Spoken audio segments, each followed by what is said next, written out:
Expand horizons.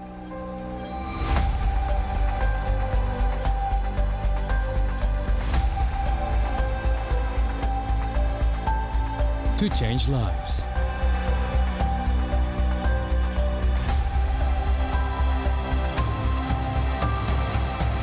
To connect new ideas. To explore new grounds.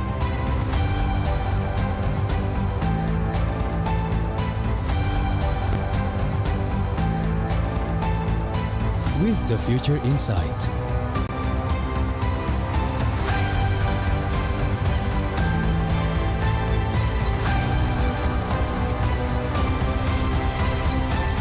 Together.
Energi.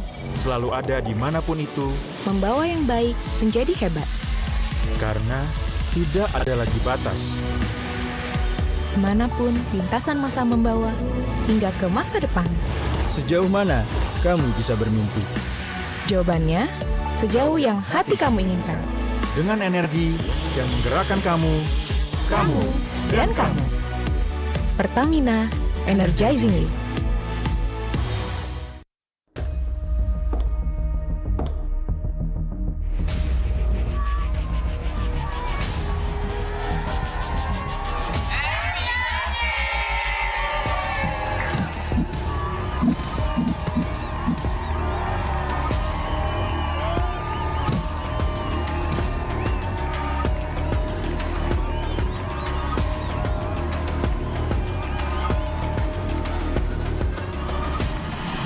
Iklan pop mie, stuck gitu-gitu aja. Pop mie, ransel, pop mie. Biar seru nggak keputus, pop mie dus. Topping cangki sama gurihnya itu sob. Beuh. Yuk sob, sikat pop mie. Seru terus kuy. Hydro Coco. Why choose Hydro Coco? Healthy, taste good. Rasakan manfaat air kelapa asli untuk bantu jaga imun tubuh. We choose Hydro Coco. Real coconut water. Hydro Coco. Why choose Hydro Coco? Healthy, taste good. Rasakan manfaat air kelapa asli untuk bantu jaga imun tubuh. We choose Hydro Coco. Real coconut water.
Ada sebuah cerita tentang mereka yang bangkit dari keterpurukan, melawan keterbatasan, merajut karya untuk berdaya bersama, membuka jalan kemudahan dan rasa percaya akan masa depan. Di tengah tantangan, mereka suarakan harapan, bergerak untuk perubahan. IndiHome, aktivitas tanpa batas. Selamat datang di sebuah pengalaman perjalanan baru Indonesia bersama InJourney. Terbang bersama kami untuk melihat pariwisata Indonesia. Sirkuit internasional, bentang alam, ragam atraksi budaya, produk lokal asli Indonesia, warisan budaya, keamanan dan kenyamanan. InJourney membawa keramahan Indonesia ke dunia.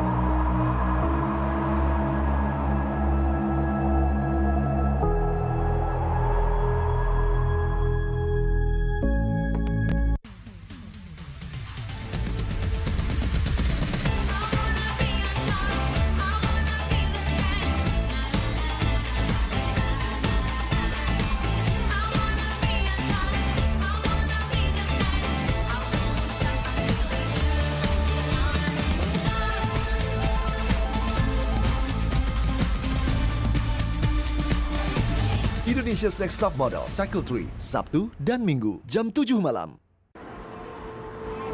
Berani melawan keterbatasan demi memberitakan kebenaran. Terus berjalan menghadapi perubahan, berinovasi menjawab tantangan zaman. Menjadi tempat informasi terpercaya yang cepat, berimbang, dan akurat. Tak sekadar memberi wawasan, namun juga membuka pikiran. Orang cerdas membaca tuntas hanya di detik.com. Warga plus 62 emang banyak maunya. Dari drakoran sampai banjir air mata. Nonton action yang mantul. Sampai nonton tendangan cantik. Maksudnya ini. Mau nonton apapun, semua ada di video. Mulai dari yang bikin berbunga-bunga, keringet dingin, ketawa, sampai bikin gak ngedip. Jadi nonton apa sekarang?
pro player luar, habis itu pelajarin. Dari 1 sampai 10 ya, seberapa jago kamu main? Tukang apa yang kalau dipanggil tengoknya ke atas? Tukang somai di bawah. Satu, buah apa yang durhaka? Aku, Bang. FF. Kalian keras nih, Bos. Itu sih masih pemanasan sih di MPL season yang ke-8. Juga ya. Siapa sih guys yang pernah gitu ya? Kita salah satu pro player. Baik juga, jadi kayak share hal-hal yang positif juga. Disitulah kayak kita cari poin plus minusnya kita buat kali itu. Knockdown, dia nggak coba dicari lagi. Kali ini masih belum ada yang muter video lo berhasil. Untung dari tim Ararjo nggak ada third party di sini, nggak ada tim lain yang akan bersih-bersih mereka ada di sisi lain. Kita melihat lagi. Ada banyak banget ya di pertarungan berkualitas dan aksi tim.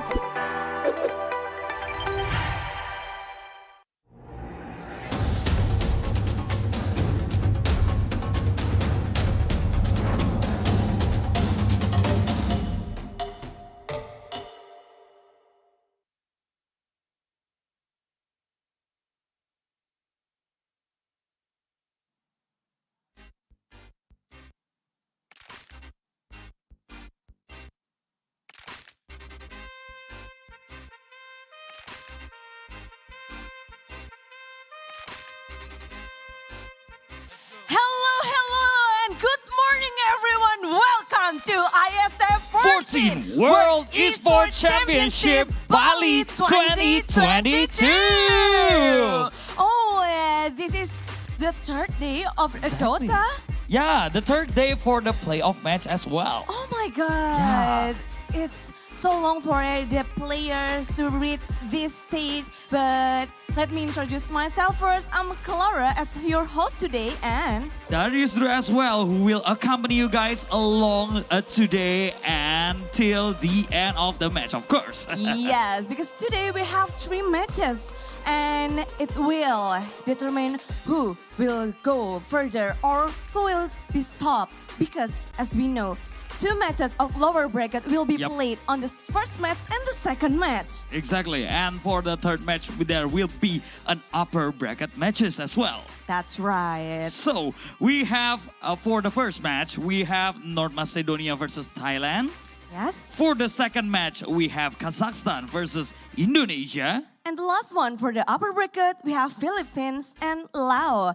But of course, this is Earth stage. We have lots of stages here. So you want to be the part of the biggest event in this year, please come join with us in Merusaka, Bali, because you can enjoy everything here, including that. Yeah, including a lot of booths. And yeah. your t-shirt, your of shirt course. is my all t-shirt. there. Yeah, true. Like the yesterday t-shirt, the one that we are wearing, and also right now, they are sold in the Garuda Zone booth. Wow, so a lot of things of experience. We have community that always join us and pro players as well here.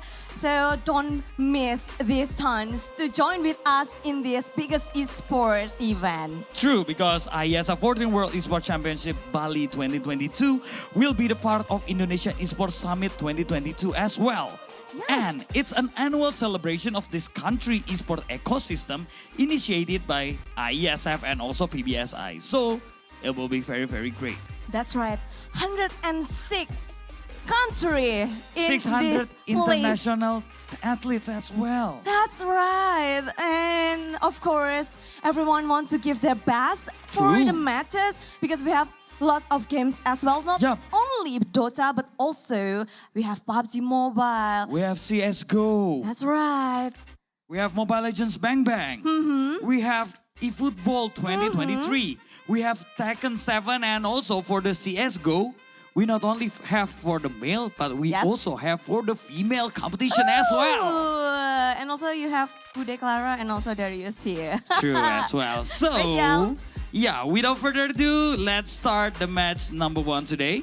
Oh, really? Are the player ready? Because everyone is getting ready for us. We want to see the hype on the comment section. Yeah. Please write down because as we know, this is the match of rematch.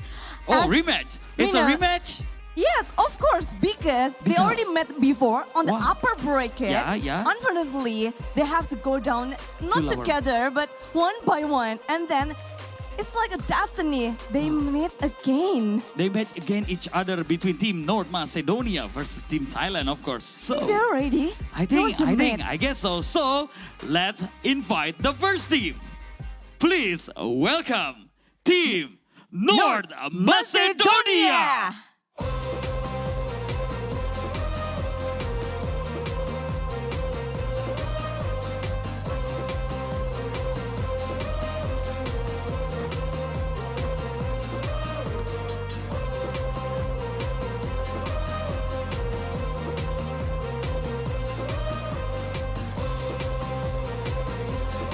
This is Team North Macedonia with Kano, Gogo, Riz, Karolot Bulo, and Stochkov. Exactly. So once again, please give round of applause for Team North Macedonia. Yes, after they win against Algeria yesterday, right now, they want to be the champion as well in this match because this will be determined, are they going to go further or not? True. So I guess let's invite the second team then.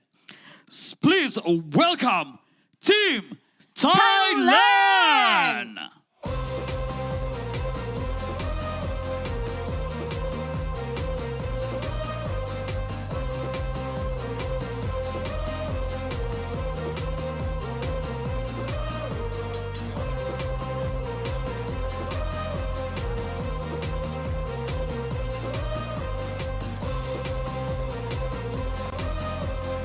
This is Team Thailand with Fearless, TNT, Lionax, KNP, and Bumboy. Right, once again, please welcome Team Thailand. Yes, yesterday might be not the best day for them, but as well, this is their last chance as well to have a place for the next match. They already won against Team North Macedonia on upper bracket, but right now it will be different for both of the teams. Yeah, both of the team already met each other like what Clara said, and Team Thailand have the upper hands against Team North Macedonia back then. But how about today? We never know. Yeah, because every day will be different for each team and its players. True. And we already saw lots of matches, lot of games, and lot of tears. True. Who gonna be crying right now? Yeah. I'm gonna be crying. Wow, who gonna be the one who entered the next stage or who gonna be stopped it at this moment? Yes, it's so sentimental because this is lower bracket. Again and again, only one team will go further. True. So, I think everybody already excited, want to watch the match. Because and our caster up there, they seems are ready as well, Clara. That's right. Brother Lius and Bella Jave, are you guys ready? Yeah, things will get hotter and hotter on Dota 2. So we will give everything to our caster and our players. Please, good luck, have fun, and take it away. Take it away.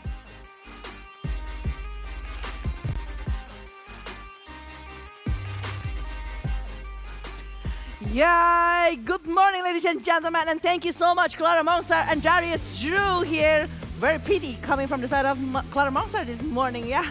But yeah, back to the caster desk here with me, Village, and also my partner for today is Coley Hughes. Yep. We're gonna accompany you for the first match of today, the lower bracket match between the team Macedonia versus Team Thailand. So we're gonna see who's gonna not qualified into the next stage and keep going their journey into the next stage. I think it's before final or bracket, right? Yeah. So it's gonna be a quite long journey because, ladies and gentlemen, this is gonna be the third day open event from Dota 2 here inside of IESF 14 World Esports Championship 2022 that is supported by wonderful Indonesia, Kemenpora, and OC along with Connie. And also thanks for all of the sponsor that is making this happen. Main sponsor, GHL Group, sponsored by GHL Auto, Nusa Pay, DIS, Good and Crypto, Taiwan Excellence, Pertamina, Hydro Coco. And of course, the official telco partner Telkomsel, Samsung Galaxy A Series, Central Cargo, IndiHome, Hin, Episode Hotel, Mirusaka Hotel, Mineski Global, Indonesian Football, E-League, ESID, Lemon ID, and our media partner Trans7, Detik.com, Esports.id, Video.com, Dunia Games, Dance TV, Dance Play, Merah Putih, Bola Score, and last but not least, Kami Bijak. Yeah, thank you so much for all of the media partner along with the sponsor that make things happen right here inside of the Bali. So for you guys who wants to still join us inside of the IESF 14 World Esports Championship 2022 here, please come to Bali. And we are staying, and also this event happened inside of the Marusaka Hotel. You might want to come because actually the ambience every single day is like getting different and getting more hotter, just like what Clara and also Darius Drew have mentioned. Now the tense is quite high because we are going on. The elimination already been done. We already saw two country that is eliminated. We can see it from the bracket here. That is actually from Algeria along with Peru sadly need to be eliminated from this one. Well, we are seeing that actually we will be having 3 matches for today. It's going to be coming from the lower bracket. It's North Macedonia along with the Thailand, Kazakhstan versus Indonesian, and later for the upper bracket. This is going to be a tough battle. Yep. Philippines versus Laos. I think both of them want to enter the grand final from the upper bracket because they're gonna have the advantage by winning 1 game by default. It's just going to be so tough, but this is just like what I've mentioned. We are going to be having 3 best of 3 series here. North Macedonia going against Thailand in the first best of 3 series, and then Kazakhstan versus Indonesia in the second terms of the best of 3, and then Philippines versus Laos. It's going to be very interesting because we can see that actually between North Macedonia, Thailand, Kazakhstan, Indonesia, we will be having 2 countries that will be eliminated at this moment. Yep. So they need to play all out on the lower bracket match because this is their last chance if they want to continue their journey, if they want to enter the grand final from the lower bracket. And here it is, the team lineup from the team Macedonia. We have 1, 2, 3, Gogo, Risk, Krolot, Bulo, and Stoikov. Yeah, it's going to be very interesting coming from them. North Macedonia always have their own cheesy strats to actually win the game. So far, I do think coming from the side of North Macedonia, they're having so much power in the hand of the carry here and also the mid laner because they always have a very good early aggression that might bringing a lot of stuff. But this is the lineup coming from the side of Team Thailand with Fearless, TNT, Lionx, Knopang or Kanpi here, and also with Bumbui. Well, for the side of this Thailand team, I do feel like the power coming from the Lionx along with TNT and the space that they can give towards Knopang. Yeah, that's the special things from Thailand, especially Fearless. If he's a very good mid lane player, that's why he's so crazy when he's already on the lead. But look at this from the players head to head. It's TNT versus Gogo. From the kill points, TNT is leading. And from the assist point, he's leading, but it's not too far away. Yeah. So far, we see that actually the power coming from the side of Team Thailand is actually pretty strong inside of IESF 14 World Esports Championship. But from the side of Macedonia, I do feel like they are having a little bit of the upper hand on the hand of cheesy strats. But this is going to be the player highlight. Fearless from Thailand here with 10 kills, 5 death, and 13 assists. I do feel like Fearless, he's really fearless with all of the heroes that he's been using. The Amber Spirit plays really well here. Even we can see the average of the GPM is actually 571. So actually it's pretty decent and pretty good from the hand of the mid laner. Along with the kills, we can see it's double-digit kills for the average coming from the side of Fearless. So it's pretty huge right there. That's why it's from all of the result from the Thailand team, and especially we already see they meet each other before. I think a lot of teams may be thinking about for the prediction itself, it's gotta be Thailand who's gonna continue their journey. But from the team Macedonia, I think they still have the chance.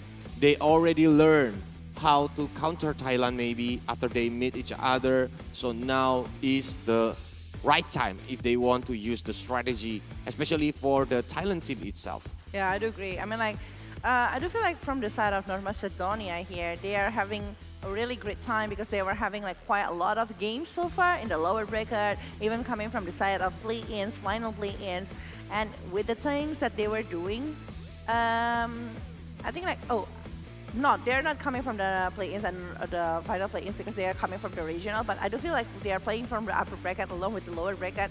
And after going from the lower bracket, actually they are learning so much. They're actually gonna be trying to improve the situation.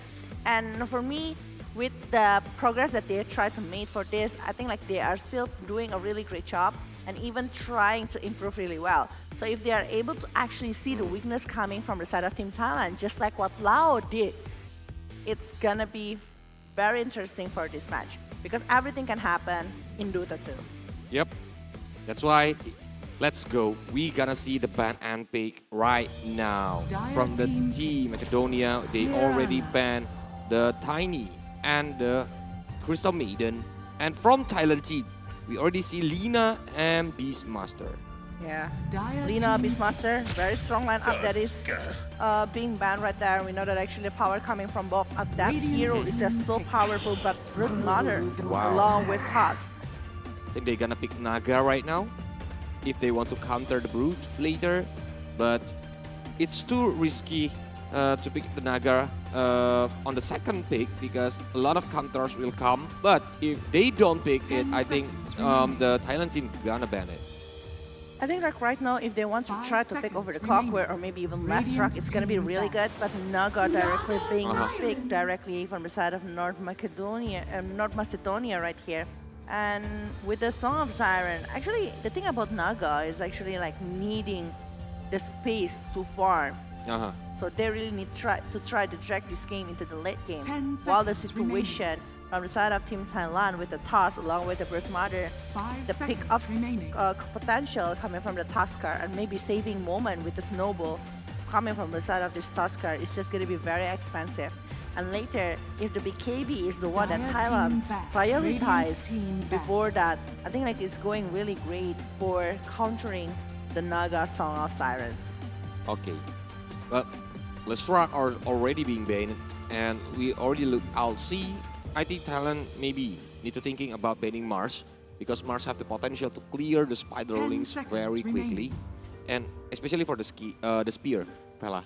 It can like make the Brute stuck on the trees or even the cliff, and they can get a free hit. If the Arena of Blood has been popped out, it's gonna be dangerous. It is. It is a very good counter here for that one. And I think it's going to be very good options. We can tell that actually Mars might be one of the things that they know. But Slark is the one that is getting eliminated here from the side of North Macedonia. We know that actually coming inside of the IESF, it's just going to be like very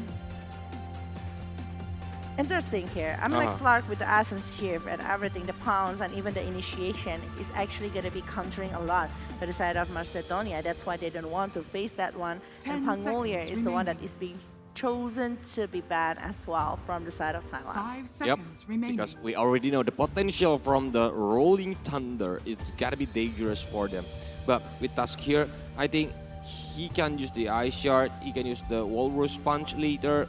It depends on the combo, so it might be another pick of hero coming from the Thailand team, but we're gonna see it. But on the 5th ban from Thailand, is it gonna be another carry or the mid lane itself, or even like we didn't see the off lane from the Macedonia?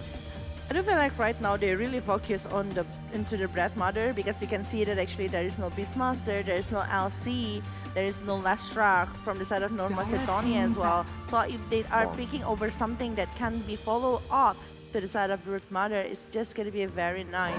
If they are thinking about the Amber Spirit, actually it's a power pick, and there you go. Yep, from Fearless. Amber is good, he can dive into the backline using the Fire Remnant, and we're gonna see from the Macedonia. I mean the 3rd pick and the 4th pick from them. If they want to use the off lane and have a big AoE potential, maybe the Tide Hunter can do, but for the combo with Nirvana, I think it's gonna be good if they want to pick another Clockwork right now to use the pick-off ability as the support from the Clockwork? I think like it's still a very good options, but just like what you've mentioned before, I think like Mars still a very doable off lane here if they are picking over the hard lane condition. But if they are not going for that one, I think like if they are able to seek for something else, I think like it's just gonna be. I was like wondering what kind of hero that's actually gonna be having a really good surprise moment to the side of Team Thailand, especially going against a task with a snowball that is gonna be actually pretty annoying here. So I think if like Tight Hunter, if they want to have a proper setup, but Earthshaker. I think like this Earthshaker will be going for the support, right?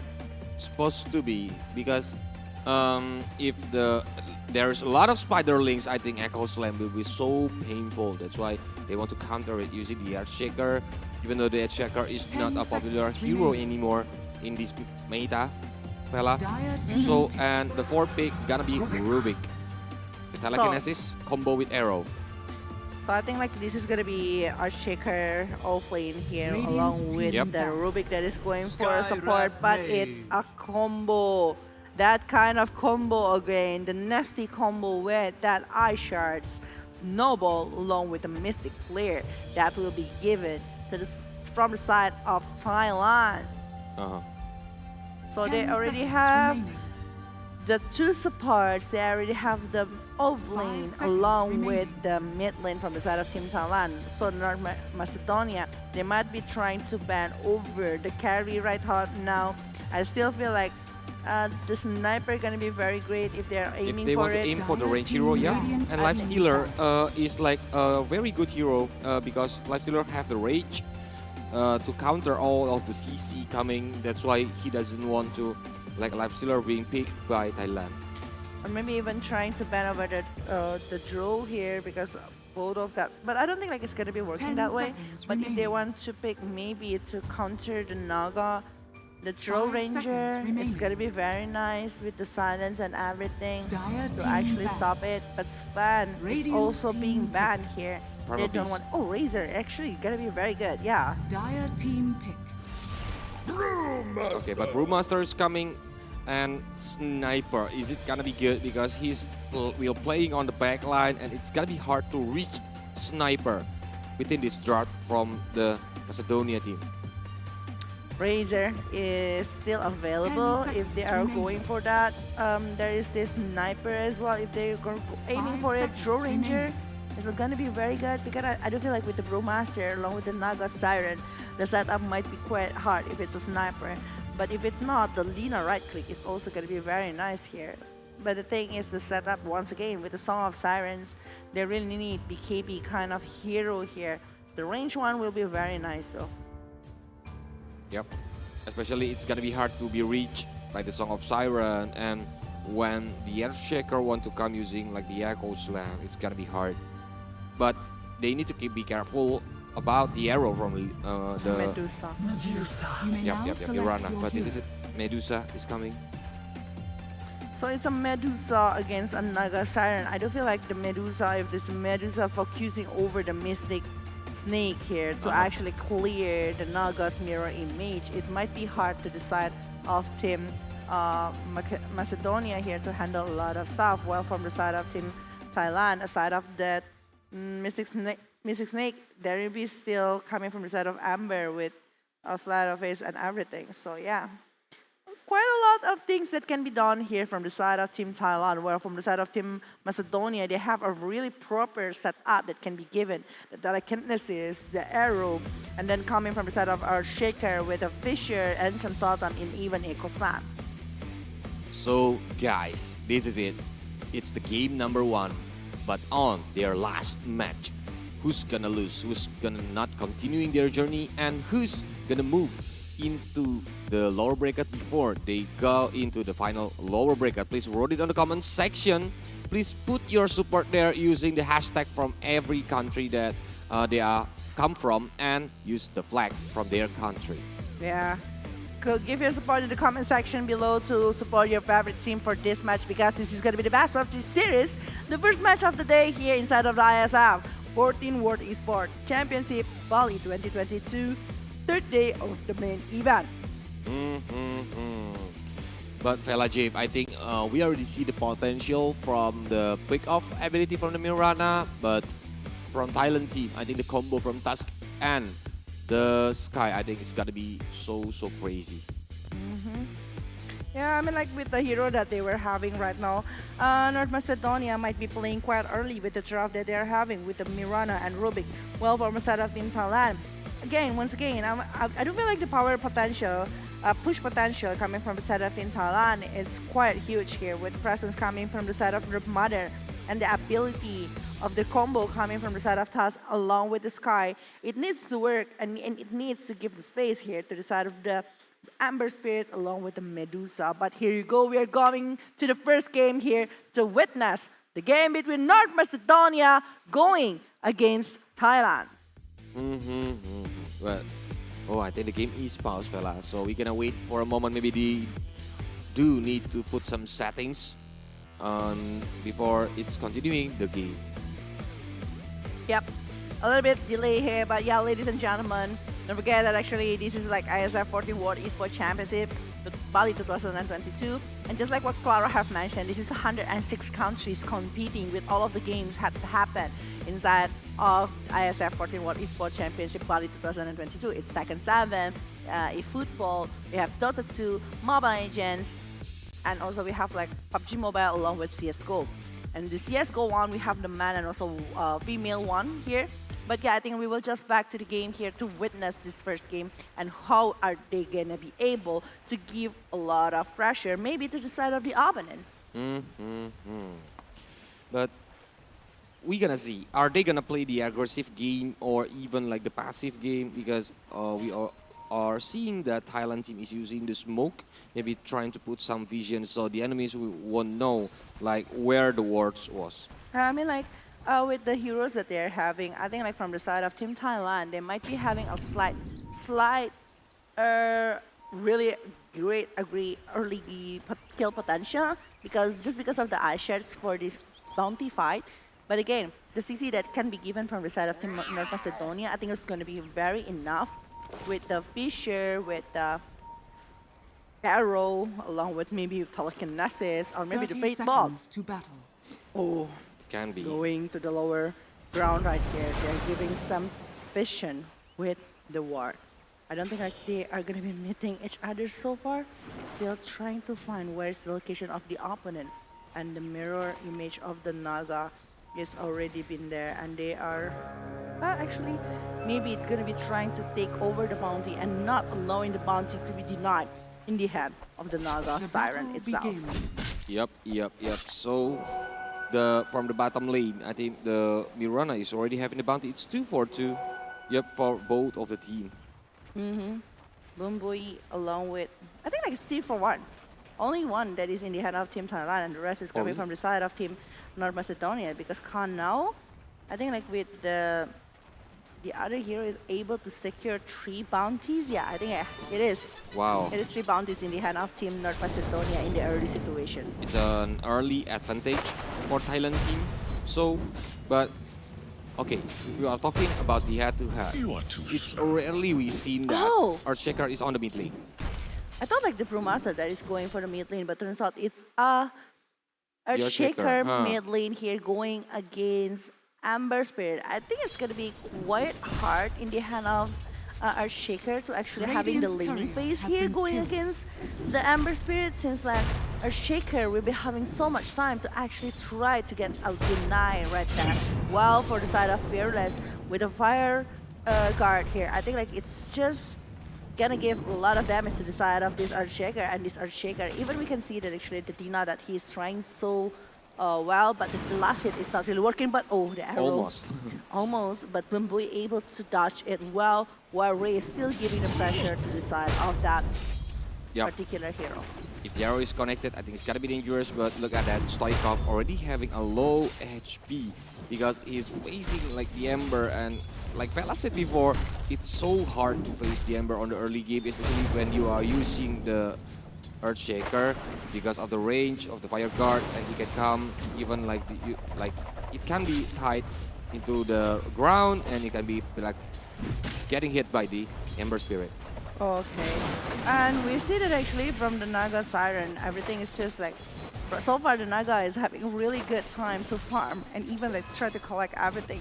Well, from the side of the Brewmaster, I think like the Brewmaster is still doing a very decent job right now. Well, we are seeing that actually Stoikov will be really needed in the war later. Something Dagger might be a very good item. Maybe even the Alganim Scepter, but on the other hand, like that, the setup that they are going to be trying to make here by the side of North Macedonia need to have a very, very good vision as well. But is it and Snare going to the Brood. TNT needs to run away with very low HP, but I think TNT is still alive. Bumbui is trying to hold two heroes there, but they are not down right now. Well, the Riptide along with that movement coming from the side of Kanao is just like going really, really good here. But I think like the damage that is given is just quite hard to be handled and is easily actually countering the spider rings coming from the side of TNT. So TNT is the one that having quite hard time here, despite of the last hit and also the deny that may to be happen. But I think like the presence, he doesn't want to even get close to the players coming from the side of North Macedonia. If we are talking about the rotation probability, when Earthshaker do the rotation, it's gonna be not fast than the Ember Spirit, I think, Velajev. Especially when after level 6, Ember can use the Fire Remnant to claim for all of the rune on the river. That's why they need to be careful, but Risk on the jungle, having a low HP, but he's still have to leap. Yeah. Well, the leap actually, like, it's gonna be very easy coming from the side of, oh, the arrow is connected here. Bumbui is still using the snowball. With the creep help coming from the side of this TNT, actually, they're just like trying to hold everything, but Riptide and Snare right here is already being used by the side of Kanao, aiming for TNT, but Bumbui is also there. This is just like a hard time for Team Thailand. I think like North Macedonia is showing a really good performance right there, and Crawler Bro able to secure one first blood here. Lionx is the one that's been taken care of, but Nopang still trying to get over the kill here towards this Rubik that is still trying to go away. Another one hit, and I think it's going to be very great for the side of this Medusa, but the follow-up comes from Gogo here, using the Brewmaster, but he is only showing his potential and giving the chances, maybe, to the kill of the Medusa right there. Yep. Knife for knife, but it's never too late to get another revenge for the kill points. So I think it's gonna be a little bit advantage for the Thailand because it's the core who got the kill, and on the bottom lane, Kanao is having a hard time to like maybe poking TNT. Yes, TNT is very low, but they cannot commit. Maybe waiting for the arrow if it's connected. Ooh, whatever a great kill here to the side of Medusa in the early game, and I think like it's just, I think like the Brewmasters should not try to go to that moment. I think like maybe the distraction is enough by throwing the urn, and if they are able to go back, I think like it's gonna be so much safer. But Stoichkov, after having the battle, I think like he's more confident to actually aim into the Ember Spirit, and Ember Spirit that having like slower tempo of the movement. But the Serenity is there. But the ONs on top of the Fisher, everything's been popped right there. But Snowball is coming to the Stoichkov, and there you go. That is a kill coming through the side of Fearless. Urana is coming, but he cannot do anything. He cannot back up his friends because like the arrow, it doesn't have the clear shot, so it needs to be weak. The Fate Bolt only to put back the position coming from Lionx, but I think like the Lionx against Carl Brulo here from the side of Carl Brulo. He needs to have like more level because he is below on the lead situation, but the Fate Bolt is still there. But the arrow, it will be connected directly to the side of the Skyward Mage, and it will be the kill for the side of Gogo right now. It's a good backup because Burana is from the mid lane. I think he can come so fast to the top lane, and the arrow accuracy is very good. But Ice Shard is connected. Kanao is trying to run away with a couple more hits, but yep, Snowball is coming, but TNT, I think it's a miscommunication, and Snare will be there, but Bumbui, he doesn't want to commit anymore. Without any mana, I don't think that they will be able to dive in to the side of Kanao. Kanao is just like having so much time to farm and catch up with everything. I think like both of the carry having a really great time now. They're having the ability to actually farm with the things that they're having at the moment. Well, I think like it depends on the setup later. Like so far the laning is one or two the other, but Knopwang is the main target here from Carrot Blue. The telekinesis will be used, it will be thrown back, and there is too much damage coming from the side of Gogo along with Carrot Blue, but the arrow is not connected. There is another backup, Lionax. Actually, the Faithful able to secure the kill here to the side of Knopang, but Lionax might be the next target because Gogo not letting him go. Even the hit coming and backup from the side of Riz, and there you go. Remnant, Fearless jumping in, but there is no other backup that can be given. Gogo is the one that aiming at him, but the arrow already connected to the side of Bambui. There is Noble that is being used, but not for so long. And I think from the side of Bambui, not going to be able to survive this one with the Ancient Totem from Stochka. It's a bad move, I think, from Thailand team. They are coming one by one, and like the backup is not having a symphony at all. So that's why the two men down there, they cannot do anything. Oh, really able to secure that one. Illusion Rune, the second power rune right up, able to be secured in the hand of this Amber Spirit. Well, we see that actually the network is not too different one to the other. Back again.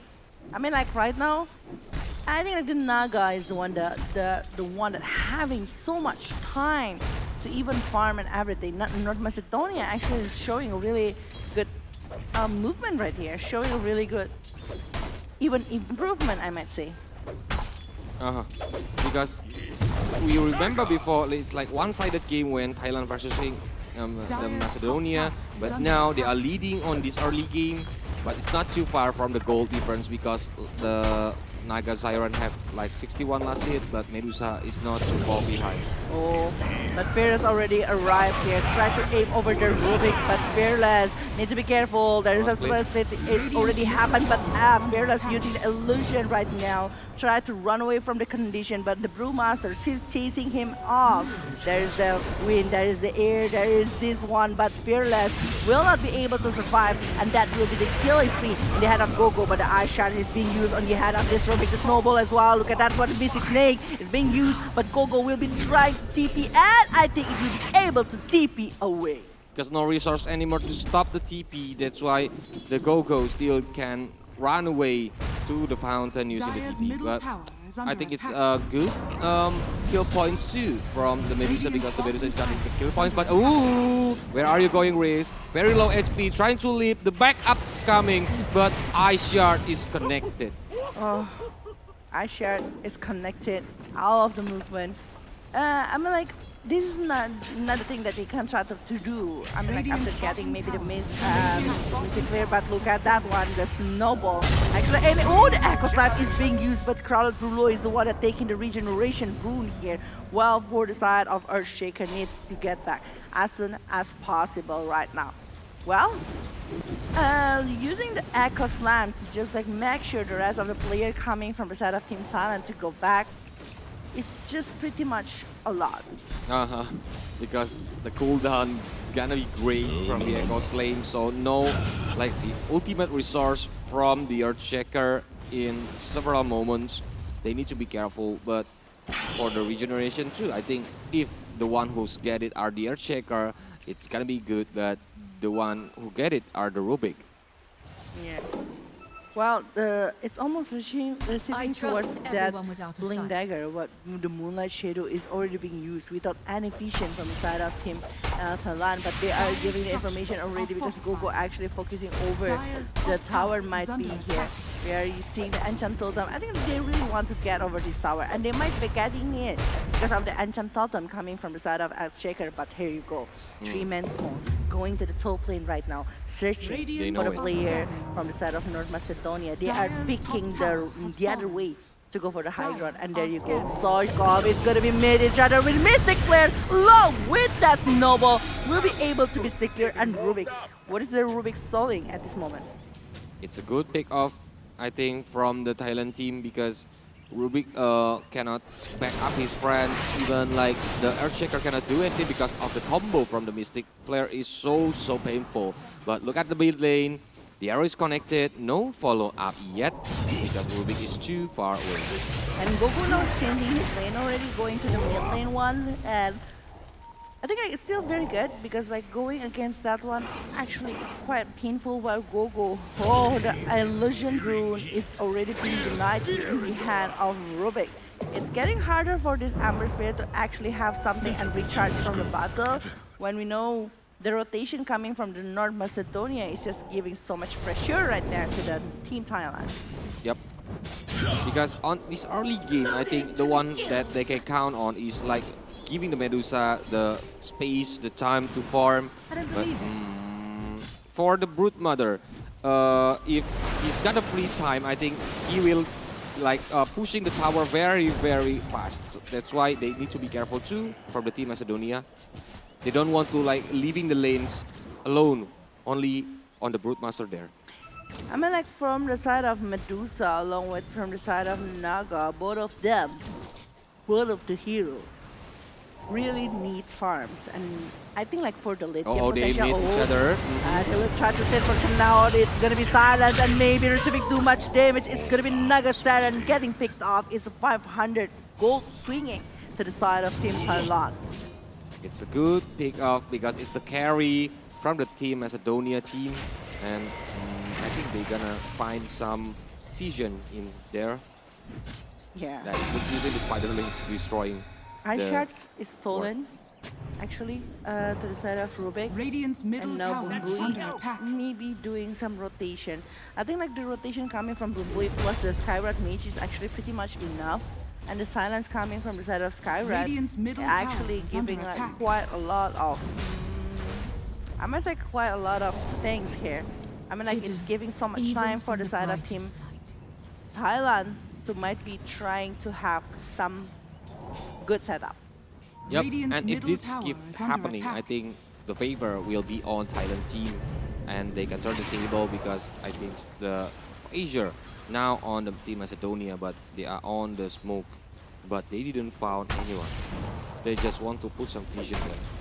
Thanks to the vision Here that it is. already being done by the side of Team Thailand, they are having so much information, Arrow. but Snowball, Arrow, Warrior's Punch is already being used, but the steering chain is there. Look at TNT that actually giving so much damage. The Mystic Lair, that is focusing towards Clara below. Oh, the Eel and the Queen coming from the side of the Groove Master actually moving the side of the Brood Mother, but oh ho ho, the Aqua Slam, Stoikov will be taken down, might be, but Gogo is on double kill and maybe going for more where Stoikov is already been taken down before that one. You look at the risk with low HP. TNT is trying to chase him, I think, but it's too far away. The Mirana might be still having the lead, but they are changing their target to the first tower on the mid lane.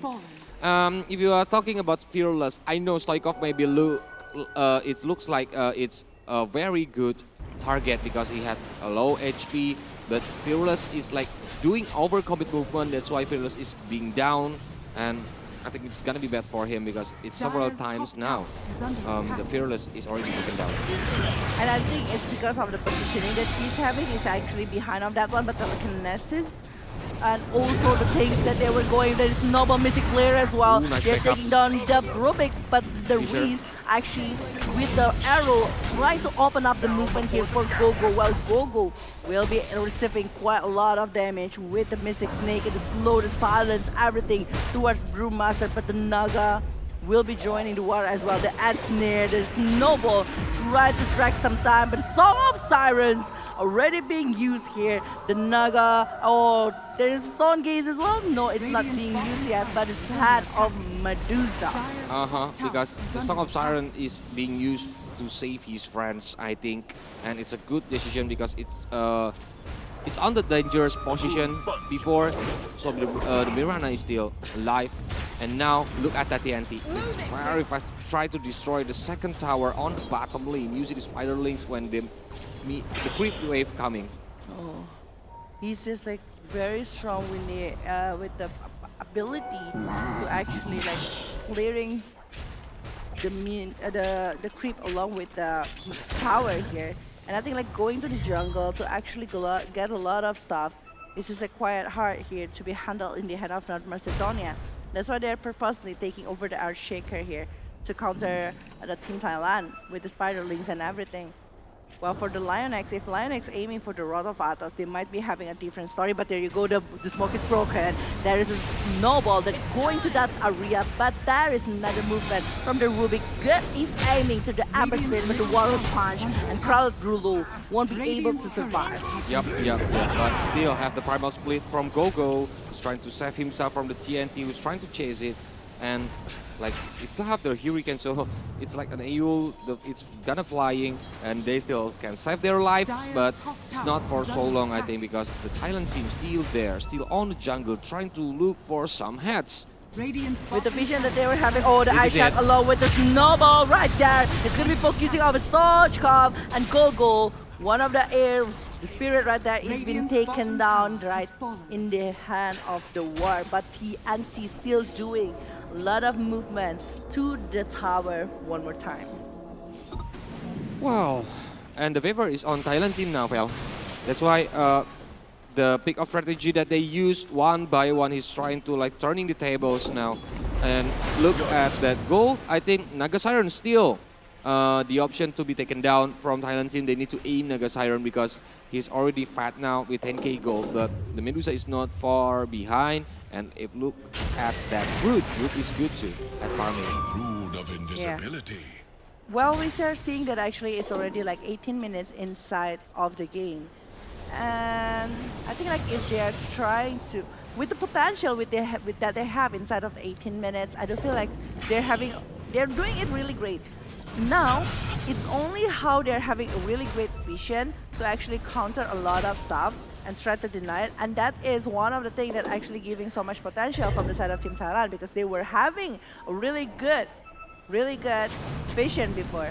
And maybe later, from the side of Team Macedonia, if they're having a really good vision as well, it might be good for the side of North Macedonia. Well, but if another team fight is coming, I think it's gonna be time for them for take the rush. The combo arrow is connected. Snowball trying to save. Mystic Flare is there, but it's not connected too long because it still can run away from the Earthshaker with low XP. You're doing the Echo Slam. Fissure there. Psycho still alive, and Fearless is down 1-for-1. It's been taken down from each team, but Kanompang is joining the team fight. Snowball trying to stop the Go-Go, and Kanao still running away TNT, using hit to the back line, but Kanompang is on the front line. He's gonna make some space. He's gonna make some damage dealing to the Go-Go Primal Beast. Oh, but look at that one, actually, the Totem Gaze that is being used, focusing on something, and Snowballs. Long the damage that is given by the side of Lionex, able to secure 1-point kill. But Gogo will be chased down here by TNT and everything, but the Song of Siren has been sung, and TP will be used by Kanao along with Gogo to survive the condition, because they know if they give Gogo to the side of Team Thailand, the gold swinging harder on that side. But Booey, I think like right now the vision from both of the sides here, from North Macedonia along from the side of Team Thailand, it's just coming really great, because they know actually where is the position of one and each other. Is it gonna be the contest? Because I think Kanao will come, but no resource from the Song of Siren, no ultimate at all from all of them except Rubik. But it's gonna be dangerous position if the Team Macedonia want to contest the rush. They will come. They're using the illusion to come. But Gogo already tried to do something there, focusing over the Medusa right here. TNT actually aiming to the air one right there, while the Fate Ball is being used over and over again, and Roshan even dragged out and now going inside for one more time right here. The rest of the Team Thailand, they're still aiming for this Roshan, and what will happen next, because Mystic Flare is already being used to the Stochkov. Stochkov has been picked up, and this is going to be a huge Roshan in the hand of Team Thailand right now. Told you, Fel. Dangerous because no resource at all from the Macedonia. That's why the Thailand team decide to do the initiation for the rush, and they got the Aegis now.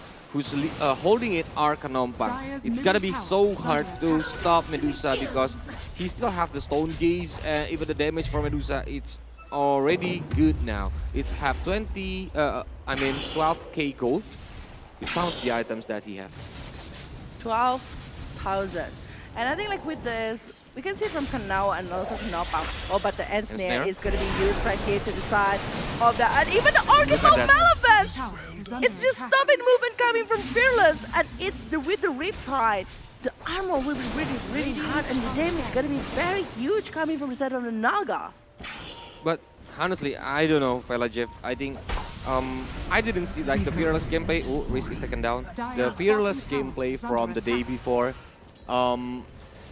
Usually Fearless is the one who can like make the play, but until this 22 minutes, Fearless is several times has been taken down. Yeah. It's gotta be dangerous for him, but especially when he have the leads. If he's facing the Earthshaker on the early game, he's supposed to be have the leads. Yeah, but that Medusa finishing off the Eye of Skadi along with that Manta is just going really wild here to the side of Team Thailand. And the Knopang, I think like he needs to progress into something else over this one. Maybe going for a butter if they're focusing over that, or maybe going even to the BKB to actually have a very good war in the middle of the Song of Siren. If they are able to secure the BKB and handle and counter even the Song of Siren from Kanao, it's gonna be just like super, super good from the side of Team Thailand. But how? Tella, how to like, pick off the Kanao, I think. It's gonna be so hard because Kanao is already strong now. And it's gonna be hard because he has the Song of Siren. Oh, but oh my god, one more time with the Aether Lance, I think. Focusing over that, but the regeneration is the one that he took from the power up. So it's actually an advantage coming from the side of Mirana. Mystic Flare already being used, but Doho Gogo's movement is going to be stopped right there with the win one here. And now Knopang, he is aiming to play towards objective gameplay in this 24 minutes. Yep, he's aiming for the tower, the second tower on the mid lane, and it's gonna be good if they get it, so they can have more area, more free area to them for like picking off the enemies using maybe the smoke game later. We're gonna see it's like around 2 minutes from now before the Aegis reclaim. Oh, Thailand and North Macedonia. Kanao at the moment it's just like still having a Heart of Taras with the Orchid Malevance, and again with its still having the BKB right here from Fearless, still trying to go back a little bit. Well, Kanao actually unable to secure the kill. Ooh, it's almost, but it's not enough. Well, from the side of Knopang, they don't care about the war. They just want to take over the tower right here. And they got it with the Spider Legs, with the damage coming from the side of the Medusa. And the smoke, I think, has been popped out. Maybe they want to try to find someone, but they didn't see it yet. Now they are moving to the rune, the invisibility rune. Or the arcane. The arcane rune. Now, from the side of Team Thailand, I think like right now from the side of Team Thailand, oh, but we'll see that actually right now, the eye shot. Oh my god, the snare along with the rip tide is just so painful. The stone gaze, but there is this Song of Siren that is already being used, but Knopang they are not going to be able to chase over Kanao because it's on the other side. But look at that one. Actually, 3 members from the side of Team Macedonia is on the area of that.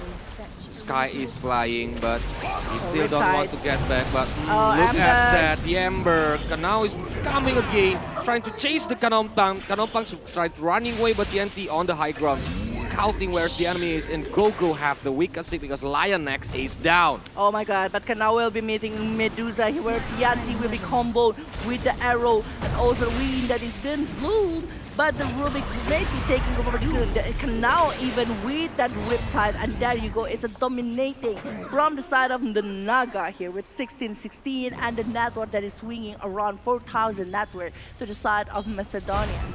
It's a bad move, Stella. It's a bad move from Thailand team.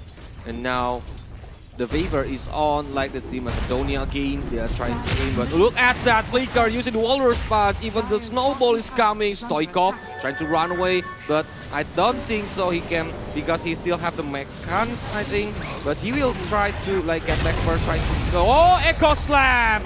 trying to go for the Kanompang, and Kanompang using Manta, using the illusion there, and Gogo is down, but Fearless is coming too, using the BKB, trying to arm. Stoikov is down, Kanompang is down. Oh my god, they're still rooting for more than Mystic Snake, but Kanao is still on a mega kill right here, still aiming for more, and Fearless is the one that's being picked off here, while the side of Team Macedonia will be able maybe to counter the tower and maybe taking something with, again, Mystic Snake. The telekinesis that is being used at the Kanao, trying to be the front line here, receiving quite a lot, but Snowball focusing over the Mirada, the Warlord's Punch, shot. There's still a lead, there's the Guardian of Grace that is being used right there to actually run away while the Anti still trying to chase them. Well, there is no other vision that can be given by the side of Team Thailand, and Macedonia just changed the game. It was 4,000 net worth in the hand of Team Thailand, but Fearless over and over again being picked up, and it was given to the side of North Macedonia with 3,000 net worth lead. Oh, this is sad. If we look at the replay, actually, like the Tuskar is the one who initiated, but there's a lot of heroes, a lot of backup from the Macedonia team. Even Stoikov is coming with the Echo Slam on the perfect time. And Kanao, the damage from Kanao is so painful, Velajit. He is. With the damage that he's having, Kanao with the item that he made, I think like it's very much enough to actually countering the Medusa, and even with the Riptide.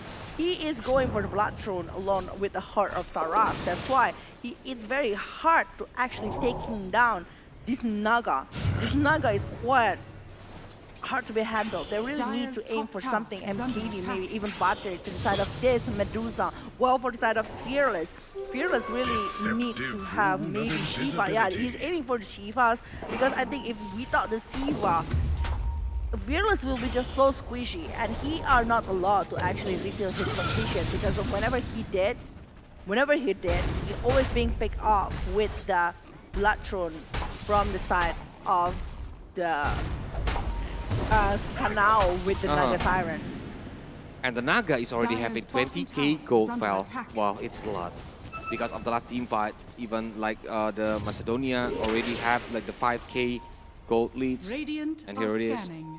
5 seconds before Roche random time, or Roche is coming. Roche will be coming to town here just like a Santa Claus apparently, but yeah. It's 18 to 18, 5,000 in the hand of the North Macedonia, and now we are seeing an Agony in the hand of this Tuskar, while it's a Silver Age in the hand of this Medusa. If this Medusa aiming for the Daedalus, I think it's going to be a very good answer to the side of Kanao, because we know actually that they need more damage to clear and even given the pressure towards this Naga Siren.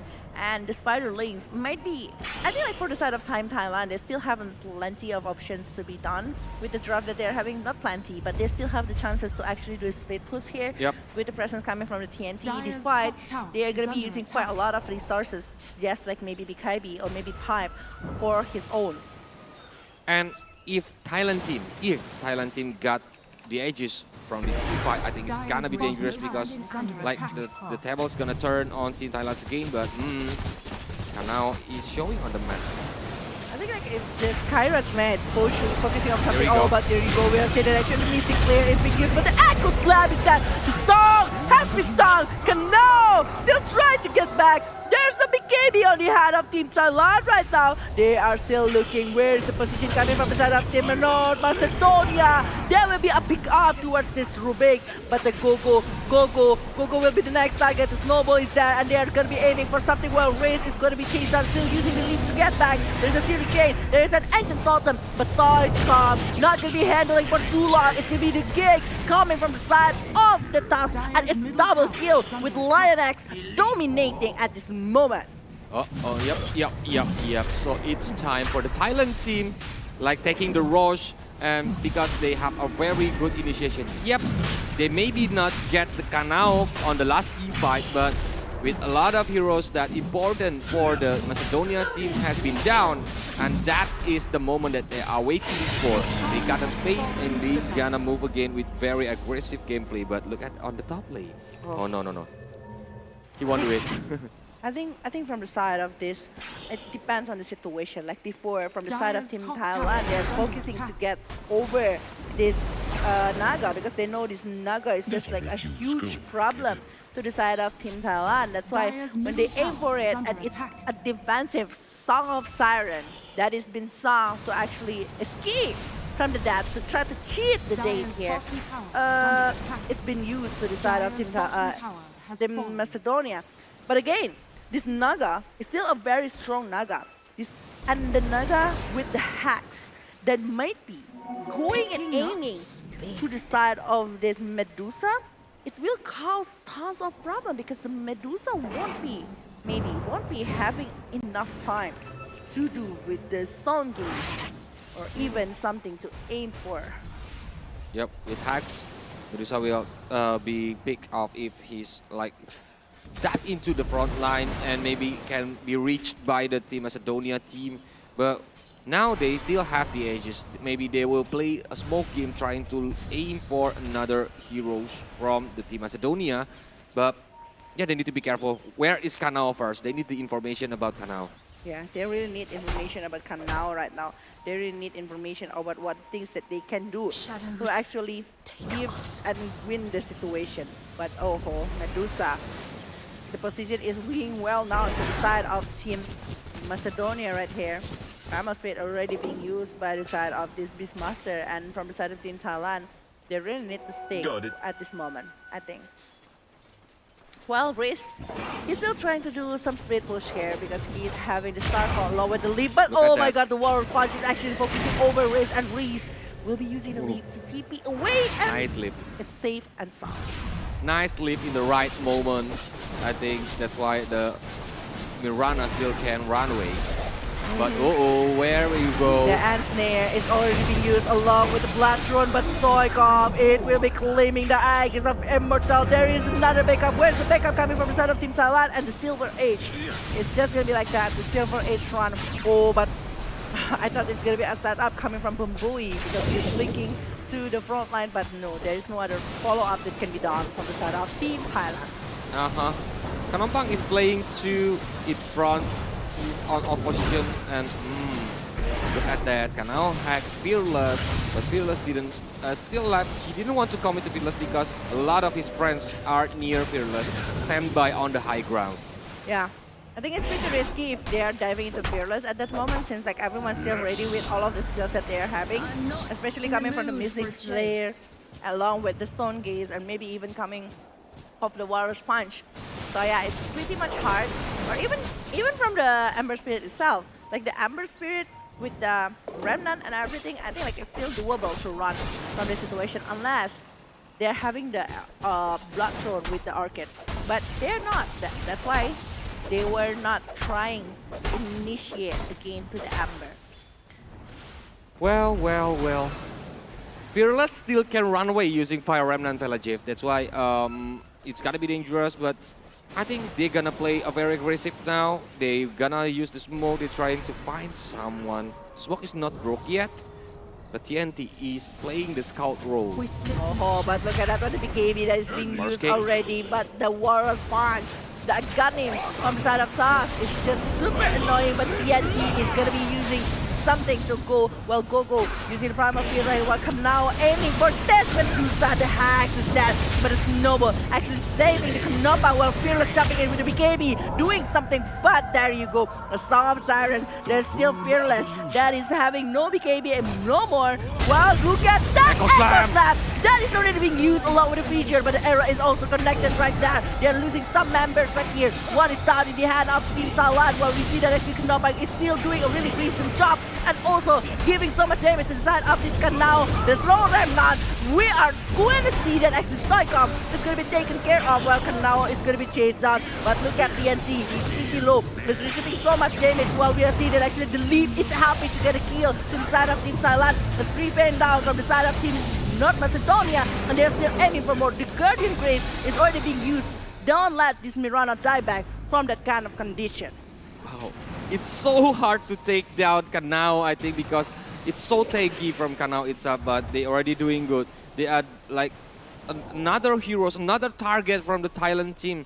It works really well because it makes Mirana do his buyback, and later on when the team fights happen again, Mirana doesn't have the buyback anymore in several minutes. So they need to be careful from the Macedonia team. Oh, it's just a really good war actually from very, very hard moment, and even I don't feel like it's quite messy based on the war. Quite messy because it's like two wars that happen, one in the high ground, one in the lower ground. And the resources that they were doing is pretty much plenty, but actually the Echo Slam is actually helping a lot. The focus coming from the side of North Macedonia was split, and North Macedonia are not able to focus over the Medusa, while for this Naga, actually this Naga trying so hard to stop the movement coming from the Medusa using the hacks and snare, Everything he got. everything that he got, even using the Song of Siren, right, to have a proper setup. But once again, the setup is not there from the side of North Macedonia, and Thailand is the one that's taking the upper hand over that. Even forcing a buyback coming from the side of Nirvana is actually pretty huge things that is given. Yep. Because on like 1.5 minutes from now, we're gonna see the Roche random time. It's gonna be bad if Thailand do some pick of movement again, and especially when they got an important hero, like for example the Kanao or even the Earthshaker, it's gonna be bad for them. Thai will get the Aegis again. Oh, that might be the thing though. It's 1 minute before the random time for the next Roshan here. But I think this is a great moment if they want to try to pick off somebody inside of the game. Because if they are able to pick it off and there's a respawn time, it's going to be quite long. They're not going to be good. But the telekinesis, that's it right there. Coming from the side of Rubik. And then Medusa is able to go back, while we are seeing that actually the Fisher is blocking the ways from the side of Team Thailand. The Fisher is so annoying. If you look at when the team fight is happening, Fisher always stop their way to like go in front or even like disengage from the fight. But there he goes. They found the Stoichkov using the Echo Slam there. But Lionex and the Medusa is there. The damage is not too painful. He's trying to aim to chase for the Earthshaker, and Earthshaker is down. There's no strong gaze left, but we are seeing that actually it's been blown that TNT is the main trouble right here. We are seeing actually TNT chasing over Race, and the vision is being planted here from the side of that Mirana. But the kick, the water sponge is going to the side of this Gogo, and Gogo will be down.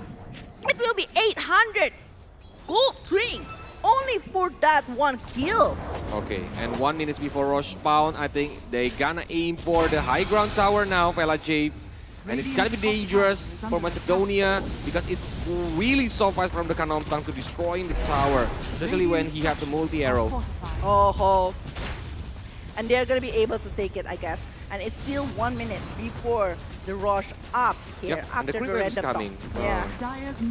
And it might be like a gunning shot that is coming with along with the I guess of Immortal, so it's gonna be pretty good here from the side of Team Thailand if they have a really good setup. But once again, this Medusa is with the Eye of Skadi, Mjolnir, Silver Age, and everything. Oh, but look at that damage that is given. Oh my god, this is not gonna looking good, but the Manta Star is already being used by the sea. That actually the Snowball and the Water Sponge is actually focusing over something, but Knobang in the front, using the big KB and giving so much hit despite the Song of Siren that already being used, but now actually with the Stone Gaze that is being used by Knobang, focusing over that, and Healers jumping into the front of Kanao. Kanao using the BKB, and right now they are going to be trying to take over the racks. Yep, it's forcing Kanao to use the BKB. Even the Song of Siren, Gogo has been found in the middle of the trees, and Gogo is trying to get back. They got the set of the racks on the top lane, and I think they're gonna start the Rosh again because a lot of resources has been used by the Macedonia team. Oh my god, North Macedonia, they are actually not in the favor at the moment. Like every time Kanao trying to open up something, trying to open up the vision, they are just like being like up most of the time. And there you go, this is gonna be Roshan with the Aghanim Blessing along with the cheese and also the Aegis of Immortal. It's gonna be pretty heavy even if it was given to Team Thailand. Wow, and Kanompang hold it. It's gonna be dangerous, Fela J. And they're gonna play very, very aggressively. If we look at the replay, that the team fight is split between the back line and the front line, but Kanompang doing really good using the BKB. Even like the Song of Siren is there, but he's not like connected with the effect of the Song of Siren, and still dealing a lot of damage to the canal. Oh, to the canal right here. It's just pretty hard movement right now.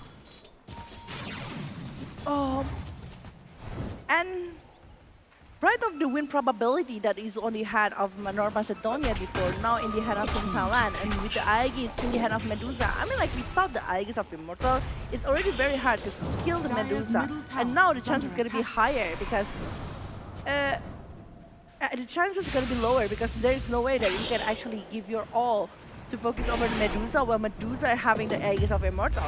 Plus, the actually the Eye of Skadi is actually the one that make it quite hard to focus on the Medusa itself. Yep, because it's very slow to reach Medusa when Medusa is doing his fast fake, and it's gonna be dangerous.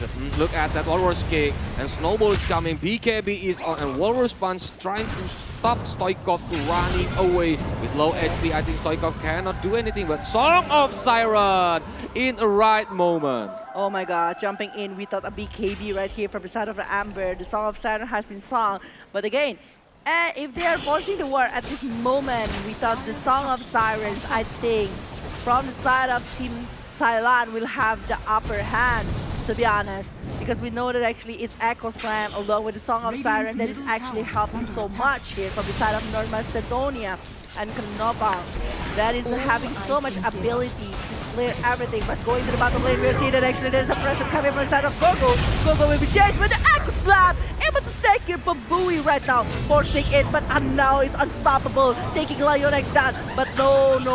We are seeing that actually now able to go back a little bit and maybe hide from the rest of the player coming from the side of Team Thailand. But Bumbui is using his buyback. He will come again to join again with his teammates because Aegis is still there, Cheese is still there, but Dream and Smoke trying to stop, TNT trying to run away, but the snare stopping him. Kanompang is hit using and the backline using the BKB from the Go-Go's trying to hit again, but very low HP from the Stoikov. Stoikov is down. Kanompang's trying to hold Kanao. A lot of damage to Kanompang, but he still has the Aegis. Aegis has already reclaimed. Yep. And Warriors keep trying to stop Kanao. Kanompang is using the BKB again, trying to chase again. Kanao will be chased down right here, and there is no one that actually gonna save Kanao at this moment. Well, we are seeing that ESC will be picked up in the hand of Gogo as well, but Gogo will be stunned. But Bowie throwing back risk here, using the leap to try to get back, but it is Noble that is chasing him down. There is another eye shot. No, it's not. It's a Warriors Punch, and it's done. The Fisher actually trying to stop the movement coming to the side of Team Thailand, but the buyback is being forced in the hand of Kanao along with TNT right now. Wow. And I think Kanao using the buyback is not good decision right now because like the team fight is already stopped. Maybe if he alive, that it makes Team Thailand doesn't want to push the tower, the high ground tower, or even the racks. But it's too fast.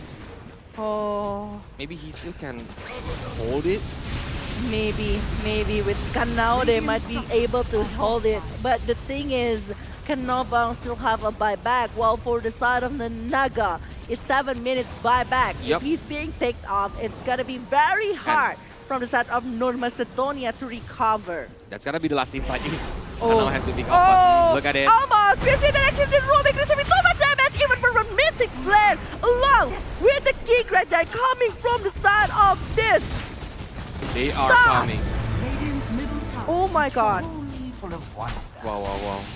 Really good Warriors kick from the Tusk to pick off the crowd below. And again, it's a buyback again, Pelajev. It's a forced buyback one more time here from the side of Rubik, but the Rax in the mid lane, I don't think that they will be holding for quite long. Where for Kanao, the one that Kanao can try to do is actually trying to maybe do the split push, and Knopang using the Mjolnir already, where Iron Beast is already been made here by the side of Skyrat Mage. Maybe he will be focusing towards Knopang because the combo wombo from the side of North Macedonia is also a big threat here from the side of Team Thailand.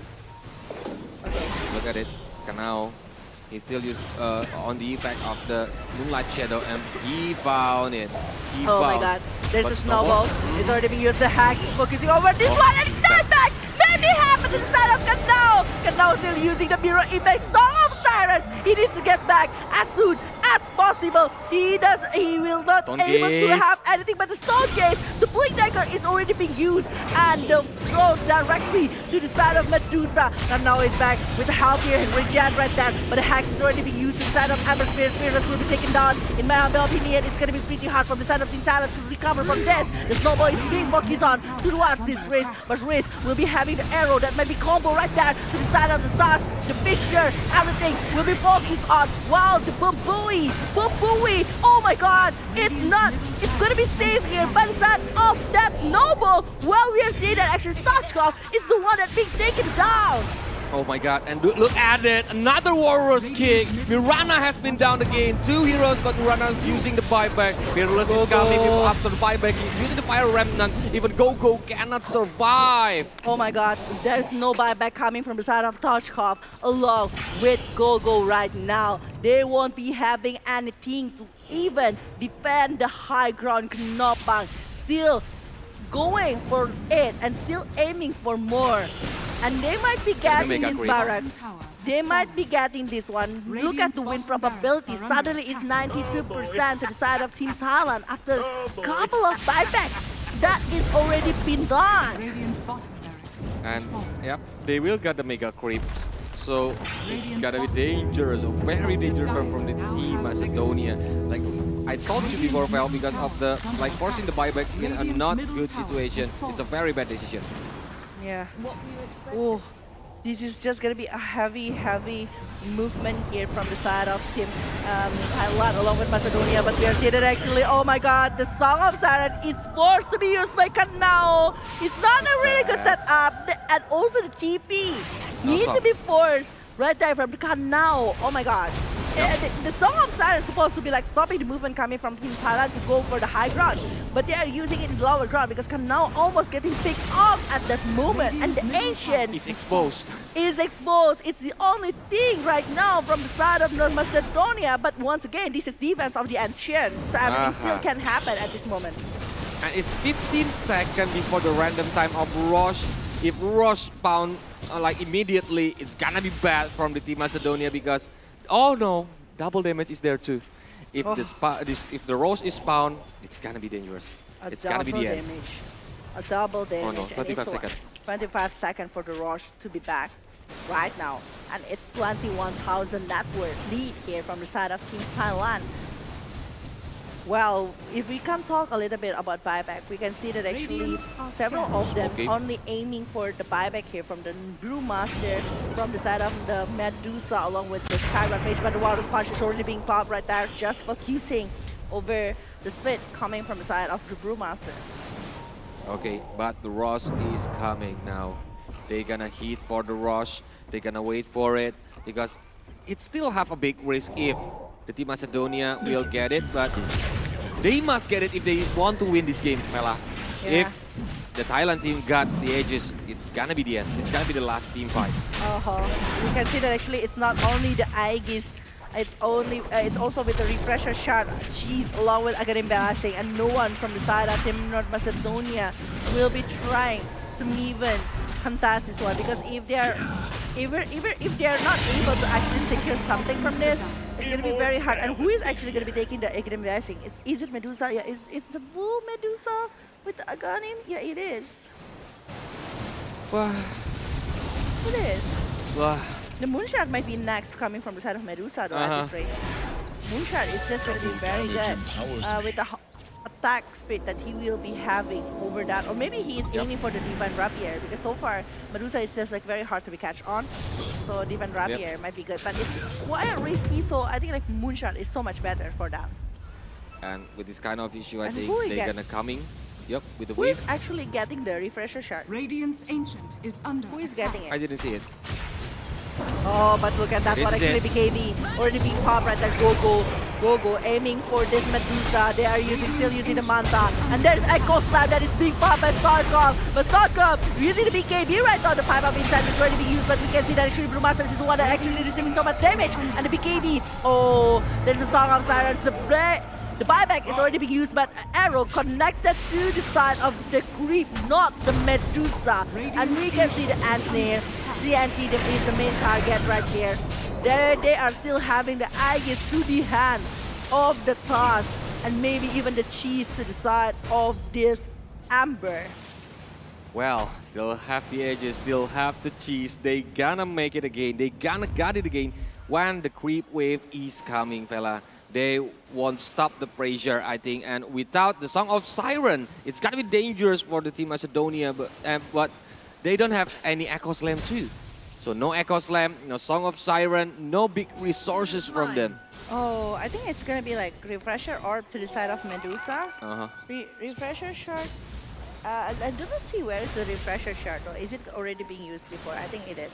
But yeah, I mean like so far it's just like quite hard situation right here with the condition that they will have. But look at that one actually. There's snowball that is being done again. Focusing over Reese and Reese is being picked off without any buyback in the hand of Mirana, and the Ancient is being exposed, and this might be a GG because Thailand is actually aiming for something. They are going for the Medusa with the Ix of Immortal, but there's still a Manta Style. They're still aiming for something, but the Ancient is the one that is being aimed for from the side of TNT. Well, we see that actually Knockback actually getting stabbed there, and the BKB plus Mjolnir can now will be done, but there's still some Siren. He still go back a little bit. The prime of him is down. We can see it actually the Ancient. There's no one that actually going to be defending the Ancient at this moment. Well, there's still a fortification. There's still a fortification. Fearless looking for his position. He wants to jump in, but there's a stone gate, and there you go. This is the game for Team Thailand after 53 minutes inside of the game. What a long game for the first game of today, fella Jeff. And actually, it's a tough game for Thailand because on the early game they keep being pressured, especially Kanao are doing a very good job using the Naga Siren, but when like the Kanompang is unstoppable using the Medusa, it's so tanky too, and it's so hard to take down Kanao using like the Stone Gaze. It's very, very hard for them. Oh my god. Even the Aegis is what's given to the side of Toss because they know that actually they really need the Walrus Punch coming from the side of the Toss. They really need a setup coming from that one. And with the Agony in the head of the Toss, actually like giving so much opportunity to the side of Team Thailand to initiate to Team Macedonia. At first, that North Macedonia was having a really great time in the early game because all of the things that they were having, even with the Mirana and with the Naga, that is actually quite hard to be taken down. But after the Naga getting shut down and the Brewmaster unable to even focus to the Medusa anymore, Medusa is just like unbeatable. Yep. And Kanao is using the buyback in a bad moment, in a bad situation. That's why on the last team fight, it's dangerous because he doesn't have any buyback anymore. But we are gonna see the highlights on the early game. We can say that Macedonia is doing a really good job to pressure Team Thailand because it makes them like cannot do anything. Even Fearless, the one who we usually seeing that he can play a very aggressive heroes, high mechanics players, but he cannot do anything in this first game.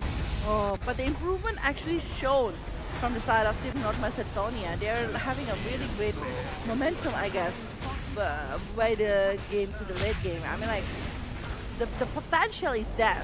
The potential is there, but I think like they are not having enough damage. They are focusing because the Medusa is quite tanky and it's quite hard to be handled because like the Medusa second item is directly going for the Ion Skadi after having the Manta Style. So yeah, with a lot of 3 ultimate orb actually as the purpose of the item itself, it's giving so much attributes to this Medusa to be able to more sustain and even try to control the late game situation. Well, but Kanao is so hard to be taken down during the team fight. You have the Song of Siren, you have the Heart of Tarask. So it's so tanky for Kanao itself, but I think, yeah, several times they trying to like pick off in Kanao, but it doesn't work. It does make sense. Look at this. And even the Song of Siren that purposely actually supposed to be the one who actually go for a very aggressive movement to the side of Team Thailand, it doesn't really work because, you know, the movement that is given from the side of Team North Macedonia is not like strong enough to be received by the side of Team Thailand. And Team Thailand is the one that countering every single movement that is being done from Team Macedonia. That's why Macedonia, even clearing over the creep is just like easier from the side of Team Thailand. That's why the struggle is there. Look at that. Yep, radiation exposed. They are struggling to do the defense, especially when they already got a mega creep. So, Thailand winning the first game. Yeah, and even it's very great first game. A lot of back and forth happened inside of this first game, but we will see the MVP for this one. It's a task. Bumbui with 6-5 and 23 here with 348 GPM. Also, all of the items that he have with that Aghanim Scepter. Actually, Aghanim is the one that's changing the game here for the side of Team Thailand, especially with the Iron Days on his hand, actually protecting that Medusa. A lot of momentum created by Bumbui itself. A lot of pick off from the Bumbui, especially when he picking off the Stoikov, the one who can use the Echo Slam, very, very painful. And if you look at the item, Fearless already have the BKB, the Aghanim too, even the side twice. But he's not making a really good impact, Fearless, because he doesn't have enough damage to go dive into the backline to aim for the Rubik, the Crawler Bulu. But the thing is, like, everyone having like quite hard time, even coming from the side of Fearless, being picked off for 8 times when you know that actually the average that coming from the Fearless is only like 5. But having that is just like giving so much for Team Thailand to actually, from Team Macedonia to try to drag this game in the favor of them. And Team Thailand is the one that actually struggle to try to turn back the table and maybe drag this game for the late game. And I think it's the strategy from the Thailand team. I'm sorry, for the Macedonia team, I think, to stop Fearless, because on the match before, when they meet before, Fearless is the one who keep annoying for them. I do agree. I mean, like the Fearless with the Amber Spirit is just like super strong. I think in particular, he's just like very strong player, right? So I think like if they are like focusing over Fearless, it's gonna be very good. But the thing is like, yeah, they are focusing over Fearless, but still giving the chance for this Knopang to actually like farm. And the way he farms using the Medusa for the late game is just like very hard to be handled. Yeah, we see how many damage that is given. But for you guys who are coming to the Merusaka Hotel, to the IESF 14 World Esports Championship venue, you can come to the Telkomsel booth, because there's a lot of activity there. You can change your points to like some of the several merchandise or even the tumbler and everything. And if you are the mobile gamers and looking for a new game, I think Fella Jeff have the information for you. Yeah, if you want to search for a new game, Condor Heroes is what you're looking for, because you can be the strongest warrior inside of the game. Go make your own clan and be the best clan inside of that one. For information, you can actually check on the condorheroes.duniagames.co.id, and don't forget to download it inside of Google Play Store along with the App Store. Check it now and download it now. But Fella J, we're gonna go into the game 2 after with the meta from Dota 2 right now. I think 50 minutes is already considered as a long game, right? Late game. Actually, the average game right now is approximately like 35 into the 40 minutes, but 50 is just like a very decent game. But if you're like talking about the super late game, I think like above 60 is the thing here. But the condition is like, lately we are not really seeing a very late game hero. Like we saw it, we saw Medusa, we saw Anti-Mage, but usually they are having the stop in the middle of the game because they are having like so much early benefit with the laning phase, with the kills that they are taking, so they are having it earlier rather than what we are sawing with the very late game condition. But even with the Medusa today, we saw actually the Medusa doing a really great job in the laning phase to actually farm, and the Mystic Snake is just like very, very good at actually giving the damage to the side of the opponent, and maybe the one that actually helping this Medusa to farm really well for this early game. Because like the Mystic Snake is like stopping for the image, the mirror image from the Naga Siren 2, right? Well, it's a very, very painful one, very, very painful skill resources. Even the Echo Slam, sometimes maybe he wants to aim the TNT with his spiderlings, but sometimes it doesn't work like that because he needs to come directly. Even if there are 2 heroes, he needs to cover the 2 heroes itself. So the Earthshaker, maybe it's not an efficient heroes to be picked on the first game, maybe. I think like it's pretty decent, but the thing is, he is on the mid lane. Yep, that's the problem. I think that is the thing here. If he's the off lane, I think like it's still gonna be a pretty decent movement. But because he is the mid laner, it's actually giving the chance. I know that actually he's very okay, very stable in the laning phase. Even we saw that actually with the Fisher, along with the Ancient Totem, he's able to even the last hit and deny from the side of Earthshaker along with the Ember Spirit. But it's not going to be like for so long, because after the war happens, we know that actually for the Ember Spirit, it's actually going to be the second carry here for the game. Well, for the side of Earthshaker, it will be an initiator, the one who actually opened up the war to help the setup here for the side of team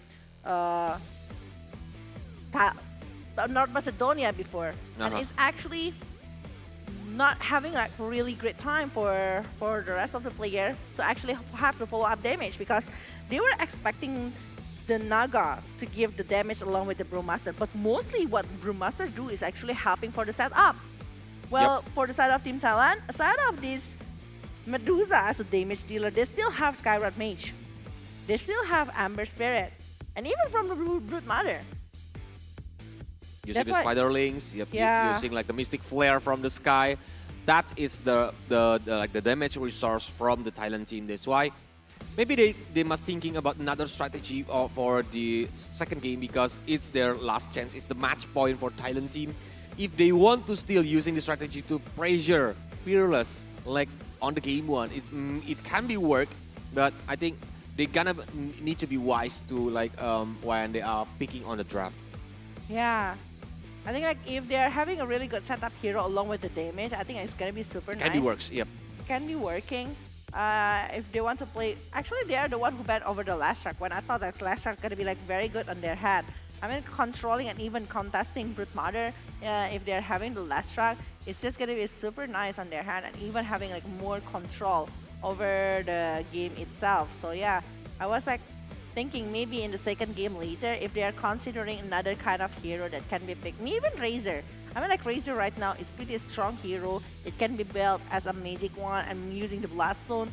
I think like it's gonna be super strong, super duper strong if they are forcing that kind of gameplay to the side of the opponent. But are they gonna be doing it though? Remember, this is the last chance, because if you are losing from this game, it means that you are not going to be playing again for tomorrow inside of IESF 14 World Esports Championship 2022. Yep. Because it's the match point for Thailand. But if North Macedonia is winning the second game, I think they're going to push it to the third game. But we will go into the ban and pick.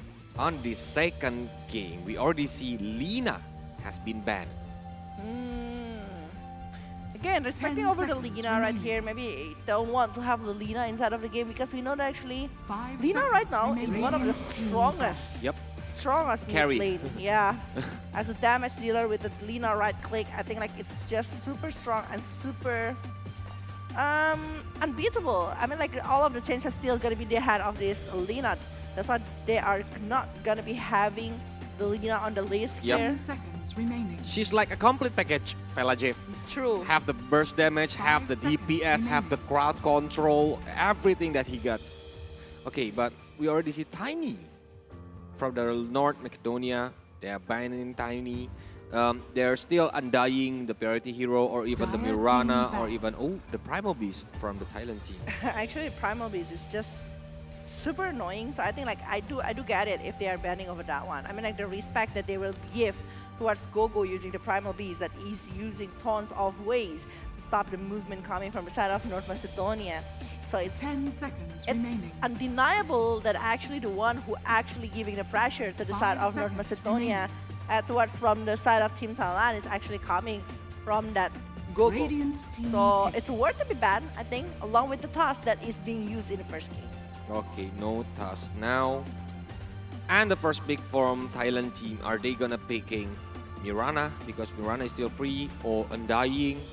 It still can do, because the Totem is really annoying skill resource to stop them, but Mirana is on. So Oh. it's gonna Mirana on the first game is from the team Macedonia, right? In the first game, they were on the same Macedonia, yeah. So they will be trying to have like another combo here, maybe from Team Thailand, because Like Clock, Marcy, Rubik. Marcy's still 10 seconds available. Mercy. Yeah, or Clock, maybe any kind of hero, or even from the 5 Ricky. We seconds have remaining. seen it once, but I haven't seen it after that.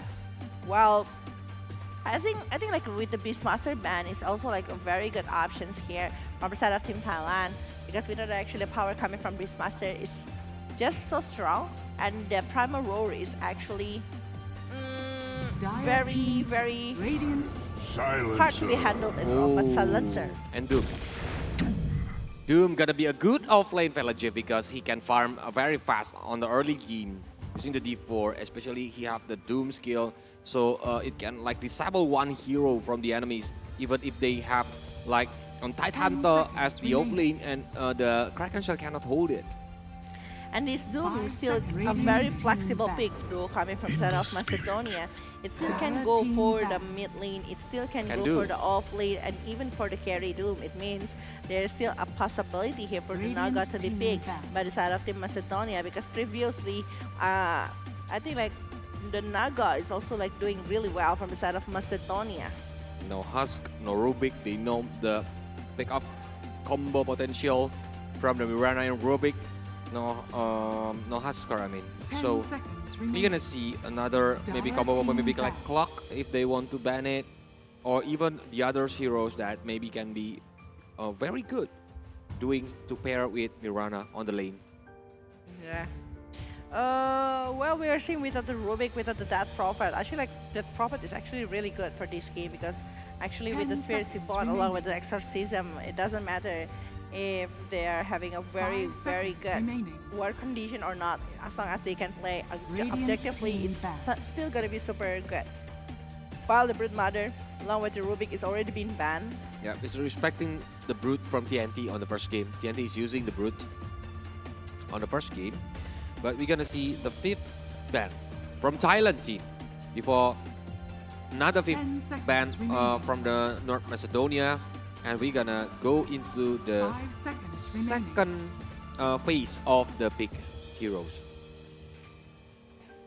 It's still one more ban here coming from both Uh-huh. of the sides, and I think like if they want to eliminate the carry, it's still a very good option. Naga is still available. If they feel like actually the Naga is the one creating so much things, it's a very worth it hero to be banned. But Dire looking at team their back. support on their side, both of the sides actually, it's actually very good if they are going for the Drone Ranger. That is just on the list right now because it's still available. Well, Ricky is the one that is being banned. I thought they are the one who gonna go for the Ricky because of the Sleeping Dagger plus the arrow combo. It's just gonna be 10 very seconds good for the remaining. war. But why they are afraid of Ricky Velajev? 5 seconds What kind of remaining. strategy that maybe they want to use? Because we are just seeing like 2 heroes has been picked from the Thailand, right? What is the potential like if Ricky have been picked from the Macedonia? Imagine that you have the Global Silence and then the Doom, and then there is a Smoke. There is like Sleeping Dagger that can be brought. There is no way that the Amber Spirit will survive that kind of condition. A lot of disable A lot of resource. silence, a lot of CC that can be given for the Amber, and even like the DPS that can be brought. It's just like too much to be handled if Ricky is on the head of Team Macedonia. So I think like that's what they want to try to ban here. Team pick. And the Sniper is the one that is being eliminated. They don't want someone to actually outrange them. So it's a possibility for Shadowfin to be picked. Because there's no Lina, there is no Sniper. It's still a very good options if they are going for a mid laner here from the side of Macedonia. 10 Yep, seconds if remaining. Shadowfin is still flexible though, it can use as the carry too. So it can 5 confuse the seconds enemies like remaining. which position are Shadowfin gonna feel if they want to pick it now. And I don't feel like if you're going against Amber, it can be going against the other spirit or maybe going for the Shadowfin. But if it's not, that they might be able to maybe secure a support, the other support first, because they already have the Silencer, Marcy. Hoodwing actually is a very good one if they're going to pick that one. Hoodwing is just like a very good Radiant setup team here, right there for the side of Team Macedonia, and they lock it. Okay, but with Hoodwing, It's gonna be it can be the support, I think, from the Macedonia team. So we're gonna see the third pick and the fourth pick from the Thailand team. Clock is still open if you want to do the combo. If they can still using Undying as the offlane too if they want to use it, but now Naga Siren is on Thailand team. It will be used by Kanompang. The thing about Naga being picked right now by the side of Team Thailand is actually not a really...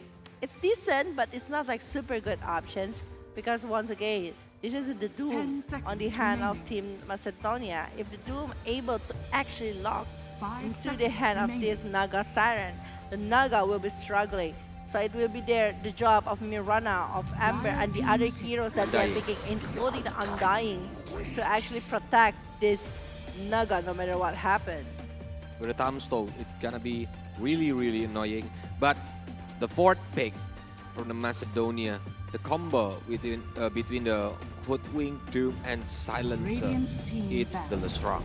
The Pulse Nova gonna be very, very painful during the team fight, especially when he already got the Bloodstone. Wow, it's gonna be disaster. They need to ban versus Void, in my humble opinion. That patch is nice, they can try to drag it. But yeah, despite that versus Void is actually being countered by the presence coming from the side of Naga. But imagine like the versus Void able to maybe secure one of their hero inside of his Chrono.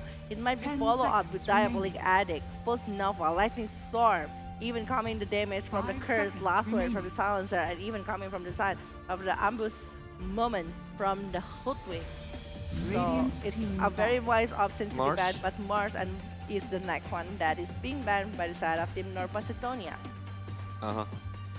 Because maybe they are looking at the potential of Undying being the support or the offlane. It's still very flexible, but no LC, no duel on the in-game from the Macedonia. And for the last ban, what is the hero that maybe they're thinking right now? It's maybe another offlane heroes if they are like guessing for the Undying will be the support for the Thailand team. But for the offlane, I think a big Krakotor heroes or even like the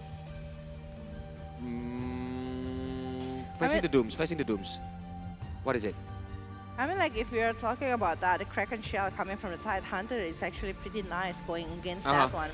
And despite that, the laning will be like a 50-50 condition. I think like it's still a very doable. But if they want to try to pick off, there is still a Bat Rider that is still available from the side of Team Thailand and even Marcy. So it depends from the side of Team Macedonia what kind of heroes that they don't want to face in the laning situation.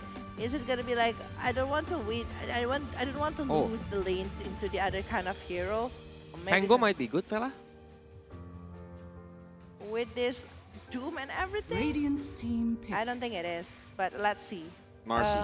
Marcy is the one that's being eliminated right now from the side of Macedonia.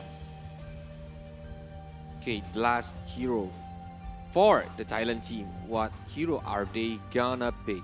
Because they are still thinking the one who are like quickly doing the ban and pick is like from the Team Thailand now. They still have the 1 minute 44 reserve time. But like Fella said, Tide Hunter, he have the Ravage, he have like the Kraken Shell, even the Gush can minus the armor from the enemies. I think it can be good if they want to use it now. Or just put the Undying as the offlane, and they might be taking something else here. Another support maybe? On the hand of Team Thailand, because I do feel like if they still want to go and put this Undying in the offlane, I think it's still very decent. Going against the carry from the side of Team Macedonia later, and that might be like different kind of things. And but the Primal Beast, by the way, is still open as well. Like, yeah, that is a right one. Like Primal Beast can dive into the back line, maybe to the side of the Macedonia. The Hoodwink Silencer or Lestrange, it can be good. Yeah. But the thing like about Primal Beast is actually, if you don't have any kind of follow-up damage in the early game and aiming into the quite tanky hero, I think it's quite hard to actually receive something over it. That's why they really need to consider so much over the follow-up that can be given by the side of Team Thailand. Okay, but Primal Beast is the last choice.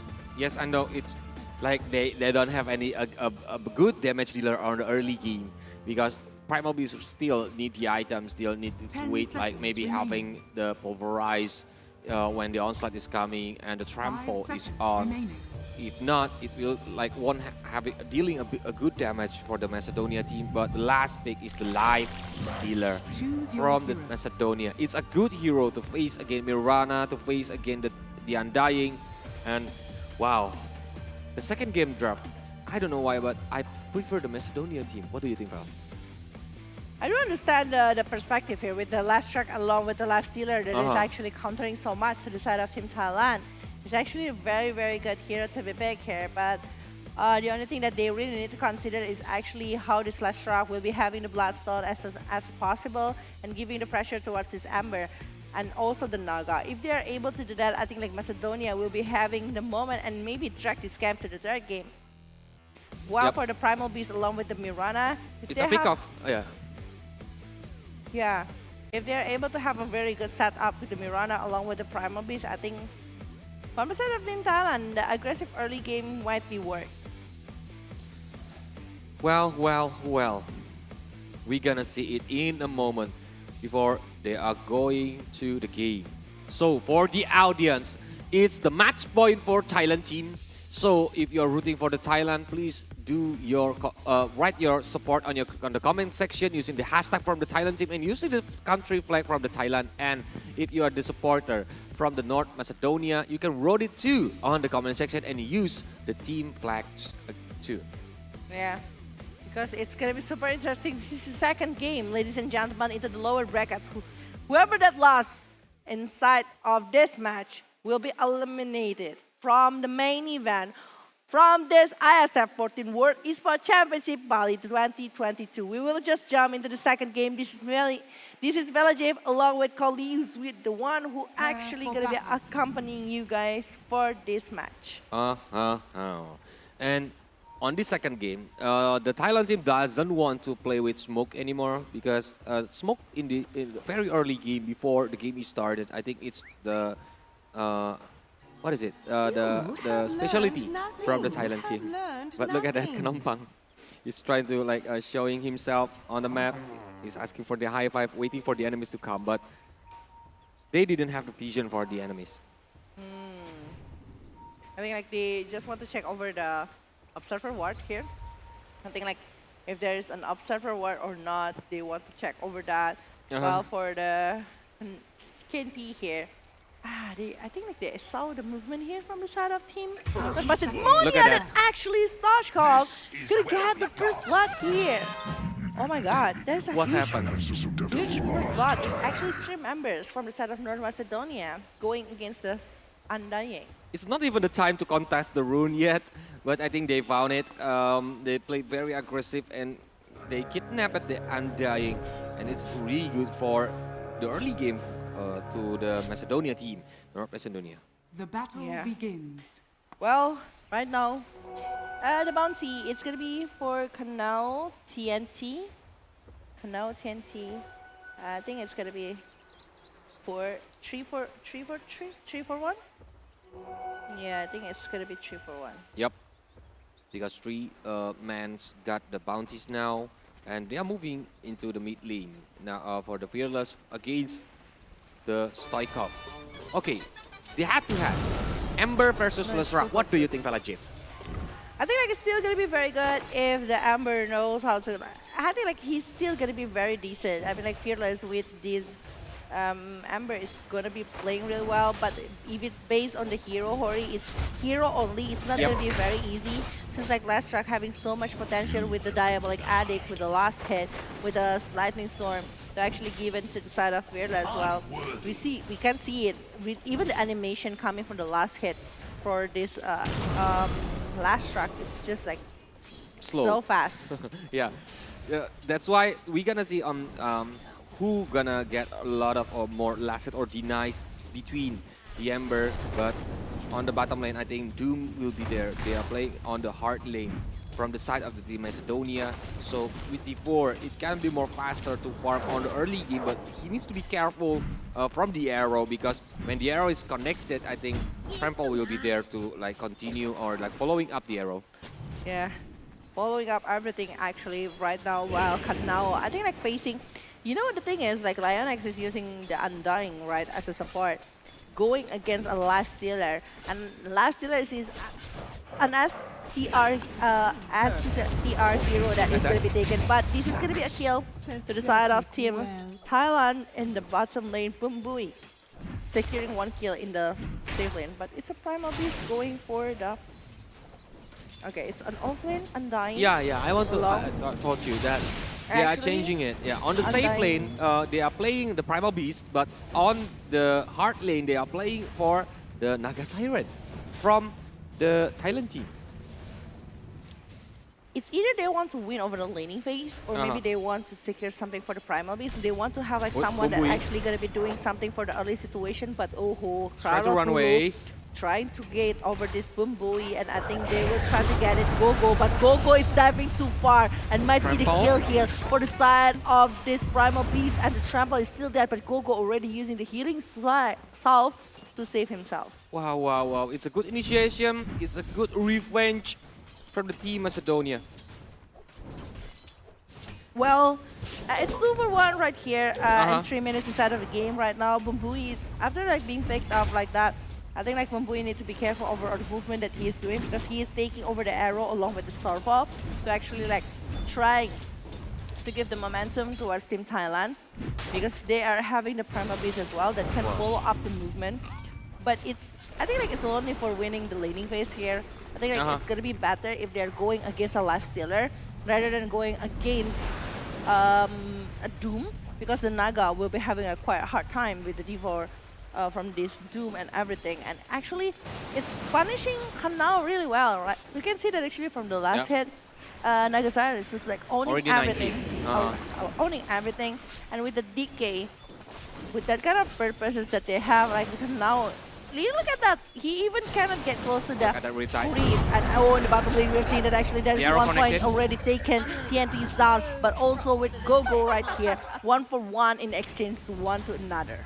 And Quarrot Bulo, he still wants more. He will try to aim it, but another mirror image, another Riptide trying to stop.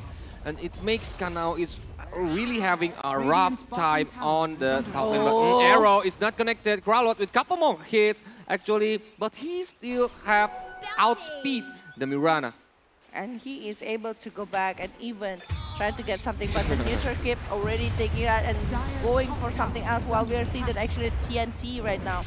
TNT, he just wants to go back a little bit. Facing the Doom is not a very easy job, but Kanopang really wants to get over this Kanao. Well, this Kanao, I don't think like Kanao will be having a really easy time, but look at that one. Kanao might be taken if the mirror image not being solved by Raze. Oh my god, this is such a risky movement. Yep, and snare will be there. And the ant snare is not there yet, but we know that actually that is a bad mirror image along with the DK from the side of that Undying that is helping Kanopang to get 1 kill and 1 assist. Having low HP, but Bumbui is coming. It cannot save the TNT. Gogo, very low HP too, but Bumbui, he doesn't have any resource anymore. That's why he needs to go back, because Gogo Doom on early game is quite sustainable. Well, we can see that actually right now from the last track itself, actually it's just like staking 6 deny. It means that from the side of Fearless with the Amber Spirit, he's just like having a really great job right there to stop the movement and even like trying to control back what they are losing. Because before, from the side of Fearless, actually losing in terms of the last hit and deny because of the ability that they have. But once again, Kanao will be chased down right here by the presence coming from Kanopang with the Riptide along with the mirror image. The longer the game and the ability of the Last Stealer unable to get something, but Gogo is the one that is being picked up by Bumbui. I think the arrow connected along with the Starfall, because that's the purposes having the Mirana on their side. That's why it's a good combo from the arrow, from the onslaught. But look at that Quarrot Bulo. He's trying to like go for the rune, but he will not do it because Stoikov battled the double damage, and it's gonna be painful when the Lesrock is coming using double damage. But on the mid lane, I think Mirana, he still can do some setups using the arrow later to help the Fearless on the mid lane. We can see that actually from the side of this life stealer, even like having a hard time. And he, I think like he's supposed to try to change the life stealer's lane to the bottom lane, to try to be a hot laner right there. But you know what? I think like they're still gonna be like trying to do something in top lane while we're still actually Starfire already being used here. Bumbui is the one actually receiving so much damage, but Gogo will be taken maybe, but the arrow actually saving the movement from the side of Bumbui. The arrow is arrived on time to stop Gogo to chasing in front, but TNT with low HP, he's still very brave to playing to like aiming for the last hit or even the denies. Kralot Bulo is standby on there, but Lionex is coming. I think they're gonna do some setups. Kralot Bulo knows it. The onslaught is coming for the Gogo, but very low HP there. BK coming, but Gogo cannot survive because Fearless is come to the bottom lane. Oh my god, the Soul Rip is working really well here from the side of that Undying, and the Undying, I think like Tombstone is just like working really great here with the positioning, with the Tombstone that they have, and North Macedonia right now will be trying to get something in the mid lane. And now it's worth even to maybe try to push over the tower and clearing the wave in the mid lane, because he is having a very hard time to try to go in the top lane. And now I think like he will try to take over the power-up runes here, and it's on the top lane sadly, and it will be taken in the hand of this Amber Spirit. Well, for the TNT, I think like if the TNT gets something, it's gonna be very good. But look at that one, actually there will be no arrow, and there will be the arrow. We can see the Reese here, gonna be flat of feast and already been taken by the hand of Amber Spirit. Well, 7-point kill from Thailand's team, and it's 5 kill points from the team North Macedonia. The goal difference is not too far, but Lesrak and the Naga is doing very well on this early game. But Fearless is not far behind Kalajib right now, before we are entering like to the almost middle game. But Fearless is already doing some of the rotation, but invisibility rule is there. Maybe he will try to do some setups to the life stealer on the mid lane. But Gogo, yep, but the Doom haven't got the Doom yet. When we say that actually TNT aiming for the Gogo, and look at that one. Actually the arrow is connected, and Gogo is still receiving some Soul Rip right there from the side of Lionex, and it's gonna be taken in the hand of TNT. 350 gold swings to the side of the Time Thailand, but it's still an early game. And then from the side of Team Macedonia, they really need something to be given by the hand of this life stealer. They really maybe stacking over the ancient creeps, maybe try to give something, but again, it's not only like last stealer that can be giving a lot of damage to the side of Team Thailand later. If the blood stone is done by the hand of this last rank, I think like this last rank might be a big problem to the side of Team Thailand. And I think to stacking the ancient creep is still dangerous though, because Kanompang using the Naga Siren is having a lot of leads on the top lane, so maybe he can dive into the jungle and stealing the stacking. But onslaught is coming, already being used. Focusing over the Undying right now, we can see that actually the one that is receiving the break is a Primal Beast, but the Lionex is the one that's being chased down by Gogo. Gogo got it, but Gogo will be taken down as well. It's a TNT going on the killing spree, and it's a carry for the side of Team Thailand, and they got so much already on their hand with the kills. And it's actually a really good exchange. I mean, like, it's a support going against an off-laner from the side of Team Macedonia, so it's a huge success to the side of Team Thailand on that war. That's why they need to be careful now, because like as we know, when the Primal Beast having a lot of advantage, the items already there, the onslaught, the trample, and the pulverize can be so painful during the team fight. Especially he can go to the backline, aim for the Lesra, aim for the silencer, or even the hoodwings. Oh, Seraph is focusing over this life stealer, but the gap of the level actually is pretty scary right now from the side of Team Thailand. They're having so much potential with all of the things that they're having at the moment. And now, it's not like before. Previous game, the Naga was like very free, but now at this moment, he's just like super hard to actually acquire an item on his hand, despite it's a very cheap item, but four-man smoke here happens from the side of Team Poland, and Stoikov is alone right now, and they might be chasing over that one. The side of his already steering chain as well, along with the arrow. Global silence is being used, but Yancy is all dominating right here after taking one, but this race is not going to be able. Oh, look at that. It's wrong target. I think the pulverize, if it's connected to the the enemies, I think that he will cancel the TP, but it's wrong target. My bad, he said. And we can see that actually for the last dealer still trying to actually acquire something, but the Starfall coming from the side of Mirana still trying to actually stop the movement from the last dealer, but they are changing things to the top lane. They want to take an Axlo, acquire a tower, and they will got it without any defensive movement from the North Macedonia. Well, for the Kanao and the Haze right now, that is battle to the side of this live Ember Spirit. I think like for the life stealer, he needs to be careful over all of the presence that he is doing inside of the gate. Three-man smoke now from the side of Team Thailand. They want to try to find someone, and maybe they will found. Look, because Hoodwings is on the river, but he doesn't want to aim for the Hoodwings. He wants to comes to the bottom lane. And Stoikov is there alone. Oops. There it is, Stoikov trying to run away, but cannot do anything. Half HP, Gogo is coming. Doom has been used.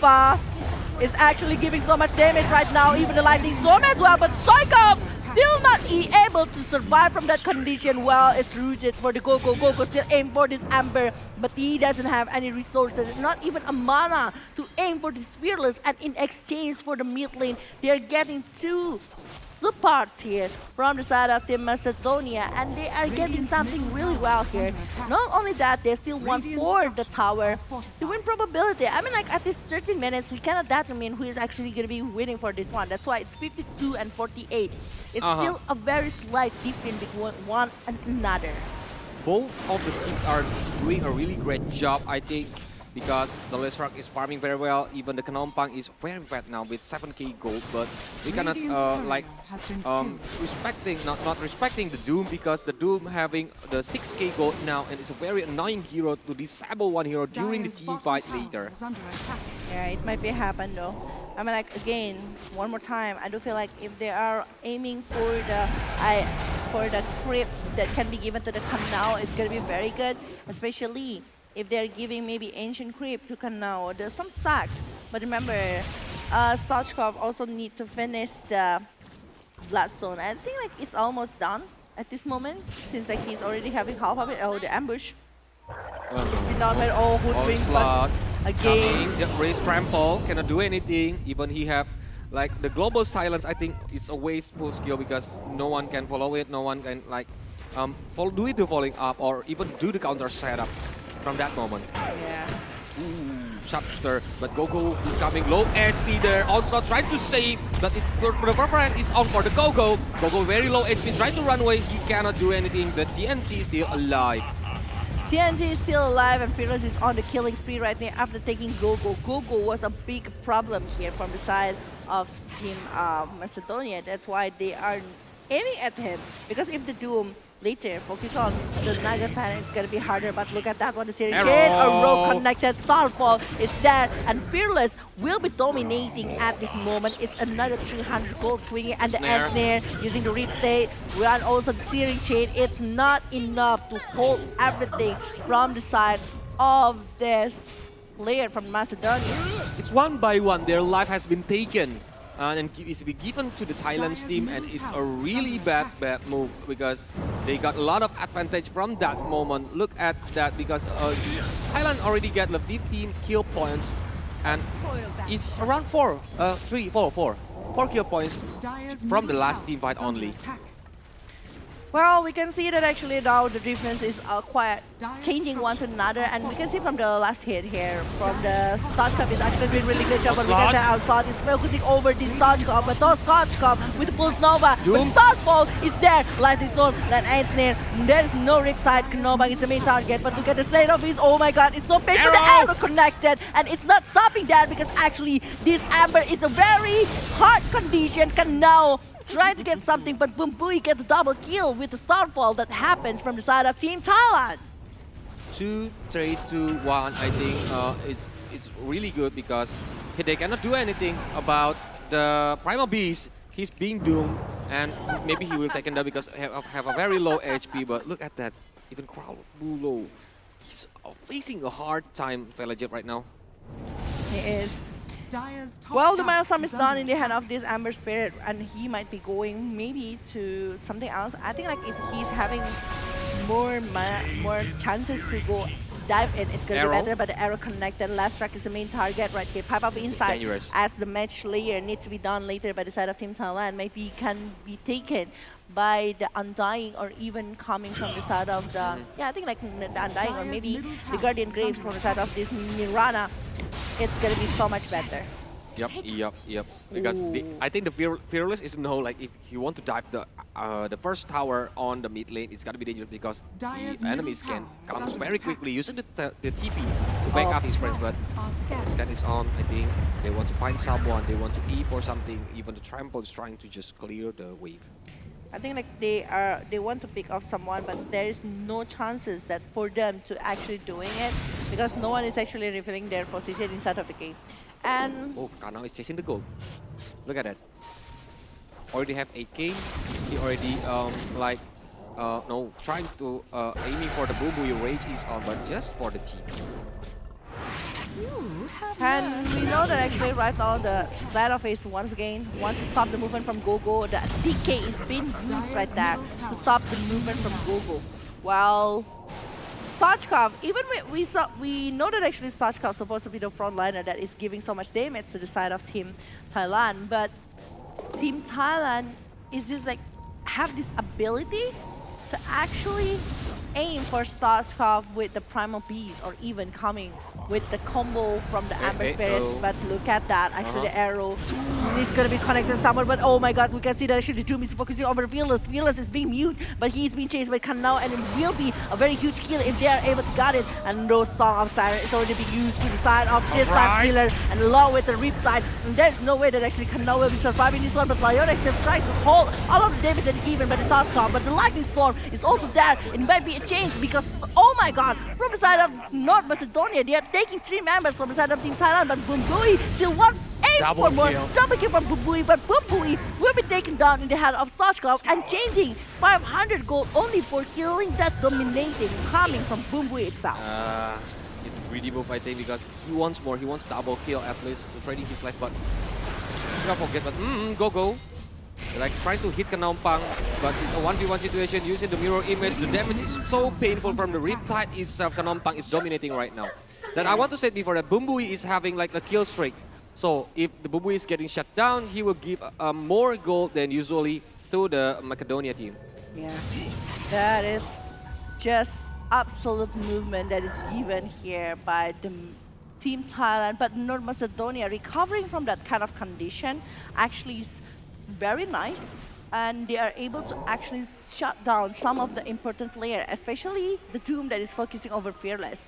The Fearless is just like unable to actually hold up the damage that is given from the Doom along with the Lifestealer, and the DK that is given to from the side of Undying to North Macedonia actually not working really well because Stochkov is just very free over all of the movement. Well, for this last year, catching up with that kind of gold is gonna be helping for the later game. And it's gotta be dangerous, EFL, because he can use the Rage even if he already have the BKB later on. Fire Resonance is coming. He's trying to aim more, but 4 heroes there. Onslaught is coming to low HP on the hood with Trample is shutting him down. Pulverize is on for the Stoichkov. With low HP, Stoichkov will try to use the Bolt Nova, but Stoichkov is down. Stochkov is down, but we can see that actually reaches the main target, but look at the burst. It's just not going to be able to be stopped, and Knopa will be securing another kill here as an unstoppable and a 4-man down from the side of Team North Macedonia.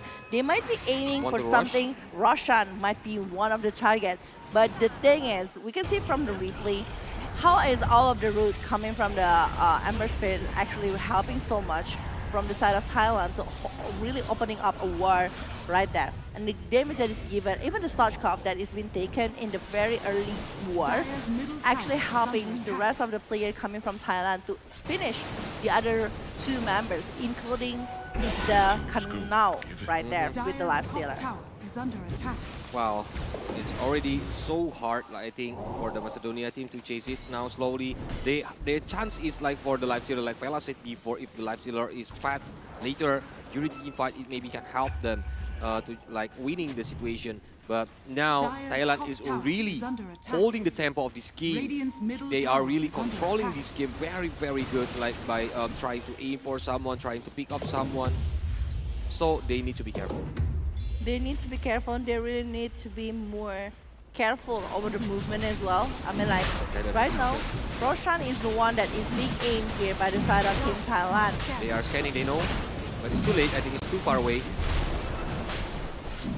The Thailand team is gonna get rushed, but the team fight will happen if they want to commit on the mid lane, because they are using the smoke again. Onslaught is coming, but global silence will be there. And now the Undying will try to run away, but he cannot do it. Too low, baby, too low.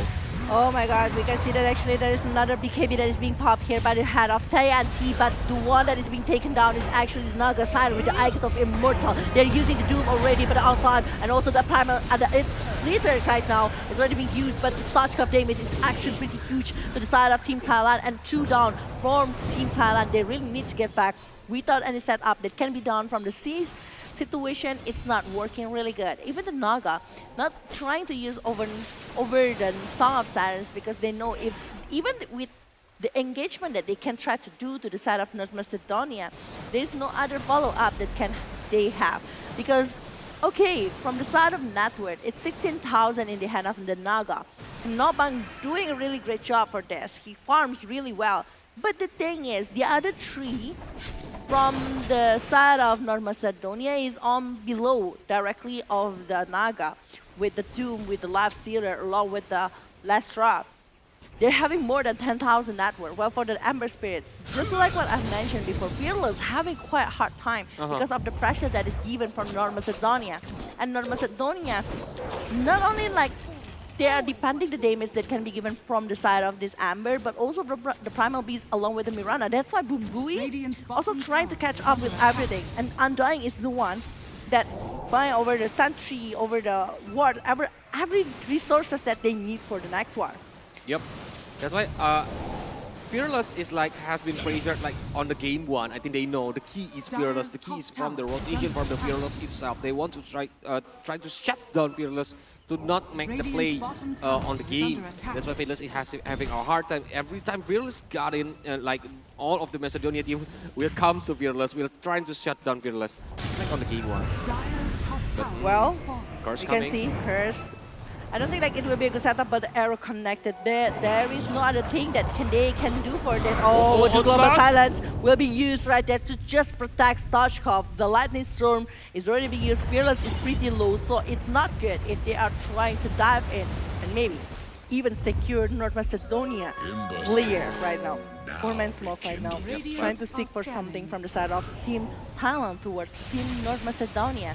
So I think they saw it, they saw Stochkov, there's a series chain, but the BKB has already been popped, the arrow is already being used, but the Moonlight Shadow, they are now changing their direction to race. That is still very free. At least the BKB coming from the side of Stochkov is already being used. Well, he is aiming for like the silencer, but Lesrak will have no BKB anymore in the several times in a moment in front. So that's why they need to set up against. I think. Oh, and a solo kill from Kanomtang to Kanao. I think it's a really good momentum from the Thailand team. I think like it's quite far coming from the side of Lifestealer. I know it's a very hard time. He really wants to seek for a farm here, but going out and being on the offside is not really wise as well. But you can see our Splater is already being used, Pulse Nova, Lightning Storm, even the Mechans already being popped right here to try to protect, but there is no way that they can secure TNT at that moment after all of the research that is being done. But the Series Chain along with this arrow is already being used, but there is nothing. BKB is being popped right here from, and the Doom is out to the side of Amber Spirit, our Splitter, focusing over the Naga. TNT is not a really good position, and Riptide is the only thing that they can go for. Well, it's a good setup, I mean, from the arrow, but when Doom is coming, using the Doom on the Fearless, I think it's a wise decision, so it can cover the Lesrak. It has not been taken down because he already have no BKB. He already used it on the last pick off, and it's gonna be dangerous if Lesrak has been taken down. Well now, Kanobang, I think like if Kanobang have a really good end snare along with a really good condition over maybe a setup from Thailand, it might be really great. But again, with the Lesrak on the hand of North Macedonia, a lot of possibility can happen. And also with the global silence, I think if they want to do a combo wombo and it's not really working with the global silence, it might be hard for the Kanobang as well. Because Kanobang, if he's revealing his true Naga, the right Naga, the non-elusive Naga, from the side of Team North Macedonia, will be able to burst it down really fast with the presence coming from the next truck itself. Because the Naga is not having the Heart of Taras yet, so it will not like getting too tanky to be burst down. That's why they need to aim it, but it's hard because you have the mirror image. So they need to be careful choosing where is the real Naga, like Fela said before. But they are aiming for the second tower on the mid lane, I think. No creep. Ooh, right now we can see that actually it's 28 into the 17 into 77 minutes. 27 minutes inside of the game, and it's 3,000. That's what only lead by Team Thailand. Still a lot of possibility for Team Macedonia along with Team Thailand to win this game. Is it going to be 2-0 or maybe 1-1 and going for the third game? But TNT, I think like right now it's a quite hard moment because TNT almost being picked up right here with the split edge and also the force up that is being forced to be used right there. But TNT forced to use the BKB to go back a little bit. The ad snare will be trying to get over the last track, but it's dived in too far. The arrow is not going to be connected. The blink dagger going in and trying to get over the Kanobang, but it's not the right target so far. Yep, they try to disengage again. Both of them want to play it very, very safely, and they better gonna like changing the target to the objective of the second tower on the mid lane. I think that's why using the mirror image. But the real one is getting back because it's very dangerous with 5 mans from the North Macedonia is there. Well, no wonder right now we can see that actually from the side of Life Tier is catching up because all of the things that he's doing. But look at the BKB that is being used and also the global silence. We can see that actually the side of the split shooter already been done, and the Doom is actually taking Kanobang down. It's a huge kill, and it might be taking the Fearless as well. But the Fire Ramdan is still there, and he's still able to go back even with the Blink Dagger. But the thing is, right now, the Mirana is the main target, and even Kanao is being forced to get close to the side of this Mirana without any lead. He's using the lead to actually go into the higher ground, but the Soul Whip is being used again to actually help for this Fearless, but Fearless will be taken down just like that, and North Macedonia securing 2 cores from the side of Team Thailand. It's 2 mans down. It's a really important kill, especially for the Kanobang because he's on the kill streak. He's giving a lot of gold to the Team North Macedonia, and if they keep doing it, it's gonna be dangerous because Sharpshooter is up for the Mirana. Mirana is trying to do the TP, and I think he will successfully go back to the fountain. He's successfully doing it, even despite all of the things that happened to the side of Team Thailand right now. And 30 seconds, I don't think like Silencer is really gonna be able to be picked to the side from the side of Team Thailand, you know, because actually he's supposed to have a better positioning at that situation. But for Kanao, I think like Kanao is pretty strong with the Hand of Midas, Mjolnir even in his hand along with the BKB. He's aiming for the Skull Basher, and I don't think the thing is, I don't think what is actually gonna happen if they're taking it to the late game, because the Life Stealer's ability for the late game is actually countering all of the heroes coming from the side of Team Thailand. Even Song of the Siren can be that doesn't have any effects during the rage or even the BKB from the Life Stealer, and it can like hitting the Thailand team more fastly because he already have the Mjolnirs too, so the damage will be like chaining to the opponents. That's why the Life Stealer is the key from the Team Macedonia if they want to win this game. But otherwise, from the Thailand team, Kanobang still the rich boy, still having a lot of gold, so he needs to be stopped if they want to receive any more big damage. Yep, it's a cold damage, but The thing is, like, once again, if they are not able to actually stop the last hit, it's going to be bad. But the arrow connected right now, it's a stun. But there is so much that actually baking up Kano at that situation. Smoke. And the invest bond might be happening right now. They want to aim for somebody, and Fearless is actually showing a really good position. But Tombstone is already being there. Look at the damage that's given by the Pulse Nova along with the Light Storm. But there's no way that actually they are going to be able to survive from the condition. Not jumping in, and actually the arrow that is connected Riptide is their mirror image. They want to get somebody, and they got Gogo in that exchange. But those thoughts come already going back, and now it's still very strong to actually going against this Naga. The Riptide is still going to be there, but Knopang, he might be down again. There is still another split earth that is going for that one. Ripso, but there's no way Knopang will be saved from that condition. Everyone from North Macedonia actually aiming for Knopang. Oh my god, even the Primal Beast cannot do anything because every time he comes on the T5, the Doom will be there for the Primal Beast. He just kind of watching his friends being like taken down by the North Macedonia in the backline. Even the one that they set up for that, I mean, like, after getting the, almost getting over the life terror, I think like it's just quite hard, but TNT. Actually, he's quite doing a suicide movement if he's aiming for the Starcam, but the arrow connected right now. Fearless also there. Starfall, I think like if it's 3 members, I think it's going to be very great. And they got the kill here. Almost 1,000. It's net worth. An off position, I think, from the Lestra strategy. And TNT doing a really good job to do the pulverize, to do the onslaught. Even he is do the kiting move to make not all the damage he received that maybe can be traded by the Lestra itself. It's 32 minutes inside of the game, going for 33, and now North Macedonia leading the game again. Once again, with the draft, I do feel like both of them have the chances to actually going for the late game. It only depends on the initiation or maybe the setup over the war.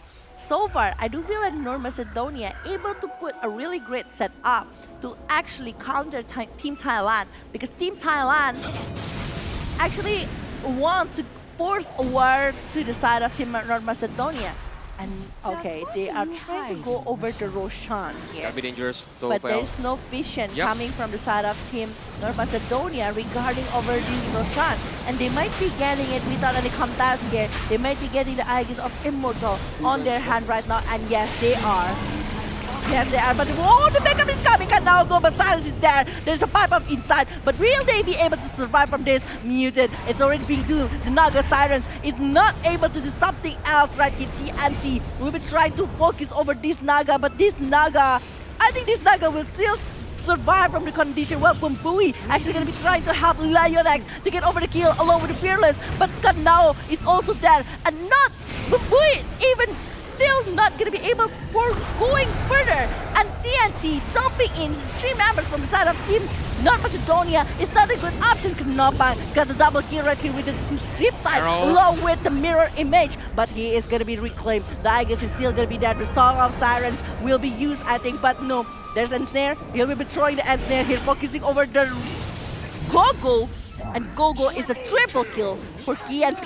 It's a good setup. They got the edges, they got triple kill. Even the edges is reclaimed by the North Macedonia team, but it's a really bad move. 4 men down from them, only 2 men down from the Thailand team, and they're gonna push it. They're gonna try to aim for the objective of the tower that the North Macedonia have, and it's a really good movement from the Kanomtang. He's trying to aim for the soft hero first, and then he comes into the front line and doing the Ensnare and having some the triple kills there.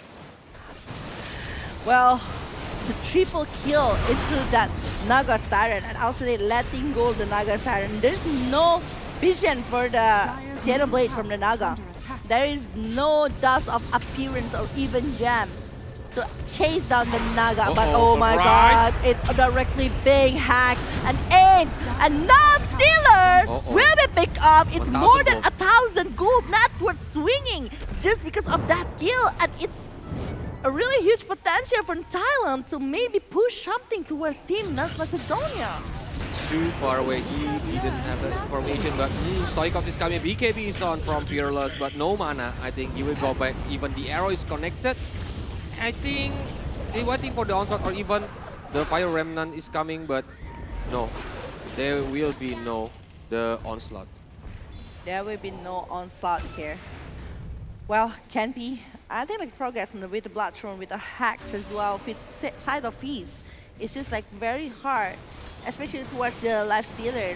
They really need to protect this life stealer, but the life stealers only have the BKB. Maybe Lotus will be very nice if they are having the Lotus on the head of Team North Macedonia. At least maybe into the head of Silencer, maybe the foot wing, and maybe from the side of Lashrak, but Archblade is already being used right there to try to clear the creep as much as they can, but BKB is popped without anyone actually jumping in towards this Doom, and it might be bad for the next war that they were doing. Yeah, and Tombstone is already in front of the high ground tower. I think they will try to take it down. Even the Hoodwink is really annoying, Velajev. Really annoying.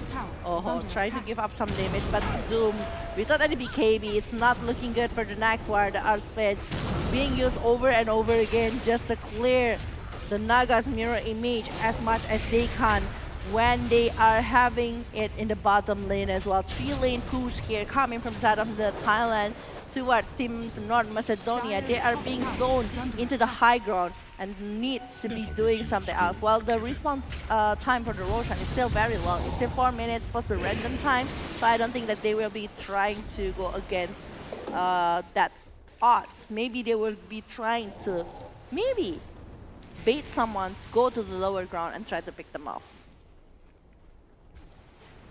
Well, but it's waiting moment again, Velajev. Because the North Macedonia, they will get try to get inside, but look at it. The team fight is happening again, but no one is getting down now. They just want to shooing away the Thailand team in front of their home. It's 23-37 with 37 minutes inside of the game and 9,000 net worth lead here by the side of Team Thailand. And it's still 3 minutes for the next Roshan. Well, the vision that is being brought by the side of Team Thailand is coming really offensive. While from the side of Team Macedonia, they are also having an offensive word as well. Movement. And the movement that they are doing right now, I don't think they would be trying to do something else aside of the maybe taking over the things that they were having. But yeah, one rewarded movement here with the vision that is being brought by the side of Team Thailand. They are aiming for something, but arrow actually is not connected to the side of Team. Oh, they're going to be going for it. Ramna, City Chain, and the Global Silence is there, but Riz, I think that Riz will not be able to survive for that. Wow. They continuing. A snare goes to the Life Stealer, but Life Stealer is still free. He's trying to do hitting against the Tombstone, trying to stop it, but Alvarez is coming, trying to use the BKB. Even the Fearless is using the BKB too, but Kanao is trying to running away. But the Fire Remnant is still coming. Kanao is using the BKB and then trying to fight back the TNT, who's are going away, trying to crowding with his teammates again, but the high ground tower will be the target. The Song of Siren has been sung here by Knopang, but we can see that actually there is a buyback coming from the left side. We are seeing how the Lightning Storm is giving so much damage, but Bumbui will be down. Kanao still jumping in, but the Pulverize is not going to be used. The Hax is focusing over the Life Stealer. There is no follow-up damage that can be given. It's a forced buyback from the side of the Mirana, and it's a failed going to the high ground.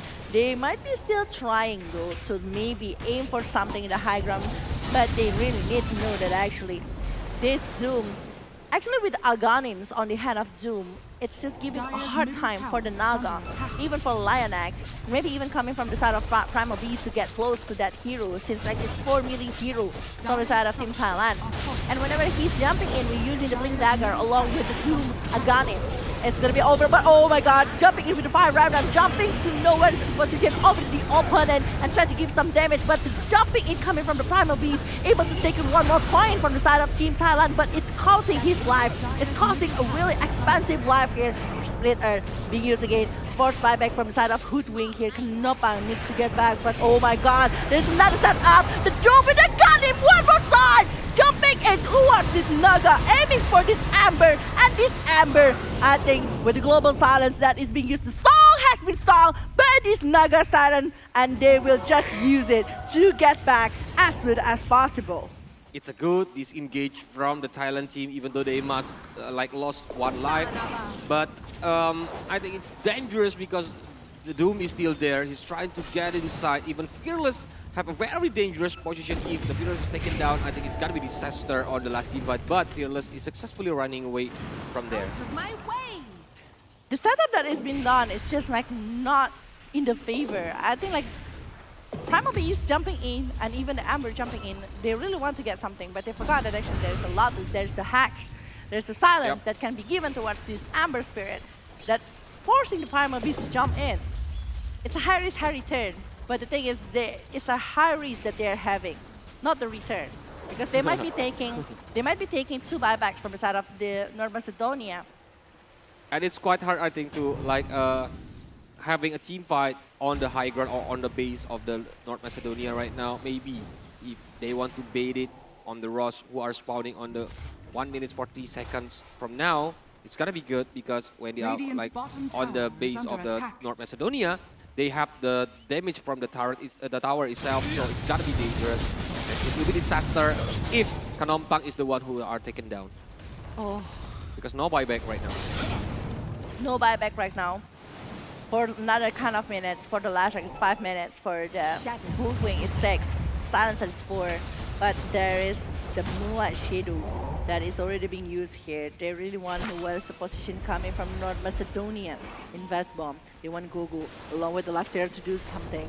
There is only the thing, but oh my god, the Doom along with the Blink Dagger aiming for this Naga! Drop it down, and they got it! It's a 2,000! Network changes just because of the kill towards that. And the hacks, the arrow is connected right now. They are changing the side to the side of this Doom. And the global silence is there. They are framing it. They will try to take more kills. The Earth Splitter, the force stuff, everything is being used to try to run away from that kind of loss from the Thailand. But oh my god, this Amber really want to get over this race with the global silence and everything. This is time for them to counter the initiation. And Fearless is unstoppable by taking the silencer down. It's a dieback with 90 seconds in the hand of this silencer. And there is no Roshan yet.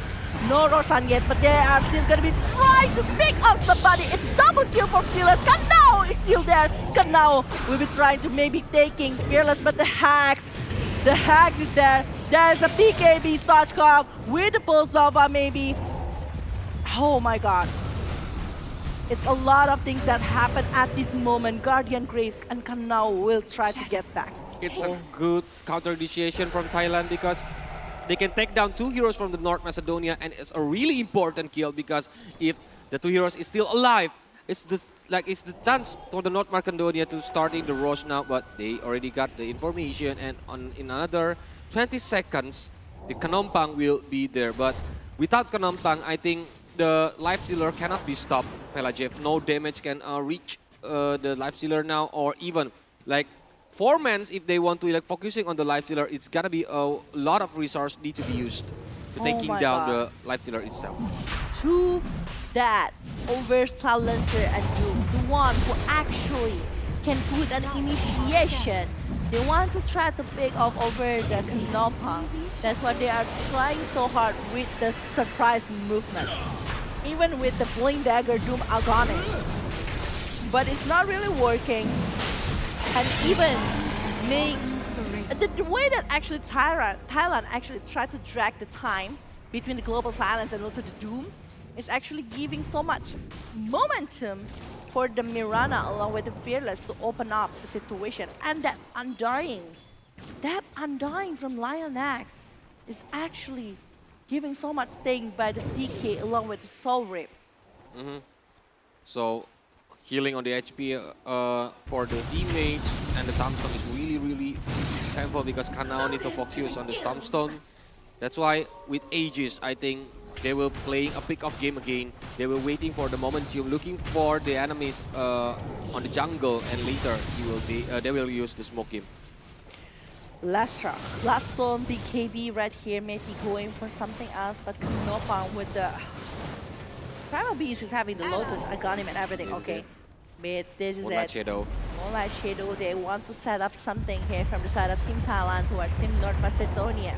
They want to get to the high ground which is not going to be very easy because once again, they might know where's the position of the opponent. Oh, he revealed his position actually, and he is trying to get back from Riz using a little bit of Grimmer skip, I suppose, and he is still able to dodge everyone. He is able to juke it and maybe even save and on back to the fountain here. But with securing the outpost, it can like helping for the enemies not doing the TP from their best to like the outpost, and it's gonna be dangerous if like the backup is coming so fast. It's a good movement from the Doom. Well, the Doom here, actually like they really need the setup coming from the Doom. They really need something from the Doom as well. And the Doom actually, if it's combo, yeah, Shiva is gonna be very nice though. If it's coming from the Doom, it might help for the last stealer, but Assault Quira is also gonna be a very good one if they're going against Team Thailand at the moment. I don't think like no one actually going for that one, but oh my god, the initiation coming from Fearless. He is just baiting somebody from the side of it, and the Doom along with the Blade Dagger going forward. The BKB has been popped, but the Song of Siren has been sung right here. They want to initiate something. They want to try something, and Primal Beast will be going. Stochkov, the main target. The Blink Dagger is already being used by the Doom to get back. There is no one from the side of Team North Macedonia that is being picked up.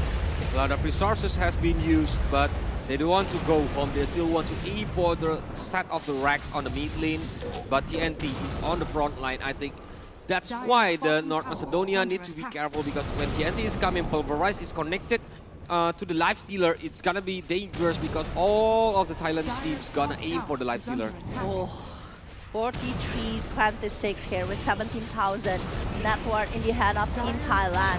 And the Earth Spirit one more time is just being so hard to be handled, but Knopang right now still trying so hard to actually push over the barracks. They want to get one set of racks here in the mid lane. It's 18,000 net worth lead. But even the stun, continuous stun that is given from the side of North Macedonia, it's actually causing so much trouble. It's a non-stop stun. Look at the Naga. Look at it. Look at the Naga. He's not even able to do something, but Doom with the Blink Dagger going forward. Aiming for the Fearless. Fearless in the bad position. He's forced to use the BKB to get back, but Knopang with the school veteran coming from center. Last year, Knopang might be down. The Egg is will be reclaimed. The Thumbstone is already being popped. The DK is dead, forcing for 3 members, but the Knopang directly aim for the last round. Will the rest are still able to go back? There's a BKB, but now actually giving so much damage. But Stoskov will be chased down by the Primal Beast. Primal Beast is down, but the Amber able to take one down from the side of Team North Macedonia. And it's a monster kill because Riz is also down from the side of North Macedonia. There's no buyback from the last round. Oh my god, it's 106. There is a buyback though. Whoa. Oh my god. Because it's the Primal Beast. He can just buy back and coming again to like doing again for the team fight, but I think he needs to be stopped because Leshrac is the very annoying hero that needs to be aimed for the Primal Beast when he can scam maybe using the onslaught and maybe pulverize from the Leshrac, but all of the teammates is covering him. They don't want to let the Leshrac down. But Bubui is coming. He might be going for more at this rate. The steering change. All side of it might be used by the Doom. I got him. And also Global Silence. Focus over Knopang. Knopang will be the main target, but Song of Siren has been sung. They need to get back. But oh my god, Fearless! Fearless will be taken. And it's a monster kill with 2,000 net worth in the hand of Gogo. Wow. It's a wrong move, dude. Wrong move.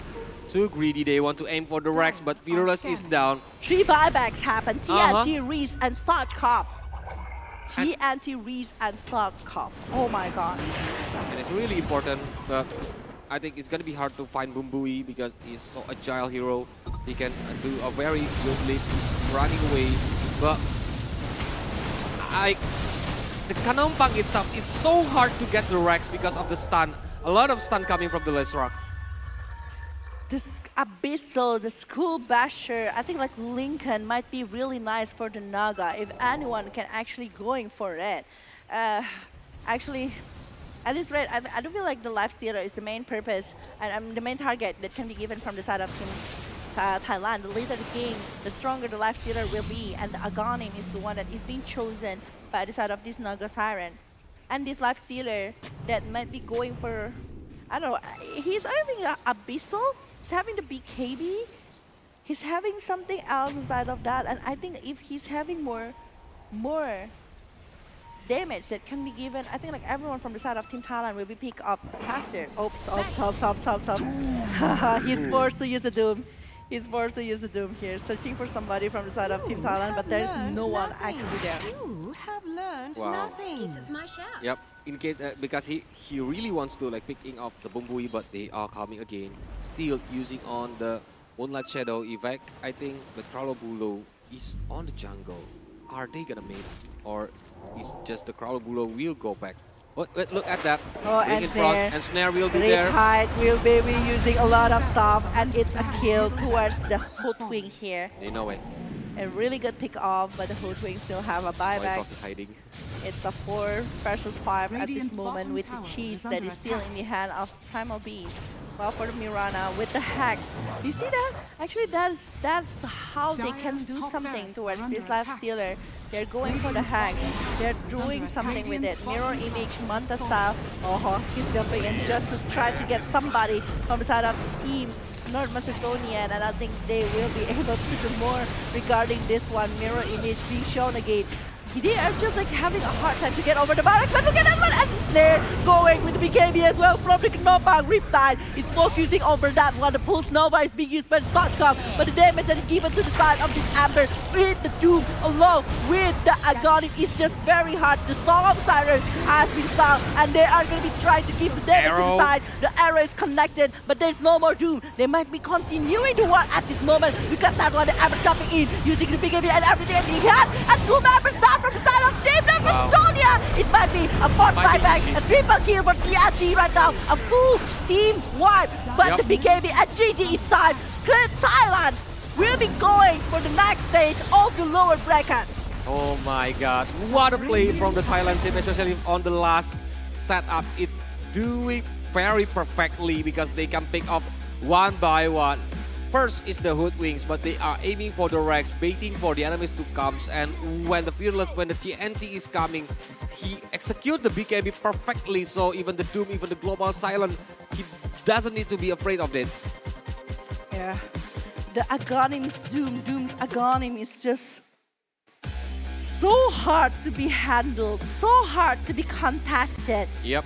The rest of the players from the side of Team Thailand need to drag the game if they want to win over that one. That is a hard battle, even for Team Thailand. North Macedonia showing a lot of improvement, and right now, oh my god, this is a great 2-0 from Team Thailand that is going for the next bracket.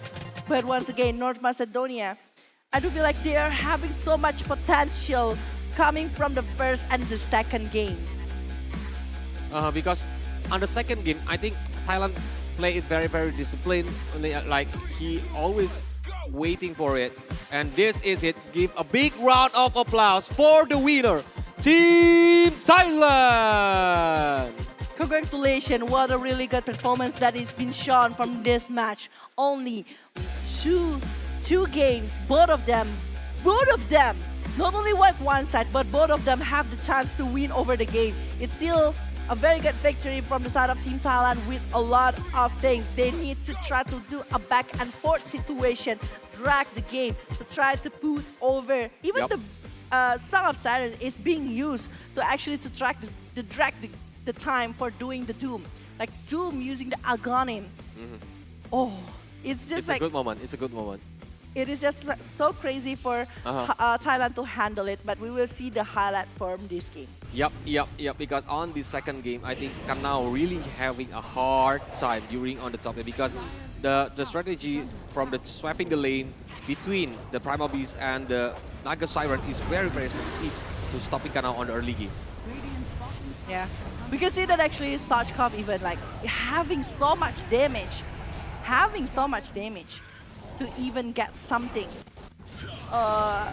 from the side of Team Thailand, and Team Thailand is just like being picked off most of the time, especially coming to the Fearless. Like how many times Fearless being picked off with all of the movement that he is doing. He's doing a really great job, you know. And I think the strategy is still the same, fella, from the game one. They are like always aim for Fearless wherever he is, but TNT is really doing a good job on this game. He is using Onslaught, Pulverize on time, like who is the target, he already know, especially the Lesrock, because sometimes, and several times, I mean, Lesrock is being taken down by TNT itself. And Kanao, I think like Kanao having so much things on their head. I mean like the Kanao farmed pretty well into the late game with the Mjolnir, with the BKB on his hand. He is having so much damage that can be given and even clearing the creep very fast and giving, even towards the Naga, he's the one that actually stopping the Naga with the Abyssal along with this Skull Basher. And it's making the Life Stealer quite hard actually to be picked up by the side of Team Thailand. While for the side of Kanoma, actually he's trying so hard to give the damage and maybe open up a setup here for the side of Team Thailand, but it's Team Thailand. They're losing in some terms of the moment, since like the Doom that is being focused on over the Fearless, or maybe even the BKB that is not ready. Yep, and this is the moment actually when they are trying to a little bit overcome it. That's why Kanompang is like, yes, he have the BKB, but it's so hard to stopping the enemies, because like when TNT is coming, it's like setting up back from the Thailand team, and it's 120 seconds that for the Mirani. And after that, most of them doesn't have a like proper buyback to go for the war. And I think like this is the last moment when they don't have any other Doom, and he's just jumping in, using all of the hacks, using all of the resources that they have to actually take all of the kills. And there's no buyback left coming from the side of North Macedonia, so it's a GG. And Thailand able, with the drag that they are having, all of the movement that they're trying to hold all of the damage, and even the CC that is given by the side of Team North Macedonia, actually like stopping the movement for Team North Macedonia itself. Yep. And this is the MVP from this game. It's Fearless. He can come using the Fire Remnant very perfectly with the Aghanim Scepter, with the Side of Vice. It's a very good situation where even the BKB pop-up is really on a perfect moment.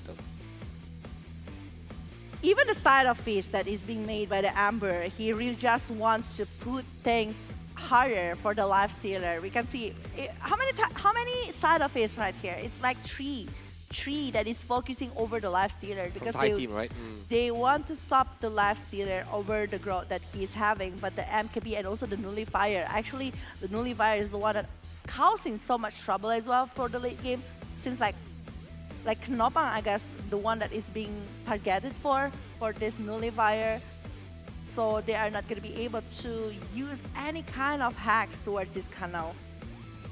Yep. So once again for North Macedonia, I think really nice try for you guys, good game for you guys.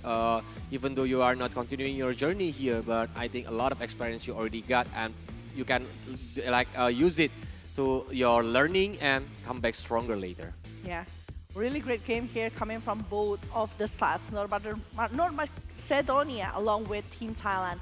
The next on, we will have another lower bracket right here. We will be having Indonesia going against Team Kazakhstan. Both of them are very strong team. Even Watson the carry coming from the side of Team Kazakhstan is one of the strongest player coming from the Europe side. So we'll see what is actually going to happen in the next best of 3 series. But before jumping on that one, I have like some information for you guys that actually we have the Samsung Galaxy A series, 3 of them. We have the Samsung Galaxy A53 and A53, and A73, and all of it are 5G. Yep. With 8 gigs of RAM, 256 of memory, and also we have the AMOLED screen that is going really well, 120 refresh rate, and it's just so good for you guys to play the games because the battery is also like 5000 mAh. And you don't need to be afraid if you are having the hobby to go to the beach, bring the phone, because it have rated for IP67, so you don't need to be afraid of the wave splash. And also the camera is 108 MP, so for you guys who wants to take more pictures, it can be used with this Samsung Galaxy A series. But before we're jumping to the second match, we will just see the host that is ready right there. Lara Mozart and also Darius Drew. Please take it away.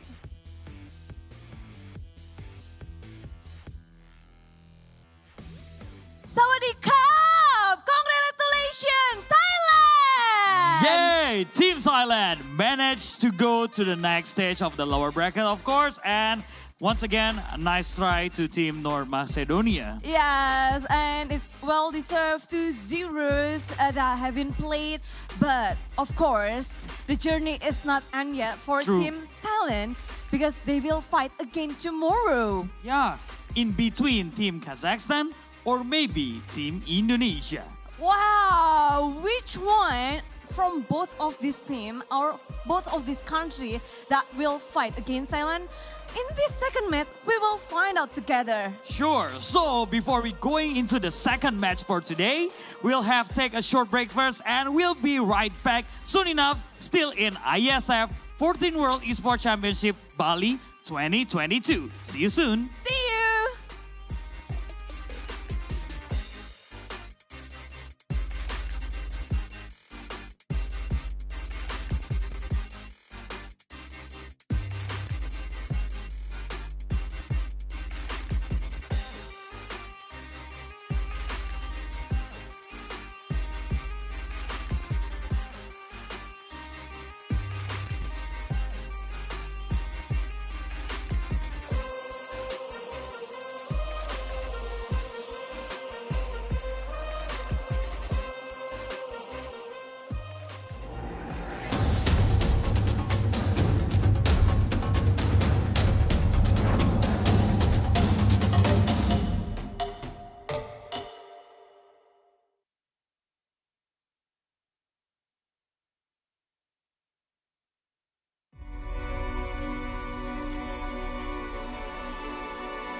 I see the place where I was born.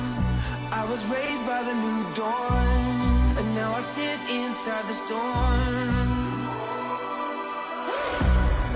Like the eye of the pyramid, I know everything ahead. I'm in the hunt, don't you forget. Gotta work for it, every day work for it. Gotta work for it, every day work for it.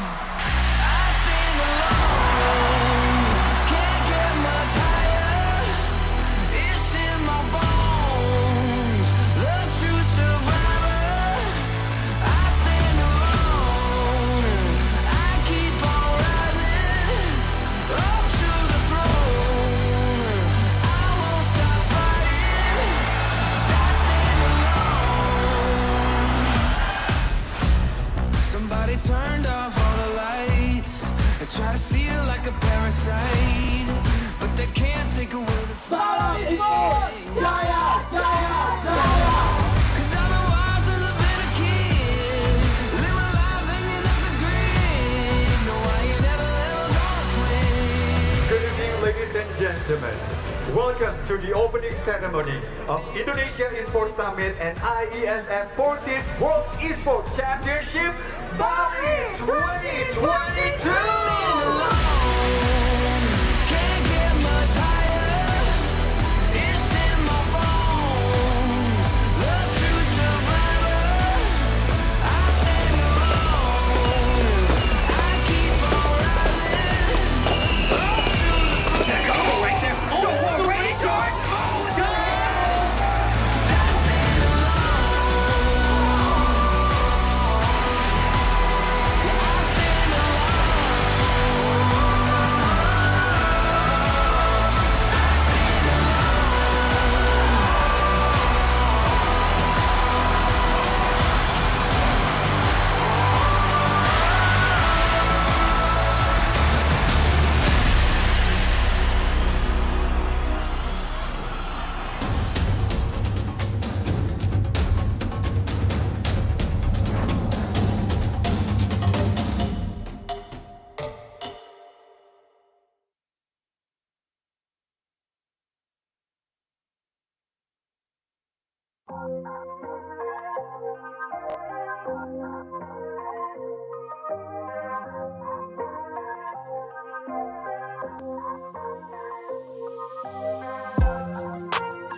All it takes is one dream. One dream that becomes a journey. To drive an ambition. Believing in yourself. Persevering challenges.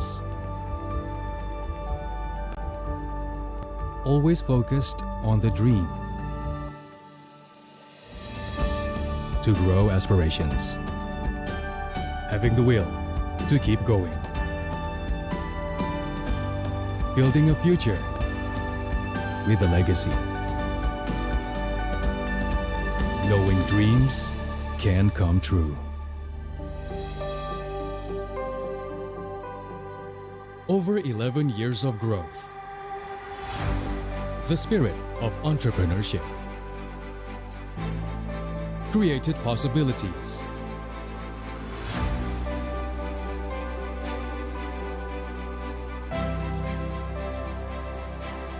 Realized new potentials.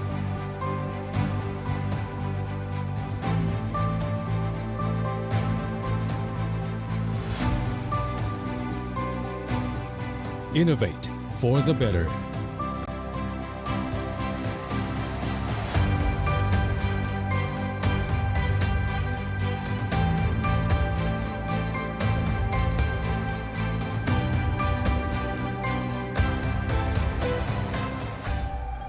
Expand horizons.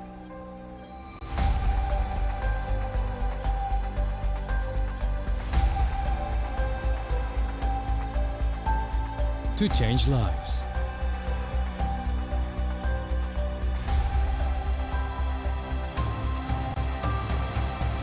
To connect new ideas. to explore new grounds.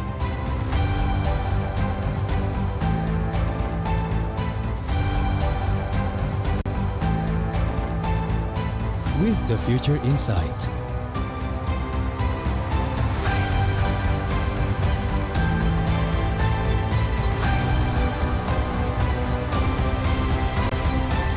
Together.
Berat pikiran.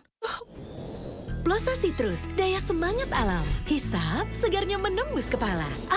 Pikiran enteng dan lega. Plosa bisa kerok dan pijat. Masuk angin, mental. Plosa Citrus. Korban demam berdarah jutaan orang. Nyamuk demam berdarah adalah nyamuk siang hari. Oleh Sovel 2 kali, pagi dan sore. Nyamuk tidak bisa gigit lagi. Sovel, tolak nyamuk demam berdarah. Awas merek anti kuman tangan. Di Amerika atau Singapura pun banyak yang dilarang. Yang ramah, Antis, wangi jasmine tea. Tangan tetap lembut, bisa langsung makan. Antis Food Grade.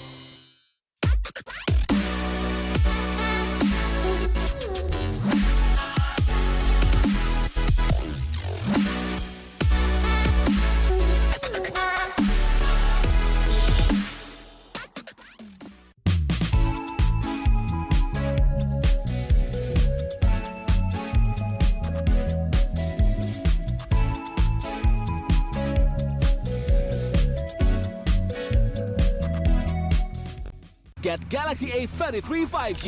Why? Because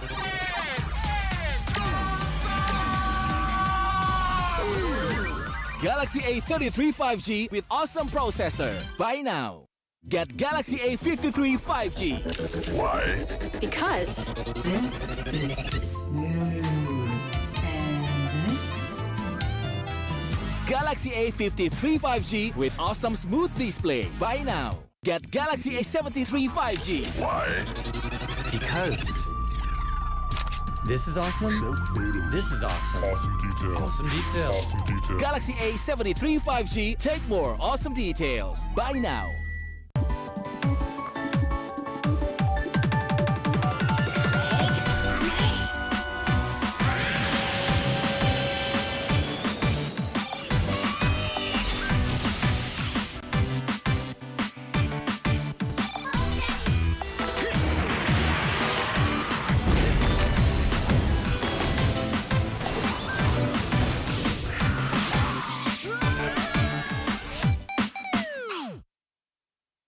Selamat datang di sebuah pengalaman perjalanan baru Indonesia bersama InJourney.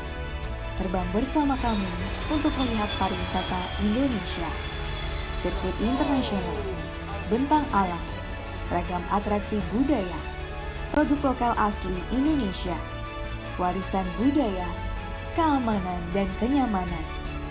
InJourney membawa keramahan Indonesia ke dunia.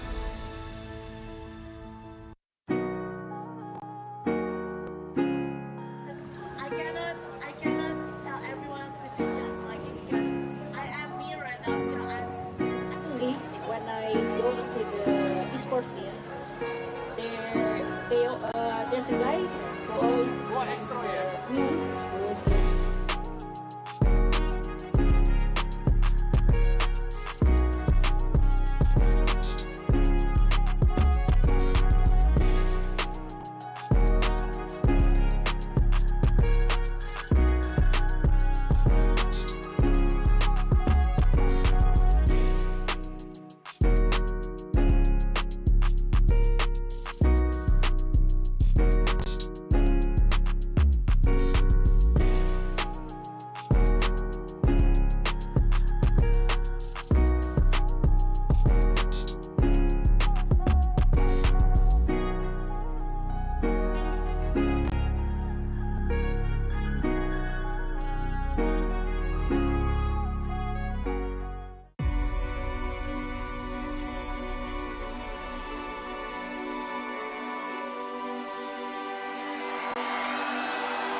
See the place where I was born. I was raised by the new dawn, and now I sit inside the storm. Like the eye of the pyramid, I know everything ahead. I'm in the hunt, don't you forget. Gotta work for it, every day work for it. Gotta work for it, every day work for it. I sing alone, can't get much higher. It's in my bones, love's true survivor. I stand alone, I keep on rising up to the throne. I won't stop fighting, 'cause I stand alone. Somebody turned off all the lights and try to steal like a parasite, but they can't take away the fire. Jaya, Jaya, Jaya. 'Cause I've been wild since I've been a kid, live my life hanging off the grid. No, I ain't never ever gonna quit. Good evening, ladies and gentlemen. Welcome to the opening ceremony of Indonesia Esports Summit and IESF 14th World Esports Championship Bali 2022. Can't get much higher. It's in my bones. Love to survivor. I stand alone. I keep on rising up to the throne. Go right there. Oh, the ready, George. Let's go. 'Cause I stand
Okay, so today we have Indonesia Dota 2 team in World Esports Championship 2022, and I have a few questions to ask.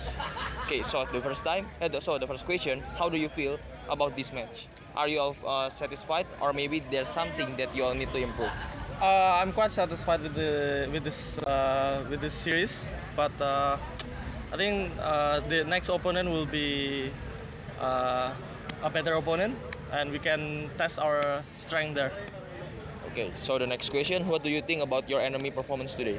I think they play quite well, but I think it's not enough because we outclassed them, I feel. And I think they played their comfort hero, but it was not enough. Okay. So is there any special preparation for the next match? I think Avil and Hyde, the analysts, are gonna prepare the draft and the wording and the stuff for them. I'm just gonna play some pubs at Warnet. Okay, so you already won the game this time. Yeah. What things that you have but your enemy doesn't have? The Algeria. Yes. I think in general they just lacking the knowledge. That's all. Because from the laning phase we can quite see that they got like outclassed really hard. Okay, so any worries for the next match? No. How confident are you to win this competition? Just play. Okay, so for the last question, who is the toughest enemy in this competition and why? Ourselves, because the only one who can beat me is myself. Okay, so that's all for my question. Thank you very much for your time. Sure.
Okay, so today we have Age and Textam as a coach and analyst from Indonesian Mobile Legends team in World Esports Championship 2022, and I have a few questions to ask. Okay, so the first question, how do you feel about this match?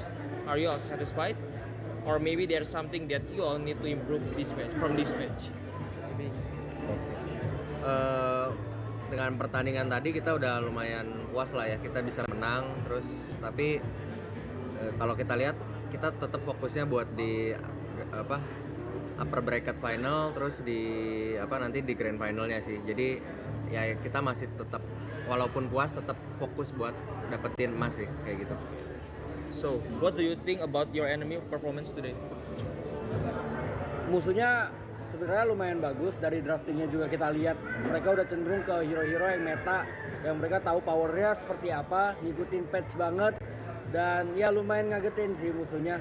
Mereka bisa adaptasi dengan meta-meta yang sedang berlangsung lah di Mobile Legends ini. Jadi menurut gua musuhnya lumayan kuat.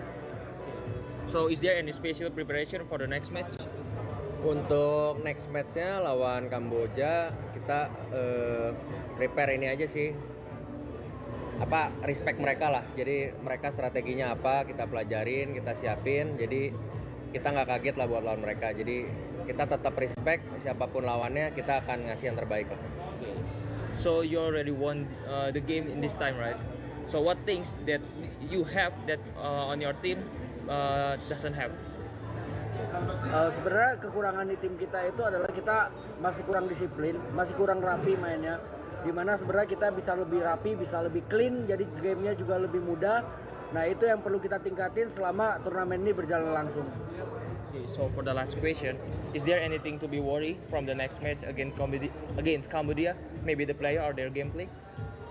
Mungkin lawan Kambodia ini, karena kita tahu tadi kita expect-nya kita bakal finalnya lawan Malaysia ya. Ternyata Kambodia bisa ngalahin. Jadi ya kita inilah pelajarin lah kenapa mereka bisa ngalahin Malaysia, dan kita respect dari draftnya juga. Kita baca mereka strateginya bakal gimana, jadi kita nggak bakal kaget lawan mereka. Jadi Okay, so that's all from my question. Thank you for your time, and I hope the best for this competition. Okay, thank you. Thank you. Get Galaxy A33 5G.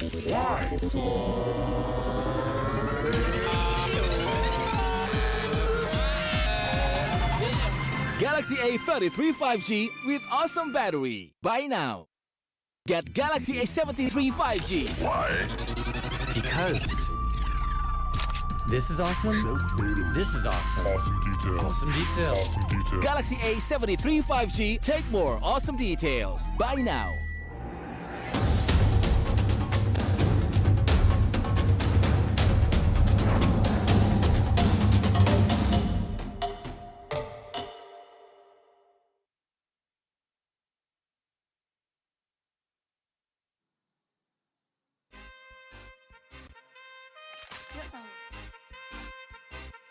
All right, ladies and gentlemen, and welcome back to IESF 14 World Esports Championship Bali 2022. Still with us again, that is Drew and also Clara Mongsa here in the sunny day and bright day in Bali, of course, in Merusaka. And right now, we will jump into the second match of the day. Exactly, will be the second match, the lower bracket match, of course. That's right. After after the last match.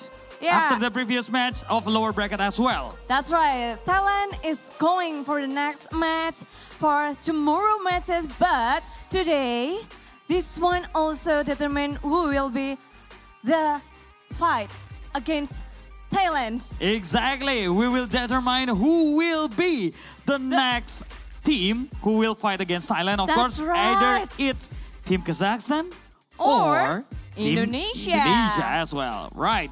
So please join us right now because we are going to have the battle soon enough. Yes, in Merusaka, please. Let's go. We want to see this match as well. Best of 3 series lower bracket, and you all who in Bali, please come join us in Merusaka because we have a lot of things to do. Not only in our stage, but also in other stages as well. True. So please join us. And now it's time for the battle to begin. So without further ado, let's invite the first team to join us in the battle. Let's go. Please welcome Team Kazakhstan.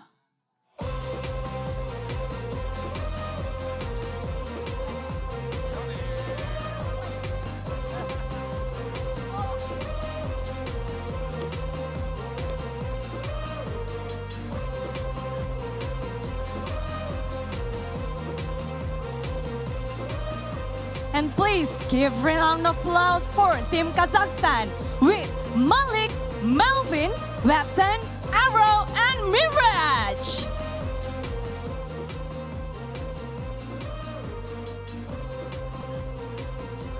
Team Kazakhstan need to show their performance today against our next team soon enough. That's right. This is the last chance as well to the lower bracket. No more lives. No more life. Like No more upper opportunities. bracket. This is lower bracket. Exactly. So everything must be all out and everything must be great. Sure. So let's invite the second team who will against Team Kazakhstan. Please welcome Team Indonesia.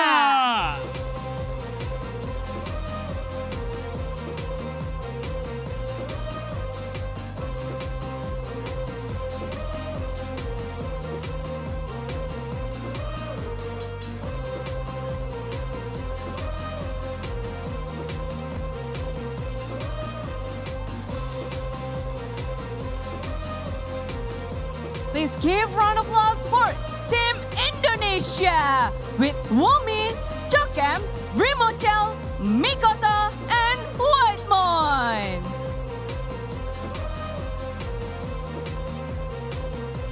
In lower bracket, Team Indonesia only has this last chance as well. No more life.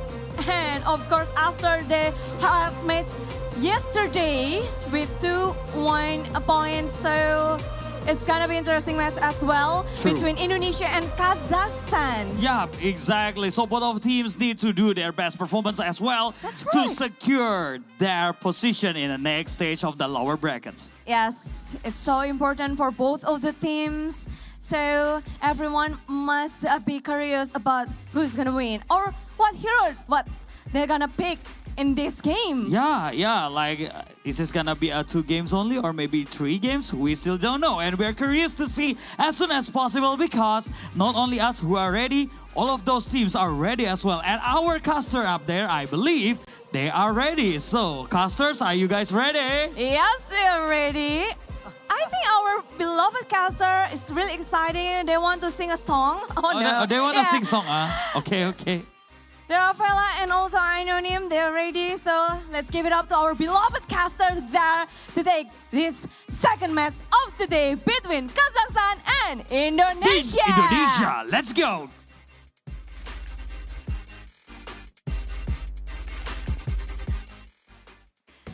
Yeah, thank you so much, Clara Mongsar and Darius Drew. And no, we are not going to be singing a song today. But yeah, we're back to the caster table. It's me, Villa Dave, and also Anonym. For the second match of the day, it's going to be Kazakhstan versus Indonesia in the lower bracket.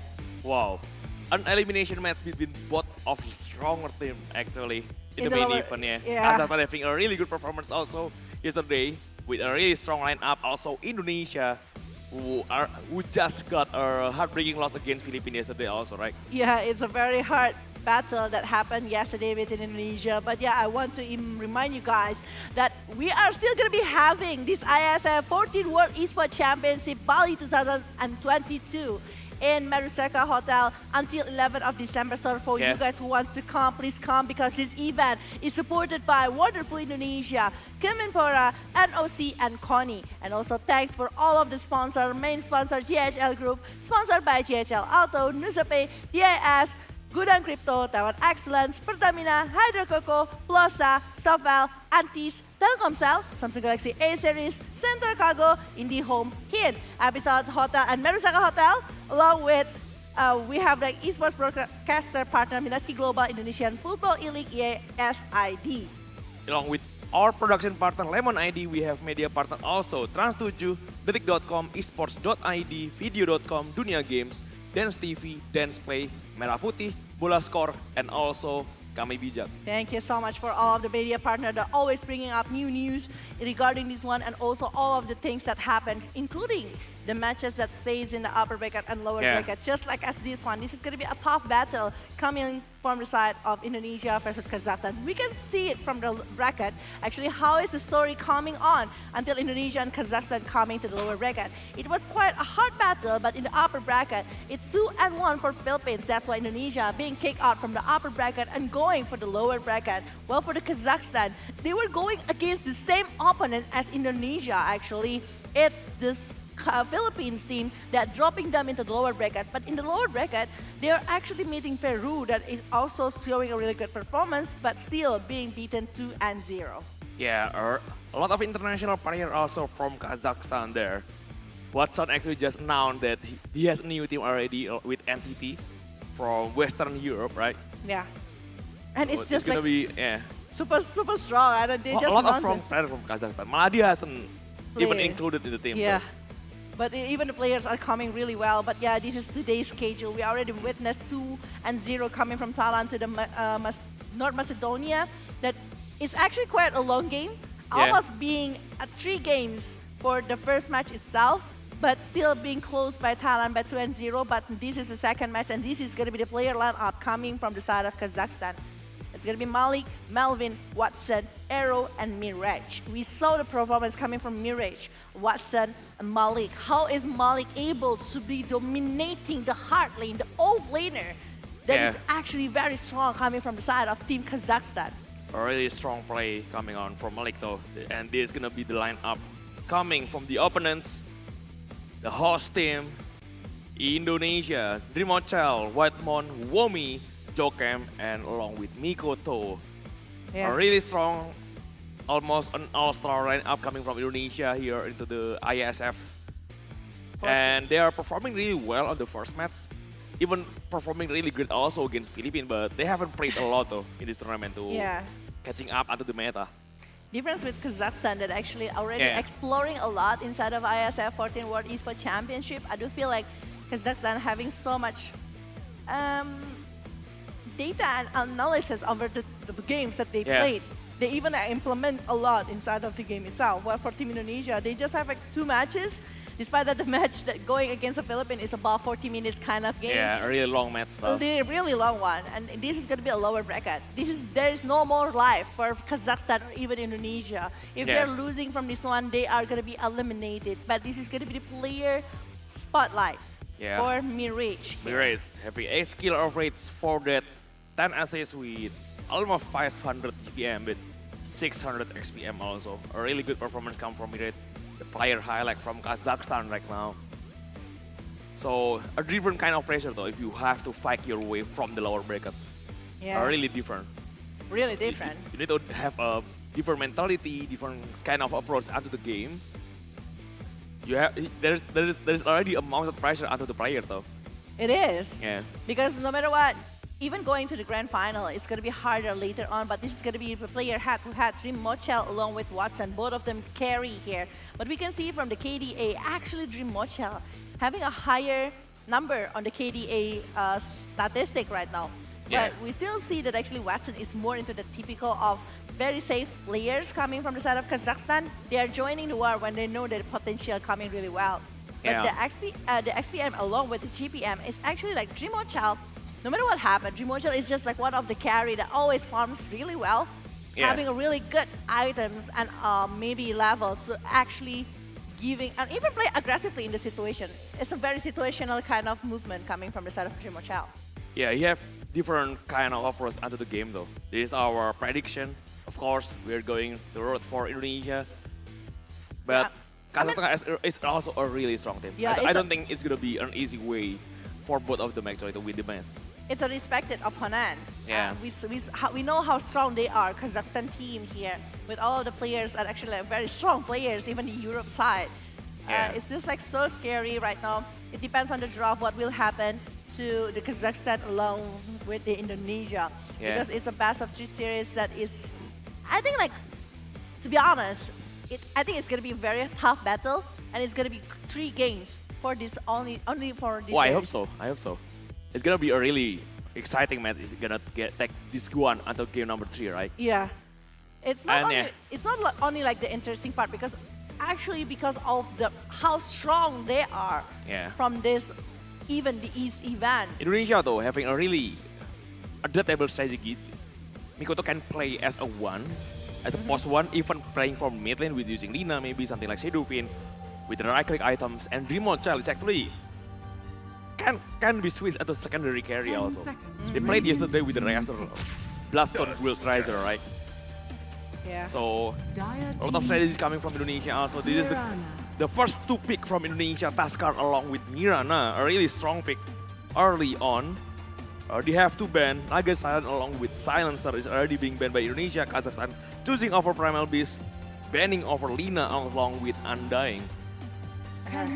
This is just coming really well here, coming from Central Indonesia, the combo that they can get, along with the aggressive gameplay, an early game conditional movement that can be brought by the presence coming from the Task along with the Mirana. But Lich is there though, coming from Kazakhstan. They're having a different kind of approach here with the Lich on their hand. A frontline hero with combination of Lich with the Frost Shield would be a really scary hero to deal with though.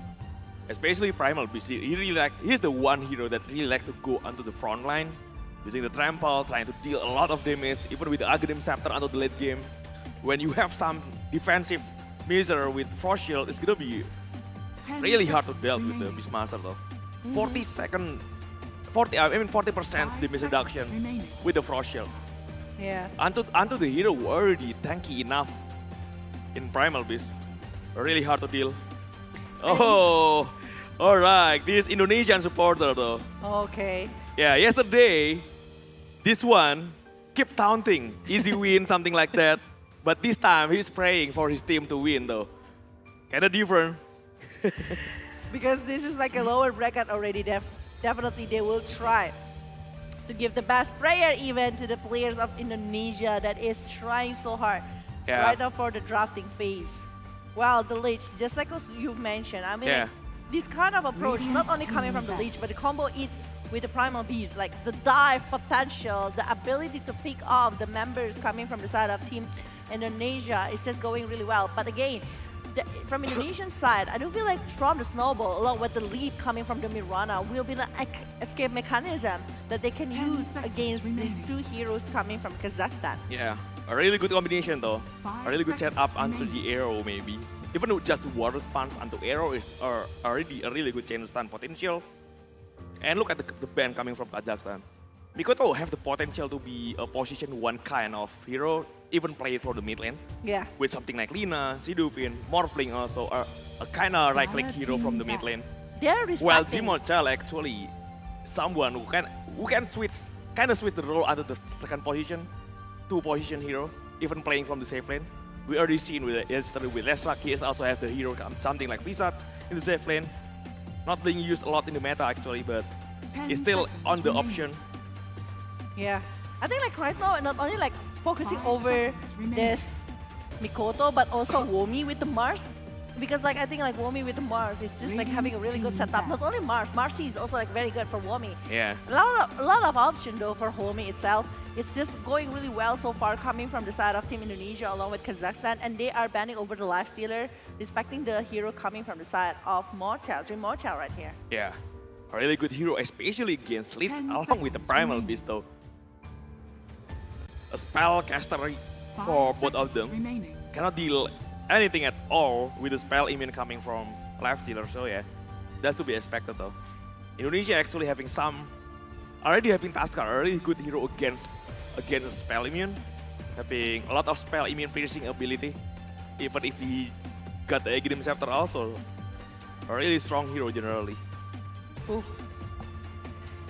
Right now, with the Lich Primal Beast, we still have like one more ban here from the side of Team Indonesia, because I do feel like Kazakhstan banning all of the heroes coming from Dimochal and also from the side of Mikoto. They are respecting both of the players, because we know that actually the potential that Mikoto, that is always like having like 85% winning over the laning phase, and it's a Terrorblade ban coming from the side of Team Indonesia, but a Clockwork. So this is gonna be a Taskar mid lane, I think, coming from Mikoto, or maybe Taskar offlane coming from Womi. It's gonna be Mirana support along with the Clockwork. One of the favorite heroes that Indonesia really love to play, especially from Whitemon, I think. So Mirana 4th, I think, with Whitemon playing a Clockwork 5th position. And Ember Spirit along with Snapfire. So Ember Spirit mid lane Primal Beast supposed to be an offlane hero right now. With the supports coming from Leeds, also along with Snapfire. Yeah.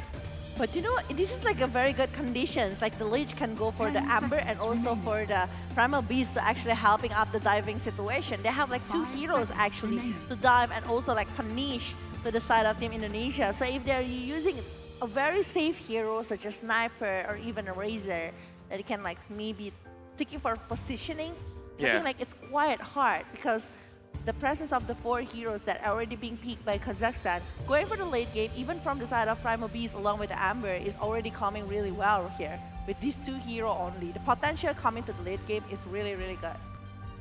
Yeah, a really good potential coming on. They have to secure some picks again, maybe a carry, because they know the opponent's track, the matchup probably against Primal Beast offlane, so maybe they will decide it right now. Yeah. The 4th pick coming from Indonesia before the last phase of ban begin. Yeah. So it's just going more for the one more pick here. I mean, like the combo is going really great with the hook shot. What despite that, we're still not sure where this task will be going. It's either mid lane or off lane, depend on the draft later on. But if they want to secure maybe a carry first for this game, it's gonna be like so much better. Yeah. For the flexible movement, but it's a bad rider, so it might be an off lane task and mid lane bad. Yeah. The other thing is also working though, but it's supposed to be bad rider mid lane. A really good matchup against Ember Spirit, so Taskar probably going to be an offlane hero. 10 seconds remaining. It's a really flexible pick actually from Indonesia. 5 seconds remaining. Well, we see that actually right now for both of that. I mean, like the setup that can be brought from Indonesia, using the flaming lasso from the Bat Rider, or maybe the arrow coming from the Mirana, the hook shot coming from the Clockwork. They want to counter-initiate, and they want to play aggressively. They want to disable everyone from the side of Team Kazakhstan. But another ban here. I do still feel that from Indonesia, they still need more damage that can be given. Yeah, they got a lot of disable onto the spell immune though, with the lasso hook shot along with Taskar Warrior's stance. I really like it. Yeah, I really like it though, because yesterday with the Primal Beast with the KB, they can't do anything at all. So they learn from the game before. They have a lot of ability that pierces spell immune, and Slug like now the sixth ban coming from Indonesia. Radiant team back. Yeah. Templar Assassin along with Monkey King is the one getting banned by Kazakhstan. Oh, look at that. We already take this photo side like yesterday. Yeah, we did. Yeah. With Clara Mongstar and also Darius Drew along with 360 camera. Yeah. Just having fun. And that's why you guys need to come here to actually have that kind of momentum, to have the picture and videos together with your friends here.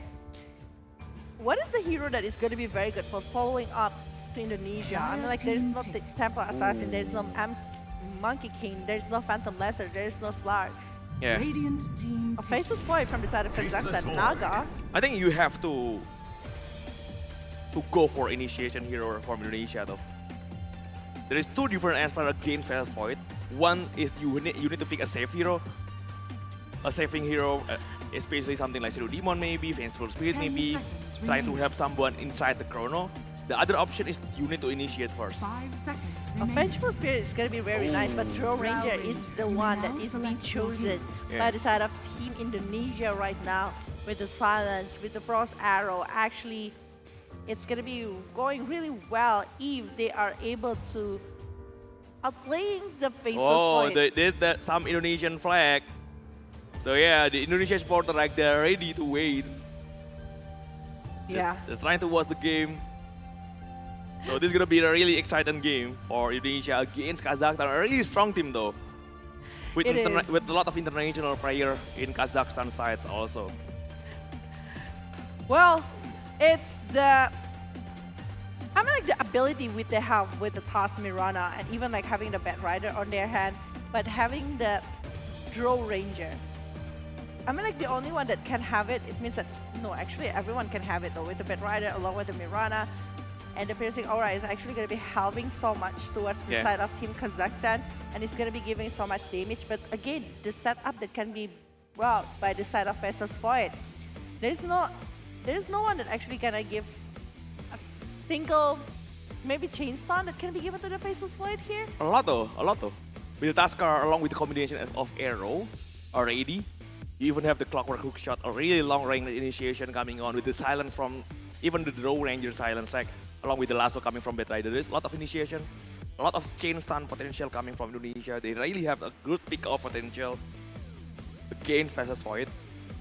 I think it's gonna be really good.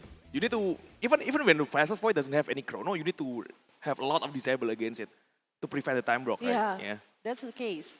The time dilation might be a problem though, coming from the side of Team Kazakhstan here towards Team Indonesia. But we will just see it, because this is the first game of Best of G series coming in the lower bracket from Indonesia against Kazakhstan. Don't forget to cheer up for your favorite team in the comment section below by using the flag of the country itself. Yeah.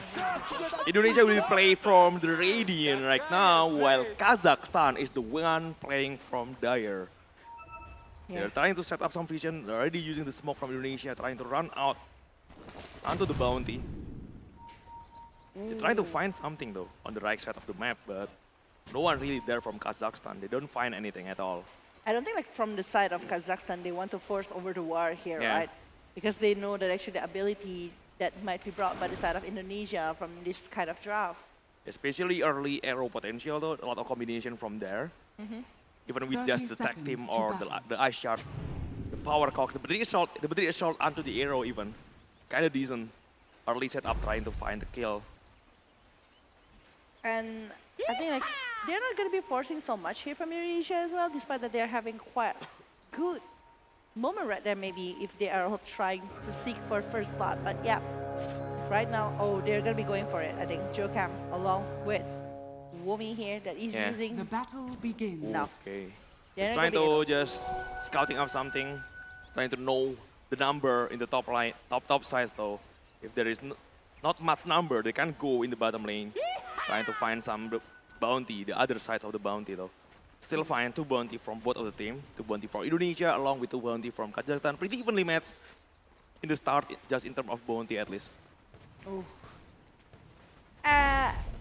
With the Mikoto using the Bat Rider, I don't feel like Mirage will be having like quite a hard time with the sticky napalm that is stacking to him, and with all of the bird evac that can be brought by that one. I mean, like Mirage will be having a, maybe some poking damage that is given to Mirage. I mean, like look at that one, right click that is directly to the Mirage itself. Yeah. It's already half HP. Or a good kill potential though, coming from Mikoto because Mirage doesn't have any dispel potential. They just try to get out, maybe reset the duration coming from the sticky napalm. Just having to be careful like now, Mirage. Especially if Bat Rider are ready at level 2 or 3 though. Yeah. I think like even 2 or 3. And level 2 is actually pretty decent here. But stick him up and that always been stacked to the side of this Amber, and it's a range versus melee plus it's sticking up. It's just like very hard, maybe from the side of Team Kazakhstan to handle that in the early situation. But from the side of the safe lane, I mean like from the Festus Void itself, even like it's quite having hard time by the presence from Womi that is trying so hard to do a lot of deny, while Whiteman. Oh, in the bottom lane, the British Horde just trying to round them up from behind. Trying to go behind their break though. Trying to find some initiation. Jokam though doesn't have any leap. The Frost Shield is there. Watson just trying to keep right-clicking onto Jokam. He will get the first blood. Trying to get behind the trees, but a good vision coming from Watson though. It's actually kill, yeah. a huge kill here. This is like a first blood. It's for Watson, and it's a carry of the game coming from the side of Kazakhstan. Well, despite it's only Jokam that is being picked off like that, but it's still a very... Especially the first blood, right? Yeah, really it's very blood. expensive one. Yeah, a really huge good onto Watson. You don't want to give your opponent's carry the first blood. A really lot of gold coming from that. That's true, that's true. Well, Dream Mochel, in the terms of Dream Mochel, like Dream Mochel even like still pretty decent in the laning situation here. Still having a very good numbers of the last hit and also deny. But the thing about Malik always have a different kind of approach when they are playing. He might be losing in a laning situation, but when he starts to have the disable that he got, or maybe the skills that he needs to do some movement, he will try to change the game. It's not always working, but mostly Malik always got the kill on his hand and even have the opportunity to turn back the net worth that he is having that is quite lower before. Yeah, Watson though just trying to get some last hit onto the top lane. In front of the tower. Kinda hard though. With the tower keep hitting onto the creeps. 12 last hit with 6d9 already from Draw Ranger into the bottom lane. Well, Festus Void doesn't really have that much. Still 8 last hit with 2d9s in up top. Pretty decent start from Indonesia at least. Is it like gonna be like very hard from the side of Indonesia to actually handle all of the things? But in the top lane, Womi, actually it's gonna be pretty safe and soft. I was like thinking right now with the Primal Beast, with the Lich, and along with the Amber Spirit, if they are ever to try to dive in, not including the versus fight, like, is it gonna be like quite hard to be handled from Indonesia? Like BKB might be the first item that they gonna be choosing, but it means from the side of Draw Rangers, maybe Silver Age will be the chosen item. Or what? Actually, I think a different kind of robot is needed though. With maybe something like Zenshia or Manta maybe. We can buy there's some defensive item coming on. Whitemon actually bring Jason by the trample coming onto my Gas Timer. Oh, really nice time. The solo kill also coming from Mikoto in the mid lane though. Taking over Mirage. Really good one. In terms of that game, I think there's a lot of ability piercing spell immune piercing ability coming from Indonesia. I think it's no problem though to handling all the big AP that the enemy has. The only problem that they are the one that need to start the initiation though. You don't want Fast Void to be the one that start the initiation. Especially with Kind of the hard to deal Chronosphere. with the Chrono without any safe hero, right? Taskar is pretty decent, but it's kind of hard. The only time Taskar can save from Chrono maybe if you are at the edge of the Chrono only. If you are at the center of the Chrono, it's not possible at all for the snowball save, right? It's quite hard. They need a lot of things to do that, and it's just not possible for doing it. Plus, it's Snapfire later coming from the side of Kazakhstan. Yeah, Snapfire. that's a combo though. That's a combo. The Chronosphere along with the Mortimer cases would dealt a lot of damage though.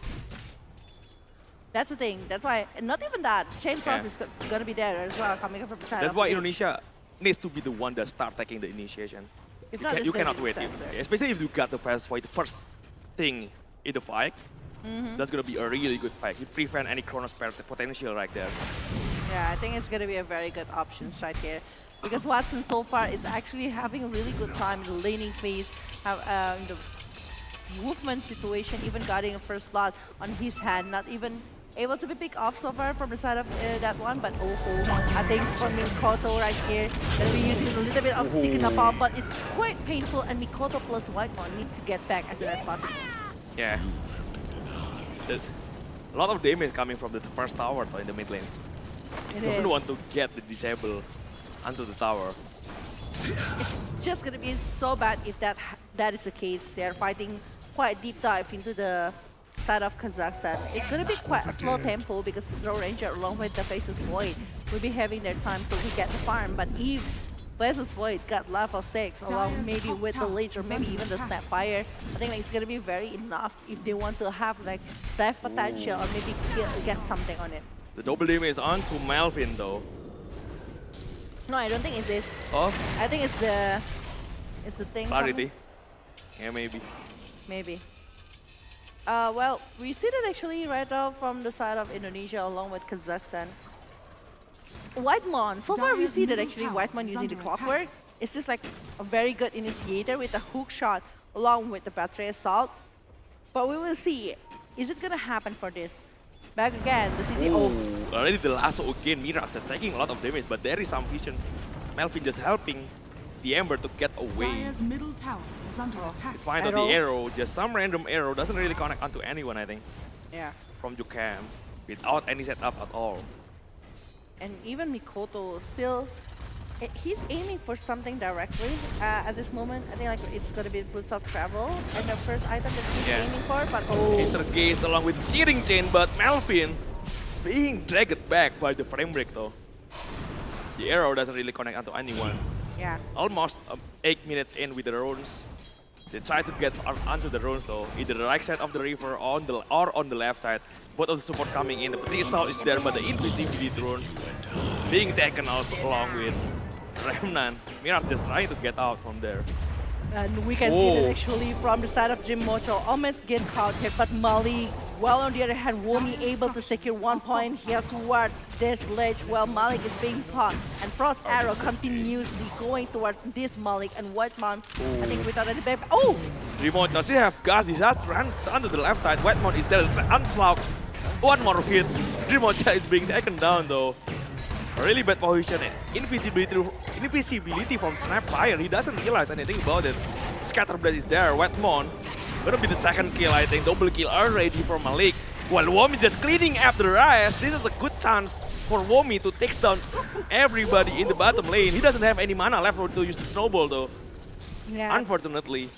But I think like 300 gold that he took by taking 1 kill actually is pretty decent. And yeah, without the mana going in TP to the bottom is actually not a really wise condition coming from the Womi. But still, better than nothing. He still got 1, and it's especially the Axilate coming from the side of Kazakhstan. So it's still a very decent movement and also decent damage that he's giving from that situation. While for Mikoto taking the stacks, actually it's pretty fast, and also the growth of the gold is just like so far coming from the side of this Bad Rider. Yeah. Bottom lane though, Womi, there is something that Whitemon can do. They try to help. Searing Chain connect onto Womi. They are tanky enough though. That's the case about the Taz. I think like it's pretty tanky. It's pretty annoying with the skills that he's having, and I don't think like he needs so much items. He just needs a really proper rotation, but oh, that fire. Dealing a lot of damage, but Arrow just already on the low ground. The multi-shot that cannot reach Arrow, unfortunately, for Dream Child. Sadly, it was like quite far from the side of this Snapfire to actually go away and run from this condition. But yeah. I think the Ranger will be going directly to the Hurricane Pike for the Dragon lanes here to collect more range and also have more position. Because if they are able to dive in, I think like from the side of this Ranger needs something to play as a precaution movement, either Hurricane Pike or maybe even from the KB1 or maybe even the Manta to be the one actually dispelling a lot of things coming from the side of Kazakhstan. Yeah. Really good though. The pulverized again onto Womi. Doesn't take too much damage actually. The snowball is there. Mikoto coming along with the frame break along with the Firefly. He will keep going until it's the Chen Frost is actually being popped out by Melvin, but cannot do much damage. Ember Speed from behind coming out. So onto Womi. The Scatter Blast is there. Womi already being taken down on the left side. And also with the career right here. Yeah. Mirage and Arrow. Actually, the backup that is coming from Mirage actually getting something, but it's only one that is being picked up, and it's an off-laner. Despite from Indonesia, he's taking the off-lane plus a support, but I still feel like this Watson, once again, he's still like very free. Despite that he's on the top 3 only, he's on the 3rd position in terms of the network. There is some potential last shot in the Oro though. Come under Watson. That's true. Just try to find some good position. Maybe the hook shot come first onto the power cock, onto the lasso, and also with Arrow. And I think that's but they what need wanted to clear some creep wave first because it's gonna be on the way for the hook shot. Maybe this is the time. The hook shot coming in onto the power cock, onto the Arrow. Doesn't even need to use the lasso. Maybe the damage is enough. Yeah, a really nice position. Without any creep blocking, we're going what for hook shot though. The strike office is there. Midas trying to chase some for more. There is still lasso coming from Mikoto though. If he want to use it. And I think the patience that he's having, they are having actually 3 of them with the hook shot, with the Arrow. Damage even coming from Mikoto is just so huge and it's so painful towards the side of Team Kazakhstan.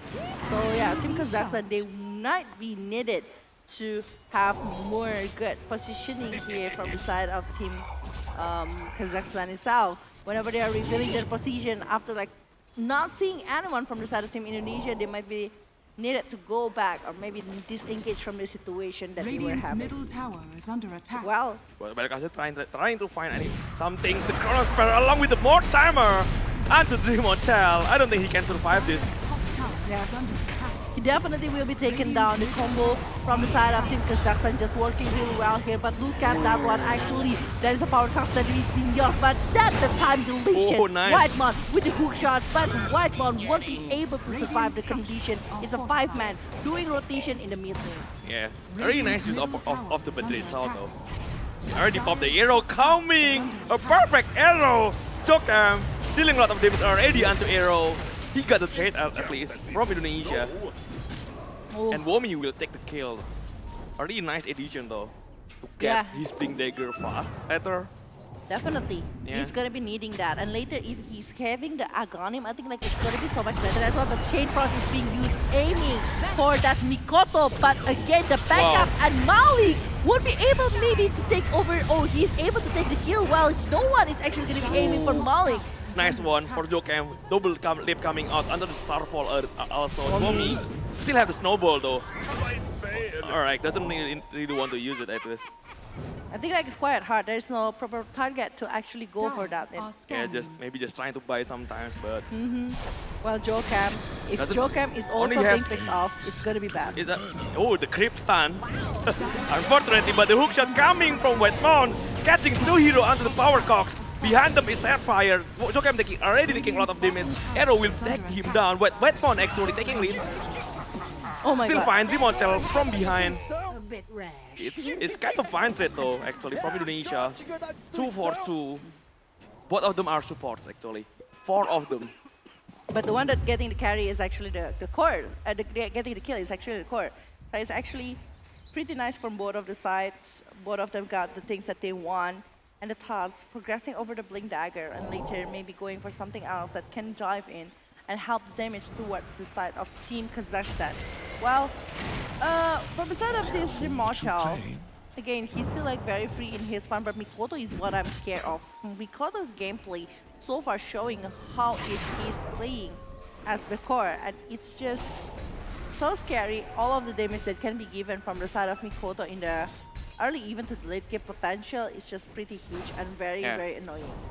And he will get his big dagger after that. We'll try You can see to that. buy some BKB first before it, I think. Maybe. But look at that one. Actually, from the statistic, we can see how many kills that he got, how many denies that he's doing, how many net worth that he's having over the average inside of the IESF 14 World Esports Championship. Radiant are It's very scanning. huge though, in terms of that one, but 3-man. Doing some smoke right now, try to search for somebody because there's this chronosphere that is ready in the hand of Watson. So they might be going for someone that can They will try break to the pick smoke. up. They will break the smoke onto Melvin. He put up some sentry in below, but just doesn't want to commit onto anything. Doesn't have any vision up top, so they try to drag onto the right side of the map. But With the White Hawk Along with the arrow, the nice combination with the Starfall also there. Just dealing just enough damage to take the kill, but sitting Chen, the hook shot will be used by Wetmon, trying to get away. The Remnant coming onto Wetmon, but Womi with the wild sparks trying to help Wetmon, but it's not enough. Is the kill here towards Mirage with the killing spree right now, and Mirage is actually having quite good plays here in the terms of net worth, but Mirage still trying to progress over the Black King Barret. He tried to prevent the CC that can be brought by Team Indonesia, because to be honest, it will be the hopper for all of the heroes, since like the CC that is coming from the side of Indonesia is pretty much plenty. Yeah.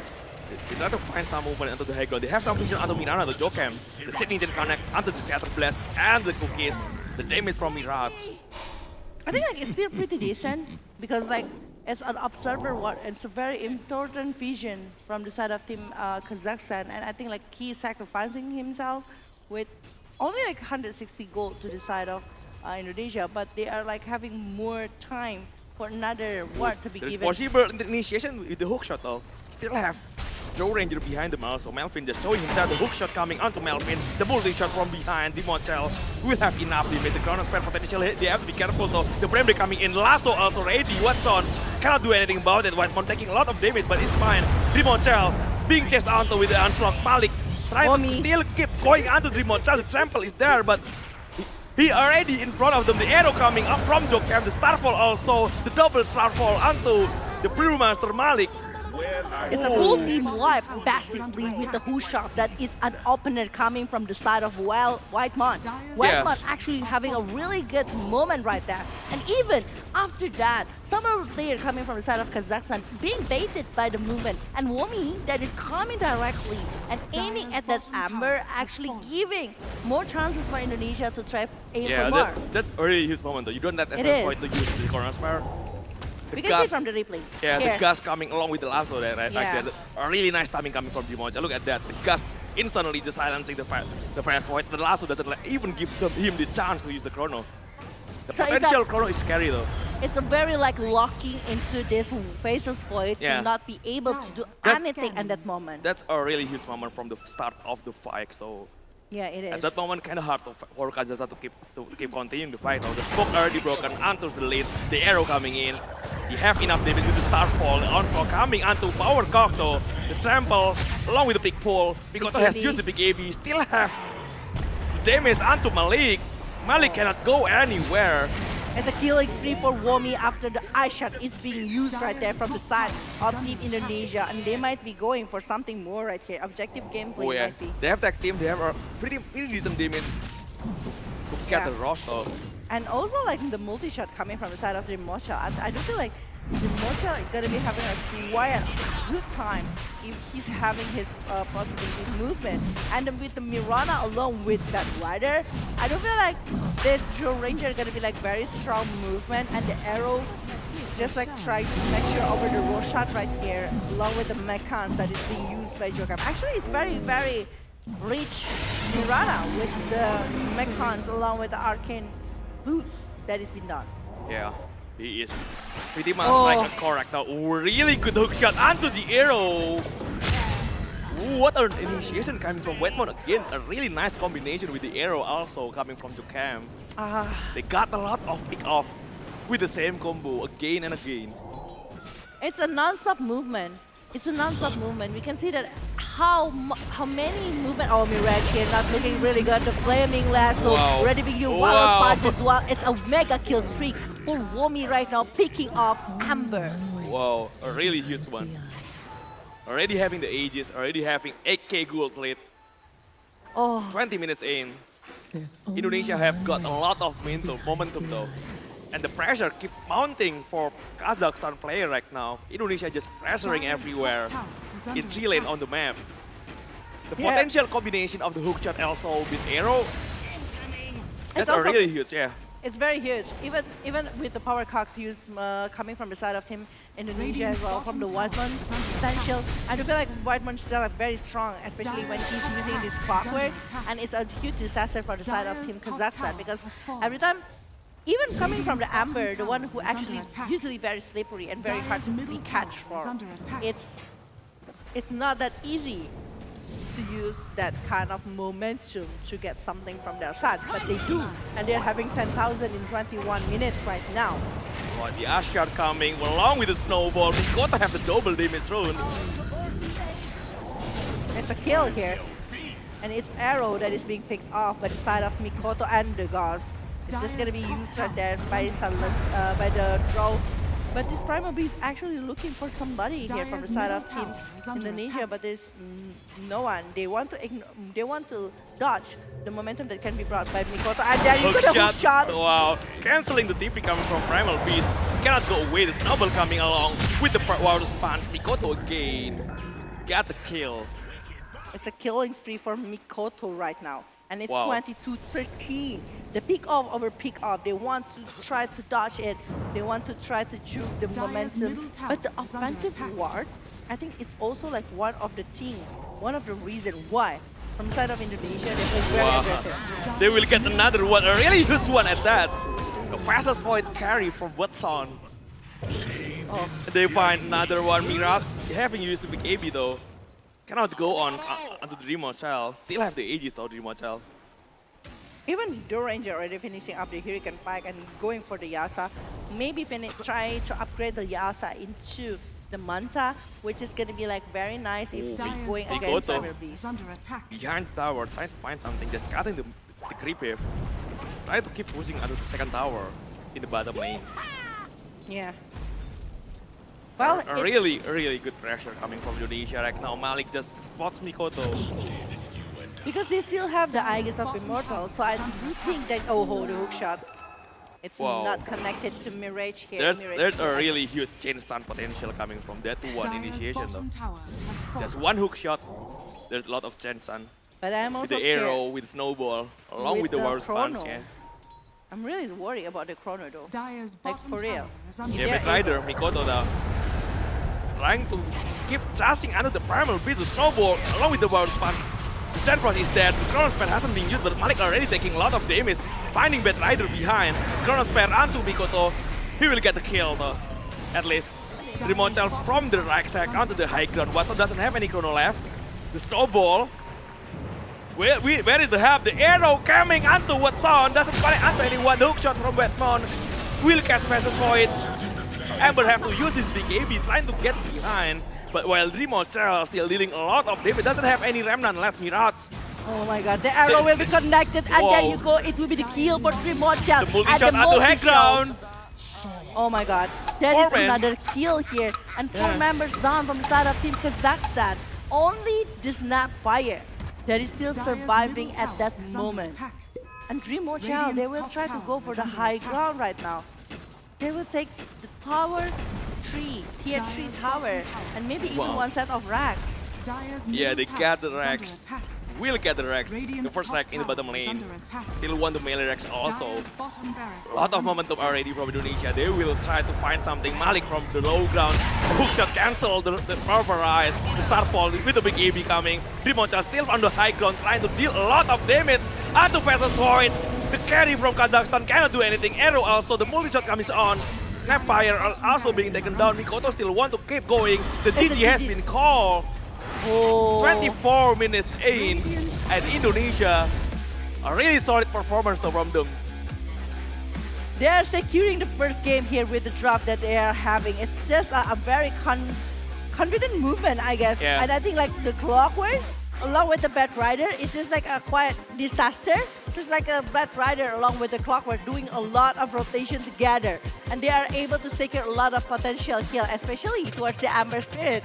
If you can see that actually the first 15 minutes of the game, it's like this Amber has been shut down for like 4 or 5 times. Yeah.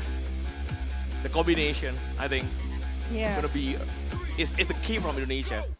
The hook shot onto arrow against onto the snowball and the Warus punch, even the lasso. There's a lot of pick-off potential. You cannot go anywhere. That's a really bad situation from Kazakhstan. When you already fall behind, you try to farm something, you try to go out, but the kill potential from Indonesia just prevent every movement coming from Kazakhstan. Yeah. You cannot go out even a bit. The pick-off potential is just too huge at the point. They are non-stopping because they know they have the potential to do more and more and even dive in more and more. They did not allow this Faceless Void to do something, but we will check the highlights here to see what is actually happened in the first game with the Toss, Mirana, Clockwork, Bat Rider, and Drew. I mean, I do feel like some movement from the side of Faceless Void is actually really well. Not only from that, but also coming from the Primal Beast. But after the rotation that is started by the side of this Bat Rider coming from Mikoto, like the rest of the players coming from Kazakhstan was lost. They are aiming at something. They are trying so hard to maybe have the momentum, just like this Chronosphere, that's taking over the Dream Mocha. But Whitemon, whenever he's using the hook shot and aim at someone from the side of Kazakhstan, they are already using so much resources from the side of Kazakhstan to handle it.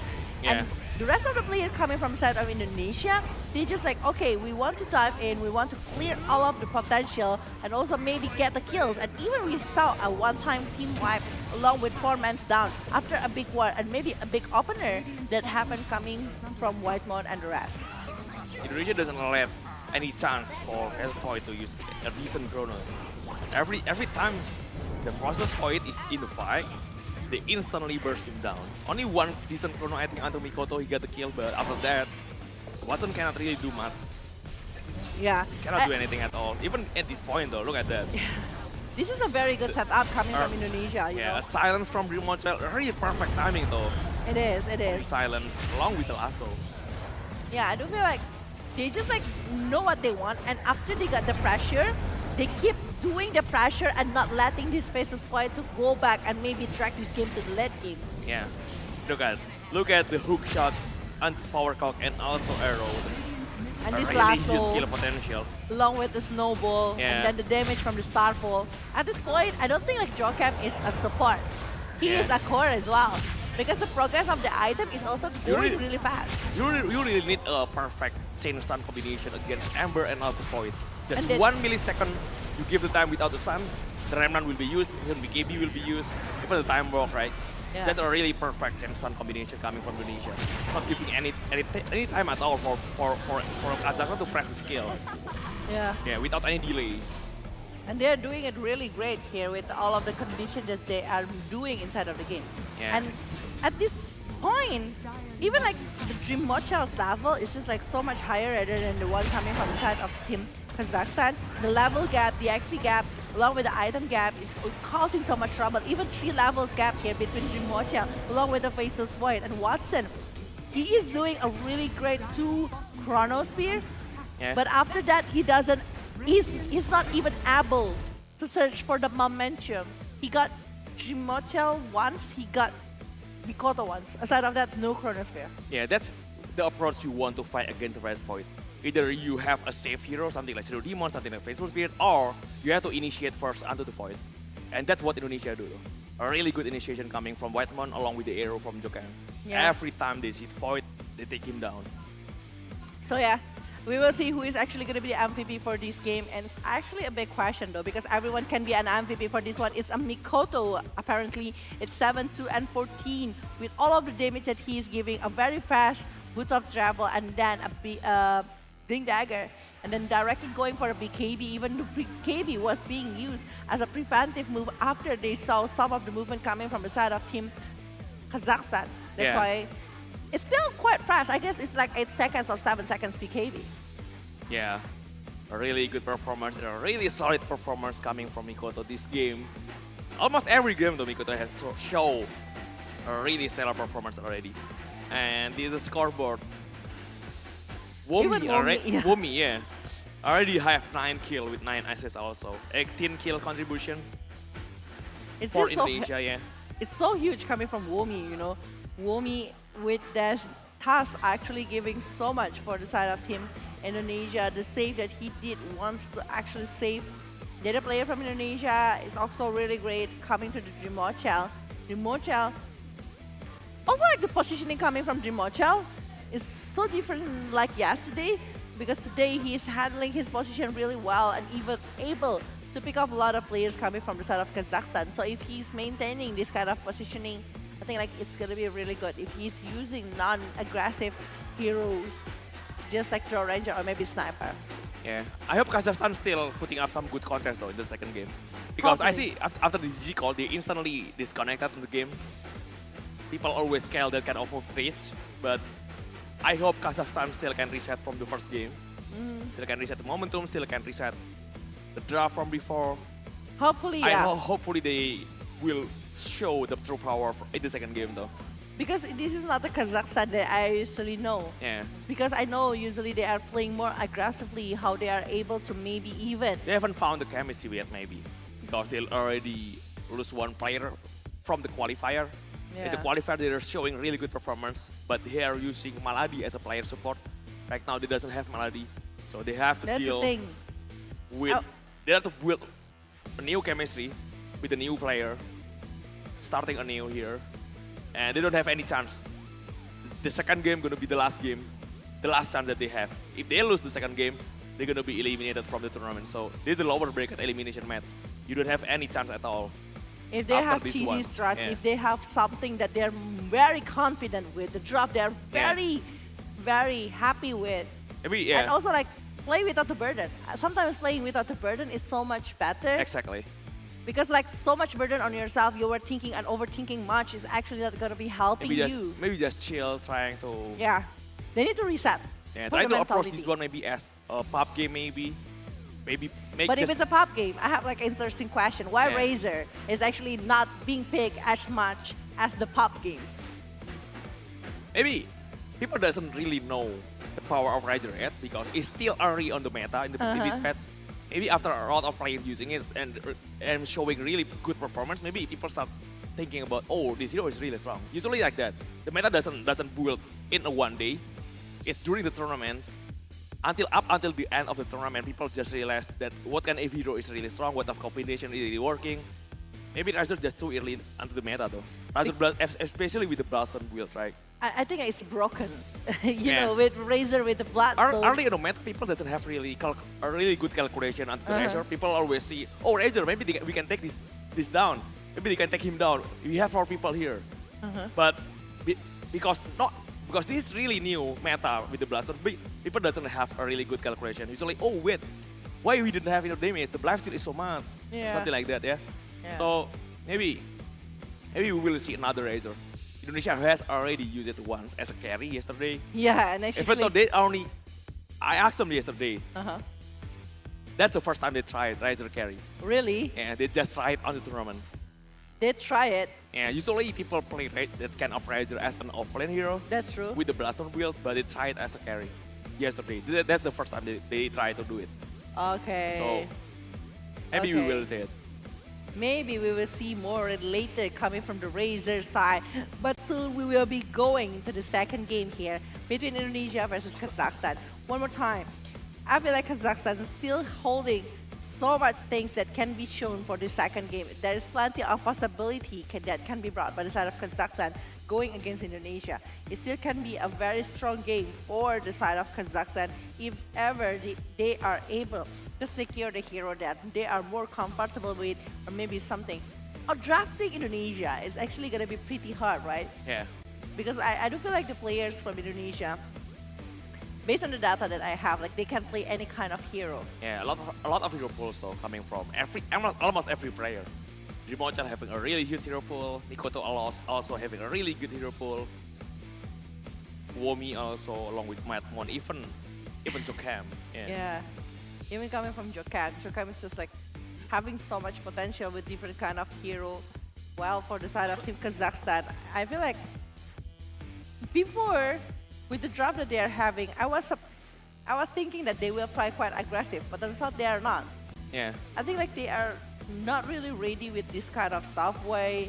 I think like if they are not really ready, they need someone that I can bring the silence maybe with a Skyrat maybe, or even coming from the Ranger, maybe any kind of, even the silencer itself. Oh. As a combo breaker. Hello. Hi. A little fans here. Yeah, for Indonesia against this Kazakhstan. I think like yeah, right now, even the young people knows esports scene already. Yeah, esports already huge in Indonesia. So a lot of people already know about esports.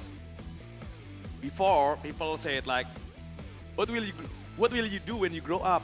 You playing game all the time. Oh. Yeah. Before it was like that. Yeah. Like but now people know about esports. People know that this industry is keep growing. Yeah. A lot of fans. So yeah, we will begin the second game though. The best of 3 series between Indonesia against Kazakhstan. The first game already won by Indonesia. But Indonesia need to be careful though. Because yesterday they also won the first game against Philippines and getting reversed in the second game along with the third game. So they really need to be careful at this time. Definitely, but they are banning over the task here directly after seeing the potential that is being done by the previous game.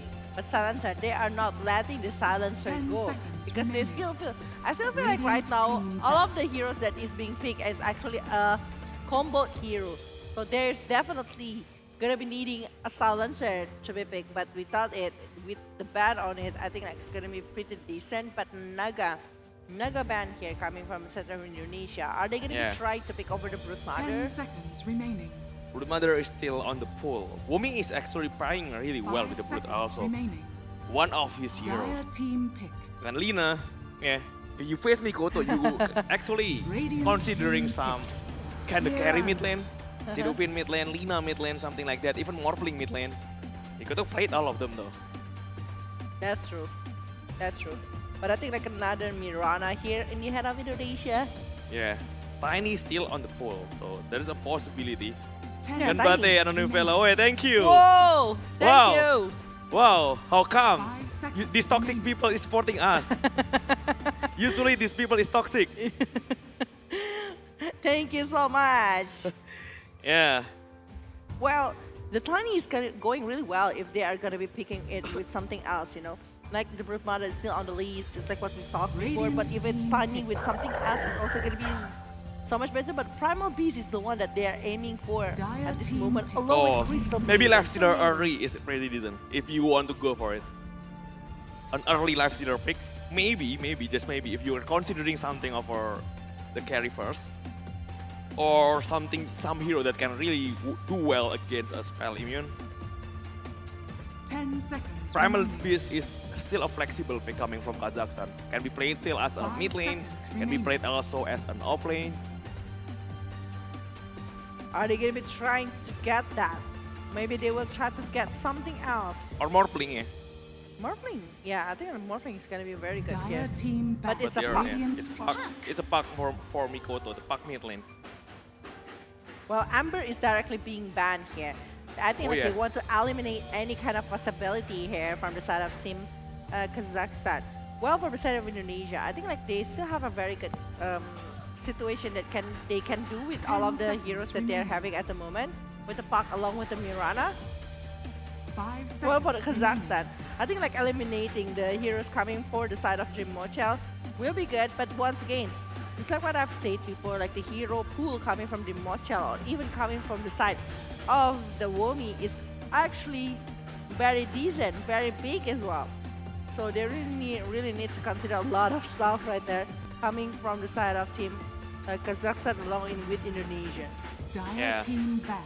I just see some WK words. WK. Fast, yeah, it's in chat, in Steam chat from White Mountain.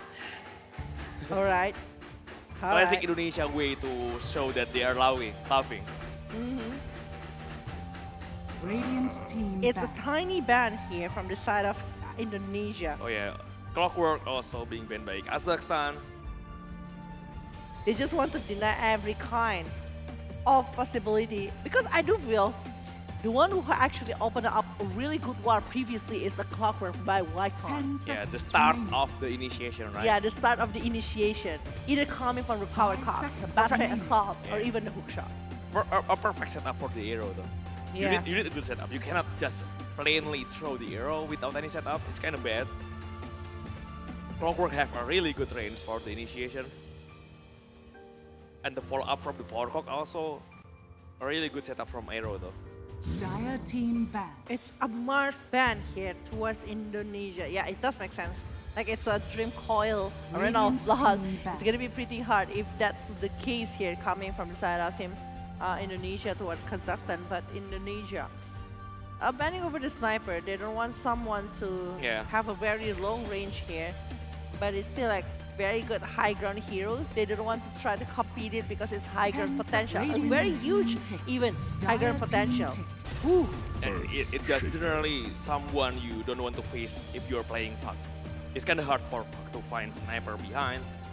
Too far behind if you're playing Puck. And they're choosing off for Earthshaker. Earthshaker supports with Crystal Maiden mid lane. Remaining. Crystal Maiden? 5 seconds remaining. What are you suggesting for the Crystal Maiden just now? Sorry? What are you suggesting for the Crystal Maiden just now? Supports. Yeah. Somebody supports along with the Earthshaker. And I think Probably still a flexible pick. Either offlane maybe or maybe a mid lane hero. And Bane, the classic combo. The classic setup combo onto the arrow from Mirana. Nightmare arrow combination. This Dawnbreaker still a flexible pick, but usually being played as an offlane. Yeah, it's a huge possibility here. I mean, like with the Sora Eclipse and everything, I think from the Dawnbreaker we'll be able to follow up a lot of things. But the combo, just like Bane plus Mirana, it's gonna be quite hard to be denied to the condition that they were having as this counter movement even to the side of the Kazakhstan. Yeah, a really good answer to Primal Beast with the BKB on. A really good hero to have a spell immune piercing ability. The Feint Grips, a really strong one at that. Well, for the side of Kazakhstan, one more pick here after Shaker, Crystal Maiden to support plus the Primal Beast. Are they gonna be trying to have maybe the mid lane here first, or maybe the carry first from their side? There's the fourth pick though. The fourth pick for Kazakhstan is just trying to pick off or something.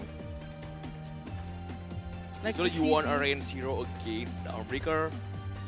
Usually, but it's kinda hard to fight against Puck with that. And Monkey King carry for Kazakhstan. A really good matchup, at least in the lane, against Dawnbreaker. And with the bundle strike along with the Wukong's command actually going to be happening so much in the terms of the big war later that can be brought by the side of Indonesia towards Team Kazakhstan. But Team Kazakhstan, 5 seconds they really need to ban something else to the side of Team Indonesia.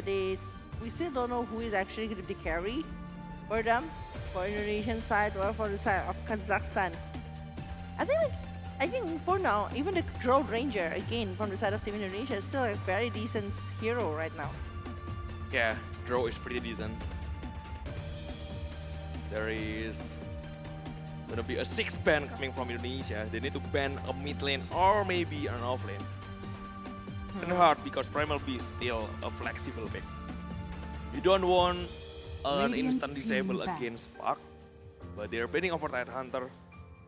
Because it's a very good setup as well. Yeah. Like if you have the tide on their side, it's just gonna be pretty hard. Also, as a Mirana, you don't want to face again a strong dispel hero, especially Tata Hunter with the natural Kraken Shell ability. You have Bane, you have Mirana. There's a lot of CC coming from Indonesia. A strong dispel hero like Tata Hunter is kind of hard to deal with. We will try to keep going under the front without any disable from Indonesia can deal with it. Indonesia want us ban here coming from their side. The options clear for the side of the maybe even going for the mid or even the off laner.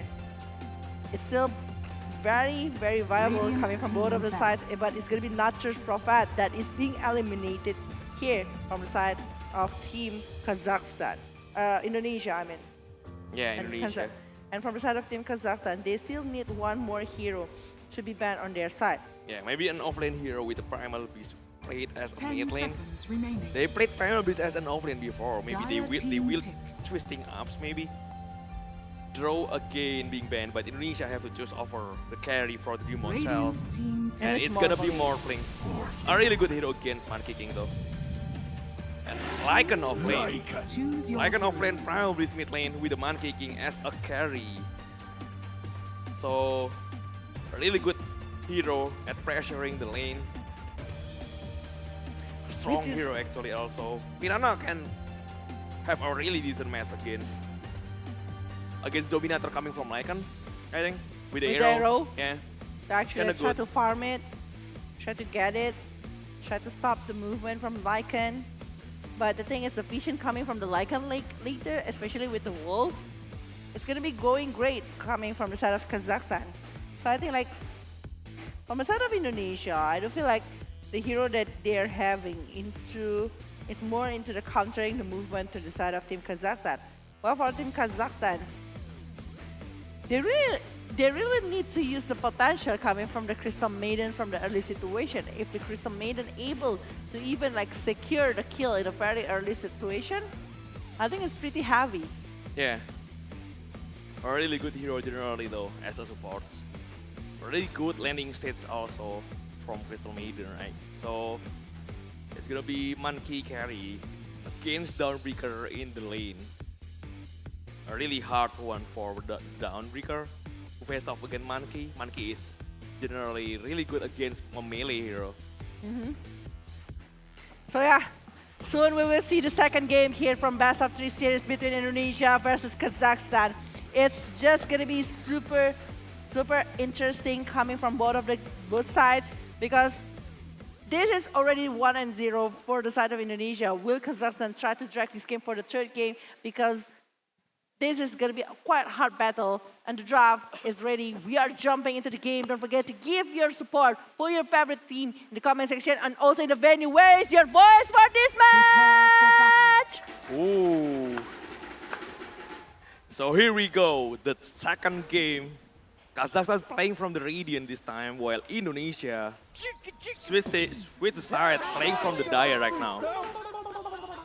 Well, the early potential here, especially for the, maybe even the bounty potential, I don't feel like we, coming from the side of Bane plus Mirada. Yeah, the Nightmare, anti-arrow, a huge skill potential early on. They have the vision near the outpost though.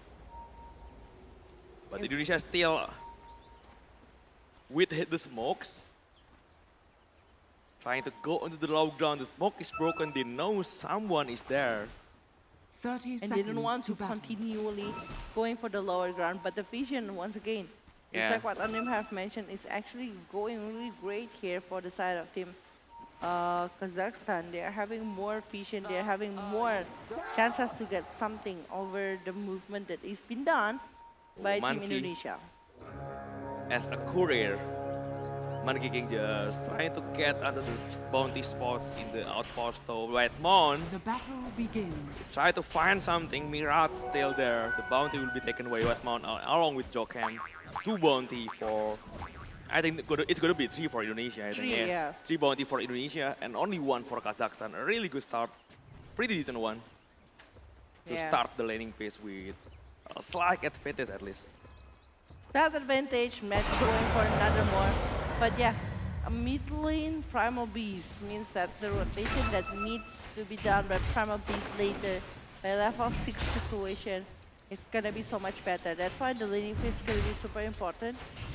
Will they be able to maybe secure over the laning mechanism?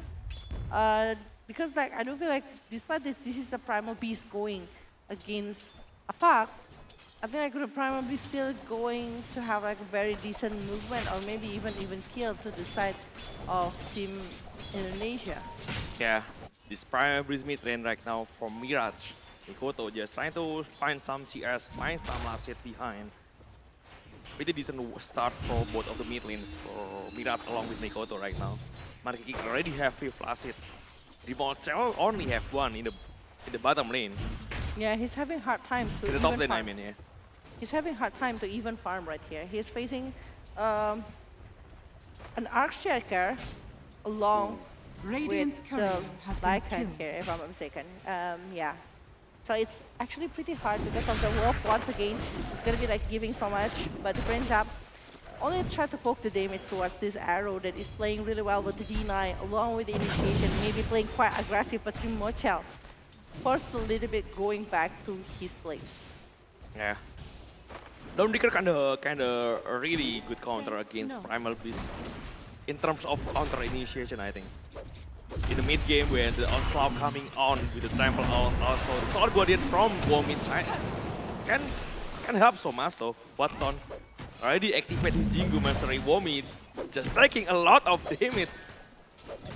But already at low HP, the Frostbite is there. Womi keep going into the front. And He's he just needs to pretty get back. confident with that.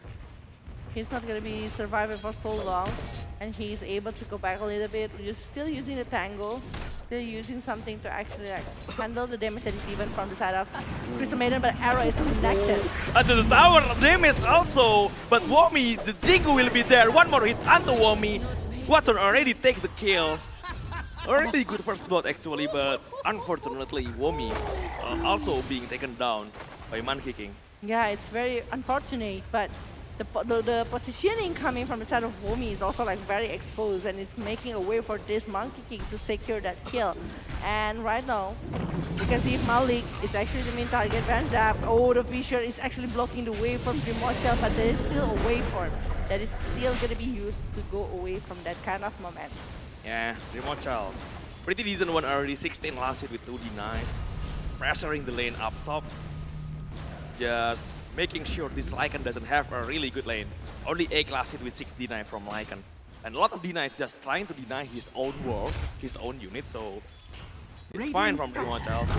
Onslaught coming, but the phase shift is there. Mikoto just going into the low ground, get back into the high ground, still have a really good spell mechanism.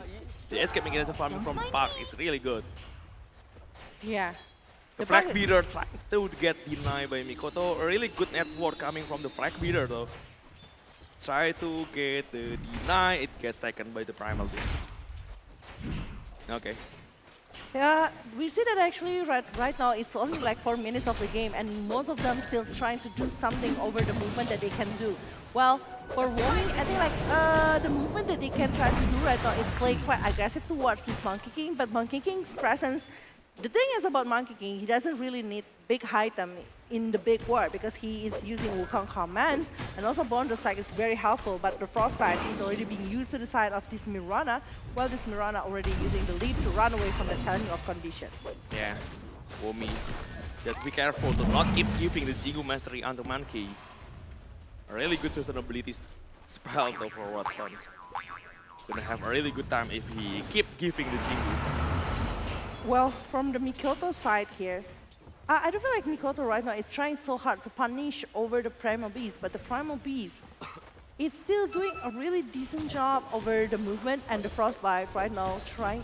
Again, this is the power coming from the Crystal Maiden. Even the Frostbite is actually very painful, but oh ho. Right, man. Malik here. The body block for the Wolf though. A really nice try coming from Malik there. Just trying to keep blocking the way on the Wattman. Well, the farming situation, it's gonna be a quite slow tempo coming from Indonesia. But in the bottom lane, we're seeing that actually Melvin is the one that is gonna be being picked off, and it's a kill for Jokam. Yeah, really good kill. The Jingo again deactivated by Watson. Having a really good sustainability on the lane though. Especially against melee hero.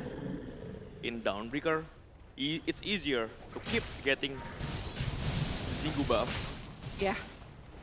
Like the Jingo will be like mostly activated because of the presence coming from the side of the Dawnbreaker.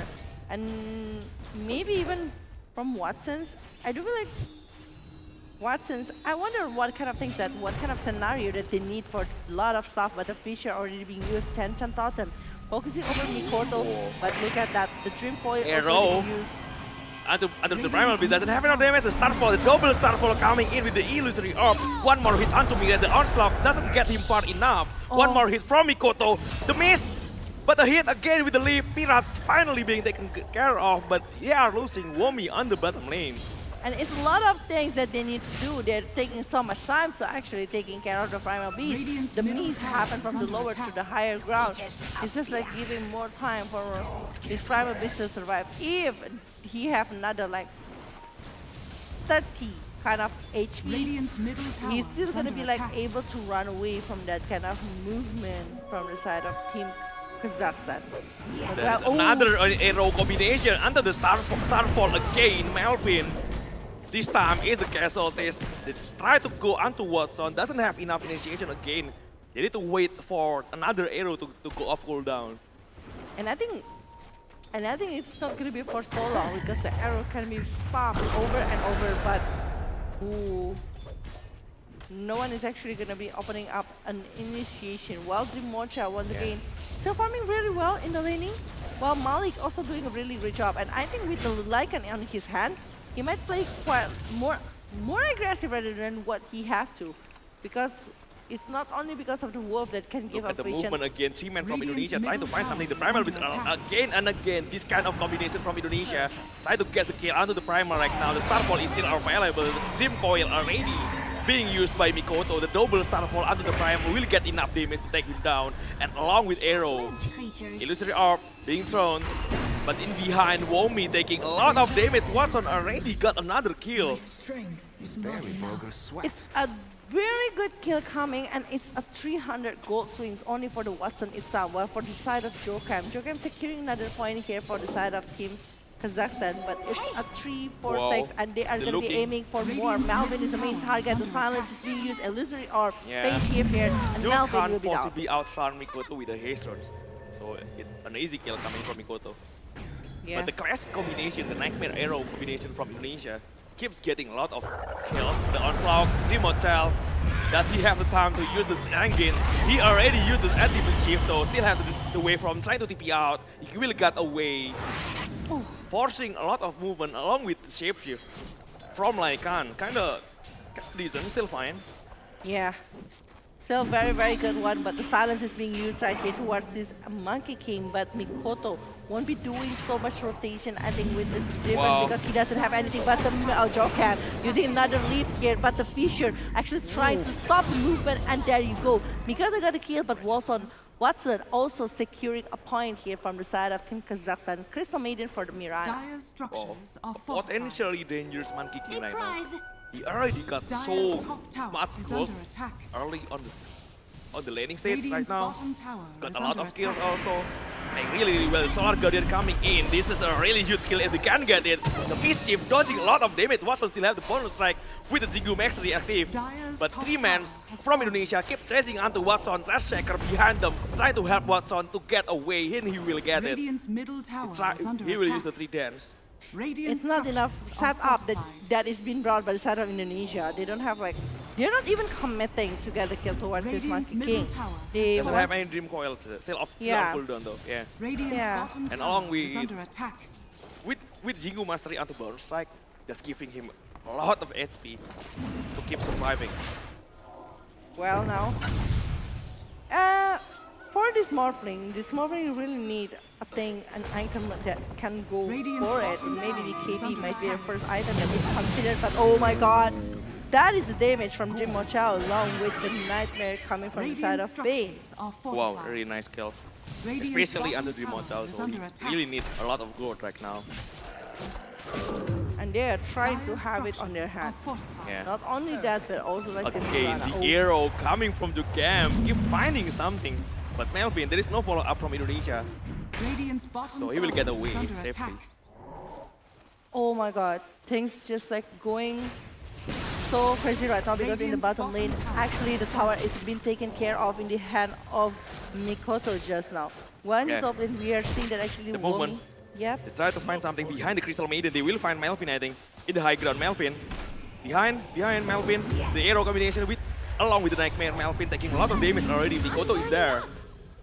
Mikoto is there. Whitemon actually doing a really great job. Just like what we are seeing. Jokam, Whitemon, they're the one who actually making the spaces here for the Dream Watcher to actually try to farm. And the Dominator again for the side of Lycan. I think like if they are not able to get the arrow towards that kind of hero, it's gonna be really good. But in the bottom lane, a Solar Guardian help. Try to get out. Dream Hotel will find the damage onto Primal Beast. One more hit. Pretty far, the onslaught coming from Dream Hotel with the help of the transform. But so still have the Jigu mastery. Dream Hotel have to be careful in front of the freezing field. He cancels the freezing field. Try to get away with the Prime Form. Oh, kind of dangerous though from Dream Hotel to get in again. almost get caught though in the hand of the Crystal Maiden along with the Monkey King, but then they don't have anything on their hand. They don't have Bundle Strike, they don't have any other Frostbite to actually stop the movement coming from the side of this Morphling, and this Morphling just having more time to actually try to get something else on their hand, maybe even the gold. Almost a really huge kill potential. It is. It is. Yeah. Really hard. Because if he's the one that's being picked up and Monkey King able to like maybe securing the network again, maybe taking care over the item, is going really well. And if the Monkey King is going for the Echo Saber, the Jinko Master is going to be like easier to be picked as well. So another movement coming from Kazakhstan. The onslaught is ready, but the base shift from Mikoto, along with the haste rune, he can't outrun Malik right now with the haste. Yeah. Well, the movement from Kazakhstan, the Grim Coil is being used and focusing over the Crystal Maiden, the Silence is down, the Illusory Orb, the Starfall, everything is being used, even the Leap right there. But Womi is not going to be forcing for so long. 1 point kill is enough on the side of Indonesia. And they will try to set up another Nightmares onto the arrow though. But Nightmare doesn't really found anything. Arrow being thrown by Jokam, also just hitting some creeps from Lycan. It's 413, 412 right now, and 4,000 net worth in the head of Indonesia. And even the jungle on the side of team Kazakhstan, their own neutral creep is always like being the target for the Nightmare. Beard grips, the arrow doesn't connect. Onto this Primal, they have enough damage actually. The illusion coming onto Mikoto. Mikoto is trying to find him from behind, but doesn't really. Oh, Crystal Nova. Wow. Guardian. Wow, Mikoto is the one being taken down, but Womi already coming in with Solar Guardian. He has to get away. The arrow connect onto arrow. Starfall. Starbreaker cannot do anything, but Womi against 4-man. It's too much for Womi to survive it. And it's dominating for the side of this Monkey King. And the Monkey King already being bad for quite 4 kills is actually pretty huge here from the side of team Kazakhstan towards Team Indonesia. And Team Indonesia needs to be careful over the decision they will try to make. Lincoln Spear is the one that is being aimed here by the side of Morphling after having Perseverance and going for Ultimate Orb along with the receipt here. While the Vladimir offering is already been done in the hand of Lycan along with the Maelstrom in the hand of Monkey Kings. There is a double damage sword already taken by Mikoto in the right side of the river. They try to find some movement maybe. With Rimochel already TP into the bottom lane. Radiant's middle tower is under attack. But right now, I think like a proper setup is what from the Kazakhstan need. If they are able to maybe secure 1 point, picking up players coming from the side of Team Indonesia, it's going to be pretty strong here. Dire's top tower. Because so far, we saw that actually from the side of Team Kazakhstan, they are not really leading in terms of network, but they still have like killing ability. The possible pick off to the side of Team Indonesia itself. 3-man smokes. They try to find something. onto the high ground. If they doesn't have any vision, they have to be careful right now. Just Bane in front, trying to set up some nightmare into the arrow. Mikoto in front of him, he will try to get like and kill the passive is ready. Wombi with Starbreaker, he will have enough damage to take Malik down along with the Fiend Grips onto the Primal Beast. Second kill from Indonesia, they lose Wetmon, but a really decent advantage already from Indonesia. Oh, another to pick off, and the one that is getting picked off is actually the Oblate, but Watson getting the mega kill. Yeah, he's farming over the support.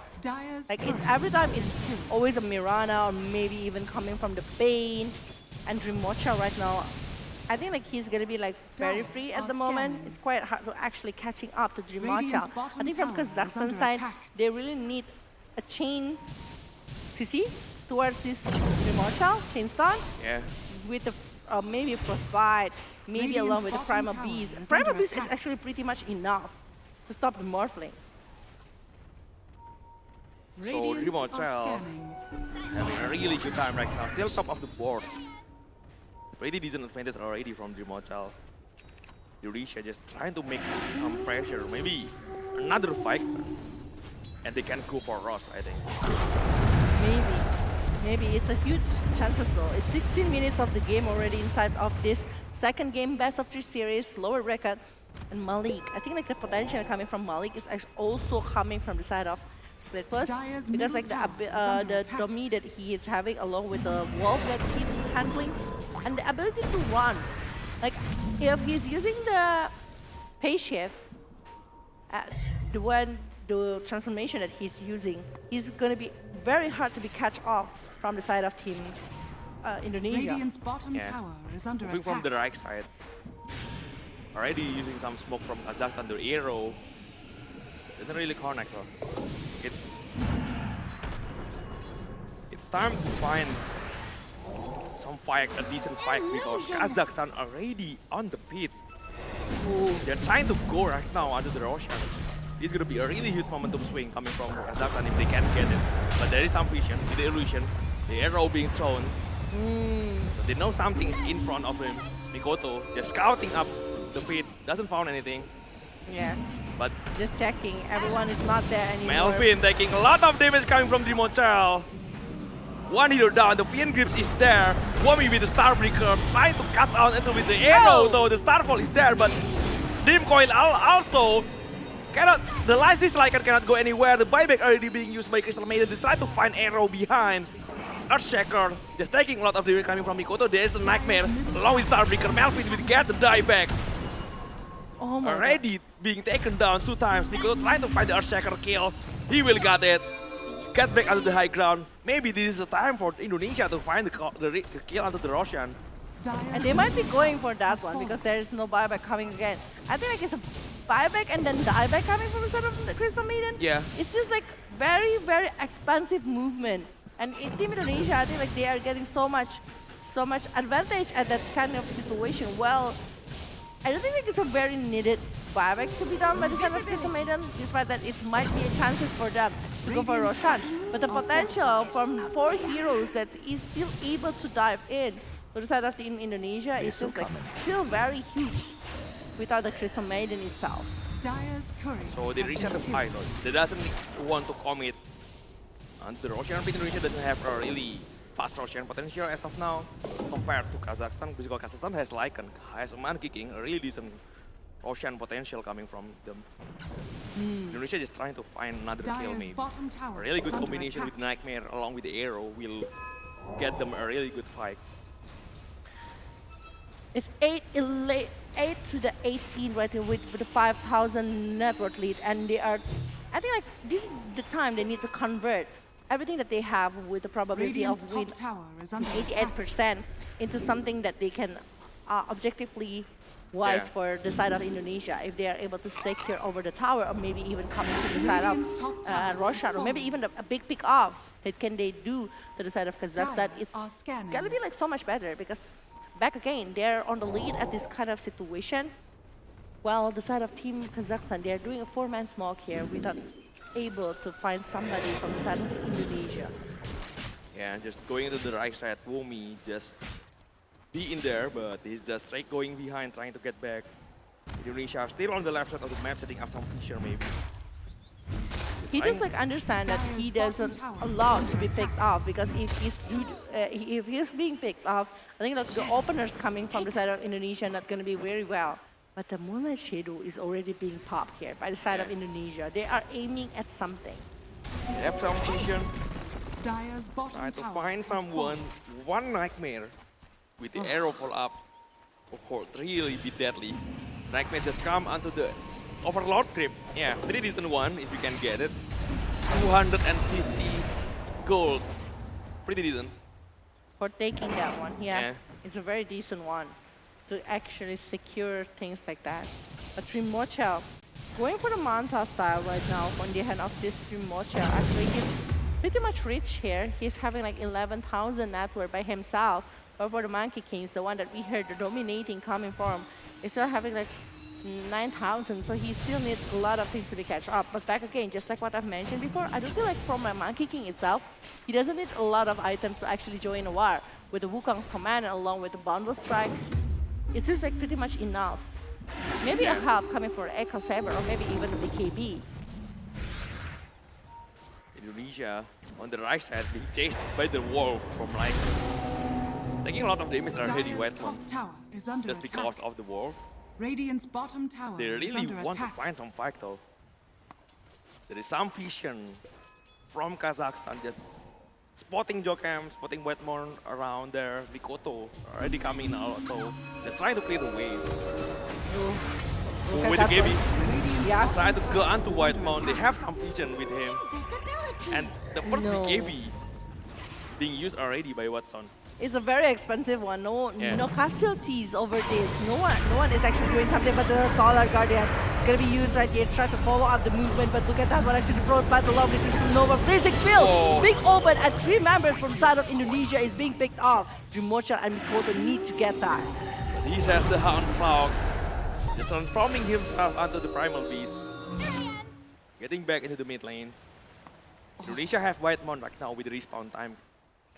Still not long until the Mirana also with Dawnbreaker respawn again. A great 2 big offs here coming from the side of Team Kazakhstan. I mean, like, look at Mirage that is actually going directly to the side of Jokam along with Womi. That the Malvin, it's just like a very good positioning, and is it undeniable to actually going against that one with all of the things that they are having at that kind of situation. Yeah, Indonesia just starting to get onto the Rosh split with the arrow coming in, Trimochel. Doing a lot of damage already. But no response at all from Kazakhstan. Kazakhstan is relying a lot of big spells. He doesn't have the shape shift right now, doesn't have the any freezing field along with the pulverize. They don't even realize what happened, I think. They don't know what Indonesia players are doing right now. So Indonesia will have to take their chances. They will get the first IES on the game. A really huge momentum coming from Indonesia. Yeah. Well, it depends on the setup later, what kind of setup they will try to do with the Dream Coil maybe, or even with the typical pick-up movement from the Bane along with the Mirana. It's still a lot of possibilities to happen, but the Solar Guardian from the side of this Dawnbreaker break the smoke. They know something is up there. Throw the arrow already being thrown onto the high ground. They don't find anyone. The gum is there. They know there is some vision from Indonesia. The D-ward from Melvin is trying to deny some vision. Arrow using the Echo Slam doesn't connect onto Mikoto. A really nice reaction time from Mikoto to deny his Echo, but arrow again doesn't really connect onto anyone. Trimochel finding some kills onto Melvin. The 2-man Dream Coil with the Lycan in there along with Earthshaker. The fissure from Trimochel. The Solar Guardian will connect onto 2-men also. Malik cannot go anywhere. Trimochel keeps going on. He is really confident with the Aegis on his hand. Siemens already being taken down by Indonesia.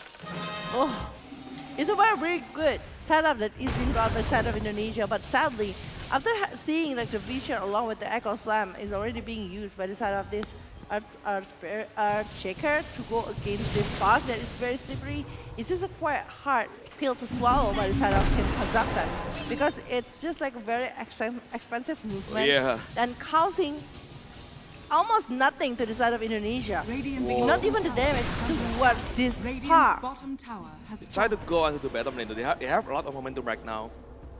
Already 8k gold lead with the Aegis still on Rimoncel's hand. They try to go onto the high ground maybe later. But Womi already got his blink. Yeah. So he Can wants try to, to find the backline heroes. because he wants to actually aiming at somebody from the side or backside coming from the side of Kazakhstan. Yeah, maybe the Monkey Kings always stay behind. The way from onto the high ground, they find some creeps only. Rimoncel just pretty confident with the Aegis. Yeah. And even like coming from this Melvin is also like trying so hard to actually pick up somebody coming from the side of Indonesia, but it's not working really well. Well, for the side of Rimoncel. Butterfly, I think like if he's aiming for that one, it's going to be very, very nasty because from the side of Kazakhstan, they might be not be able to secure a kill. Or maybe if they do, it's going to be quite hard from the side of Team Indonesia. But oh ho ho, Mirage here trying to use a trample just to do the wave of minions really, really well. And Rimoncel keeps going on, the future is there. Being really confident with the Aegis on his hand, trying to take the tower in the mid lane. Still confident because of the Lincoln on his hand also. There is no tower for us potential coming from this Primal Beast. He will get the tower. He will get out. Try to find his SP once again maybe.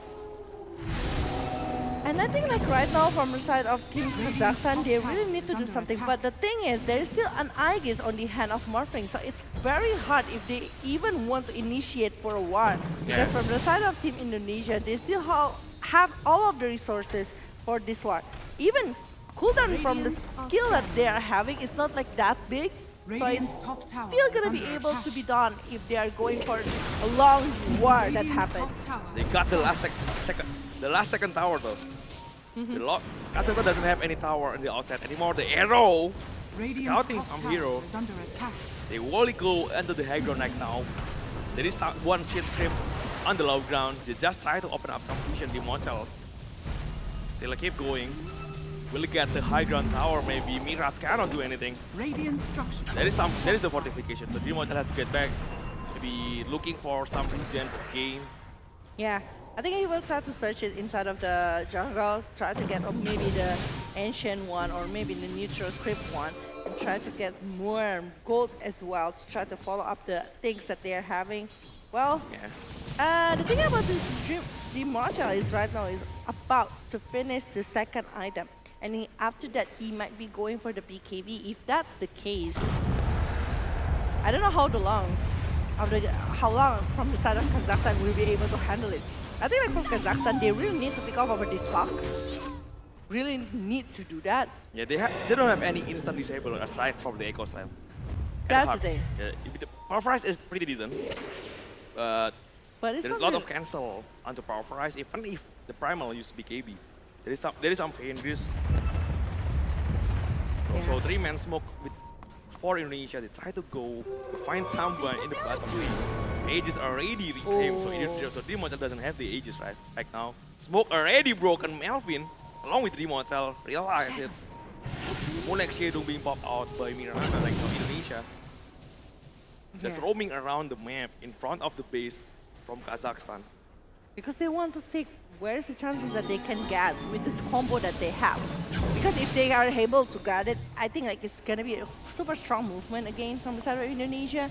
But towers from Indonesia is very hard to be handled by the side of Team Kazakhstan. They are not having any kind of hero that can play that. Even to try to stick over the tower from the side of Team Indonesia itself. Maybe coming from the side of the Amber maybe, but the Amber is just like not that, it's gonna be risky if Amber is the one that's going on and maybe doing something with the movement like that. Alright, 10k gold did already for Indonesia. On slap for this Primal Beast. He's trying to clear the lane. Indonesia just playing really safe right now, doesn't want to take any risk.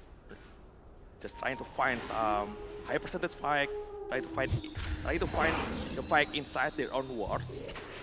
Just keep pressuring the lane with the illusion from Rimoncel also. He's free from really fast though. Scanning. Already 18 gold. Ooh. double damage in the left side on the river. Primal Beast is the one taking it. Already securing over that one. They don't want it to be taken to the side of Team Indonesia definitely. If they are able to secure the movement with double damage, they might be try to get the kill towards this Morphling.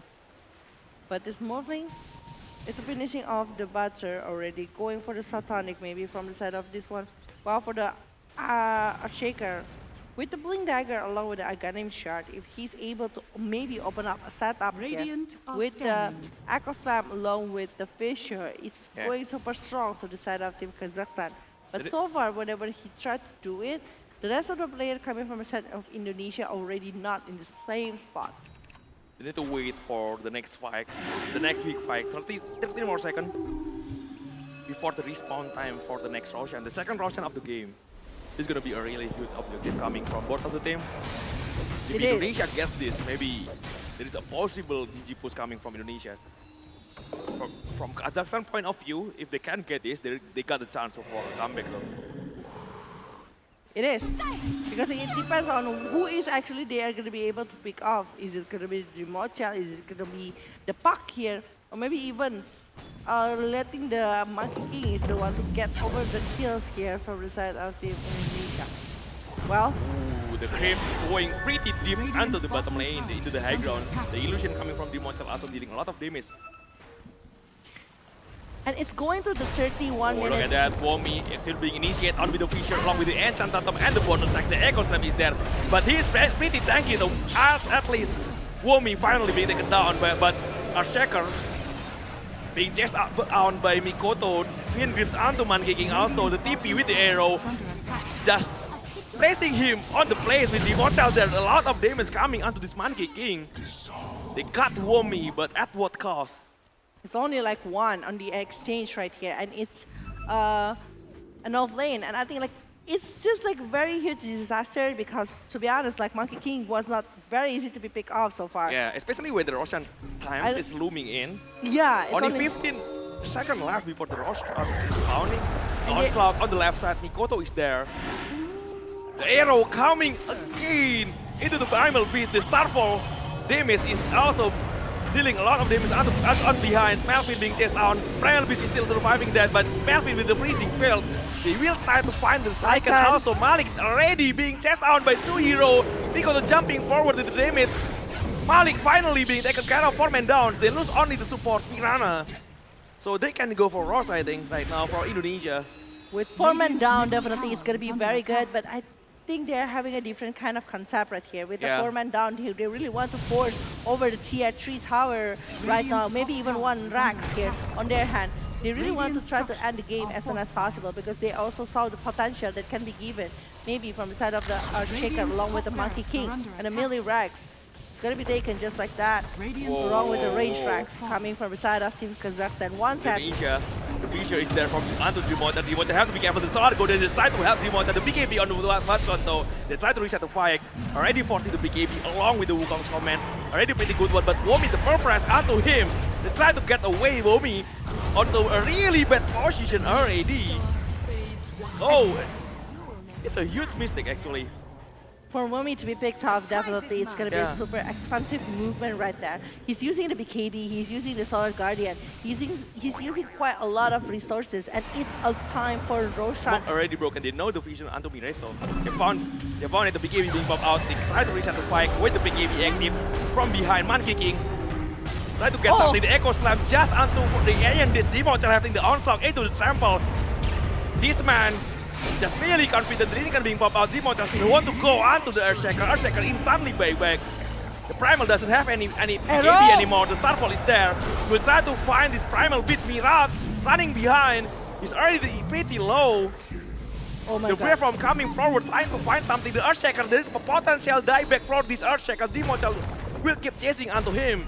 And they still aim for more. Look at that, but actually the Drimocha is there to get over the melee Rax. They are getting 1 set already in top lane and might be aiming for more after a really good setup that has been brought. Counter initiation, I might say, because no one is actually checking over the trees there where this Drimocha was staying, and the BKB that is already being popped by the side of this Primal Beast that wants to have the initiation actually making the way for Indonesia to counter the movement, even with the Nightmare along with the Arrow.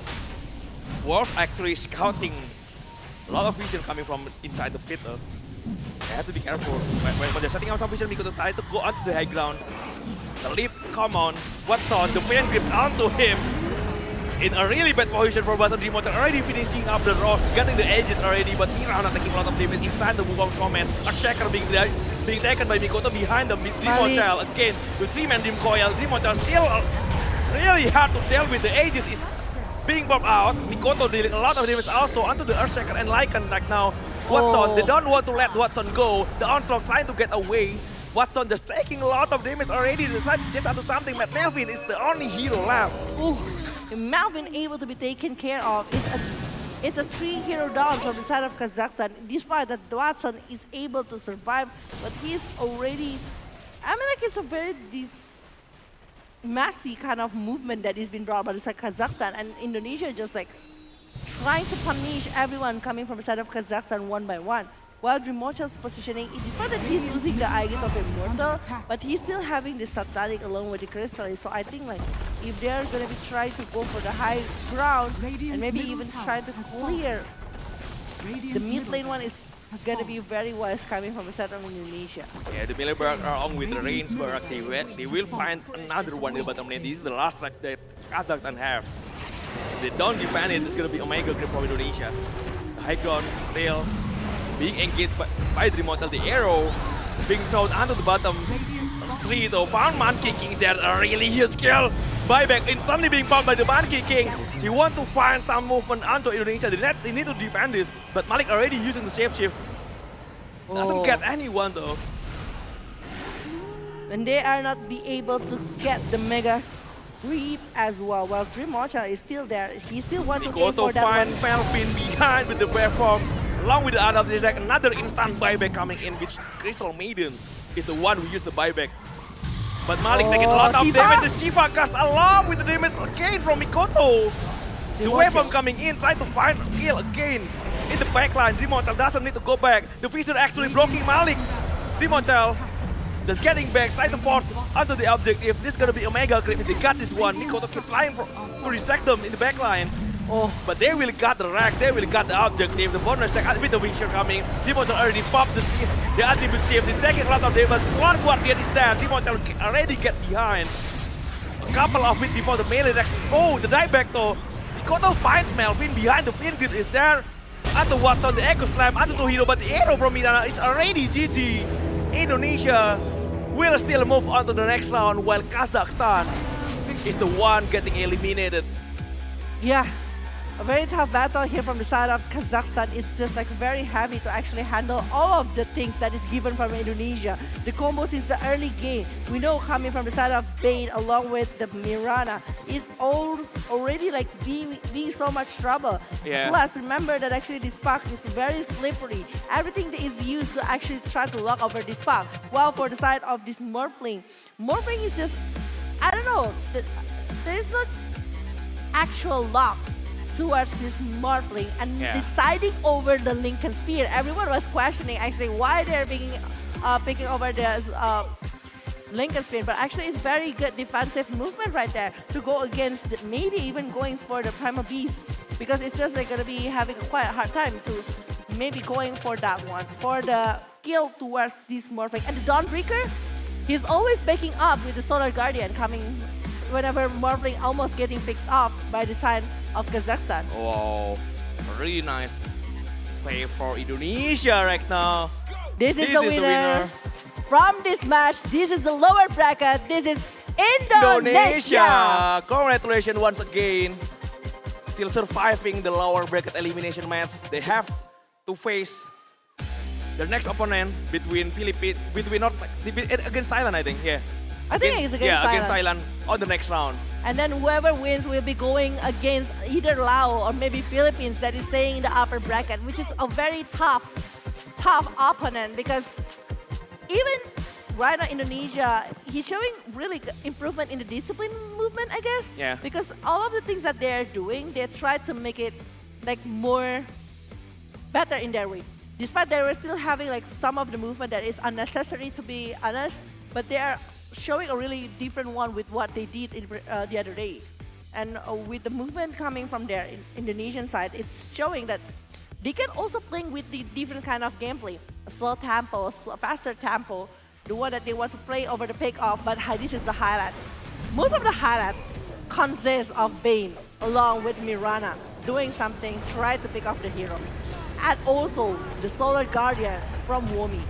It's always like that. Despite like, it's not really good because Womi mostly getting picked off after trying to back it off, but still, he is the one that is getting picked up. It's not Dream Archer or maybe even Mikoto. I don't think like there is a plenty of kills that's going for both of that hero. Even Zero maybe towards this Dream Archer that is very free over all of his movement. Yeah, a lot of good initiation coming from Indonesia. A really great chance stand once again. They kept finding their important kill. And I think like it's one moment coming from the side of Kazakhstan when they are losing. No, it's actually coming from Indonesia when they are losing one member and there is time for Roshan. It's also a quite scary moment. It's almost getting like quite hard for the side of Indonesia for going towards the Roshan. And this is also like very good setup coming from the side of Kazakhstan itself. This is the moment though, the missed Echo Slam onto Mikoto. Really nice try though. But Mikoto just having a really good reaction time. Using the shape shift, the phase shift I mean, to dodge the Echo. And from that moment on, it's a really disastrous fight for Kazakhstan though. And this is the moment also, a really good time for Whitemon to buying on until Dreamonchel finishing up his TP with the arrow also in the combination. Yeah, and non-stop movement once again. And Jokam is actually going really well here with the Mirana that is showing a lot of arrow to actually punish the side of team Kazakhstan and Malik.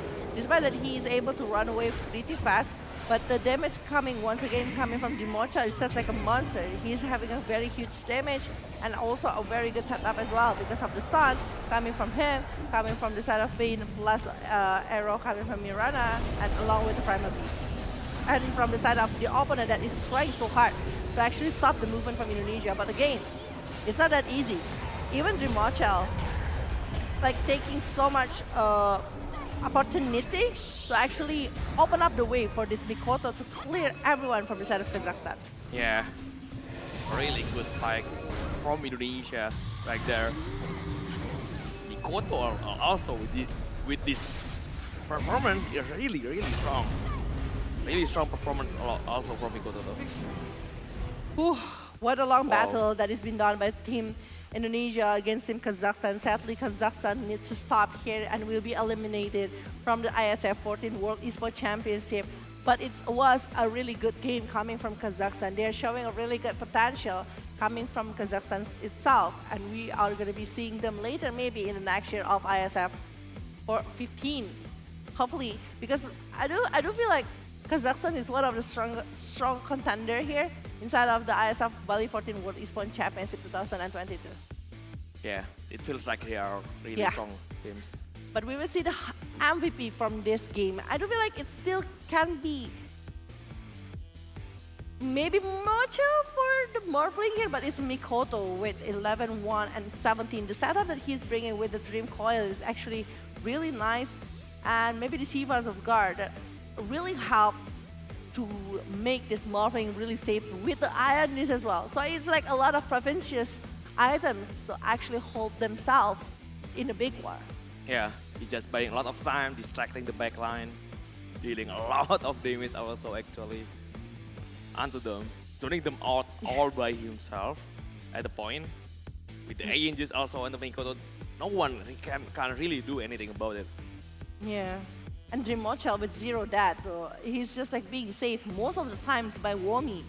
Womi sacrificed himself, but he's the one that's giving the space for Dreamonchel along with Mikoto. Yeah. Along with the kill that is coming from Whitemon and Jokam, it's still like stopping in Melvin. Look how many times Melvin getting picked up. It's 15 times. Because they know that actually Melvin is just like gonna be one of the hero that is quite annoying with all of the skills that he's having. The slow evac, the movement that can stop the rest of the player coming from Indonesia, and that is the easiest target, the squeeziest target to be picked. But that is it. That is the lower bracket. Such an amazing and a really great performance coming inside of this one But later on, we will be having the upper bracket inside of the last game for today's match. It will be Team Philippines versus Team Laos. But before that, I want to remind you guys that Bali 14 World Esports Championship Bali 2022 is supported by wonderful Indonesia, Kemenpora, NOC, and also KONI. And also our main sponsor, thank you so much, GHL Group, along with sponsored by GHL Auto, Nusapay, DIS, Good and Crypto, Ewan Excellence, Pertamina, Hydrococo, Losa, Sofel, Antis, Telkomsel, Samsung Galaxy S Series, Central Cargo, Inding Home, Kin, Episode Hotel, Mersaka Hotel, and our esports broadcast partner, Mineski Global, Indonesian Football E-League, and ESID. We also have production partner Lemon ID, along with media partner Trans7, Detik.com, Esports.id, Video.com, Dunia Games, Dance TV, Dance Play, Merah Putih, Bola Score, and also Kami Bijak. Yeah, for you guys that is happened in Bali or maybe in Mersaka Hotel, don't forget to check out the booth of Telkomsel because you can actually redeem your point into the merchandise of Telkomsel itself. Or maybe you can even join a bid to get a smartphone using your point from the Telkomsel itself. So it's very interesting, right? But not only that, we are having so much gift for you guys, but also having so much entertainment because you can actually enjoy a new game, Condor Heroes, right there. Just download it directly into the App Store along with the Google Play Store because it's a very, very solid gameplay with a lot of strong warrior, and grab your friends to play it as well, to play with your clan. Be the strongest clan inside of that game. Yeah. But before we're jumping into the next round, next match, we would love to see it. What is our host going to say about this previous match coming and what is the upcoming match that will happen? Clara Monsar and Darius Drew, please take it away.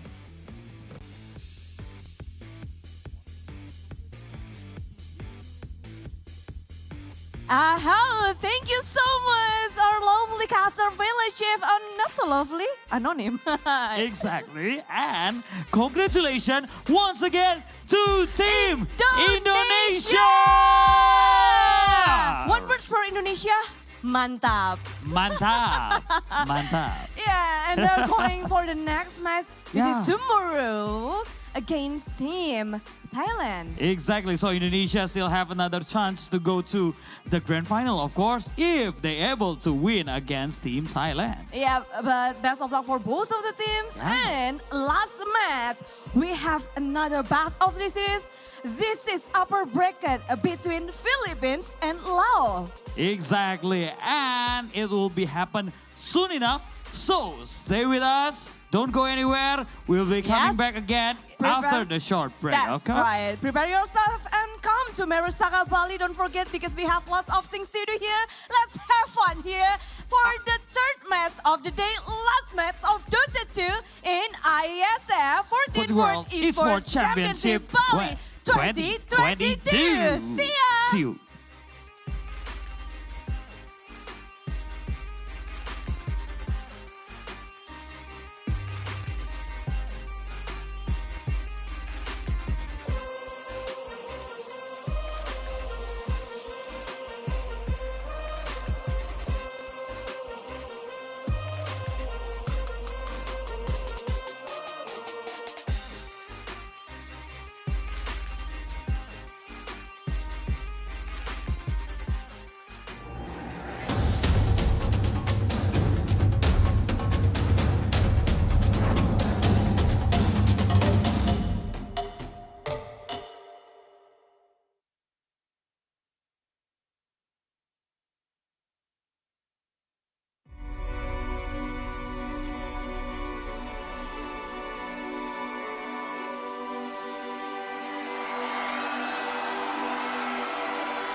I see the place where I was born. I was raised by the new dawn, and now I sit inside the storm. Like the eye of the pyramid, I know everything ahead. I'm in the hood, don't you forget. Gotta work for it, every day work for it. Gotta work for it, every day work for it. I sing along,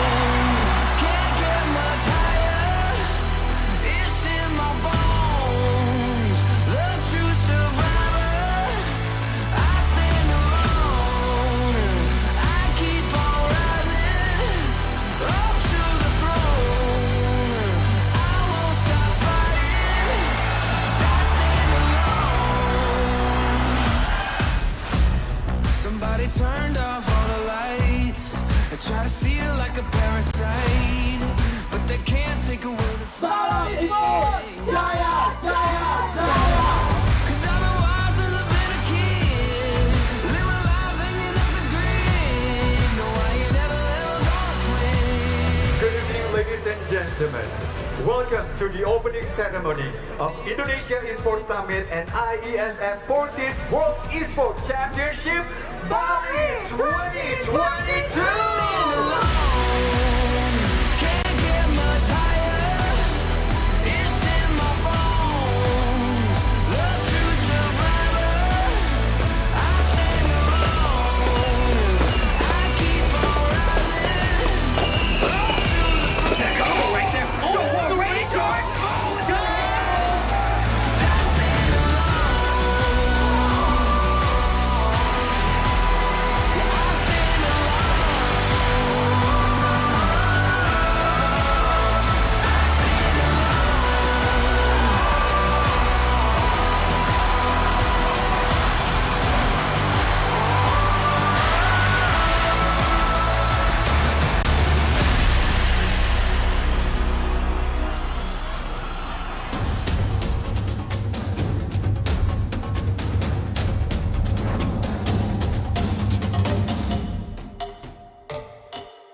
your smile.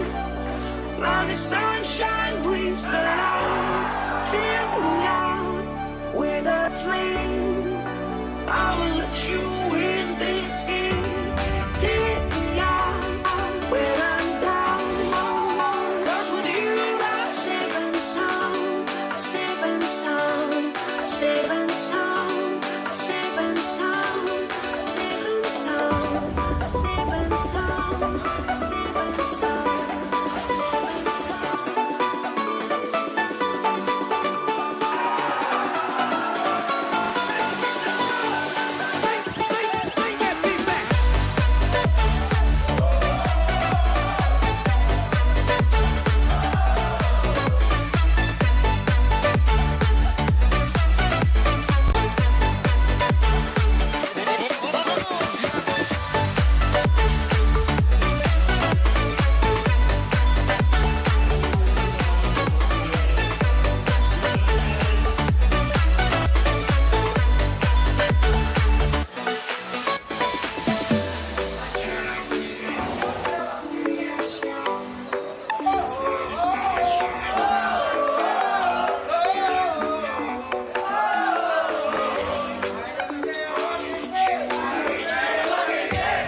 Take me out when I'm down.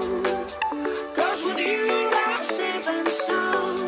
Safe and sound. Safe and sound. Safe and sound. Safe and sound. Safe and sound. Safe and sound. Safe and sound.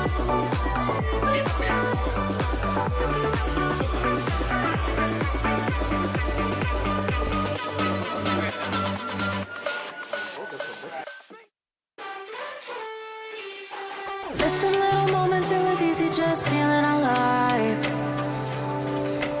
2 a.m. wide awake, talking like we had the whole night.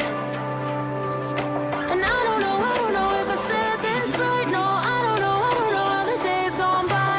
Missing little moments, it was easy just feeling alive. Every now and again, I trace my steps back to then. Oh, I want that feeling. It's all that I needed to move on, to feel it. It's all that I needed.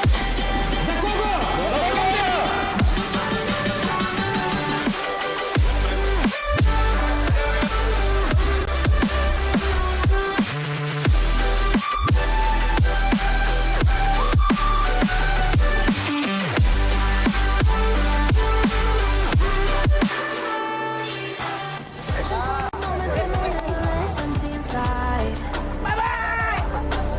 Even late nights, 'cause nobody seems to make the time. And I don't know how to do this right. No, I don't know how the years gone by.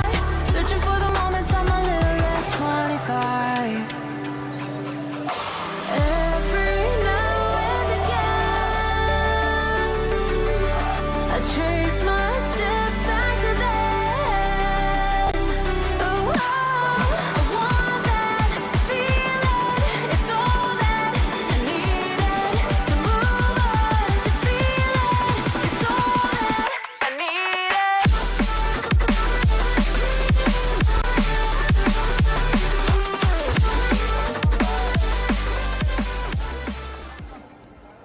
Okay, so today we have Adrian from Indonesia who is participating in World Esports Championship 2022, and I have a few questions to ask. Okay. So the first question, how do you feel about this match? Are you satisfied, or maybe there are some things that you need to improve? Firstly, I'm really happy because I could win against India. But I'm not that satisfied with my own performance because we lost to Thailand in the first round. So I hope I can fix it in the upcoming tournament. Okay. So what do you think about your enemy performance today? Well, they have been playing really well today, especially for Thailand. As for India, I think he also played really well.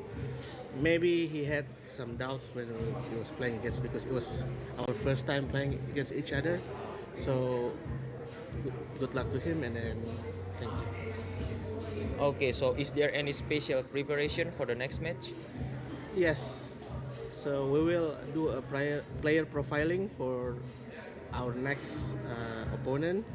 So we will see, we will look at each individuals and then their habits and then their old videos, what characters they are using, and then we will do our best to counter those information.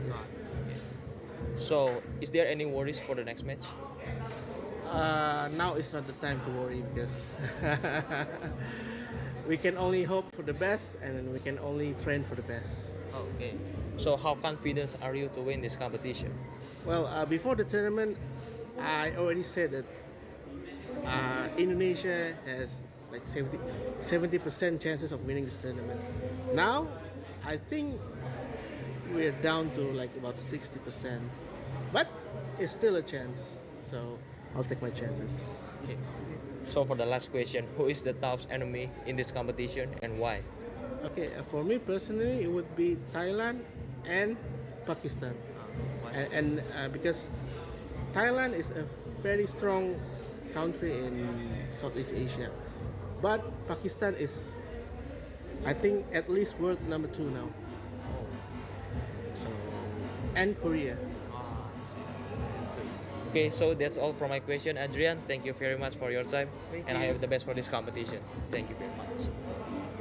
Okay, so today we have Daniel from Italy, who is participating in World Esports Championship 2022, and I have a few questions to ask.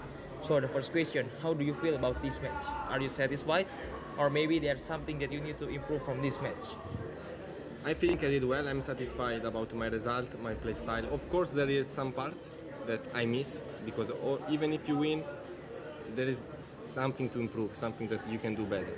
But overall, I did well. I won 3-0. I think it's fine. Okay. So what do you think about your enemy performance today? The last enemy? The last enemy is okay. He played well, but I was prepared because I watched his match before, so I knew what he's gonna do, and he didn't change. So I won. Okay, so is there any special preparation for the next match?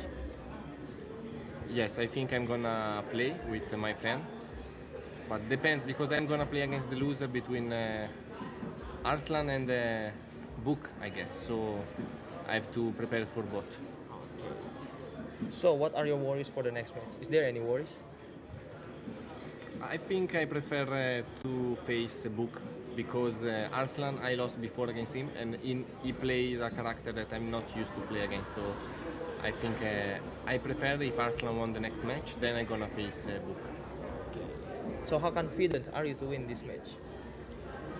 If Thailand lose, so I'm gonna face Book, I can win. So for the last question, who is the toughest enemy in this competition and why? Is Arslan, Pakistan.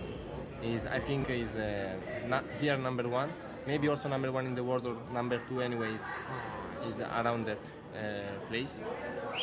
And also you know me very well because we play together. So for me it's very hard. But if you play another character that I know, maybe I can win. Okay, that's great. So that's all for my question. Thank you, Daniel, for your time. So I hope the best for this competition for you. Thank you very much. Will miss me. Radiant's top.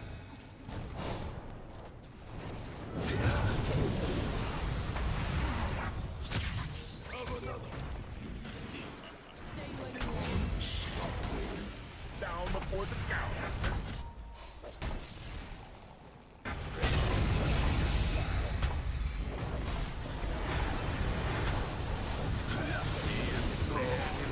Dire's bottom tower is under attack.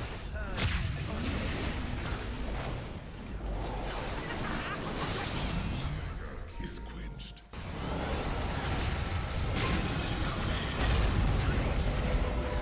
Tricksters rule of it.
is under attack. His top tower is under attack. Radiant's bottom tower is under attack. Dire's mid.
Radiant's bottom tower is under attack.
under attack.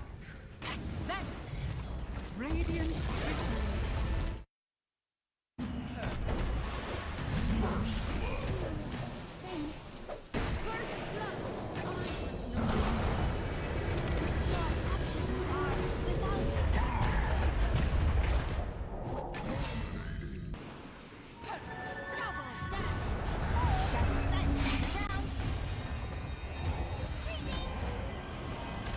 That's for your impertinence.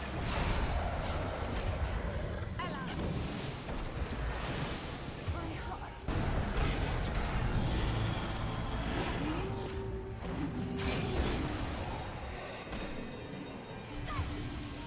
You cannot stand this close to the heart of a stone. Dire's middle tower is under attack.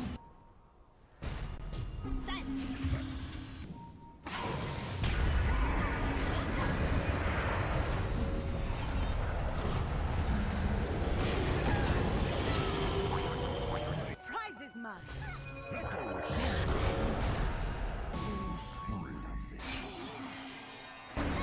Radiant's bottom tower is under attack.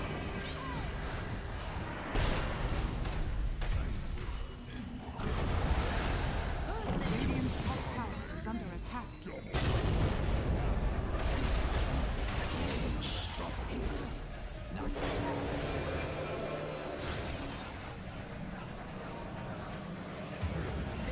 Radiant.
form for fake Lina. Chucks. Now! Ice back! And Daniel! Will they do it? One more! Very well! 3 frags so far, and the spray is still good.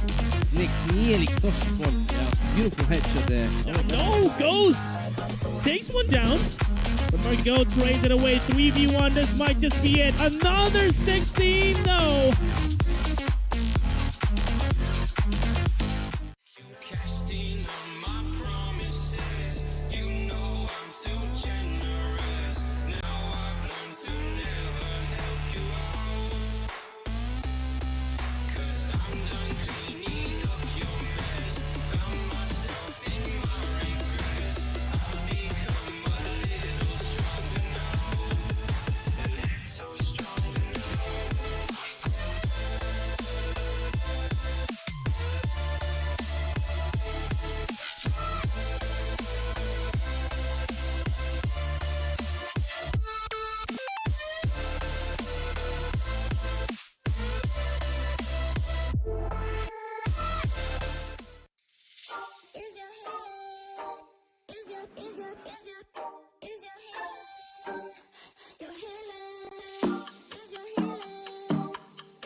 taking. We can keep on taking. I keep on demonstrating my love, my love, my love, my love. You love my lady lumps, my hump, my hump, my hump. My humps, they got you.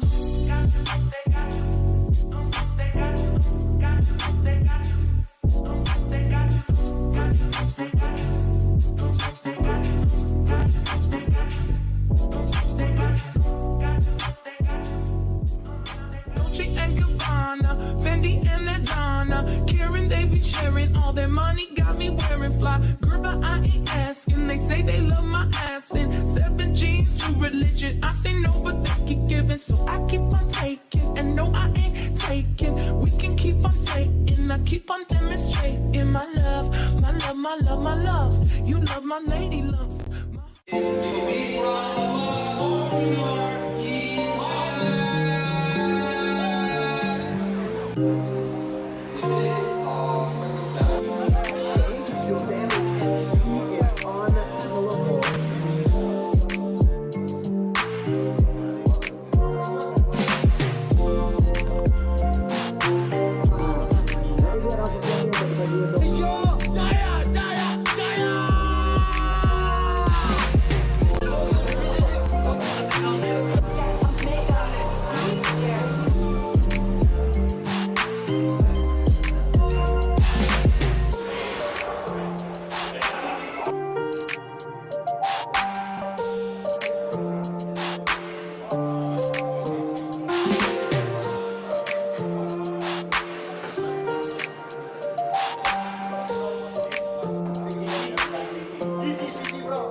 Hi, welcome back to the IESF 14 World Esports Championship Bali 2022.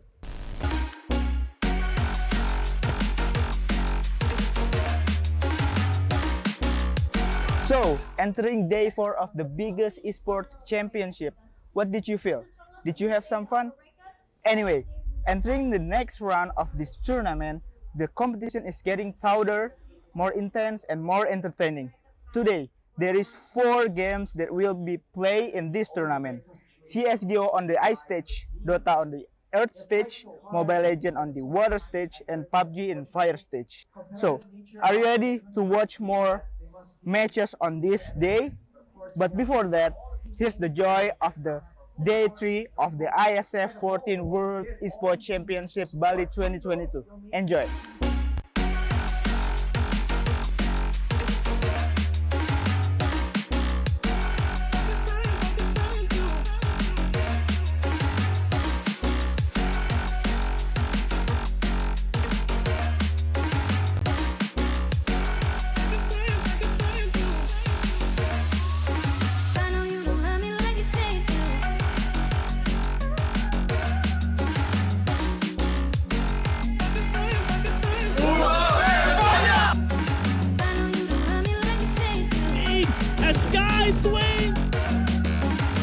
So, how is it? Exciting, isn't it? We're exploring more other boat tomorrow, so stay tuned and cheerio!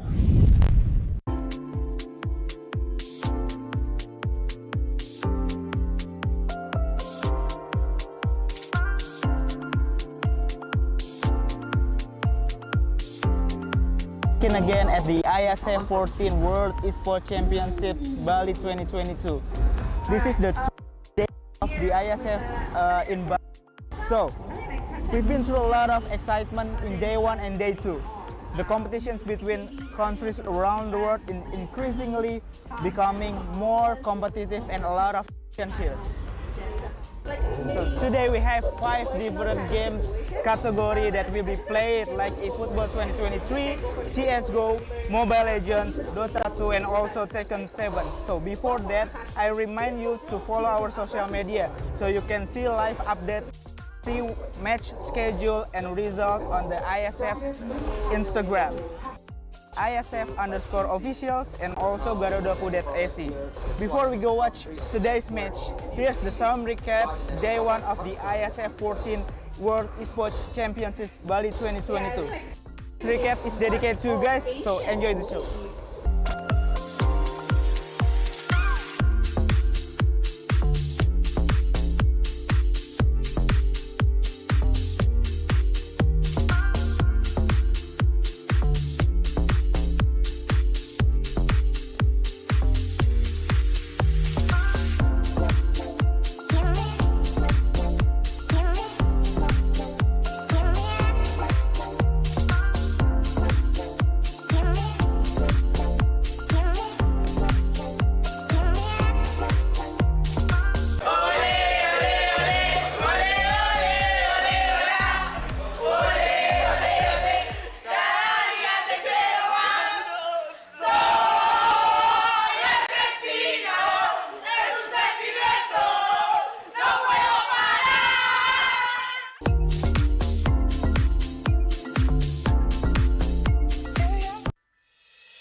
Okay, so today we have Indonesia Dota 2 team in World Esports Championship 2022, and I have a few questions to ask. Okay, so the first question, how do you feel about this match? Are you all satisfied, or maybe there's something that you all need to improve? I'm quite satisfied with this series, but I think the next opponent will be a better opponent, and we can test our strength there. Okay, so the next question, what do you think about your enemy performance today? I think they play quite well, but I think it's not enough because we outclassed them, I feel. And I think they played their comfort hero, but it was not enough. So is there any special preparation for the next match? I think Avil and Hype, the analysts, are gonna prepare the draft and the boarding and the stuff for them. I'm just gonna play some pubs at Warnet. Okay, so you already won the game this time. What things that you have but your enemy doesn't have? The Algeria. Yes. I think in general they just lacking the knowledge. That's all. Because from the laning phase we can quite see that they got like outclassed really hard. Okay, so any worries for the next match? No. How confident are you to win this competition? Just play. Okay, so for the last question, who is the toughest enemy in this competition and why? Ourselves, because the only one who can beat me is myself. Okay, so that's all for my question. Thank you very much for your time. Sure.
Okay, so today we have H and Textam as a coach and analyst from Indonesian Mobile Legends team in World Esports Championship 2022, and I have a few questions to ask.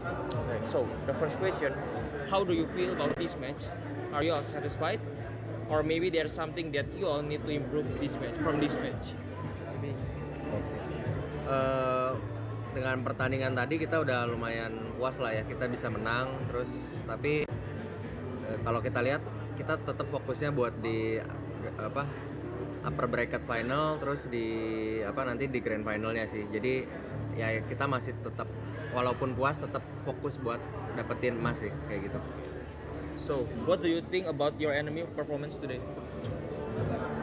Musuhnya sebenarnya lumayan bagus, dari draftingnya juga kita lihat mereka udah cenderung ke hero-hero yang meta, yang mereka tahu powernya seperti apa, ngikutin patch banget. Dan ya lumayan ngagetin sih musuhnya. Mereka bisa adaptasi dengan meta-meta yang sedang berlangsung lah di Mobile Legends ini. Jadi menurut gua musuhnya lumayan kuat. So is there any special preparation for the next match? Untuk next matchnya lawan Kamboja, kita prepare ini aja sih, respect mereka lah. Jadi mereka strateginya apa, kita pelajarin, kita siapin. Jadi kita nggak kaget lah buat lawan mereka. Jadi kita tetap respect, siapapun lawannya kita akan ngasih yang terbaik lah. Okay. So you already won the game in this time, right? So what things that you have that on your team doesn't have? Sebenarnya kekurangan di tim kita itu adalah kita masih kurang disiplin, masih kurang rapi mainnya. Dimana sebenarnya kita bisa lebih rapi, bisa lebih clean, jadi gamenya juga lebih mudah. Nah itu yang perlu kita tingkatin selama turnamen ini berjalan langsung. Okay, so for the last question, is there anything to be worried from the next match against Cambodia? Maybe the player or their gameplay? Mungkin lawan Kambodia ini, karena kita tahu tadi kita expect-nya kita bakal finalnya lawan Malaysia ya. Ternyata Kambodia bisa ngalahin. Jadi ya kita inilah pelajarin lah kenapa mereka bisa ngalahin Malaysia, dan kita respect dari draftnya juga. Kita baca mereka strateginya bakal gimana, jadi kita nggak bakal kaget lawan mereka. Jadi Okay, so that's all from my question. Thank you for your time, and I hope the best for this competition. Okay, thank you. Thank you.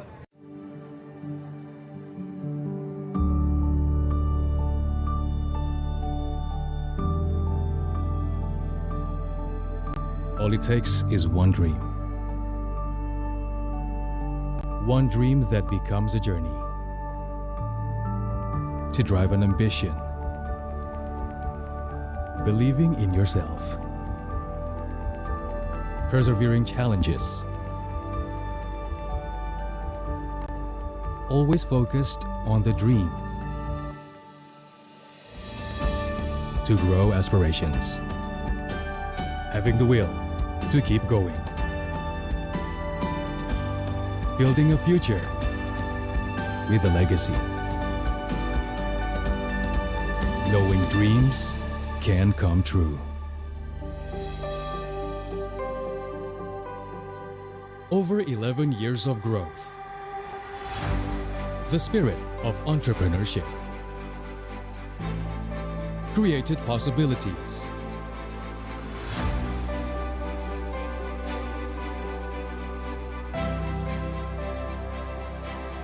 Realized new potentials.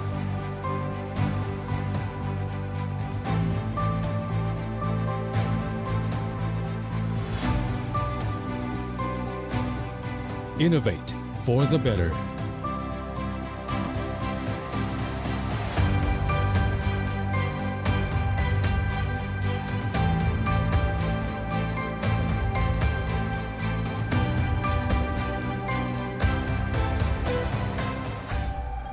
Expand horizons.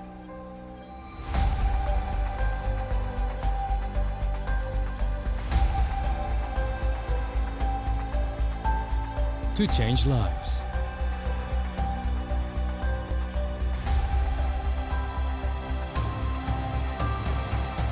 To connect new ideas. To explore new grounds.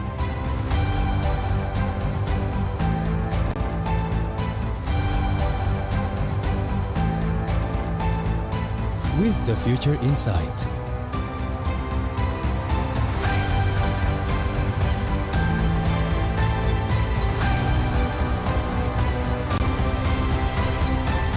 Together.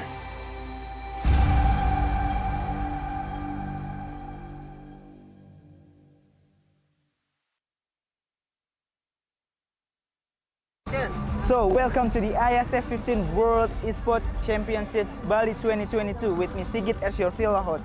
So, this is the second day of the IESF 15 World Esports Championship Bali 2022, and we still have a lot of interesting match and games in the game category of eFootball, Tekken 7, CSGO, Dota 2, and also Mobile Legends Bang Bang.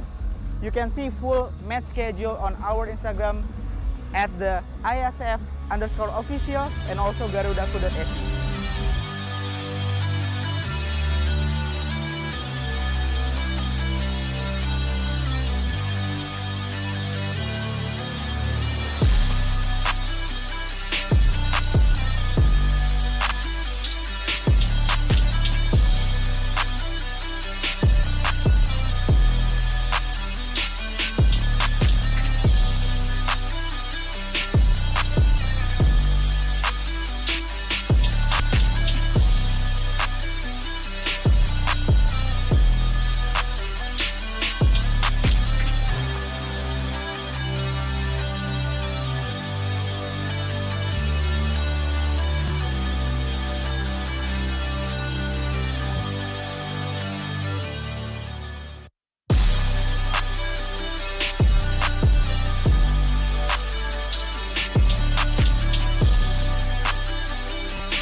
So, before we go, did any of you miss the excitement of the day one?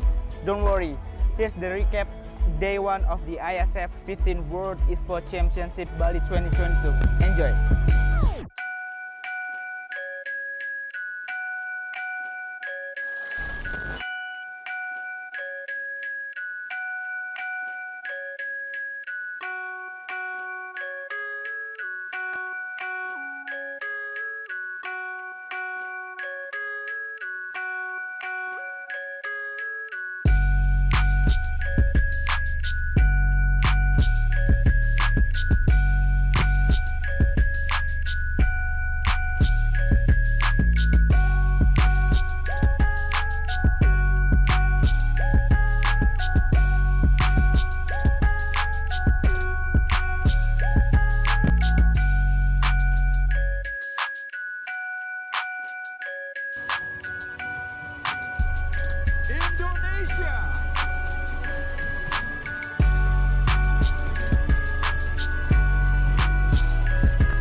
saya membuka secara resmi 14 World Esports Championship.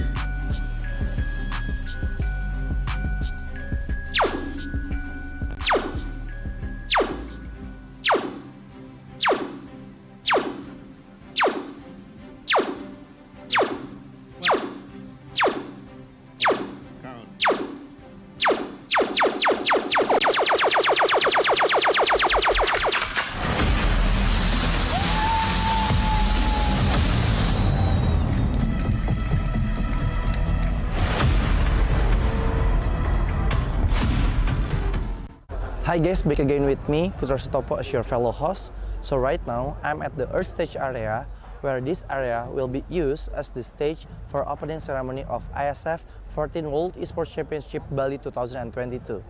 As you can see behind me, they are all practicing for the opening ceremony at 7 o'clock GMT plus 7. To be honest, I cannot wait to see the opening ceremony because there will be an amazing performance from Alfiref and other performers. So, for those of you who want to watch it, you can watch it through the IESF official channel on Twitch TV. To be honest, you need to watch it, okay? So right now, I want to continue to see their practicing for the opening ceremony. Bye guys.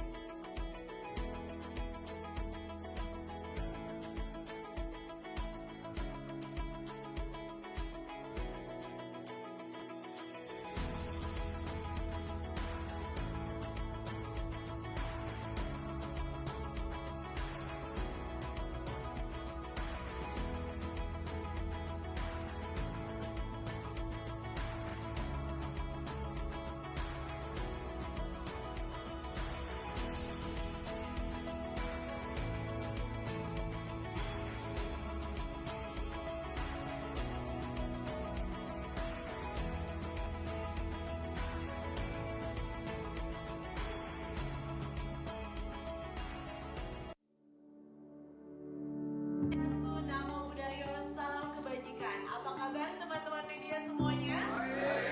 Luar biasa. Good afternoon ladies and gentlemen. Diri untuk menyanyikan lagu kebangsaan Indonesia Raya yang akan dilanjutkan dengan Mars PB Esports Indonesia.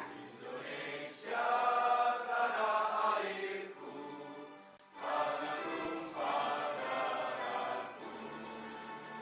Di sanalah aku berdiri, jadi pandu.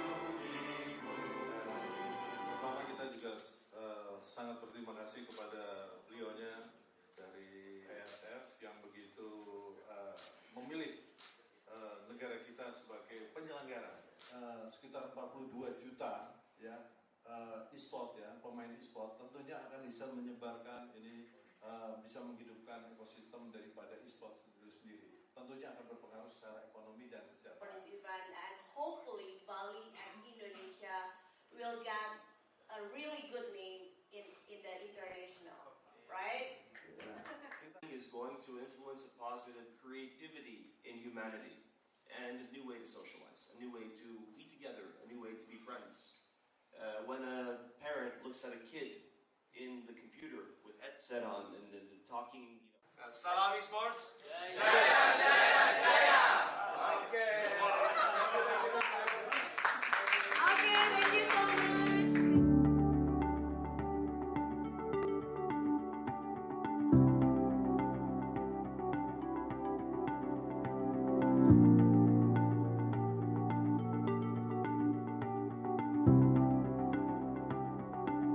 Okay. Let's go Bali. Let's go Bali.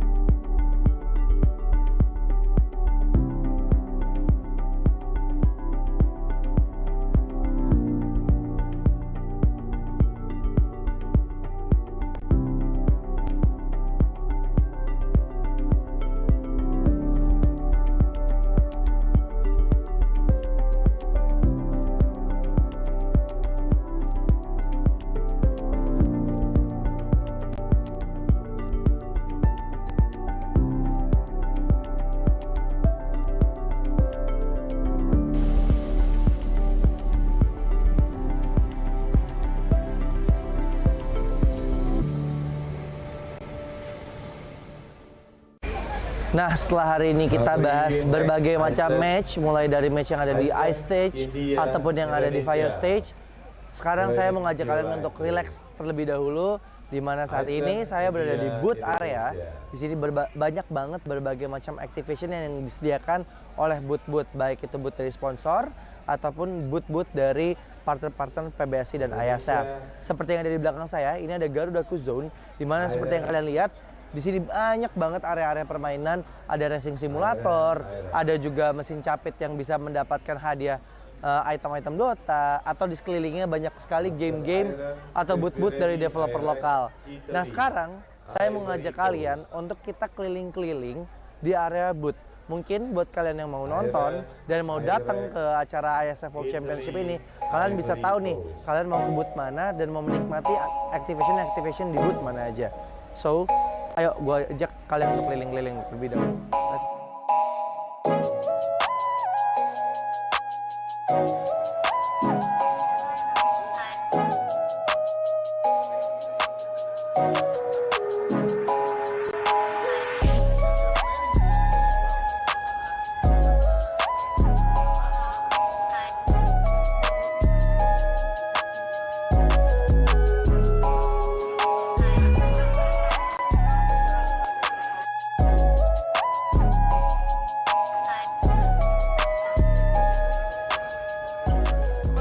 Sekarang kita lagi ada di booth-nya Battle of Guardian, di mana ini merupakan booth developer lokal asal Indonesia yang menciptakan fighting game pertama di Indonesia. Nah, keseruannya nih di sini kayaknya kita bisa main game nih. Kita bisa mencoba trial untuk main game Battle of Guardian. Nah, gue juga penasaran ada apa aja sih di booth Battle of Guardian. Jadi yuk kita coba aja samperin langsung ke booth-nya Battle of Guardian. Let's go.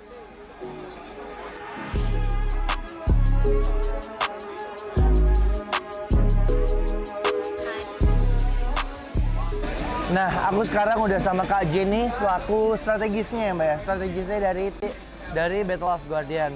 Nah Mbak, aku mau nanya-nanya nih sedikit tentang apa sih sebenarnya Battle of Guardian itu. Mungkin teman-teman di sana masih banyak yang belum tahu, mungkin boleh tolong dijelasin Mbak. Oke, Battle of Guardian sendiri adalah game fighting pertama dari Indonesia yang kita mengusung konsepnya Web3 nih. Oke. Jadi kita mengusung pakainya itu sistemnya blockchain gitu dari beberapa karakter. Nah, beberapa karakter kita itu juga terinspirasi nih dari beberapa legenda dan story-story lokal. Seperti kita juga ada kalau yang macan putih itu adalah dari Prabu Siliwangi atau Cindaku. Oke. Lalu juga kita ada yang perempuan itu ada namanya Sofia. Sofia itu kita juga terinspirasi dari Nyi Roro Kidul. Oke. Lalu juga kita ada Aling Dharma atau kalau misalnya di dalam in-game kita namanya Mata. Oke. Gitu. Kalau di dalam in-game sendiri kan aku lihat ini ada banyak fighter ya Mbak. Yeah. Nah sebenarnya apakah ini ada jenis-jenis fighternya gitu nggak sih? Apa semuanya tuh kategorinya sama gitu? Ada, kita ada 3 kategori fighters di game kita. Ada dari Guardians, ada dari Demon, dan juga dari Human. Tapi kalau Human di sini adalah ceritanya tuh udah cyborg, jadi setengah human, setengah robot. Oh, gitu. Jadi mereka memiliki special skill sendiri nih. Oke. Kira-kira total ada berapa karakter sih Mbak yang udah ada sekarang atau yang mungkin rencananya bakalan ada nih di Battle of Guardian? Sekarang ini untuk in-game kita udah keluarin 40 plus karakter. Oke. Tapi kita juga akan tetap develop sih. Kita ada beberapa yang masih kita on hold gitu. Oke. Nah ini nih guys, seru banget. Berarti ini bisa dimainin di mana Mbak nih? Ini kita akan ada di PC Games. Oke. Ini only PC Games, tapi langsung ke website kita aja Battle of Guardians. Dari situ kalian bisa download game ini di PC kalian sendiri. Udah bisa main sama, mungkin aku mau main sama temen aku yang ada di luar kota gitu, atau ini baru bisa offline gitu Mbak? Bisa, kita ada 2 mode, ada offline mode sama ada turnamen mode. Kita juga ada PVP. Oke. PVP jadi secara online, kita akan nyari match secara online gitu. Jadi bisa dari nggak cuma dari luar kota, tapi bisa juga dari luar negeri gitu. Nah, buat kalian yang suka main fighter game, cobain Battle of Guardian. Ini karya lokal loh. Ini fighter game dari Indonesia pertama kali berarti ya Mbak ya? Iya. Dan Battle of Guardian ini juga udah dipertandingkan sebagai kompetisi eksebisi ya kemarin di Piala Presiden ya Mbak ya? Nah sekarang aku penasaran Mbak, ada apa aja sih di dalam booth-nya Battle of Guardian di acara IESF ini, dan sekiranya kalau penonton mau kesini tuh ya tadi mereka bisa ngapain aja dan mungkin ada hadiah-hadiah gitu nggak sih? Ada banget. Kita akan ngadain turnamen. Sebenarnya nanti turnamen kita akan ada di water stage. Oke. Itu akan di tanggal 3, 4, sama 9. Itu prize pool-nya akan ada di 10 juta. Kita akan bagi-bagi nih. Nah, tapi di sini juga kita ada fun match. Jadi di sini kalian bisa coba game-game kita. ada tiga ini. Kalian bisa coba pakai arcade games, bisa juga pakai joystick nih untuk mencoba beberapa experience-nya beda-beda nih. Benar. Nah, Kalau arcade games tuh yang kayak pro player gitu iya, kan. benar. Gitu. Oke. Jadi ada pakai arcade-nya sendiri, mesin arcade-nya sendiri. Nah, selain kita showcase game kita sendiri, kita juga ada nih beberapa merchandise yang kita eksklusif banget nih untuk IESF. Oke. Seperti jersey, terus baju yang aku pakai nih sekarang, kaos yang aku pakai. Lalu kita juga ada karakter, jadi ada 3D printing karakter. Kita juga ada figur, ada juga keychain gitu. Nah, boleh nggak aku izin nih? Mungkin buat teman-teman di sana juga penasaran gimana sih game Battle of Guardian. Aku izin main dulu, boleh nggak, Mbak? Boleh banget. Yuk, Oke. kita main yuk. Siap. Yuk. Yuk.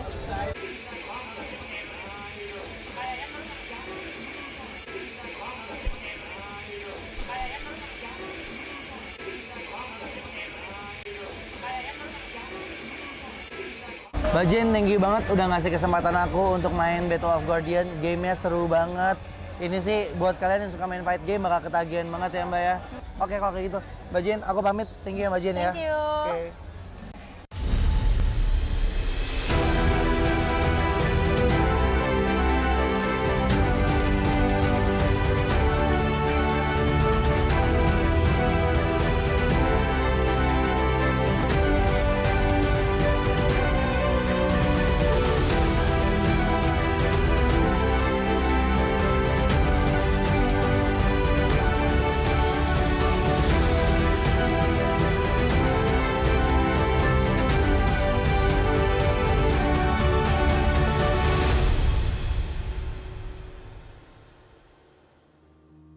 Halo, nama gue Wim Reynaldo, gue asisten project director untuk event IESF 14 World Esports Championship Bali 2022 Indonesian Esports Summit. Di IESF 14 World Esports Championship Bali 2022 kita punya 6 game berbeda yang akan dipertandingkan, tapi ada 7 nomor di mana kita punya game PC, ada Dota 2 dan CSGO, ada juga game konsol di mana ada eFootball dan Tekken 7, dan juga ada mobile gaming, Mobile Legends Bang Bang dan juga PUBG Mobile, dan juga kita ada satu nomor tambahan yaitu CSGO Women. Nah, makanya karena kita mempunyai game title yang banyak, kita tuh membuat stage-nya menjadi beberapa konsep. Karena di event kali ini kita tuh ada area stage yang terbuka dan juga area stage yang tertutup. Untuk area stage yang terbuka, salah satunya itu main stage-nya kita, yaitu Earth Stage. Itu untuk game title Dota 2 dan juga semua Grand Final nantinya akan bermain di main stage-nya kita. Dan juga kita di belakang kita ini ada area Air Stage. Kenapa Air Stage? Karena di posisinya di paling atas. Ini untuk game Mobile Legends dan juga untuk game konsol nantinya. Dan juga kita ada di area ballroom, di mana kita ada 2 stage yang berbeda, yaitu Ice Stage untuk CSGO dan Fire Stage. Karena ini gamenya game perang, makanya untuk game PUBG Mobile kita namakan Fire Stage juga. Tapi di event kita kali ini, kita juga nggak cuma punya turnamen aja, tapi kita juga punya keseruan yang lain. Kita punya entertainment area di Water Zone, kita juga punya expo, kita juga punya summit. Jadi orang-orang di sini bisa dapetin one stop entertainment kayak gitu.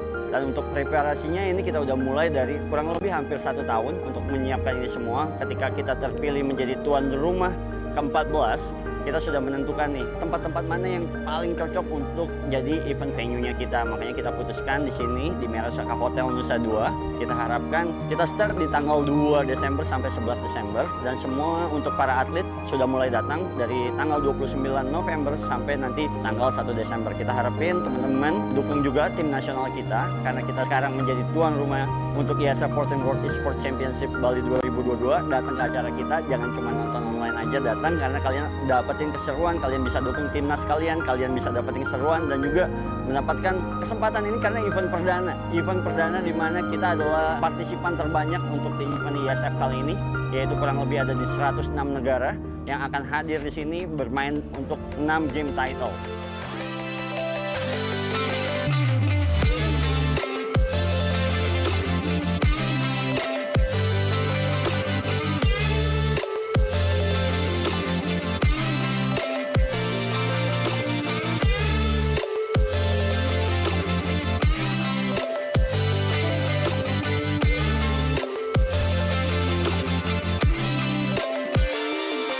We have here the pleasure of having 105 national federations, countries. Penyelenggaraan ini bisa menjadikan tonggak sejarah buat bangsa kita, negara kita yang bisa ikut memberikan kontribusi di dalam perkembangan industri digital khususnya e-sport. Dengan PB Esport ingin membuat suatu acara yang semua kegiatan e-sport itu ada di satu puncaknya. Jadi dengan dari seluruh vendor, dari seluruh atlet dan lain-lain ikut berpartisipasi.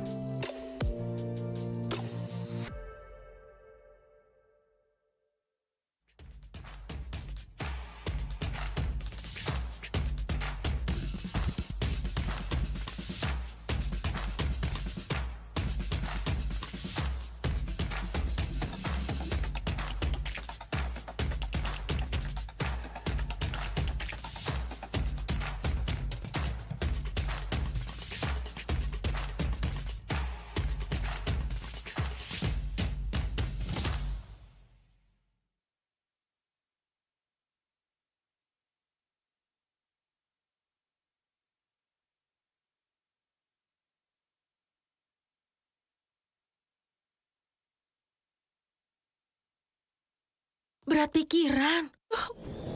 Plosa Citrus, daya semangat alam. Hisap, segarnya menembus kepala. Pikiran enteng dan lega. Plosa bisa kerok dan pijat. Masuk angin, mantap. Plosa Citrus. Korban demam berdarah jutaan orang. Nyamuk demam berdarah adalah nyamuk siang hari. Oleh Sovel 2 kali, pagi dan sore. Nyamuk tidak bisa gigit lagi. Sovel, tolak nyamuk demam berdarah. Awas merek anti kuman tangan. Di Amerika atau Singapura pun banyak yang dilarang. Yang ramah, Antis, wangi jasmine tea. Tangan tetap lembut, bisa langsung makan. Antis Food Grade.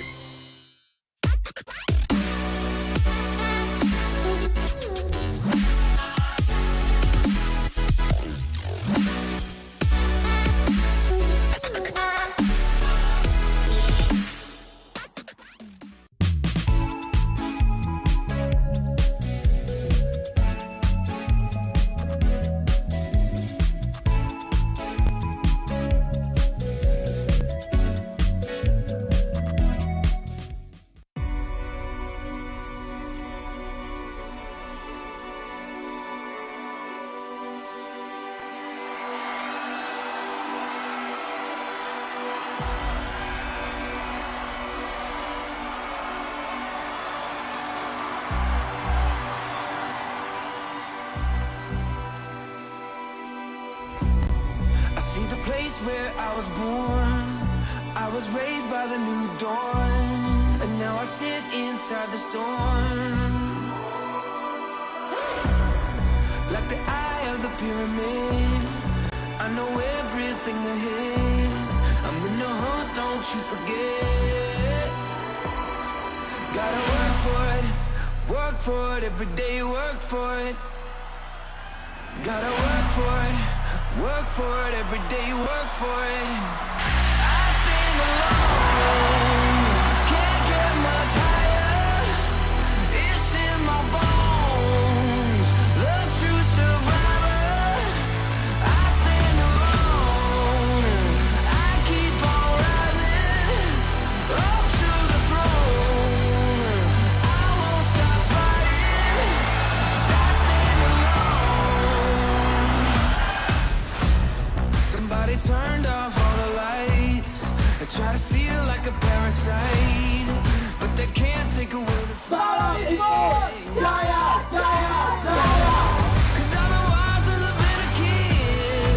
Live my life hanging up the grid. No, I ain't never ever gonna quit. Good evening, ladies and gentlemen. Welcome to the opening ceremony of Indonesia Esports Summit and IESF 14th World Esports Championship Bali 2022. Can't get much higher. It's in my bones. Love to survivor. I stand alone. I keep on rising up to the throne. Come on, right there. Oh, the rain short. Oh, go! 'Cause I stand alone.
Fill me out with your smile, while the sunshine brings the light. Fill me out with a flame, I will let you in this game.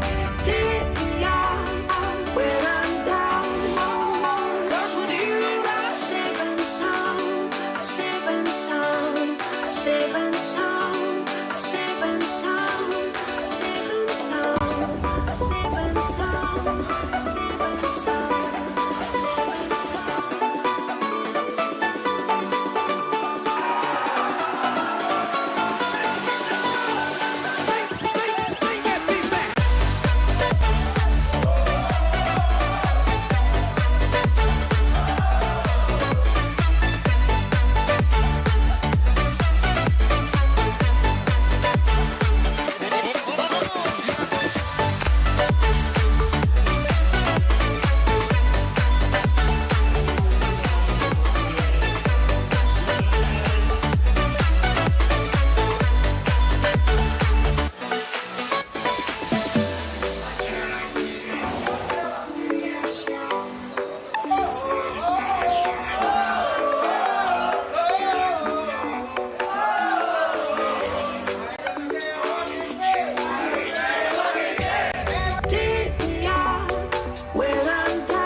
Missing little moments, it was easy just feeling alive.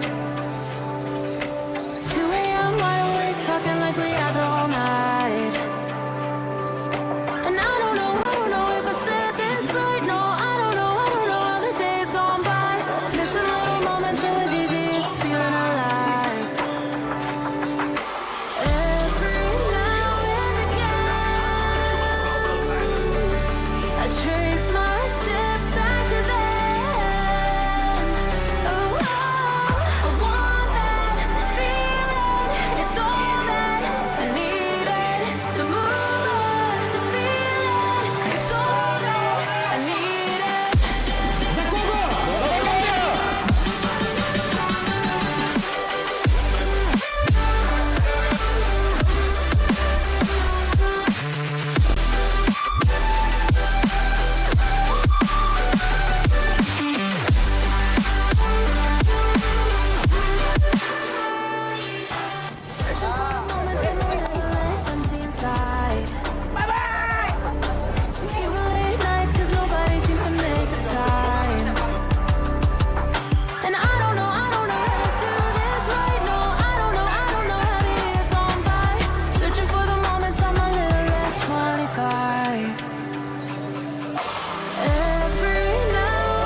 Ladies and gentlemen, welcome back to IESF 14 World Esports Championship Bali 2022.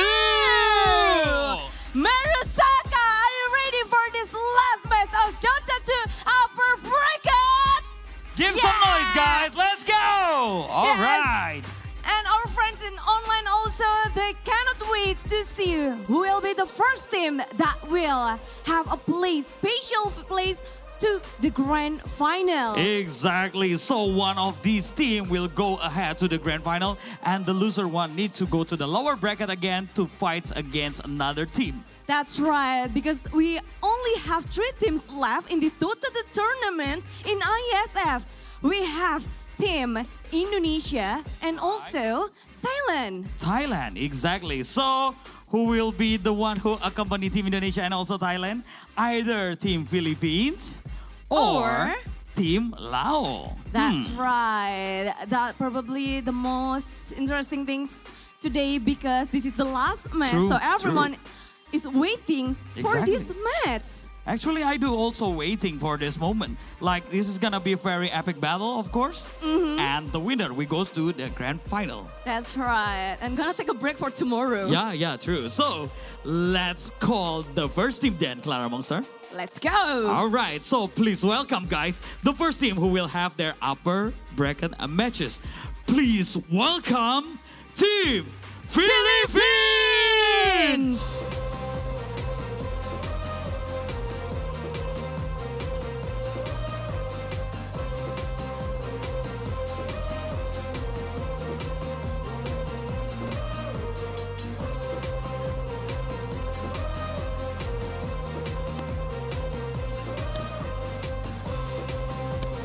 And please give round of applause to Team Philippines with Akasi, Lewis, Bangka, Totoham, Iris, and Jomari. Exactly, there you go, Team Philippines. The upper bracket matches will right. be very, very extreme and very epic battle. That's right. Their draft is really interesting and really solid with a combo wombo that is special, so special for this Philippines teams. Exactly. So let's now present the second team who will fight against Team Philippines. So everybody, please welcome Team Laos!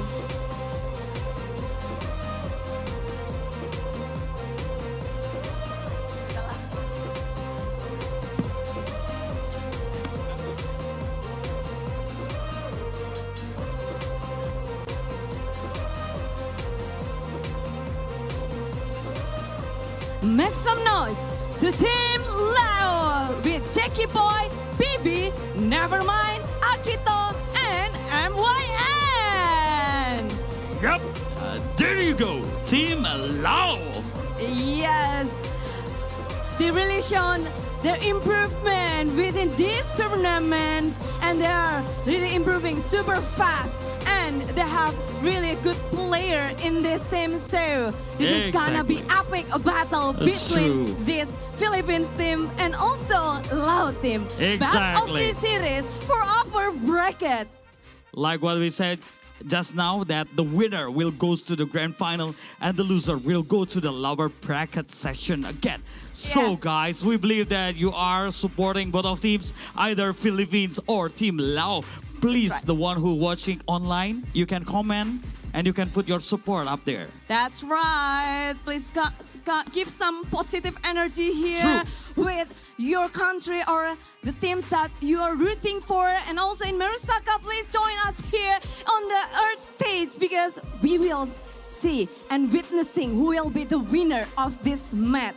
Exactly. So let's begin the battle soon with along our casters up there. We have Anonym and also Brother Leos up there who are ready to accompany us towards the battle. Where's Anonym? I cannot see him. Oh yeah, there you go, there you go. There's Anonym and also Brother Leos. So guys, are you guys ready? Ready! Ready? Let's rock and roll and give it up to our casters.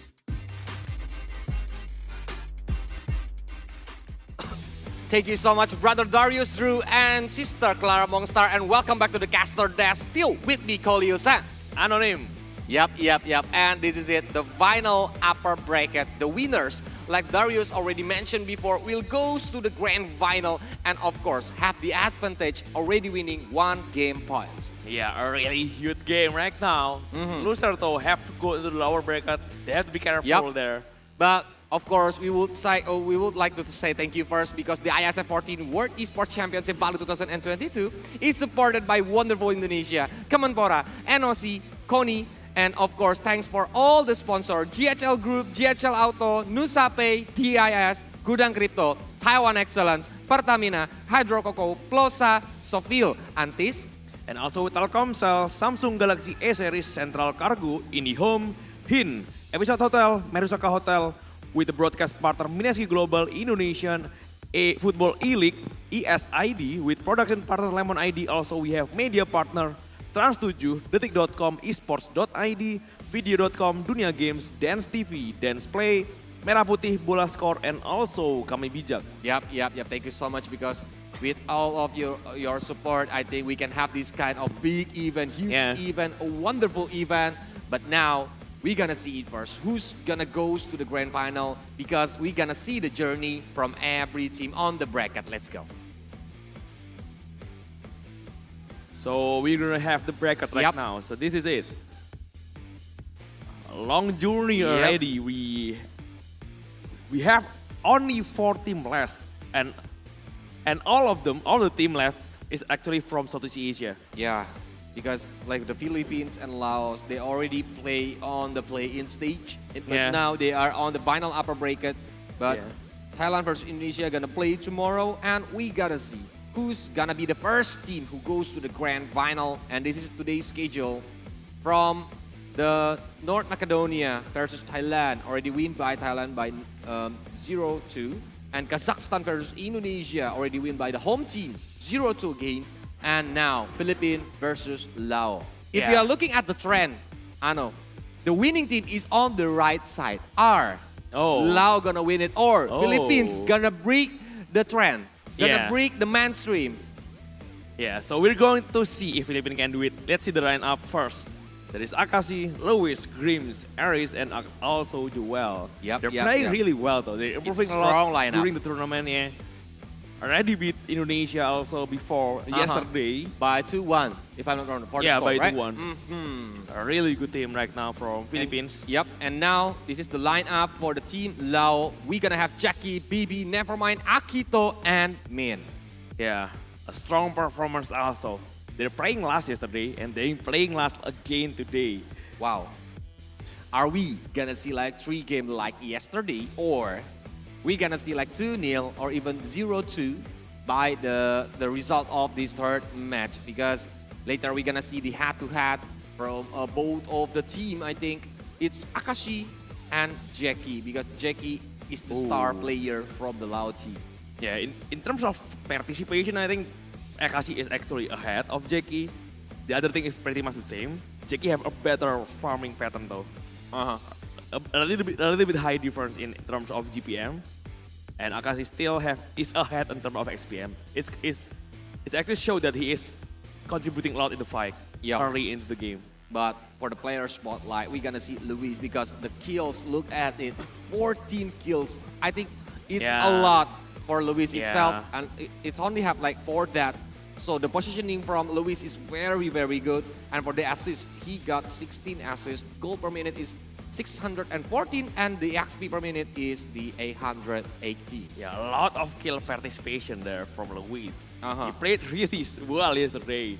A really monster performance coming from Luis, especially with the Primal Beast yesterday against Indonesia. So we're gonna see how the Primal Beast will come, but first, we're gonna show you the caster prediction from both of us.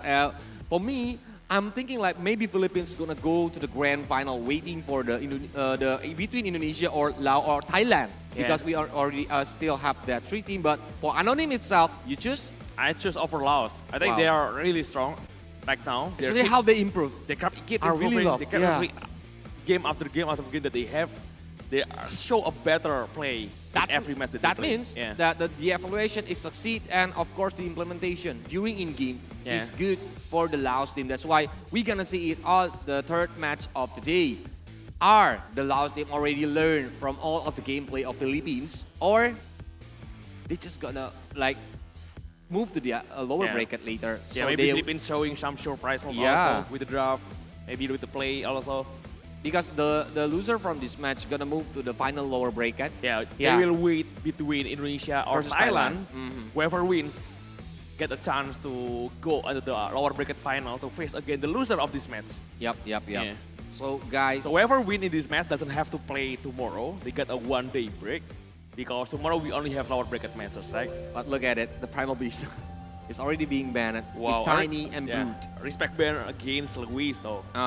But really strong hero yesterday this show. Yep, but still, there's a lot of like Undying, maybe Mirana, because it's so popular on the Southeast Asia meta. Especially for Philippines. Philippines really like to use Undying. Different priority pick for Philippines though. In the first 2 pick. And the Tombstone is really annoying. That's why maybe Lao team need to consider about like maybe banning the Undying, or they preparing for the counter pick of Undying. But Clockwork ban. Clockwork, so no combo for Mirana Clockwork, but still can do with Mirana Rubik if he wants to, like the telekinesis and arrow, or with the Primal Beast. You already see it, like when the AU from the Blue Panda is coming, when the enemies is down, the arrow will already waiting for it. But Nyx Assassin is really the strong pick. Really strong pick already. A lot of AoE hero really weak against this Nyx Assassin. And Taskar first pick coming on from the Philippine sides. Ooh, I see someone is hungry, they are eating. Along with the Silencer. In the instant noodle, yep. But Silencer is there. So the anticipation for the pick off, for the big team fight, I think the global silence will be very annoying. But they need to be careful for the heroes who can dive into the back line. Yeah, really strong hero, the Bad real Rider. combo breaker coming from this hero, the Silencer. And Bad Rider ban, the third ban coming from Laos. Yep, I think it's the supporter from Philippines. Hi guys! Wow, Philippines supporter. Philippines lang malakas! A lot of Philippines fans also though in the live chat. Yep. I think they want to root their team, especially it's like they are representing their country right now. So it's a pride for the Filipino. We already select Mars, Lina, and Bad Rider already getting banned by on this match, I think. So with no Mars, there's no the Arena of Blood and everything. And hi, woo! This is Laos. The supporter from Laos, I think. Yeah. Side by side with Philippine fans. So, yep. They really need your energy, guys. They really need your support. Please keep supporting both of the team here. Ooh, it's a ladies with a yellow dress, I think. Yeah. Let's talk second pick. We got Lina ban, maybe Sniper ban along with Lina. Because it's a teddy bear. I'm just curious, like who is the name of the teddy bear? Do you know it? I don't know. I don't know. But teddy bear is very popular at the TI also though, because after the COVID in the TI, people just play in their own room. And in the States, it's a bear. The teddy bear is just the one sitting at the stage. It's like I mean like the what is I want to call the substitute kind of. Yeah, the substitute for the players. So this is Sinya. Hello. Sinya, hi Sinya. Wow, he's rooting for both of the team, I think. Yeah, they know Laos and also Philippines teams. Please don't sing the popular song on here. It's gonna be dangerous. But yeah, we are focusing on the ban and pick again. No Tide, no Invoker for this game. Yeah, Laos just banning Invoker along with Lina there. And then the potential of Invoker, a lot of combo can be used by the Invoker. That's why they don't want to see the Invoker from the Philippines team, and they gonna ban it. Yeah, Lashak also don't want to face a hero that just keeps spamming from behind. You really want to face a hero that can... Invoker have Sunstrike, Invoker have the Meteor. A hero in front of him, I think a melee hero will be preferable against Lashak if Lashak want to ban Invoker. That's why. And Undying, third pick coming onto Philippines. Undying again is the favorite heroes for the Filipino team. But we're gonna see the third and the fourth pick for Lao team. Is it gonna be the carry? Is it gonna be another support? Or is it gonna be the offlane first before they pick the carry? Because if you are looking at it, what do you think about the potential of sniper, Anoni? It's good though, especially against Lestrak. Uh-huh. Kind of hard to deal with the next assassin if we keep searching for the sniper on the jungle. But on the late game, I think it's gonna be hard. It's really good in the late game. Yep. Next assassin can use the Vendetta, I think. He can sneaky go flanking the sniper, but it's gonna be dangerous because when next assassin is like showing himself on the back line, a lot of the teammates from the Filipino will back up the sniper. Yeah, the third pick from Laos, like now. Next assassin along with Lestrak already. Lestrak is still a pretty flexible pick. You can still play it as a carry though. Can do. Even as an offlane, it's pretty decent. And Lestrak as the carry, he will like use the Earth Splitter to do from the last pick. I think it's gonna be good on the lane, and especially for the poking the enemies. But we're gonna see it first now on the third pick because we are entering the reserve time. It's 1 minute and 5 seconds. Ooh. There's a lot of people on the Earth stage, I think, right now. Yeah, both of Filipinos fans along with Laos. Yep.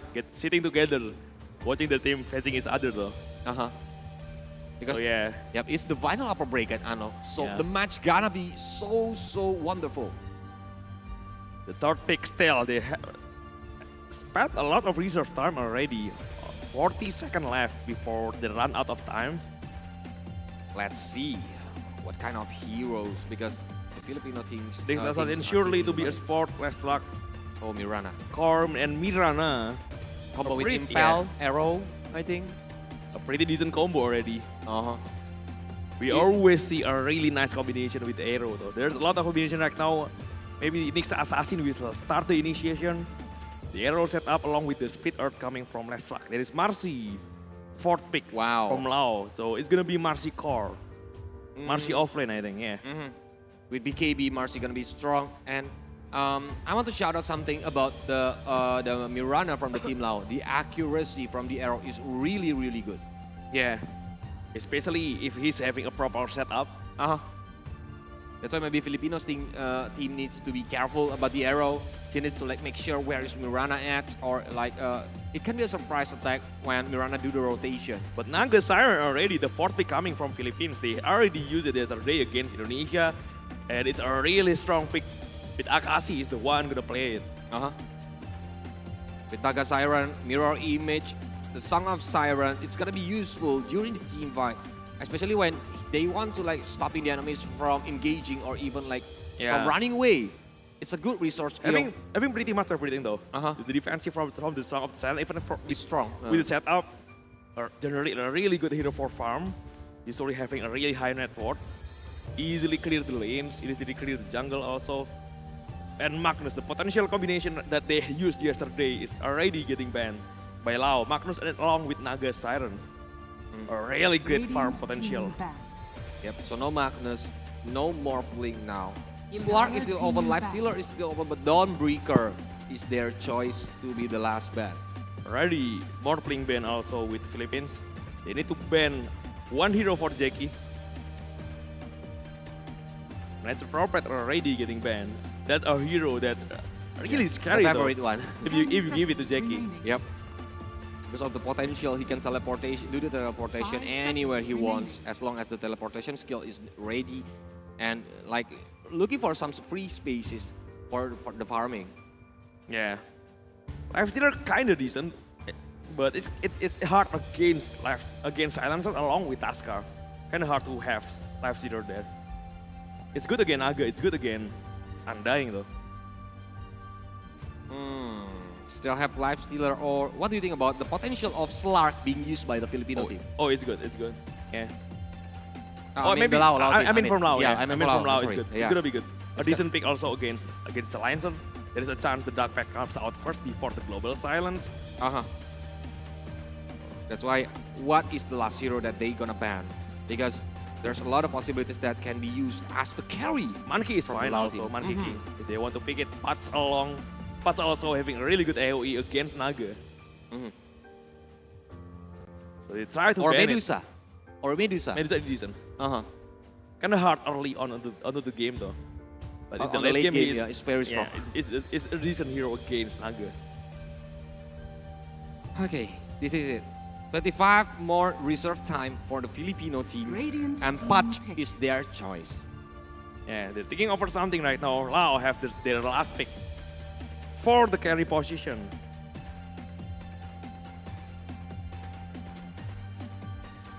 So they need to think of some things against Naga Siren carry for the Philippines. 10 seconds. What is it for the last pick from Team Lao? 5 seconds remaining. Is it gonna be Slark? Is it gonna be the other heroes? Is it the melee hero or Lifestealer? Slark can do, or he want to range it, maybe draw or sniper can do. Monkey is decent because Monkey he has can the do. ability to. A lot of possibilities. Yeah, a lot of possibilities. Yep. That's why Filipino is like keeping the last pick for the surprise pick, I think. They need to consider it very, Just very 5 more carefully. seconds though. They're running out of time right now. They just Monkey. And Monkey will be there. Yeah, Oh another my God. Maelstrom Wielder with the Wukongs. Really good AoE against Naga Siren.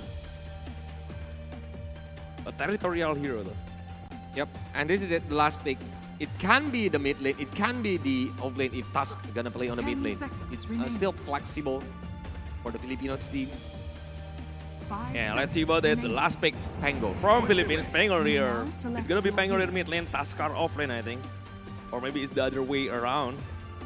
Yep. I think it's gonna be Taskar off lane. They can choose it. Yeah. Oh, I think the one who are using the... Oh, I'm not sure. The name is blurry. I want to peep it from their screen. Who's gonna use the task and everything from the nickname? Yeah, it's gonna be a really good game. The first game in best of the series between Philippines against Laos. The winner will go straight into the grand final, securing the spot with a lot of advantage there. One game at their head already in the final. Yep. So guys, please write on the comment section whose team are you rooting right now for the Filipino. Maybe you can put some of the Filipino hashtag like Filipino Lang Malakas or even the hashtag for the Filipino pride and using the Philippines flag, or for Laos team. You can use like the hashtag from the Laos country itself, and of course the Laos flag, because they're gonna need your support. This is their last chance to get to entering the grand final from the upper bracket. Yeah. So we will have our game. We're gonna see it, who's gonna be like have the advantage and who's gonna move to lower end, because this is best of 3 series. So if one of the country is losing on this game 1, they still have the chance to like maybe preparing some kind of strategy on the game 2 and of course win the game 3. And here we go. Yeah. Filipino versus Laos. All right, it's gonna be a fun game. The first game. So Laos still having a good advantage though, with Man kicking as a carry against Naga Siren from Philippines. A really decent hero to fight against Illusion. Having a natural Maelstrom Wielder. And of course the natural scouter, I think. Because he can just climb the tree, then like having a vision, a good vision. Yeah, a good territorial fight potential along with the Wukong Showman. Really good fight against the OA will be so big the and so OA for the painful. Russian fight. The objective, I think, also. They are ready. They're pausing the game. They're trying to be prepared for this. Maybe do a little bit settings before we can just watching the game. They already typing, I think. GWR, go when ready. Yeah. I seen the chat from the YouTube yesterday. People always say that he is the tier 3 player from Philippines, but I think they are not. They're showing a really good performance right now. They do not feel like a secondary player from Philippines. That's why they're performing really well. Maybe after this tournament, they are starting to get into a good team, maybe into the PC Division 1 or maybe Division 2. Yeah, maybe some teams want to recruit them. Yeah. And it's gonna be a huge potential like for them to entering a good team, a Dota team and Philippines on their country. Yeah, they're improving a lot in this tournament. And 5-man smoke coming from Lao. They're trying to get around the right side of the map. They try to setting up some wards maybe before the Founty fight begin.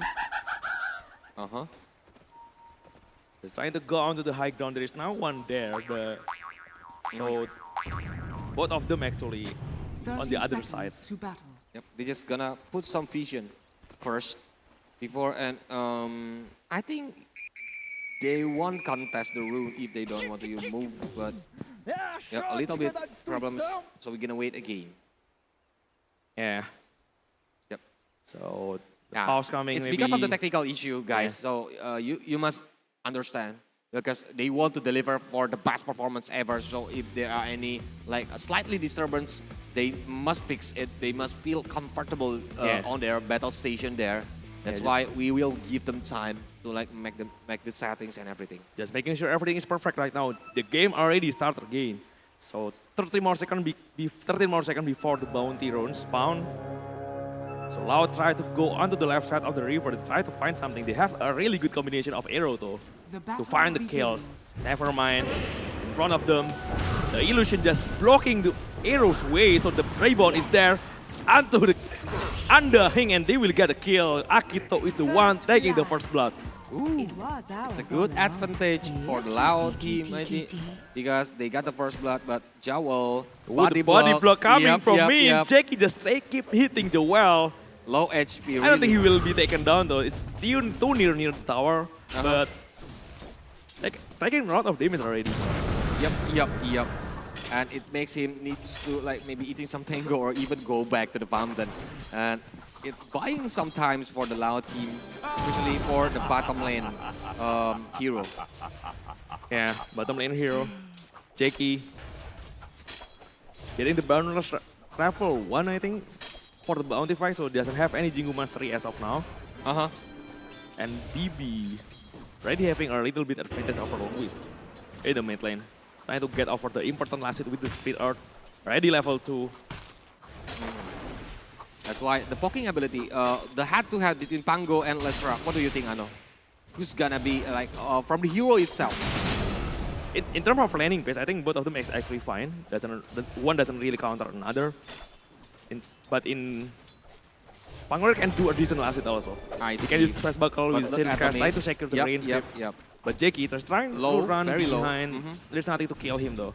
Still fine. Yep. It's still early game, no skill resources because they just level 1, not level 2 even. That's why they just want to wait, they just want to poking each other.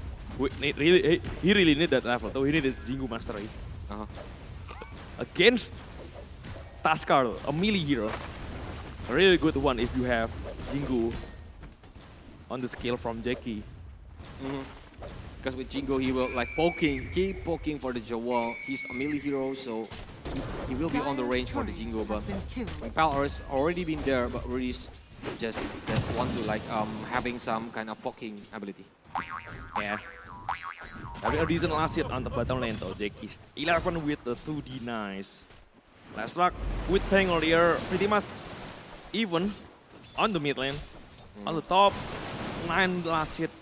Naga Siren, Naga Akashi with 7 last hit from Marcy with 3 deny also. Never mind. And later, when he already have the bounce or even like the BKB, maybe if the arrow is connected, never mind, we're gonna just jumping into the enemies. Yeah. Because the attack split. Even Marcy already get nerfed on the last patch, right? Yeah. The rebound range along with the lifesteal. The amount of lifesteal is not the same as before, but pretty strong hero, still a playable pick. Not a priority pick today, but still a good one. Well, for the rotation potential between Lesrak and the Pango, who's do you think gonna be faster? I think the supports. The mid lane, I mean. Supports going into the mid lane. I think either the mid lane going into the other lane, or maybe the supports coming to help into the mid lane in terms of fighting the runes. I think Mirana having a really good kill potential. Really good setup will help him get the kills, I think. Especially if Nyx also with Mirana is going together to contest for the runes, helping the mid lane, helping securing the every little advantage that they can have. A really good kill potential along with the Split Earth combination. But Lesrak along with Pango. Pango is a really good hero to have. But low HP Jingu from already active. Jackie trying to keep poking onto Jewel. Ares almost being taken down there. Almost. Oh, the cut. And he cut the tree that Jackie on the top of it. But Silencer is the one taking a lot of damage. Jackie gets the kill. Jackie trying to have this Jingu mastery again. Bonus stack still not on until 5 more seconds. Dire's courier has been killed. I think it's a good thing for the Jackie itself because the one who getting killed are Jackie, but meanwhile for the Filipino team, the one who get the kill are Aris. It's not the core, so the goal will be not like bigger than the one who get the kill point or the last hit. Yeah, no rotation for the water rune, at least for LAOS. Silencer is just helping, trying to TP into the mid lane after he die. Just trying to refill some battles onto Pioneer. That's one thing, that's one advantage. If your supports die, you can refill the battle on the mid lane. A little bit advantage can be good though. Before the rune fight begin, Hirana on the left side of the river, there is a potential combination or an arrow combination because of him. Well, if we are looking for the last hit right now, Pango is already doing good with 33 last hit, 1 denies, but Jackie is doing really good. I know because 25 last hit, 5 denies, it makes the enemies gonna be facing hard time, but Heart Shatter, arrow is connected with very low HP. Luis trying to run away, couple more hits, cannot do anything. I think Luis will take him down. Oh, still alive, still want to juke on the trees, but here it is. Keep it down. A really good arrow from the left side. I told you, I know, they need to be careful because the accuracy of the arrow is really good. The potential arrow combination is really scary already early onto the game. Jackie still fine on the bottom lane, keep having his Jingu mastery active. Catch us if you can. So he got a lot of sustain from that. It's gonna be hard to poking Jackie on the lane, I think. Yeah. Especially for Jewel. He just needs maybe spamming from the high shard later. Stun. Yep. Onto Silencer Ares. There's 3 man on the bottom lane. Lewis just appeared there. He cannot do anything because Luis is coming. Luis is doing the rotation, and I think it's a surprise for the mid itself. Under attack. But BB is still keep pressuring the mid lane. Grims Radiant cannot do anything alone. He's used the scan on the right side. He know Pangolier is coming. The first rune's already being taken. Dire's middle tower is under attack. But later, BB, he's the one I think who needs to be taken down first. Because you know the Pulse Nova, it's really big, dealing some big damage. Yeah. And it's gotta be dangerous if BB is like standing inside the formation of your teams. And it's really gonna be, it's gonna be so painful. Really hard hero to deal with. Especially after the Wraith pack nerf. Only Pipe is countering Leshrac right now. And you don't want him to have his blast on fast. Because Pipe only is not enough to counter the Pulse Nova. If he already got the Bloodstone, he already got some of the the items, it's gonna be so painful from the BB. Yeah, already level 7. 3 level at the Split Earth and already going pretty decent in terms of last hit and also with the network. Because now LAOS is like having the leads. But the last hit from the Nagasaren is not that big. It's 51 last hit from him. Yeah. And they try to find the 8-minute runes, the power runes, on the right side of the river. The air can coming onto BB. The Rolling comes on. He tried to find the kill onto Leshrac. It's a good spot for the Rolling Thunder to come on, but he have a lot of damage already. The roll doesn't even connect twice, but there is some help with the war response. It's the end of BB life with the last wall response, and I think it's a not good position because BB got the Arcane Rune, but he needs to be taken down. Yeah, the rebound range. Kinda hard to watch Marcy in this path because a lot of nerfs coming into the rebound range. It's not as good as before, but it's still fine. With good initiation, I think it's gotta be so dangerous about the rebound, but the Ice Shard is connected, but Min still can. But Jackie is coming. He's trying to dealing some damage, but Jewel just go back first. At least he activated his Jingu though. I mean, a really good damage with the lifesteal. Can be used just for farming, I think. BB. Radiant's top tower. Really huge stacks coming on the hard camp, but the Tombstone is up top. He scouts BB. He really tried to contest this tag. Play with his Cell Crash. Try to get some last hit also. But never mind. We'll keep going onto Grim. There is no one to deny this Tombstone. Dealing a lot of damage though. He got the kill onto Undying, but arrow comes in, doesn't even connect to anyone. LAOS still have the advantage even though there is some last hit being stolen by Luis. Into the hard cam stacks. Amazing what you found laying around. It's a really good like setups too from the LAOS team.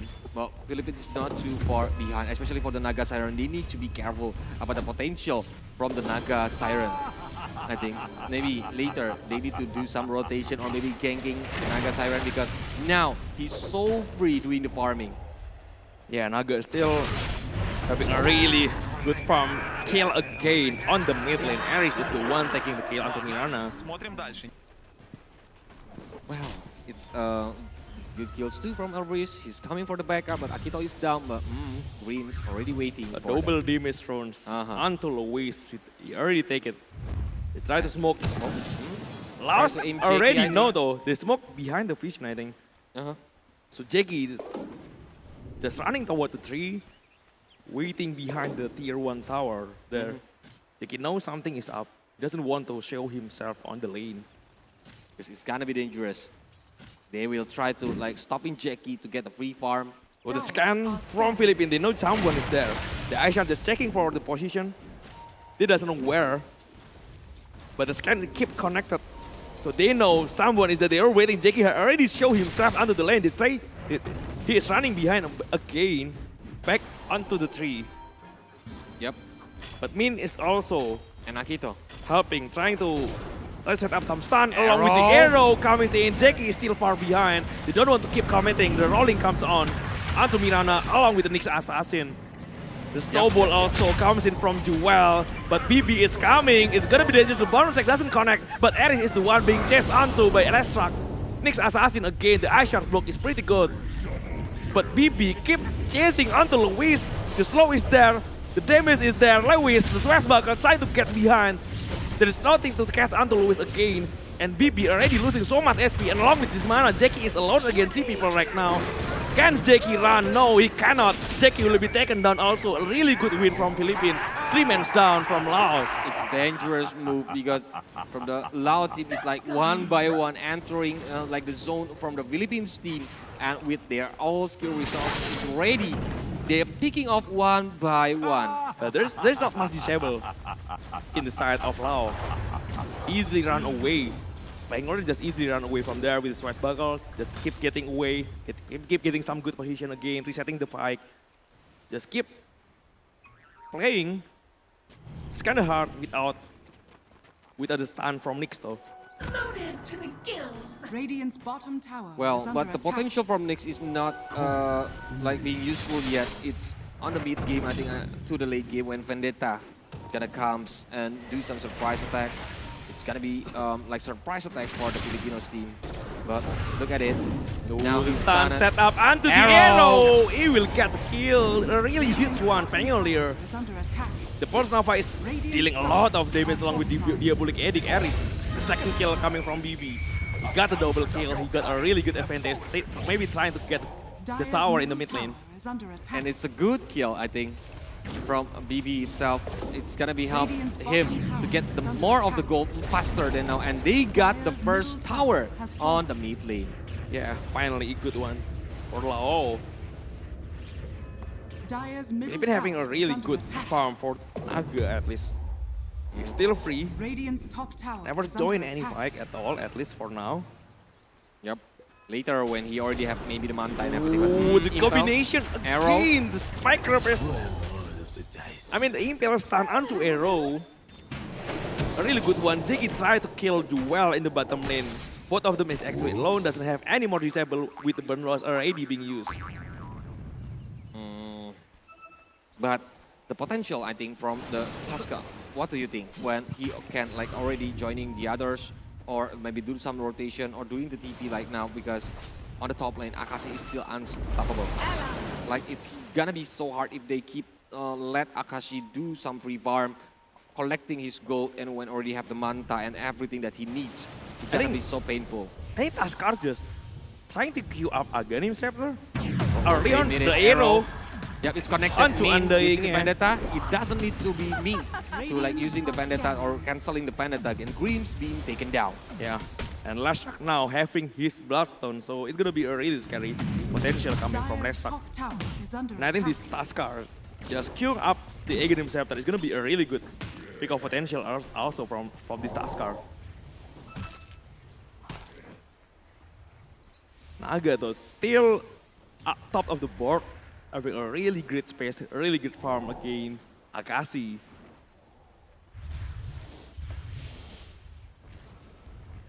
But never mind, he's ready to using the bounce wherever, like when it's showing. But two smoke trying to move into the top lane, I think it's gonna be a big up because look at it, wall response to Nevermind with half HP. He's trying to hit the wrist, but like look at that slash buckle is coming, snowball, and Nevermind is taken down. They spot him behind the tower. That's a bad spot to be though.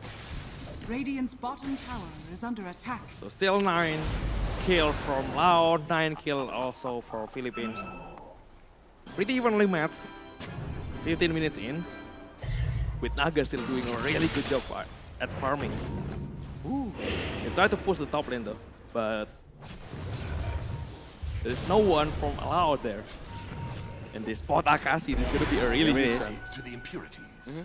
He's trying to keep running away. The Akashi is getting stunned. The arrow comes in into Akashi. There's a really long duration, the arrow. But the global silence. Yep. Really nice timing to help Akashi get away. It's a right or perfect momentum for the global silence to have Akashi because they know Akashi is the carry. Like, he cannot die in vain on the bottom lane. That's why he will using the global, and you look at it, 4-man smoke now. They're trying to play sneaky. I think they need to find someone on the bottom lane. Yeah, the double damage zones. Yep. Already taken by Louis. It's gonna be dangerous, man. It's gonna be dangerous. If they found it on the jungle, the team fight will happen. They will find someone. Actually, Akito is in the front, taking a lot of damage, instantly being disabled. The song on the bottom lane, just holding last track. They calling all of the teammates. So Akashi will have a really good setup. The instant is there, the Swashbuckle coming on, rolling thunder from behind, also trying to catch up to BB. The Tombstone with the flash golem from behind him. The Ice Shot also blocking BB. He cannot go away. Min actually alone right now. 3 men down already from LAOS. A really good momentum coming from Philippines. Wow, it's a successful smoke initiation from the Philippines team because they got 3 men down, and they once more, I think they're gonna move again because with this kind of draft they can play very aggressively. Yeah. Jackie still queue up his Eco Saber. Pretty decent farm. Still too early, I think, for Jackie to join in the team fight. I think they spot Jackie. Filipinos know about Jackie position. The sentry is put down in the low ground, but they doesn't have any information on the high ground. The arrow is coming onto Grims, but the Warriors Punch along with the Snowball will take down Min. Jackie from behind with the Wukong commands trying to find Ares. 1-for-1 at least for now. Let's stuck from behind BB. The stun is connected. The Joel taking a lot of damage already. They're already too far behind. There's nothing to contest. Never mind. Rebound Greens cannot reach that far. Well, an eye for an eye for every support that from the country, the Philippines and the Laos.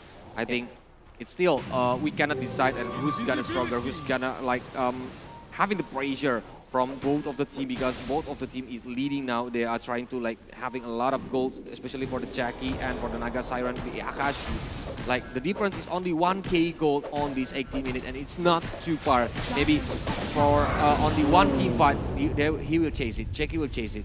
The global under-rolling in the side of Ashard, but the damage is not enough to kill BB. He still had the blast on life steal. They got another kill onto the backline. They found Undying there. It's a bad position. It's a bad move for LAOS team because 2 men down, but wall response is coming. Min cannot run away. Oh yeah, I think they got some revenge. They got some face. Really huge loss come from Philippines when they are losing Pengolier. Is under attack. Jackie with Naga. both of them still are really good at farms. Naga is having a really slight advantage over Jackie. Almost 2k gold plate right now compared to Jackie. They found 2 bounties. They're gonna maybe try to finding or like put some vision there. So Yeah, they want to contest it again. They already have vision though onto the ancient camp, so they know Jackie is there. They want to go onto Jackie. This is going to be a really huge kill if they can get it. Jackie is still jumping onto the tree, on the lanes. He tried to farm onto the top lane. The Wukongs along with the bonus strike, but Philippines is ready to help, but it's not enough. There's never mind. Jackie taking a lot of damage also, but Joel on the front. The snowball coming. He will still want to go onto Jackie. The wall span is not being used. Jackie using the mischief. The rebound doesn't connect onto Joel. He's giving Jackie the left till the Swashbuckle will take down Jackie. And they will go for more. Nevermind is alone. The eye shot is helping the Rolling Thunder to have a really good wall behind him. LAOS got the double kill, but Akashi, wait a minute. Akashi still have the song. Oh, it's almost. Not in time. Yeah. Yep. Because he's trying to run away, but I think the mana is not enough. But Walrus Punch, and then he just like revenge for the Akashi. Min has been taken down, but it's a loss for the Filipinos team because it's Akashi who are taking down. Still okay for the Philippines, but they almost got a really perfect fight after finding Jackie here. If Akashi is not down. Yeah, if Akashi survived that, it's going to be a really good advantage coming from Philippines. But if you're looking at the mana from Akashi, I think the mana is not enough just reach so he can use the song. That's why the song is late. Yeah, almost got away with it. But yeah, it's an aggressive game for both of the teams, I think. And maybe they want more. Maybe we're gonna see some of the smoke initiation again later, but on the mid lane, never mind. Try to 1v1 situation with Jawa, but Arrow is coming to support the Jawa, and look at that snowball. With low HP, couple more hits, never mind is taken down. Wow. A really good backup. The silencer already dealing a lot of damage, and they got another kill onto Nyx Assassin. It's a flying move from Jawa, and he got the kill points again. It's gonna be dangerous. They're gonna aim for the first tower on the mid lane, I think, but they need to be careful. They need to be careful. They really need. Rolling Thunder is still ready, along with the global silence. They're trying to force some kind of movement, some kind of fight, because it's 3 against 5 as of now. But they cannot do anything still. Trying to reset the fight, just playing it safe at least for now. And BB having his BKB. Last round. Yep. He queued up for his dagger, so he will get the dagger after that. With BKB, I think he will play very bravely in front, like using the Earth Shatter or even the Pulse Nova. Gonna be so painful. But already have the Bloodstone too, so if he's on the dangerous position, like especially for if he got low HP, he can pop up the Bloodstone and got a lot of HP when doing the combo from the BKB. Naga Siren for Makashi still. Keep going on. Already have Orchid. A really good item against the support from Philippines. Especially Nyx Assassin if you find it.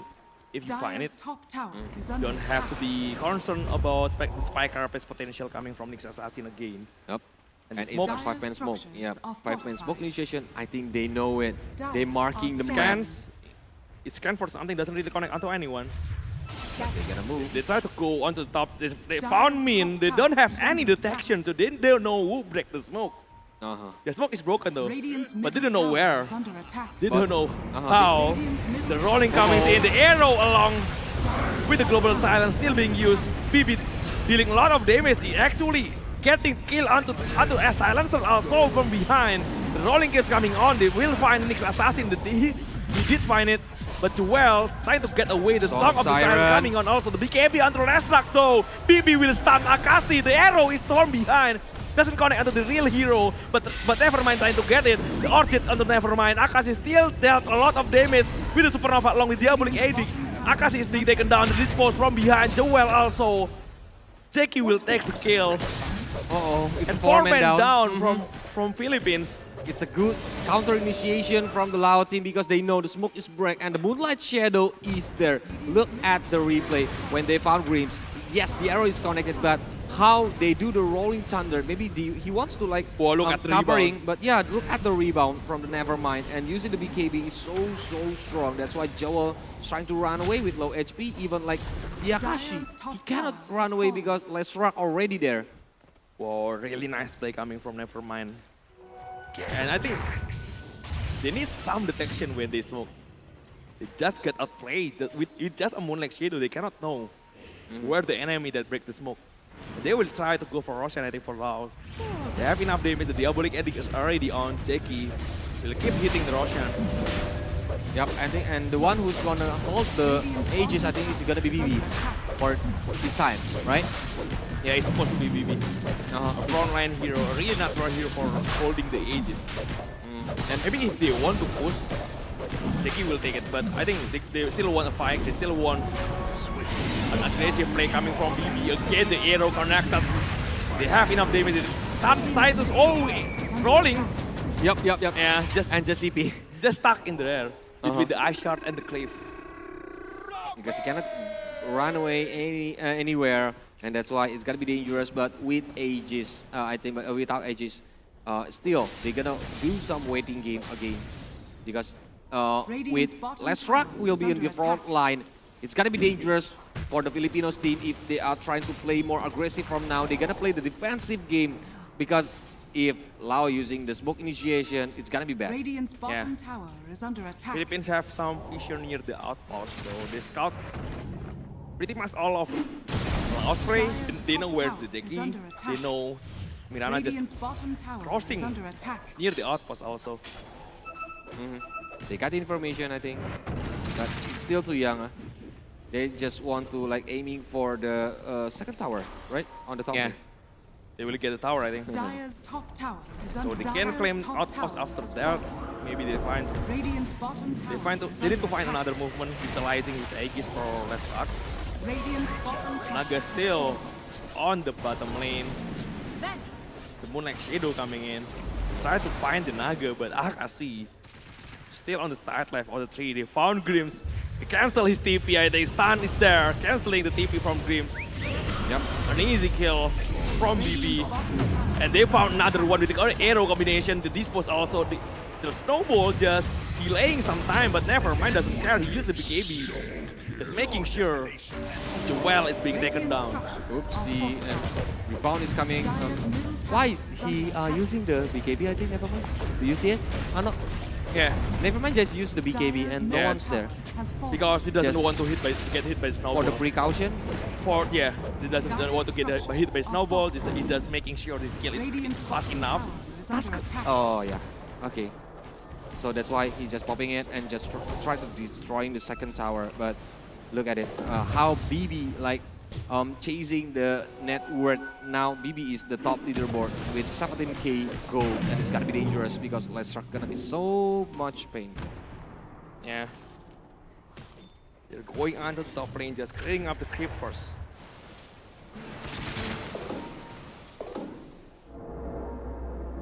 And the outpost in the bottom lane also, BB, just reclaiming it.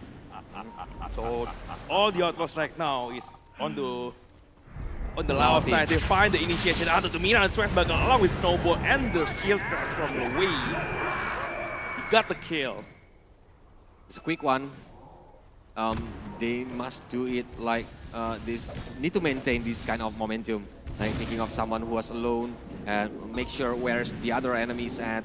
Because if they keep doing this, maybe they can like get back the favor again, turning the table on the Philippine side if they still want to win this game one.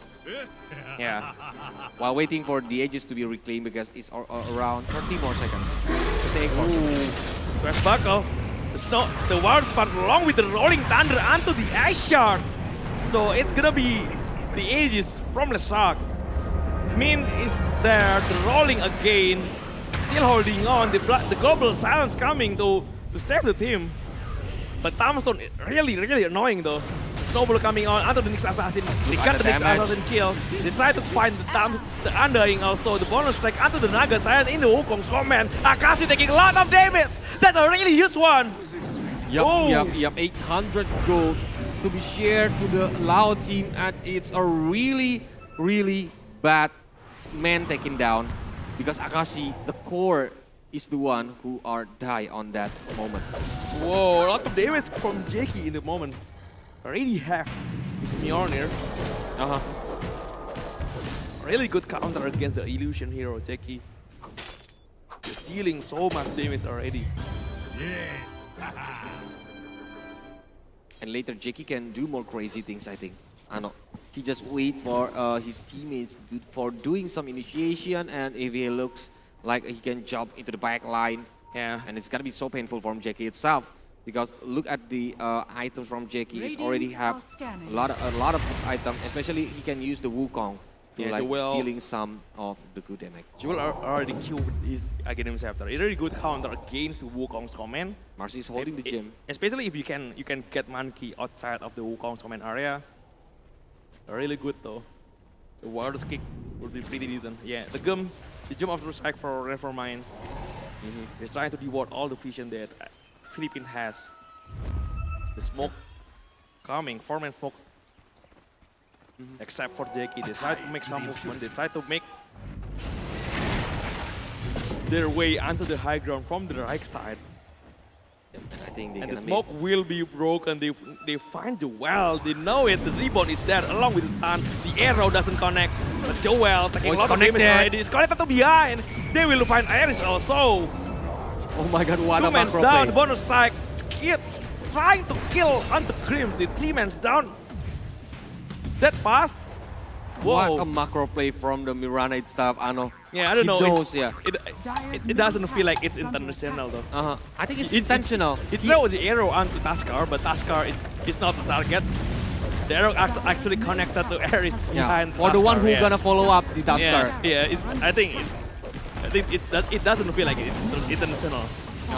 And look at it. One set of racks in the mid lane. They got their way onto the top racks. On the top lane, they will get the high ground tower first. The fortification is there. But in Try to delay. around 5 seconds from now, the silencer will coming, but they still have the Moonlight Shadow just been popped out to get back first. Oh, the outpost reclaimed. So really nice kill, a really nice momentum from Lauer right now at this. Thrice the torment. They handled the Naga really easily though. It doesn't feel like the same Naga from yesterday. Yep, because look at that, like the Naga is being pressured, even though he still have a lot of golds with 19k gold, but every time he goes into the team fight, like every LAOS team is ready to stop him. Jackie just clearing up the illusion while Vendetta movement again from mid. What need have I? Trying to check if there is some sentry in the mid lane. It's quite nice. But we also have invisibility runes. Okay, with invisibility, I think Louis can maybe do some more scout, but needs to be careful because Marcy is holding the gem, right? Yeah. So they will detect Louis when we coming. Yeah, Louis playing it really careful. He doesn't want to get in front at least. 20 more seconds before the respawn time, the random time from Roshan. If it's a low random time, it's gonna be a really huge fight coming in. Yep, and Philippines need to win it. Maybe pick up some of the LAOS member before, and they can get the advantage from the rush itself. Yeah, a really huge advantage though. It's the second Roshan of this game. Oh, 1 minute, 15 seconds. The smoke coming in. They need to put up some vision. Maybe the jump is there, scouting up the vision on the high ground. They found Grim, but the initiation coming with the wild spot, the big AB, kind of led from Nevermind, but we will get it. Joel taking a lot of damage. Nyx Assassin is the one being taken down. Jackie on top of the high ground. The bonus that comes in from Jackie. The start from Blippi, doing a lot of damage. The two support from Philippines is already being taken down. And Louis with the roll up, trying to get away, but the side of Vice behind them and not out of disable coming from BB. 3-man's down from Philippines and the buyback in Nyx Assassin. They try to go straight onto the high ground, on the top lane. They try to go for the Rex. I think it's gonna be so fast with BB there. They're trying to aiming the fourth tire. Not Rex. The They want to tower. go for GG push right now. Maybe they can. Saw the siren, they try to hold out. The buyback coming from the Grims, but the Hex along with the stun, with the AB acting from BB. The arrow connected onto Akashi. Maybe they try to get away. Already got some kills onto the back line. Wait. Joel is taken down. Joel. Yep, they will aim for the tower. Even Akashi cannot do anything. He just running, go back and forth. Oh, they were going for the GG project on the throne. This is why the Wukong's coming onto Akashi to stance. Akashi taking a lot of damage. The Hex is there. Akashi will be taken down. The buyback, the instant buyback. They really need to do. They keep fighting onto the Wukong's command. The pace, the ancient keep being hit. The Esports is there to get another kill. Akashi, this is a real target. Akashi will be taken again. That's a dieback for Akashi. And that is the GG call. Lao will take the first game in best of 3 series. One more step onto the grand final from Lao. What a play from the Lao team because of the setup, all of the like initiation from the smoke initiation, from like the countering the setup when Philippines using the smoke is really, really good on this first game, especially for Jackie. Every time he goes, he got the point kill, especially when he can like do the flanking to the back line of the Philippines team. It's a really good game. Whoa, what a play, what a game. This is Lao supporter. He is really happy with the win. And Philippines putting up some really good fight. Unfortunately, it's not enough against Laos in the first game. Yep. But they don't need to worry because it's a best of 3 series. I think they must reset what happens on the game 1, stay on the game 1. They need to thinking about another strategy maybe that they want to use on the game 2 because like they still have the chance to make it to game 3 because yesterday Philippines is like winning on the game 2 too. Yeah, right? When Philippines meeting Indonesia. Yeah, Philippines already experienced this, so they have a fighting power still. Yeah, this is but the highlight. I think for the first game, I cannot say it's a one-sided game Yeah. on the early to middle game, but from middle game, the Lao team has always keep the pressure to the Philippines team.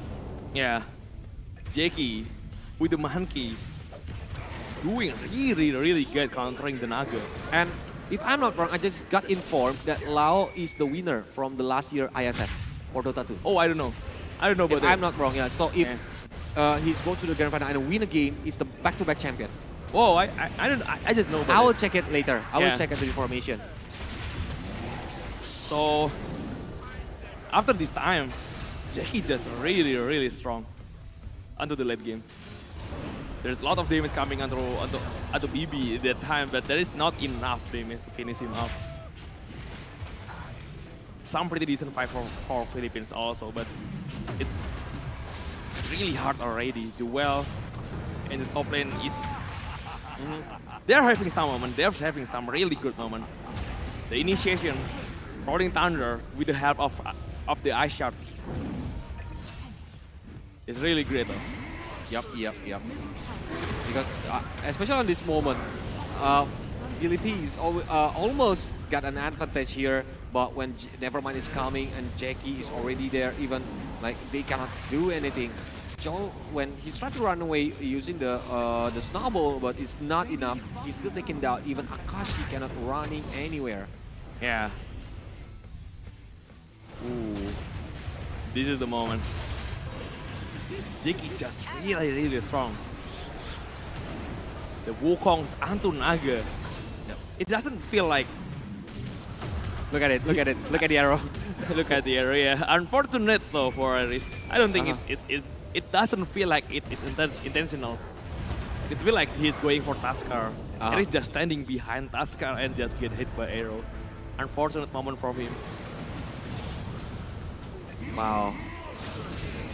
And Jackie already unstoppable, I think, because like no one can try to stop Jackie, especially BB when like playing on the front line. And on this last team, but BB is like using the BKB when the Song of Siren happening. He's not afraid like using the BKB. He's trying to do the damage for the Akashi. Yeah, a really good choice. Picking over Monkey against Naga. They prove it in this game. A really good Monkey carry for Jackie. Yep. So later on, we're gonna see who's gonna be the MVP. Is it gonna be Jackie? Is it gonna be BB, who are always playing on the front line, or even the Mirana? Yeah. So this is it. The MVP from the game 1 is BB with Let's Rock. 13 kills point, 3 death, and 11 assists with Bloodstone, with Sight of Vice, BKB, the Travel Boots, and even the EU, and also Blink Dagger. Too much disable on the side of Lao. Especially after he is buying the side of Vice, it's already too much from that point on. Yep. The arrow. But it's needed to stopping the Peter, Naga Siren. Yeah. There's a lot of disable. Even Marcy having a lot of disable already with the rebound, his post, and the best are coming from Marcy. And this is it. The scoreboard from the game one. Look at the Jackie itself. Is already have the Mjolnir. The Satanic is there, but for the Marcy, he's holding the gem. That's why it's making the enemies is so facing a hard time, because every time they put the vision, they just reward it. They cannot put any ground vision anymore, and he's checking every high ground vision that he is. Yeah, everywhere Nevermind is roaming, he's checking every potential of the vision in the high ground. Yep, and Marcy already have the Basher, so with combo with the BKB, it will make the enemies feel stuck in place. Good counter. Spell immune counter potential coming from the Basher from in Marcy, a natural hero to buy the Basher right now. That's why for the second game, what's gonna happen? Are Philippines gonna win the second game and makes the game 3 happen, or they gonna lose? But they still have the chance to continue their journey on the IESF 14 World Esports Championship, but from the lower bracket. So Lao will gonna move to the grand final and have the advantage if Philippines lose on this game. Yeah, they need to win. Yep. They need to win second game from Philippines. Philippines already experienced this kind of situation against Indonesia. They lose on the first game, but they reverse in the second game, also the third game. Philippines already experienced it. Maybe they can do it once again. If they can do it at the same with the same scenario against Indonesia, it's going to be a really great scenario from Philippines. Because like there's a quote like prepare for the worst situation, but always play for the best. Yeah. I think Philippines is good at that. They will like prepare more, or maybe they have another strategy that they want to use on the second game. That maybe some secret stats, or even like some secret GC starts maybe from them. We don't know. We don't know yet. We don't know about it. That's why we're gonna wait for the ban and pick later on the second game. I think the players are gonna have some discussion first, some evaluation of what's wrong on the game 1, what they can improve on the game 2. Yeah, they need to. A lot of preparation, not much time for the preparation for the second game. They need to. It's only around 10 minutes, I think. Yeah, they need to evaluate the play from before pretty fast. Maybe reset the mood, reset the momentum. Start a new game, forget about the last game. Yep. They can still win it. And this is it, from the battle station of Laos team, I think they are ready. And if you look at the screen, I think the draft already started. Yeah. Oh, and this is the audience from the Earth stage. Hi guys! Oh, a lot of Philippines supporter in there though. Yeah. That is the supporter from the Philippines. If a lot of Philippines. Jersey, Philippines lang malakas. I hope Philippines can win in the second game. So we have a really great game up until the third game, right? Of course. It's too early for us to end it here. It's the final upper bracket. Yeah. Everyone wants to see like a very good game, a very hard game for both of the team, I think, because both of them are strong, really strong. So we, on the screen, the draft is ready, so we will have it soon enough, I think.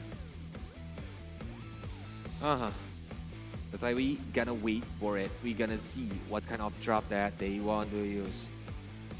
It's a ladies with a black dress there watching for the Dota match Laos. right now. L for Laos, I think. Yeah. Yep. Here they go. Is the guys. You guys are always watching the Dota, right? On the Earth stage, I think. I see their face oftenly. On every match. And every match, I think. Wow. No matter who playing. Because they really like Dota, I think. They want to enjoy the match. And this is it. The ban and pick already started. We already see from the first and second ban from Philippines, they are banning the Nyx Assassin and the Brute Mother, and they pick the Tusk. Meanwhile, from the Lao team, they already banned the Primal Beast, the Tiny, and they pick the Clock and Mars. What a good combo to start it. Yeah, Mars along with Clock. A really good potential for the Power Clock Spears combination. So for the pick off, I think it's gonna be great if they have the skill resources. So the Philippines team need to be careful about it. Sky along with Tusker. 2 picks coming from Philippines. Naga Siren is true. It's actually being banned by Philippines. You don't want to face against Naga. They already use it in the first game. It doesn't work out. He just doesn't want Lao to use it against them in the second game. Okay, but Dire team more back. Morphling, no Undying, no Naga Siren from the banning phase on this second game. What is the fourth ban, I think? Undying already being banned by Philippines. They know, it's really annoying. Yeah. Yeah. 10 Philippines seconds also remaining. prioritize Undying a lot Radiant in their team game back. before and Amber right now. A potential a good hero for Louis. But Mirana is still open. Mirana still? Oh yeah. Yep. It can be used by the Philippines team doing the combo with the Tusk. Or even Lao. Uh-huh. A really good hero still 10 for the seconds combination. Yep, a lot of good combination Uh-huh. along with the Mirana. Because Mars gonna be 5 like seconds on the remaining. hard lane, maybe like pairing with Clock or even the Mirana. It can be good. And later when the team fight's happening, a lot of combo for the pick of potential from Lao team if they pick Mirana. So the 5th ban onto Philippines. They already spent pretty much every time. They have onto the reserve time right now. 1 minute 40 seconds left onto the reserve time. Yep. What is the hero that they don't want to see on this game? What kind of strategy that they want to use? Like, if these heroes has been picked by the Lao team, it can like destroying maybe their battle plans or even the strategy. They need to think about it because it's their last chance if they still want to play on the grand final upper bracket or even goes to the grand final stage, but from the upper bracket. Yeah. Oh, it's a lot of Indonesia flag and Sinya again. Yeah. She's really love Dota, I think. She's really love to enjoy and to watch the Dota match. Yeah, especially on the Southeast Asia. Yeah. She plays a lot of Southeast Asia server, so I already know a lot of words from Southeast Asia. Please don't do it. Please. It's gonna be dangerous. Luckily, Sinya is like on the audience bench right now. Yeah. If he's on the caster desk, well, I'm just gonna run away. Oh, that's your ban. We already maybe they want to use the Pango. Maybe. Yeah, without with like Bloodseeker with Rupture, it's gonna be dangerous for Pango. If the Pango is using the Rolling Thunder 10 seconds or even Slug. remaining. Slug is also good. 5 seconds So the 5th ban coming from Laos. Dire team They ban Offer, ban Radiant Strider, team and Lashrak pick again. They keep picking onto Lashrak. It's gonna be BB, I think, the one we will play Lashrak. It's gonna be Lashrak mid lane with Mars as an off lane. still have the potential for Jackie, right? But we're gonna see for the 4th pick later on what kind of hero that maybe Laos want to pick. 10 But seconds now for the remaining. 3rd pick and the 4th pick from the Philippines 5 team, what seconds kind of hero that they remaining. want to use? Is it an AoE hero or even like the pick off hero to combo Lina. with the Tusk? Lina is good. Yeah, Lina is free. Lina is good. What Lina can do. If you want to play some mid lane heroes or even another range hero for carry. And Lina is a complete package, I think. Ano. Yeah, against She have the Lashrak. DPS, she have the burst damage, she have the CC abilities that can help during the team fight. Yeah, kind of hard against the arena of that, but it's actually really good against Lashrak. Yeah, if Lina playing carefully for the positioning, I think it's gonna be so painful. But And look at that Dawnbreaker. Dawnbreaker. Maybe they are waiting for the eclipse to come. The solar eclipse. Guardian, Yep. Again, the 4th pick coming from Philippines right now. Dawnbreaker gonna be an off-lane hero, I think. It's gonna be 10 Tusker seconds support remaining. along with Sky support from Philippines. 5 The 4th pick coming in. If Sky gonna be on the mid lane, Tusk gonna be the support, Dawnbreaker gonna be the off lane, and sorry there it is. be a pioneer. Because we already guessed that Pango gonna be picked because Bloodseeker ban, right? the Bloodseeker ban. The 4th pick from Laos. What kind of hero that they want to use? Is it gonna be the carry? or is it gonna be maybe another support to make the enemies confused about Let's Rock? 5 seconds remaining. So let's see. A lot of counter still for this Pengolier. If you want to use Grimstroke, maybe it's fine. Not a lot of hero use Grimstroke though. But it's already pretty decent hero against Pengolier. The Inkswell is also a nice combination with the hook shot along with Lesrat. And they still have a really good Jackie hero. Natural Prophet carry. I almost forget because they don't ban it during the second banning phase. But Jackie gonna use the comfortable hero, the favorite hero of Jackie. In this Nature tournament, Prophet. Yeah. I think in this tournament, the Natural Prophet from Jackie still have 100% win rate. Oh, 10 seconds without be careful. Without losing even once. Uh-huh.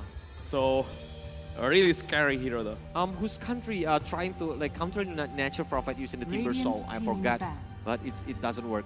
Yeah. Throw ban, Mirana ban from Philippines also. Can they're ban gonna sniper. They're gonna have the last bans. Yep. For they need to ban the support. Wings. Laos still need one more support. Supposed to be Natural Prophet carry along with mid lane Lesrak and off lane Mars. One more support for Lao and one carry for Philippines. So Lao need to ban a carry. A carry that can go toe to toe against Natural Prophet. Maybe in terms of farming.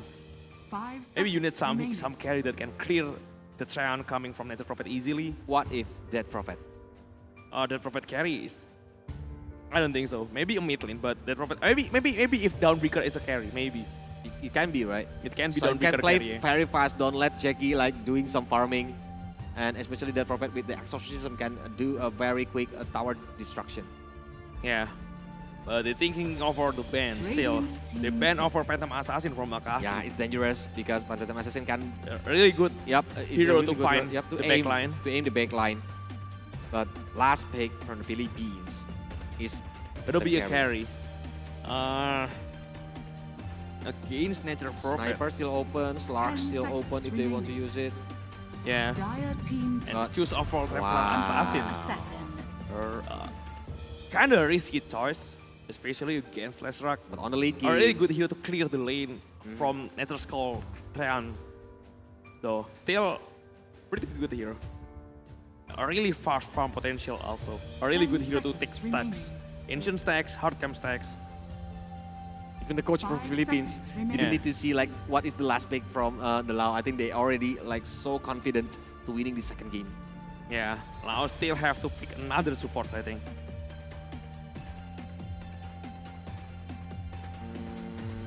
What is the best option if you are the coach to support hero?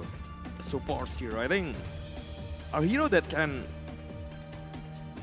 stay on the backline. I think something like Rubik, something like Silencer. Silencer is still on the poly F. Silencer is good. Rubik. Okay. With the telekinesis, I think they can do the combo with Mars, with the clockwork. So here we go. This is it. It's the draft from both of the team. So which one are you supporting right now? Which one are you thinking or you guess that gonna win on this second game? You can write it on the comment section, guys. It's between Philippines or Lao because it's the match point for the Lao team itself. If they won this game, they're gonna move to the grand final with one game winning advantage. Yeah, it's a huge advantage. On the best of 5 series. On the best of 5 series, a really huge advantage. Just one win, and you mount a lot of pressure on your opponents in the grand final. So one more step from Lao for them to get into the grand final. Or maybe Philippines trying to hold out and force a game 3. We will see on the second game, a really evenly matched team between Philippines against Laos. Both of them are Southeast Asia representative. On the top 4, all the team in the top 4 are actually Southeast Asia team. Yep. So guys, we didn't know the result yet. Both of them like really trying so hard to win it because they are representing their country. So of course they can bring like the pride for their country. Yeah, it's gonna be. We will have to wait. And the this preparation is is it. complete. This is it. The game 2 between Philippines against Laos. The deciding game in the upper bracket final. One more step for Laos to go on to the grand final. Can they do it? Because it's game on. It's game number 2. We're gonna see some aggressive play gonna be played. Yeah. From them, look at that. Both of them using like 5-man smoke initiation. Yeah, they try to find some setup into the walls, trying to set up some vision under the boundary runes first. Lao playing from the dire side, while Philippines right now is the one playing from the radiant. They try to put some wards. Lao still gathering up under the bottom lane, trying to find someone there. They are mirroring each other move actually without even realize it. Lao still taking over the right side of the map, while Philippines taking over the left side of the map, trying to find the bounty there. 30 seconds to battle. Because it's still 30 seconds before the battle, and they are trying to open some vision using the sprout. Yeah, the nature's call. Treant moving around, trying to find somebody. Doesn't want to risk anything. Trying to go onto the high ground, trying to reveal something. Yeah, there are no Grims there. It's gonna be Dawnbreaker supports. Oh yeah, Dawnbreaker supports. Okay. So it's gonna be Tusker offlane. Tusker offlane, Dawnbreaker supports Pagoda mid lane for Philippines. So they switch things up. Grims just blocking the creep wave in the mid lane, trying to delay BB movement. So maybe force him to lose 1 or 2 creep. Pretty decent early moment though. Yep. And for the matchup between the Pango and the Shrug here now, it's the same matchup I think. Oh yeah, on the last game. Yeah, but before. It's the same heroes, the players too, Luis and BB.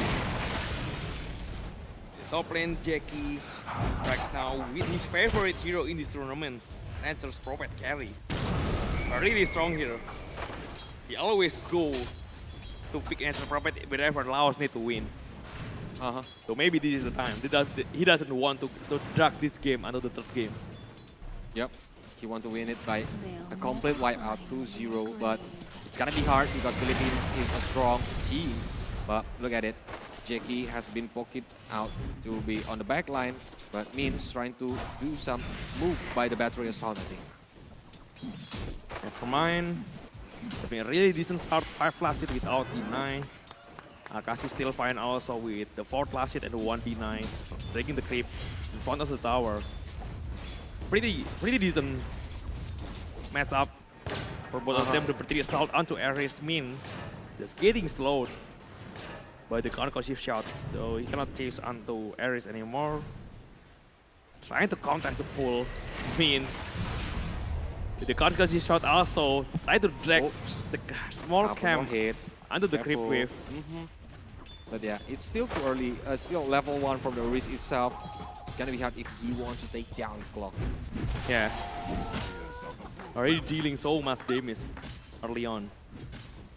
Joel just getting all the last hit on the small camp.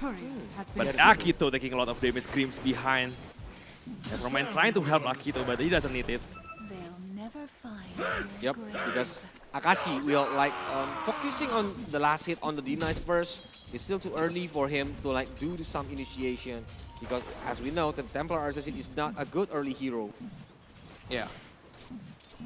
They really need Templar to have a good farm in this game.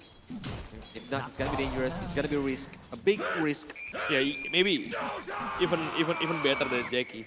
Kinda hard for Nature's Prophet if you are not ahead in terms of network. Nature's Prophet is not generally a strong hero, but usually you are so far ahead that you are really strong. That's why Templar trying to contest the farm, trying to ahead in terms of item, maybe in terms of network. So there is a huge potential to win on 1 versus 1 situation. But for the rotation itself, I think Louis gonna try to get the runes. The runes first to reveal the battle. It's gonna be dangerous for him. Telekinesis to stopping Akashi, chasing him. Still early into the game without any kill, without any first blood yet. Akashi with the refraction. Having a pretty decent lane. Almost the same last hit as Nevermind, but Nevermind still have a lot of creepers. Joel have the first blood on the top lane, again with Taskar off lane.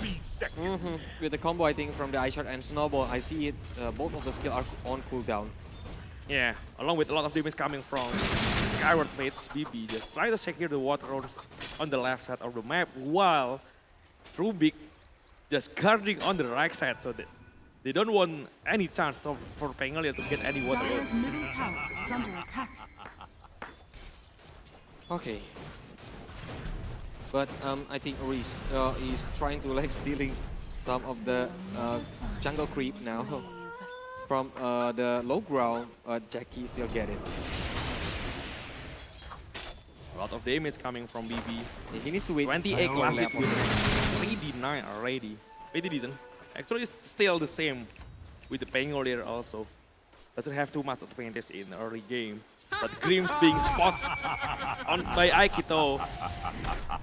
They don't have enough damage, I think, early on. They just try to bring the creep wave onto the lane again. But they successfully bring it, so Nevermind can get more easier, like last hit or even D-Nice for the creep wave. And Akashi will a little bit off position. It's gonna be dangerous if like someone is do some rotation for the Akashi. Yeah. Wow, nice from Jackie. The up top, the ice shot coming on, the snowball onto Clock. Joel trying to get away, but the power cock is there, dealing a lot of damage from behind Jackie with the body block along with the power cock from behind. The body block doesn't even succeed though, so he doesn't get the kills. Still can't escape from the jewel itself.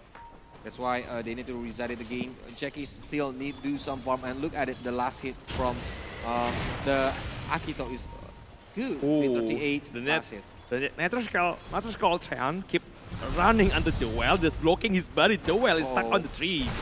So he's going with the Petit Salt, he's coming back with Snowball. The power cock is there. Can they count him into power cock? The Petit Salt is there, the power cock also. Jackie will take him down. A really good kill, especially for Jackie. It's controlling like the summoned unit from Jackie itself is really good. It makes him stuck on the trees. Yeah, he cannot do anything, and the backup from the clock is very good. So using the power, the battery assault, the power cock is good, so he cannot run away. A really good lane hero, at least for Lao. The D-Ward is there. Akito just found some vision from Philippines. But still a pretty even. TP is coming, BB. Trying to stop him. Akashi will be down. Jackie is the one taking the kill with the Wrath of Nature. Yeah, it's a really good boost in terms of network. Because of the global ability. Yeah, the Wrath of Nature coming on. Jackie still up top. The battery assault coming out of Joel once again. The ice shot actually blocking himself. Joel, Snowball trying to get away. Buckle also from the right side. Lewis trying to go for onto the clockwork. The Rolling Thunder Min. Just running behind. Got hit by the rolling. Cannot go away. 3 men on the top lane. Only get the clockwork support skill. It's fine. It's a good pick out from them, I think, because it's the to overcome it movement from the clockwork itself. That's why Jackie just go back, because he knows it's very dangerous. He doesn't want to give the kill points to the enemies. And it's a very expensive one if Jackie is the one who are taken down. Yeah, you don't want that to happen. Especially early on the game. That's probably you really need a good timing with the items, with the farms, with the gold. Along with Templar Assassin also from Philippines. Yep. Just do farm. And on just focusing on like the laning or even go to the jungle. But BB having a 59 last hit, and look at that Jackie, 18 denies. Yeah, a lot of deny, maybe some denies on his own creep, I think, but it's fine. Lao keeps stacking the ancient. So Lao have a really good ancient stacks on their own sides. But Red Nether Game is dealing a lot of damage onto Grims. But Grim's still alive. Grim still can survive and run away to his fountain. Maybe Leshrac just trying to start Radiant's bottom tower is under the attack. ancient camp farm. He have a lot of farm. He had a lot of creep there, being stacked in the ancient camps. We on the mid lane still behind a little bit in terms of asset against BB. Yep. But BB, I think he's fat too. If you are looking at the net worth, BB doing so good, clearing all the waves and got a lot of gold. Are scanning. And it's gonna be dangerous if he already got the BKB, the Bloodstone. We already see it on the last game, how BB can play on the front line. Yeah, he's really good at that. Still waiting for his Bloodstone. A really good early item. Especially for taking stacks. He will get the Bloodstone first before taking the Ancient, I think. He tried to get it. Akito still up top, trying to defend the lane alone. Maybe trying to lead some experience. You see the Fat Bolt only trying to play it safe, doesn't want to cut us into anything. I don't think LAOS will want to commit onto defending this top lane. But there is some potential though if you want to. LAOS just going under the bottom lane, just trying to find some trades. Yep. In terms of they do some mirror move, I think, yeah. If the Philippines got top lane, they will get the bottom lane. Yeah, kind of hard to defend that. The safe lane tower for every team. Jackie already having so much damage. Boom, there it goes. And now we'll get the bottom lane tower. The first tower has been destroyed. Yeah. Maybe they can coming to the top lane if they want to, using the TP. Well, keep pressuring the lane, but Akito doesn't want to be there anymore. Just leave it. Just leave it, the tower. Just leave the tower, yeah. Because they already got it, so it's a trade, a knife or knife. No one gonna commit onto the fight. There's no real fight at all, at least for now. They're both playing it safe. Jackie just trying to keep farming. Already pretty rich, at least. Not far. Templar is not far behind. Akito is still in the trap. So Yeah. maybe he can put some traps to put a little bit vision on the trap itself. They're trying to smoke. Two-man smoke the first movement coming from Philippines. They try to contest the ancient stacks, I think. They really know. They really know that Sam stacks is being stacked on top. The Smash Buckle coming to BB. Already at low SP, so no one there will help BB. BB will be taken down after taking all the damage with the stacks. But the Arena of Blood along with the spear. Penguin already got out. Oh, but he is still inside the arena with the power cock along with the Arena of Blood. Never mind, still trying to go. The power cock is there. The hook shot coming from Luis. The sprout from JK. Min will take it. Double kill from Clockwork. A really nice kill. Coming from LAOS. Yep. Because it's 1-2-2. 4-2 for the Philippines team, and it's a bad initiation for them. Maybe they want to But start. Jackie Look at it. Snowball is lane. coming. Yep, Jawo using the ice shard. Jackie is taken down. It's a really important point skill for the Philippines. Suddenly, Jackie is up top. Akashi though, I don't think he can run away from Nessa. The power cock is just holding him. The spear, just making sure Min doesn't take him down, but the sword did already pretty late. BB still can go on. Grim doesn't have any mana. Grim's actually being taken also. The damage from Akito in the behind with the voice ball will get the kill. Wow. They just got Jackie, but Akito is taken down too with the Dawnbreaker. It's a really loss. Yeah. From that moment for Philippines, they need to reset it. They maybe need to looking for another moment. Because both of the carry, but +1 support for the Philippines team. Yeah, a bloodbath there. A lot of kills happen in a low span of time. And Joel just trying to clear the lane on the top. He tried to get his dagger. Almost get it. The pull coming from Jackie. Trying to having some good equilibrium again in the bottom lane. Dire's top tower is under attack. Still going under his orchid. Under the main slayer, I think. After Jackie already get the orchid, I think it's gonna be dangerous. Because he can aiming for the back line and maybe for the hero that he still need to use to skill. They are good against almost everyone from the Philippine side. It's a counter items for almost everyone. Good against Pangolier, good against Downbreaker. They will find Jackie, I think. Jackie, yeah. With the air cannons coming from LAOS, with the rolling. They will try to go now. Jackie doesn't realize about anything. The Mystic Flare is there. Jackie taking a lot of damage along with Solar Guardian. Grims. Whoa, Solar Guardian actually from Rubik. Akito is doing it. But he is also being taken. 2 kills from Philippines. A huge one at that with Jackie. Is the target, the Grims. Silence being popped out. Grims trying to get away. Pretty hesitant to use the Arena of God right now. He uses the Arena onto the Pangolier. Got him dealing a lot of damage onto the Grims. This last luck from BB already dealing so much. The one part will take Smarts, but Joel already on a bad position along with Aris. Aris will take a lot of damage from Lesrak. They still want to go onto Joel. Joel with the healing salve being popped out. He still can get away. Yep. They don't want to overcome it, but it's a good counter initiation from the Lao team because they know Jackie is down, like the Dawnbreaker is down, but they're coming for more. 3 mans down from the Philippines team. Yeah, but Jackie is already behind right now after 2 times being taken down. Akashi right now up top, top of the board again. And Jackie need to be careful after this, like for the map awareness maybe, or the information from the TE. Like the enemy is missing for a very long time. He needs to go back first. One response coming with Solar Guardian. Last luck from BB is a really huge kill coming from Philippines. Telekinesis is trying to drag Grims behind the Ice Shard, but without Last luck in the mid lane, I don't think Laos can do again. It's a quick pick off from the Philippines team because he just coming using the Walrus Punch. Even like the Ice Shard is connected on time, so the BB cannot run away.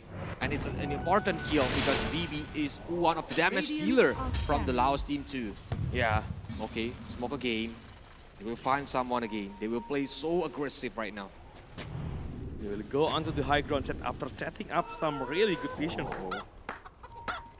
They will find main clock. Smoke already broken. Spear. They will go under the down because the hookshot Pangolier taking a lot of damage already. Swashmaker cannot save him. 1-for-1 at least. They got Akito on the backline. It's gonna be bad. But Jackie. Jackie behind, they found Akashi. Akashi with the reflection still surviving. But Jackie taking a lot of damage. Both of the carry is down right now. The one spot is there. Lois, Joel. They are all at a low SP. Must almost die, but Grims at the power cock. They try to keep chasing onto Grims. Going onto the low ground. Too far away for Lao to keep chasing onto the Dawnbreaker, but the trap from Rubik slowing Grims down. Maybe one more spell. The trap from the Templar also. But Grims going again onto the low ground. The damage is not at the power cock.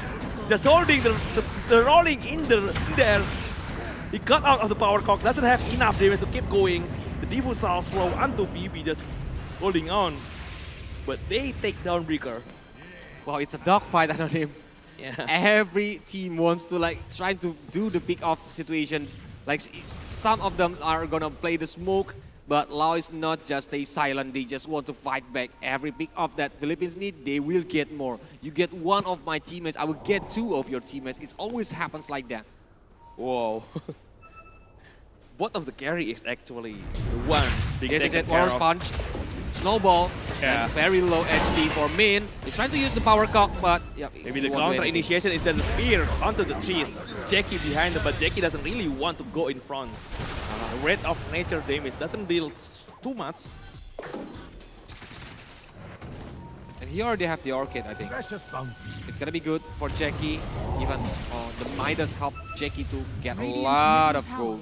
But now for the network leaderboard, Akito is having the #1 because he have the 9K. It's only 10. Oh no, 8 gold difference with Jackie. Yeah. It's gonna be good for Philippines if they got BKB on Akashi, on Templar Assassin. That's one way to get the win against Lesrak and also Nature's Prophet. It's kind of hard for Akashi though without this BKB. He is really weak against Disable, so against Arena, against the stun coming from Lesrak, against the damage from Pulse Nova also. There is a lot of DPS against his refraction, so he really needs that BKB.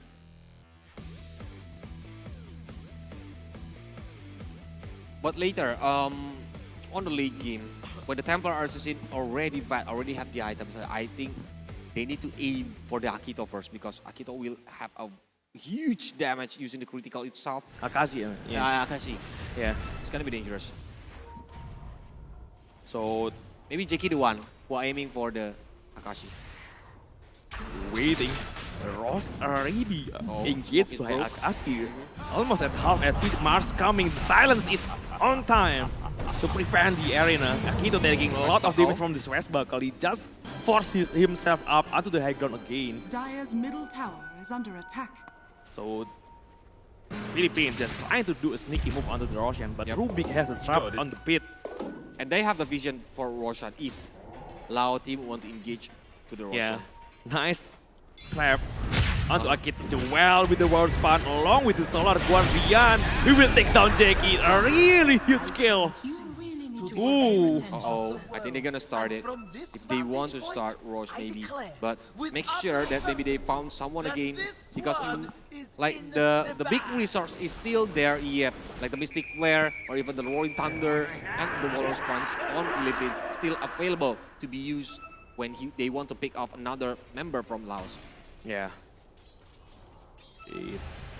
Laos still waiting for Jackie to respawn. They need him to fight. Especially, you want to fight. Radiant are scanning. Our Russian objective is a really huge fight coming in. BB is trying to clear the creep. Joel coming onto him. The side shot is there. BB doesn't have any damage left. Blaston pop out. But Snowball is there. Akashi behind with the Rolling Thunder along with Solar Guardian once again. But this is Solar Guardian coming from Rubik. He is the one who will be taken. Akashi got the double kill. Yup. So it's 2 men down, and it's a bad position for the Lao team. I think Philippines gonna start. They're gonna move it to Roche mid now. Maybe this time, without BB, without Akito, Philippines, the Mystic Flare onto Mars. They try to find someone. Snowball is there. Find the Mars. Finally got the kill.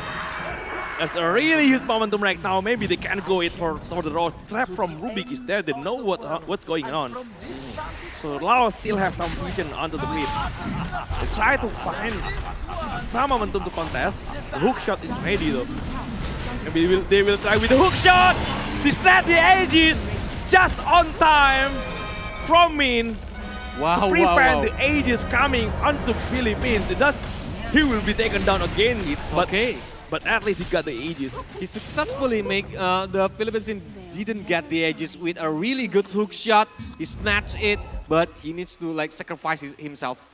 It's the problem with Philippines doesn't have any sentry to scout the pit. Rubik has the trap. He stole the trap from Templar Assassin. He is having a really good vision to know the Roshan status. The Philippines didn't realize it. Yeah. So Jackie is being found again. Jackie will be down with the Solar Guardian onto the Snowball. They are trying to help Jackie, but it's kind of late. Mars is in a bad position. Lesnak from behind also. It is going to be a disaster from Lao. They try to keep going onto BB. Lesnak taking a lot of damage already. Lesnak from the left. BB, the sliding behind. The Ice Shard along with the World Span. The damage from the Snowball is there. They will get everything, I think. 4 men down already. Akito is the lone survivor from Lao. Well. Jackie keep getting picked off right now. Yep. He needs to be careful about the position. He needs to be careful about like the awareness, because Jackie is the one they always aim for the Philippines team. They always looking for Jackie. Where is Jackie at? Precious bounty. And if this keep happening, I think Jackie gonna find a hard time to collecting the gold, to like having some of the important items before he can jump into the fight. Again, onto Jackie. They really want this kill. The Diffuse Outflow onto the Rolling Thunder. The second dagger coming on the roll up. Jackie taking a lot of damage already. The Snowball along with the World Span. Jackie on a really bad position. Again, Jackie taken down. Louis, what an initiation coming from him. But never mind, try to find the trade with BB also. The damage is there to take him down. He will keep going into Joel. The stun is connected on Joel. The Blaston along with the spear. Onto the Fitball. Snowball. Joel. There is Akashi behind him. Akito will be taken by Akashi. Joel still surviving the damage. Joel One more hit, but the Mystic Flare onto BB already died. He got the well, but at what cost? Never mind, it's gonna be a team wipe from Philippines. What a play! Yep. It's a team wipe from the Philippines team, and it's gonna be dangerous. They're gonna aim for more. The second tower now from the Akashi is gonna be destroyed, I think, but they will move again.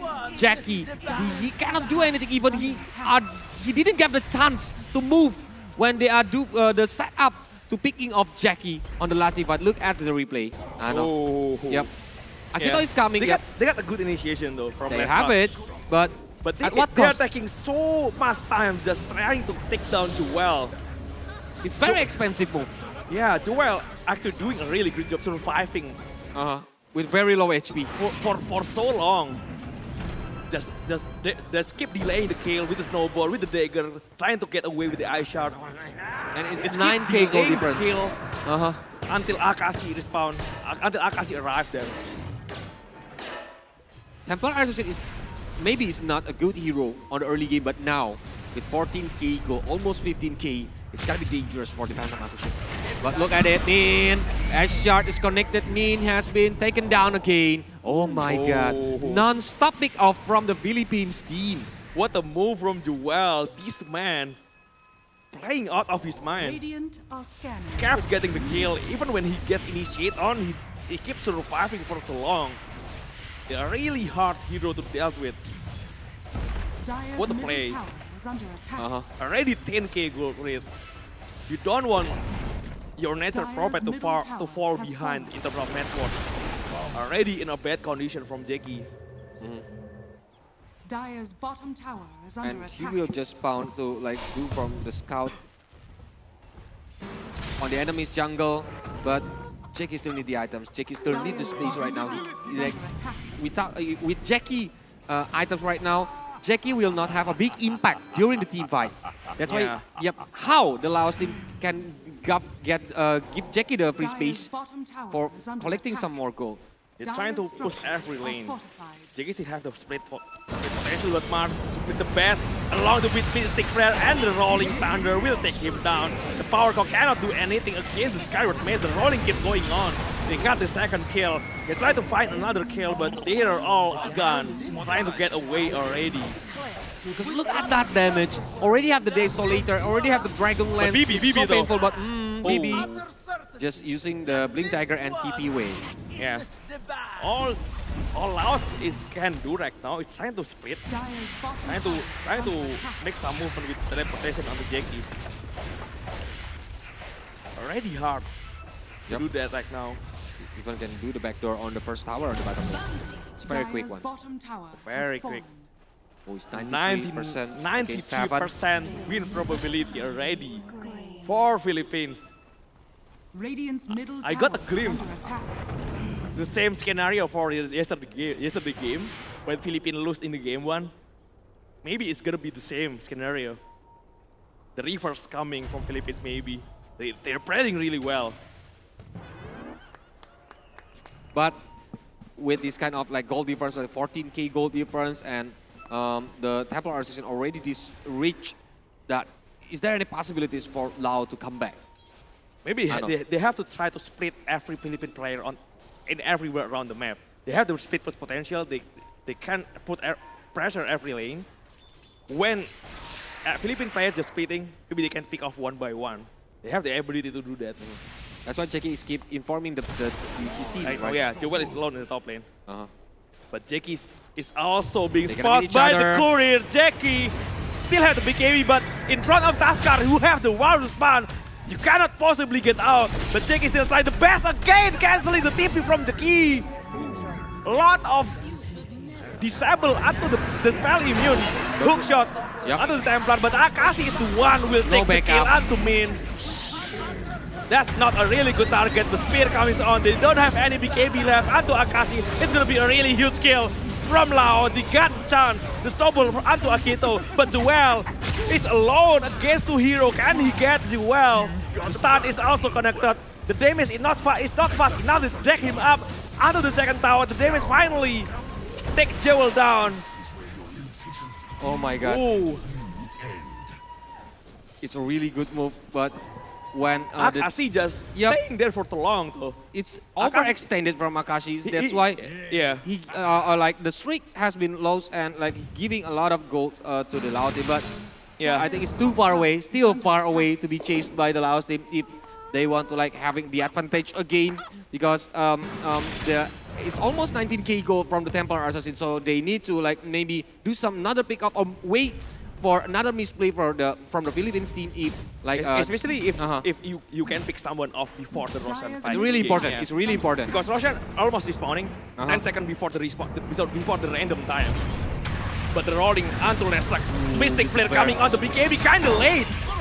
Hook shot onto the power cock, but I don't think you can take this Pango. Mask, the silence coming onto from the sky. Also with the concussive shot, the swashbuckle.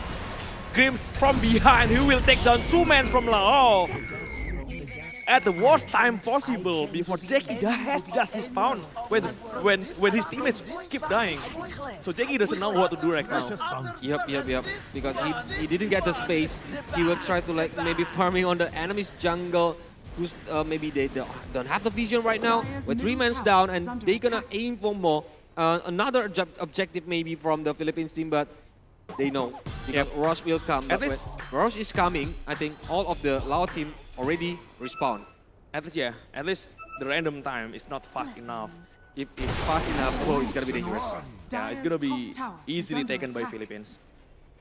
But still a really huge hit from Philippines, a really nice performance also. And 17k gold lead already, almost 30 minutes in. They want to play the bait, I think. That's why Min is there, standby in case of they are coming for Jackie. Yeah, but I think he just want to scout something. Keep throwing the rocket flare onto Ares. He spots Ares on the jungle. But 30 more seconds. I don't think there is a scenario that Laos can contest the Roshan. It's gonna be an easy Roshan, I think, for Philippines right now. A lot of gold difference, a lot of difference also in terms of experience and items. Or maybe, they need to do it right now. They need to do it while the Philippines still if they successfully picking off someone, it's gonna be good for them. They can start the rush, especially for the important hero like the Templar Assassin. Both of them have the trap onto the pit, so they know the Roshan is already up. It's gonna be a really important fight coming on. Let's see, are they just putting some vision first? And maybe if they found someone, it's gonna be a pick-off game. But still, the initiation from this moment, they know that the pick-off cannot do it, but Rosh is already initiated by the Philippines team. But Lao has vision. Yep. They have it's too fast, I think. Yeah, it's too fast. They are too far away. Second Roshan on the game with the Aegis along with Aghanim Shard. Easily taken by Philippines. Oh, they need to go back. They are too far ahead right now. And they need to go back, I think. I know. Yeah, they will find something to smoke. The hook shot coming onto Rubik Aki. So Jackie in front of them. The eye shot keep blocking Jackie. Is that the best? The best is not coming from Pengo here, but they get the second kill onto the Clockwork Min. Yeah. If that is the best from the best coming from Pengo here, I think Jackie will be done for. But yeah, it's not coming, and Jackie successfully using the BKB to TP away, but it's still dangerous because like the kill streak keep coming for the Philippines team. It's like a big wave of the gold coming for the Philippines team. It's now 20k gold difference between Philippines and Laos. Yeah, they keep going. The second tower in the bottom lane. They want to find every objective they can find right now.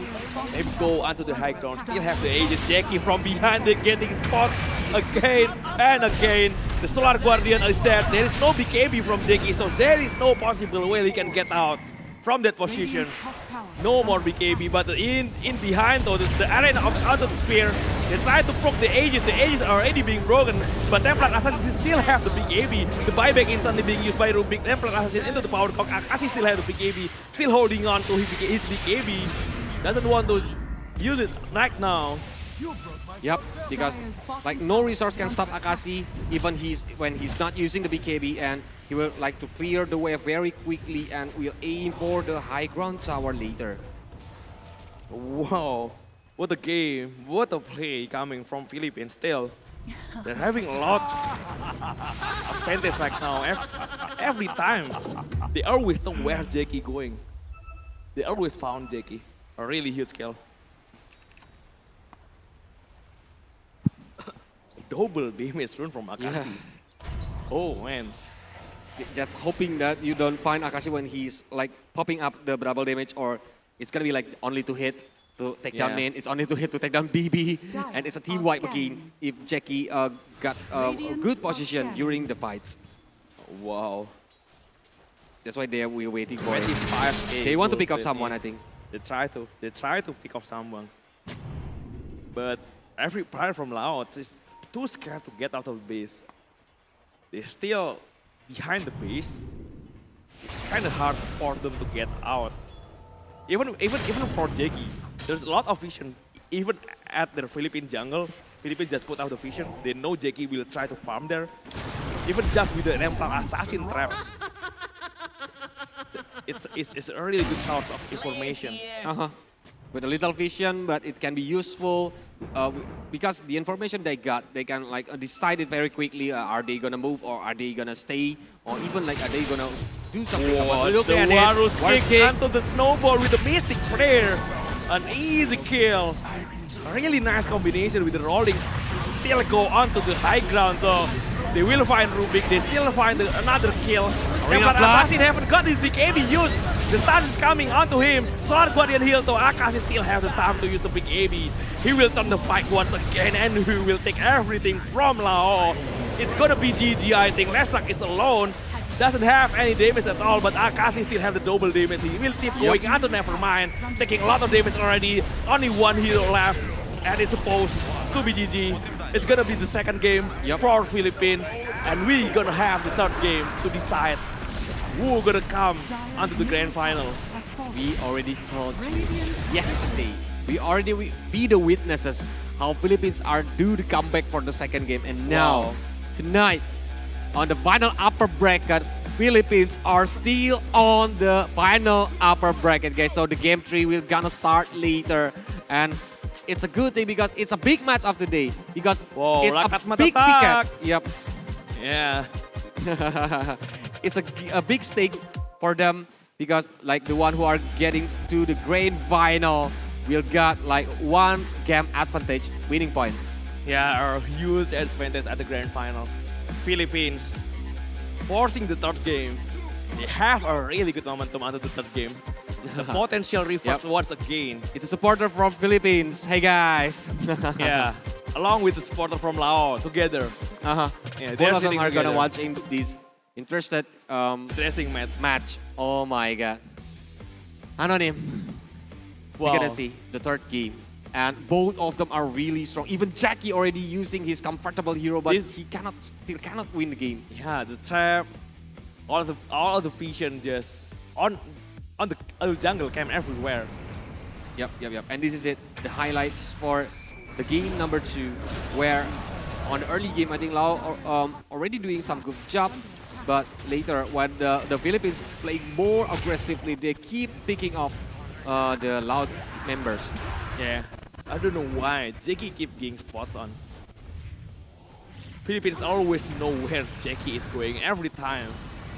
They keep finding the pick off onto Jackie. So it's gonna be huge. Even with the Solar Guardian help from Akito, I think he just keeps piling up the kill. They're only for Jackie. Yeah. Yeah. Wherever Jackie goes, they will find it and they will pick him off. Also, what a performance by Joel, this Taskar. There's a lot of initiation coming from him, and always Snowball, really good. This is the time, right? Luis and also Joel survived for so long until Akashi arrived. He's just buying so much time. Even at the low SP, it's so hard to kill Joel. Finally being taken down, but he already did his job. Buying so much time for Akashi along with Skyward to arrive. One Joel live to in trade of team wipe. Yeah, they have a really good combo. The initiation along with the Mystic Flare damage. There's a lot of damage coming on from the Philippines combination. And even like every time Joel is get inside using the snowball, it's a really good initiation from him because Greens will be there. The Solar Eclipse is a good way too. But yeah, Min already do a good job when stealing the Roche. using the hook, but it's not enough. Yeah, a lot of swashbuckle best. Just straight up stunning someone with the combo. And at this point, they are too far behind already for Laos. When they want to try to like fight back on the base, but it's not enough because we already let you know that Akashi is holding the double damage. That's why only with couple hits, I think the enemies will get down. Yeah, what a game, what a performance. A really well deserved win for Philippines right now. Jackie just having a really depressing game, I think. It's a bad game for Jackie. It's a stress game for Jackie. He's always getting aim. But this is it, guys. That's the second game of today. We're gonna see the MVP of the second game, and here it is, the Joel. Wow, the task itself. Really well deserved, I think. He's the man. He is the man. Really. Hats off for him. Having a really good initiation every time. Buying so much time with Snowball. A really good save also.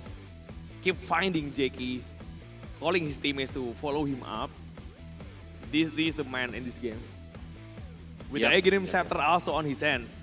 Having a really great pick of potential. The combination with the Rolling Thunder, I never see that. Really good combination. Correct.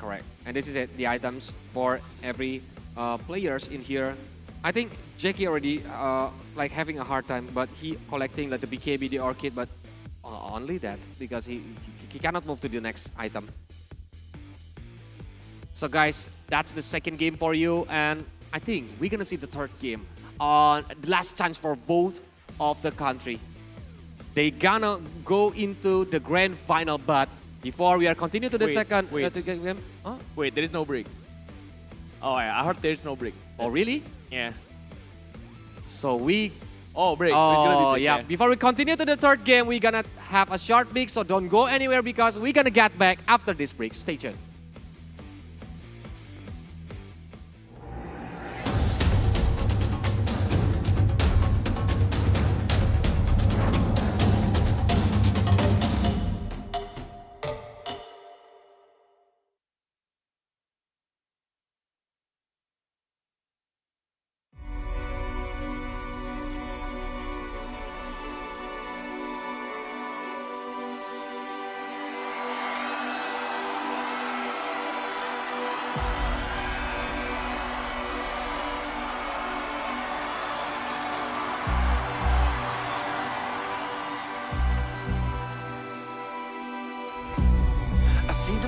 Where I was born, I was raised by the new dawn, and now I sit inside the storm.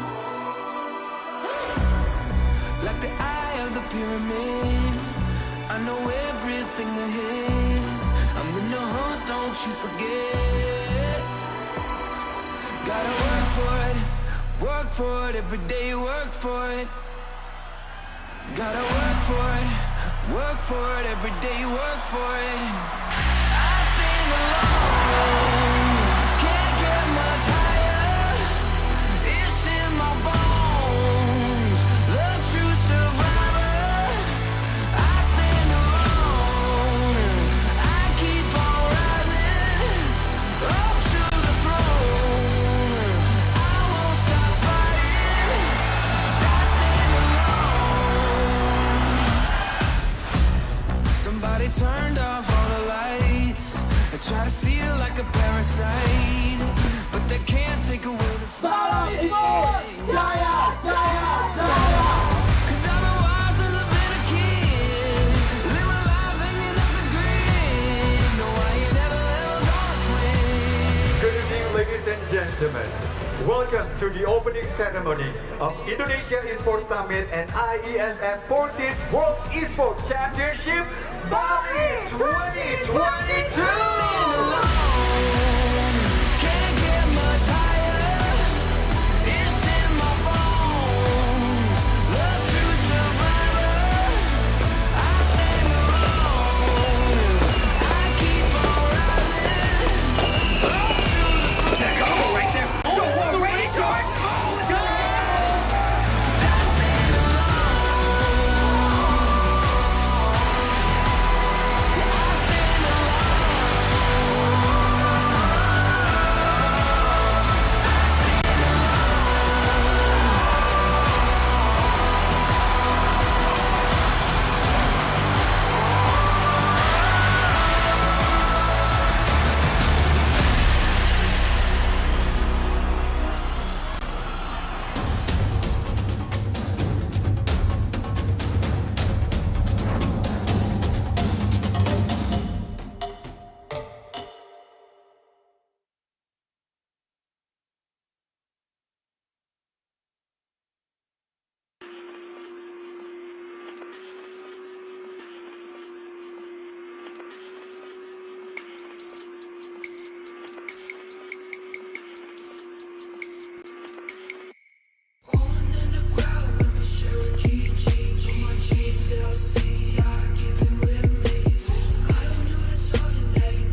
Good evening and welcome back again to the caster desk. Still with me, Kolyu Sam. Anonym. And we are still on the game 3 on the final upper bracket. The winner gonna goes to the grand final and have the advantage winning 1 game points on the best of 5 series. So it's gonna be huge advantage. They gonna win it and it's the match point for both of them. A really great match in this today. I feel the same vibes. The same vibes with the match between Philippines against Indonesia. I feel like this kind of same vibes. The hype, of really excitement, the excitement also. That's why we gonna see it because both of them are really strong team. Especially like we already see on the game 1, Jackie really doing very good. But on the game 2, they don't let Jackie play. They're just aiming for Jackie everywhere Jackie go. Wow, what a great play coming from Philippines. I think like Philippines doing a really great job. No one expected much about Philippines when the first tournament began because they are saying the lineup, oh, this is not a well-known Philippine player, but they are proving that Philippines with this player playing really well, even beating a lot of contender. And it's both of the coach are on the middle stage right now, and then they're gonna like having the discussion of who's gonna be on the first pick or second pick, right? Yeah, maybe they choose the coin toss. The coin toss maybe there.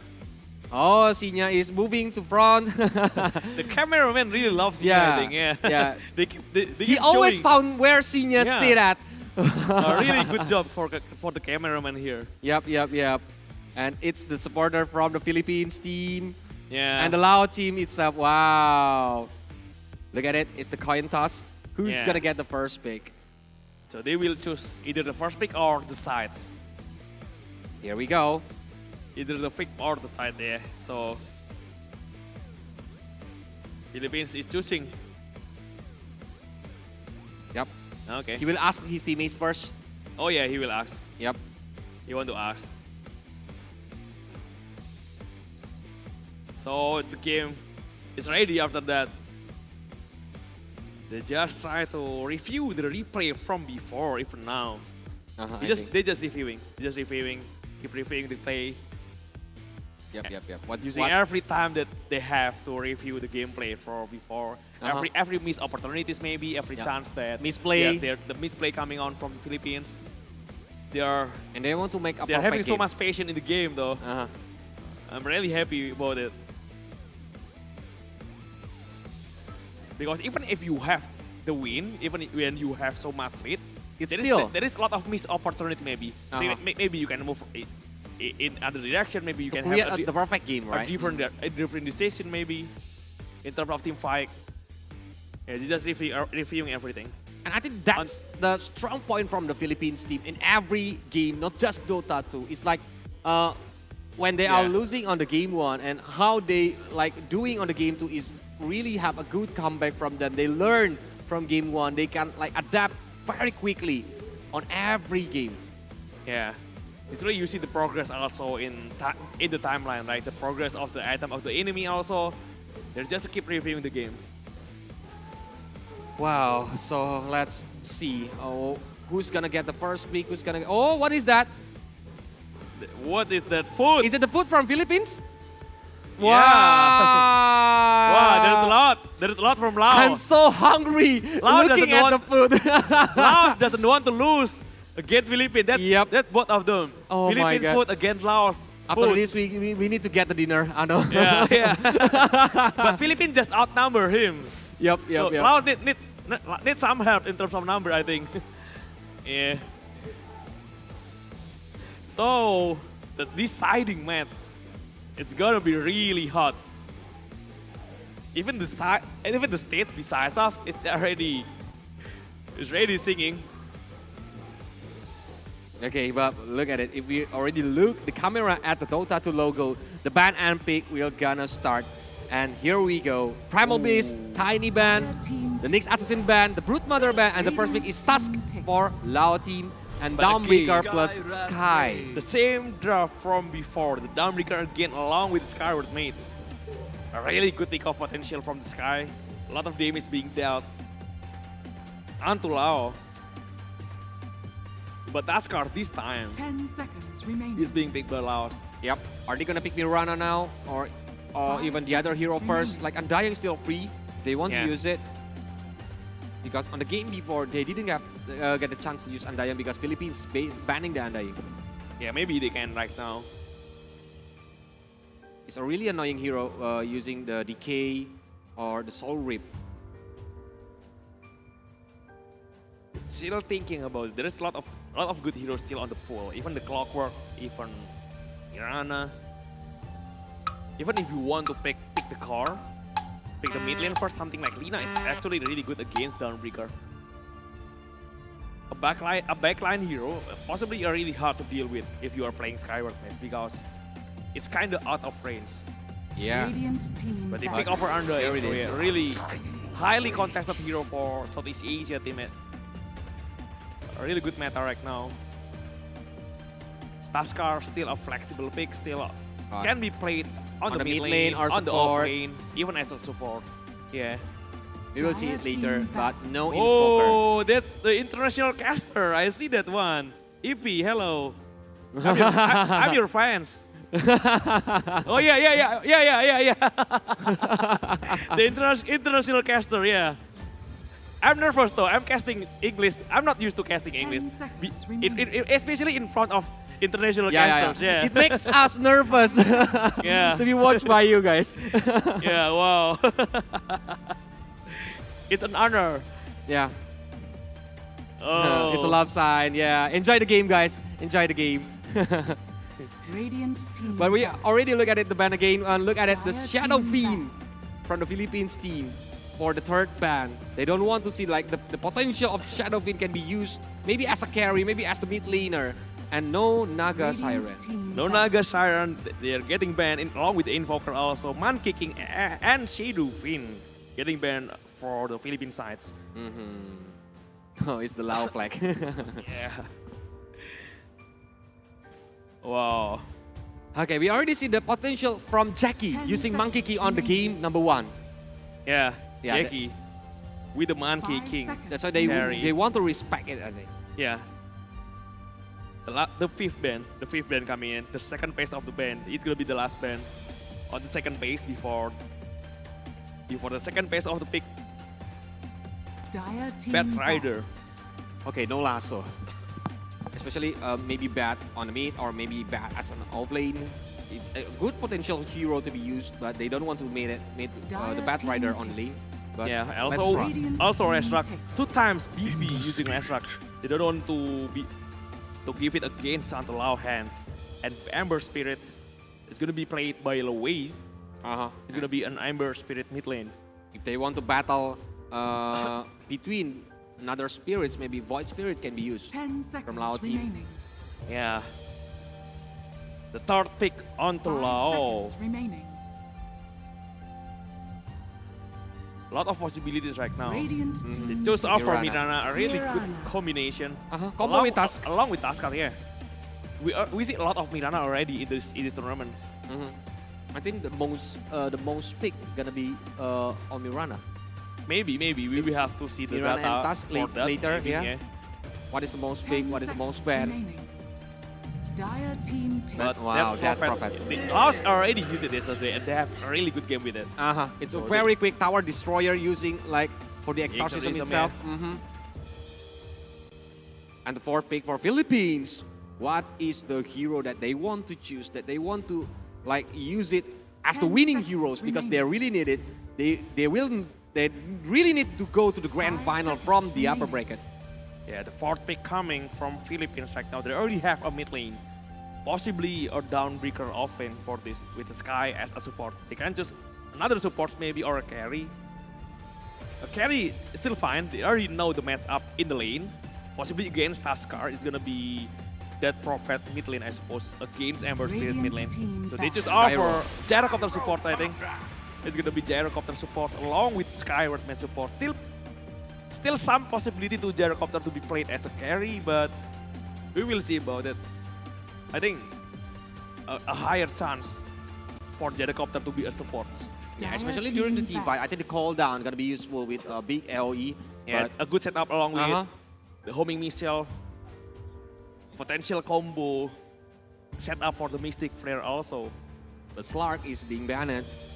No Slark on this game. Philippines gonna go to the 6th 10 ban. seconds remaining. Oh, maybe that's the name of the food. Ang adobo. What does that mean? 5 seconds Oh yeah. I think it's It the looks- name of the food. It looks really Is it- good. It looks really good. I think it's not. It's Wow. not the name of the food. I don't know what it mean. Yep. Radiant team back. Yeah. The Slark ban along with Morph. Morphling. Yeah. Both of them need a carry. It's supposed to be a carry though. With Gyrocopter as a support for Philippines. Slark getting banned, Morphling getting banned. 10 seconds Both of hero remaining. for Akashi and also Jackie. 5 seconds remaining. Lifestealer is pretty decent in this situation. For Lao, I think. They can still use the life stealer because Yeah. of the rage potential, like avoiding all the crowd control effect that can like targeting the life stealer when during the team fight. Yeah, good against homing missile, good against searing chains. Kind of hard to deal with silence coming from the ancient shield coming from Sky. A really good hero also against Dawnbreaker. So a pretty decent pick if they want to pick it. Jackie doesn't really use Lifestealer, I think, in these tournaments. And if they want a range carry hero, I think Sniper will be a good potential for both of them. Yeah. But they need to be careful because from the Philippines team, they have the Fire Remnants to like go to the back line. And for the Lao team, they need to be careful about the arrow and the snowball combo. Yeah, the last ban coming from Lao. They're still thinking about it. Only 30 seconds under resistance time. Doesn't have that much time though to think about. Oh, respect. And Templar Assassin, a good hero from Akashi. He played Three times already. At the second game, yeah. He already played 3 times already during the IESF 14 World Esports Championship. Even from the group stage. Oh yeah. If I'm not wrong. 10 seconds. It's gonna be the last ban from Philippines. They still have a lot of reserve time though. Another carry, another potential life stealer is can be good if they want to ban a life stealer, or even like I already mentioned before, Sniper if they want to, the ranged hero can be like having a potential, especially on the late game. It's gonna be hard to find Sniper. Jackie have a really huge hero pulse. Pats is still on the pool. Bloodseeker is pretty decent also. Life Stealer. Or maybe PA? PA. Oh, Faceless Void. Faceless Void ban. a potential late game hero against Philippines. It's kind of hard to deal with Versus Void, especially if you don't have the power to burst him down. The time block, the Chrono Spare. Oh, another foot from Lao this time. Ooh. Oh, that's it. Masim ang sinigang. I don't know what that means. But let's see. Oh yeah, a lot of passion being shown there. Left dealer from Jackie. Masim ang sinigang means like it's porridge, I think. Oh, yeah, it's the name of the chicken food. rice porridge, right? Oh yeah. I used the Google Translate to looking for it. And it's live stealer from Jackie against Nature Prophet from Akasi. Both of the carry. This time, Nature Prophet being used by Philippines. They try to show how to play Nature Prophet. Oh. Both of them are picking a really good draft. And I think, I even cannot guess like who's gonna win this third game. Because both of them are gonna go all out. Anonym. Yeah. They will go all out in this last deciding match. Third game in best of 3 series in the upper bracket final. Well, we're gonna see it, guys. Who are gonna go into the grand final from the upper bracket? It's between Laos and Philippines. It's their match point. The one who's gonna lose this match gonna move to the lower bracket and wait for between Thailand versus Indonesia tomorrow. Yeah, in the lower bracket elimination match, kind of hard. You have to face it. So here we go. I feel like a live stealer will do a really good job in this scenario. There is not a lot of counter from the Philippine sides. It depends on the Nature Prophet timing. If he can get a really good network early on, get a really good tempo on the farm, maybe he can snowball the game without giving any chance for the Lao, I think. But if Lifestealer has a decent time also, it's kind of hard to deal with the Lifestealer. There's no spell immune piercing ability, at least for Philippines. That's why it's game on, guys. 5-man smoke initiation, trying to move, maybe put some vision on the enemy's jungle. We're gonna see it because they are moving from the top lane. Meanwhile, the Philippines team, they are moving from the bottom lane. Yeah, they try set up some vision with the smokes, go from behind around the outpost. And they just move together, trying to find something, setting up some vision near the mid lane though. Before they already scout out for some things. Sana all, what that means. Yep. They found Luis. I think they know Luis is there. If they having the vision. Yeah, Nevermind actually playing with Philippines teams before. Nevermind. So he playing with Polaris. It must be he knows. He knows some things. Yeah, he knows some things. So try to move onto the right side of the river on the bounty. Akasi is on top. Nevermind just taking the bounty. Is 2 bounty for Laos and 2 bounty for Philippines that is early on. And BB against the Ember. It's a good hero against the Ember Spirit with Spirit Sipun especially. But look at it. That Prophet versus the Ember Spirit. What is the head-to-head between them? Like who is gonna win best on the heroes on the laning phase? It's tricky for the Ember to deal with the Spirit Siphon, I think. Spirit Siphon will deal a lot of damage, especially for a melee hero. Kinda hard to being chased by the Spirit Siphon slow, along with the damage, dealing a lot of damage early on. Especially if you are already reach level 3 with the level on the Spirit Siphon. But in terms of acid, I think Ember still doing really fine. He's gonna do fine. In the bottom lane though, Ares just keep being chased on by this Undying, keep spamming the DK onto Skyward Mage. And when Lifestealer is meeting the Dawnbreaker, I think they are just focusing first because it's still on the very early game. On this laning phase, they are aiming for the last hit for the D-Nice itself. And I think the head-to-head between the Downbreaker and Lifestealer is quite the same. But Yeah. look at that for the poking ability from the Sky. Min is having a low HP now. And just force him to get away. But Jiki is still having a really good start with the last hit. 7 last hit in 1d9. Pretty decent match up also against Downbreaker. He's playing. Lifestealer is doing really good, especially against a strength hero. A hero that have a lot of HP. Normally Dawn is also good against melee hero, but this time it's kind of hard to face off against Lifestealer. But Akito too on the top lane, I think he has a low HP, but the Philippines team need to be careful about the arrow potential for him because the accuracy from the arrow is very good from Akito himself. But, Oh, the rocket barrage. The barrage Doing a lot is very of good. damage onto Nevermind. Still on the bottom lane. Just trying to keep harassing onto the well along with Ares. There's no kill potential at least for now. And BB already got his second level auto Spirit Siphon, so this is the time that but Min, he's trying to Star run away. Breaker doesn't connect. The third hit doesn't connect. Joel almost got the kill early. The first blood potential gonna be really huge coming from him. With a very low HP. Luckily, the Starbreaker is not connected because if it's connected, it's gonna be dangerous. And look at that Spirit Siphon. It's so painful on this early game, especially for making Lewis like need to take care about his position. And it's gonna be hard to do the denies or even last pick. Yeah, it's really hard to face off, especially against second level Spirit Siphon early on.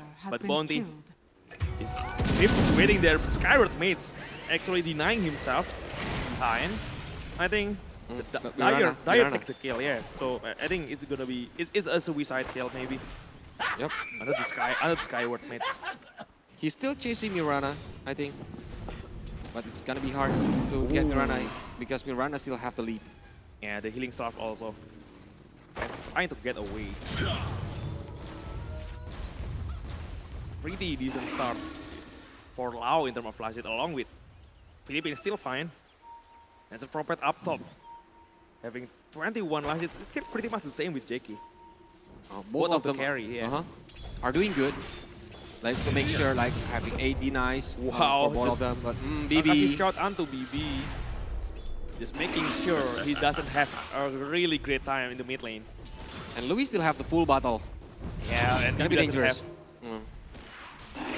Maybe this time he asked the support to die for him to get the refill from Fontaine. Yeah, usually the mid player asking support to just die, TP mid lane, refill my battle. Because he's already having such a hard time in the mid lane. It's fine though with the Spirit Siphon, some sustainability, but at this Anda taking a lot of damage already to well with the Celestial Hammer. Already got the first blood onto main. BB already third level onto the Spirit Siphon, so he got a lot of sustainability power from there. Fine from BB at least. With the supports die, he got the bottle refill, so maybe this is the time to gain a foothold again to the mid lane. But yeah, Akita still 1v1 situation with the Green himself, poking ability, still have the lead. But so Greaves cannot do anything, but successfully TP away from the Sky. Because it's on the dangerous position with low HP. Yeah. Played really safe early on. Undying still on the mid lane. Trying to do some reward on the observer ward that Philippines put in the lane. The Santi is there. Double observer ward on the left side. Yeah. It's both get denied, that's a lot of gold. Yep. 100 gold each on the observer ward. Need to be careful. But later, after the task and Urana moving together. Double D-ward! Look at it. Yeah, double D-ward from Gyro. That's a lot of gold coming on. Really good advantage coming. And later on, when the Urana and Task move together after on the middle game, I think the potential from Lao to do some pick off will gonna show. But now they're still on the laning phase, so both of them gonna need to covering the pair on every lane. Yeah. Already 6 minutes in, the illusion runes coming from the first power run. Getting taken by Lewis though.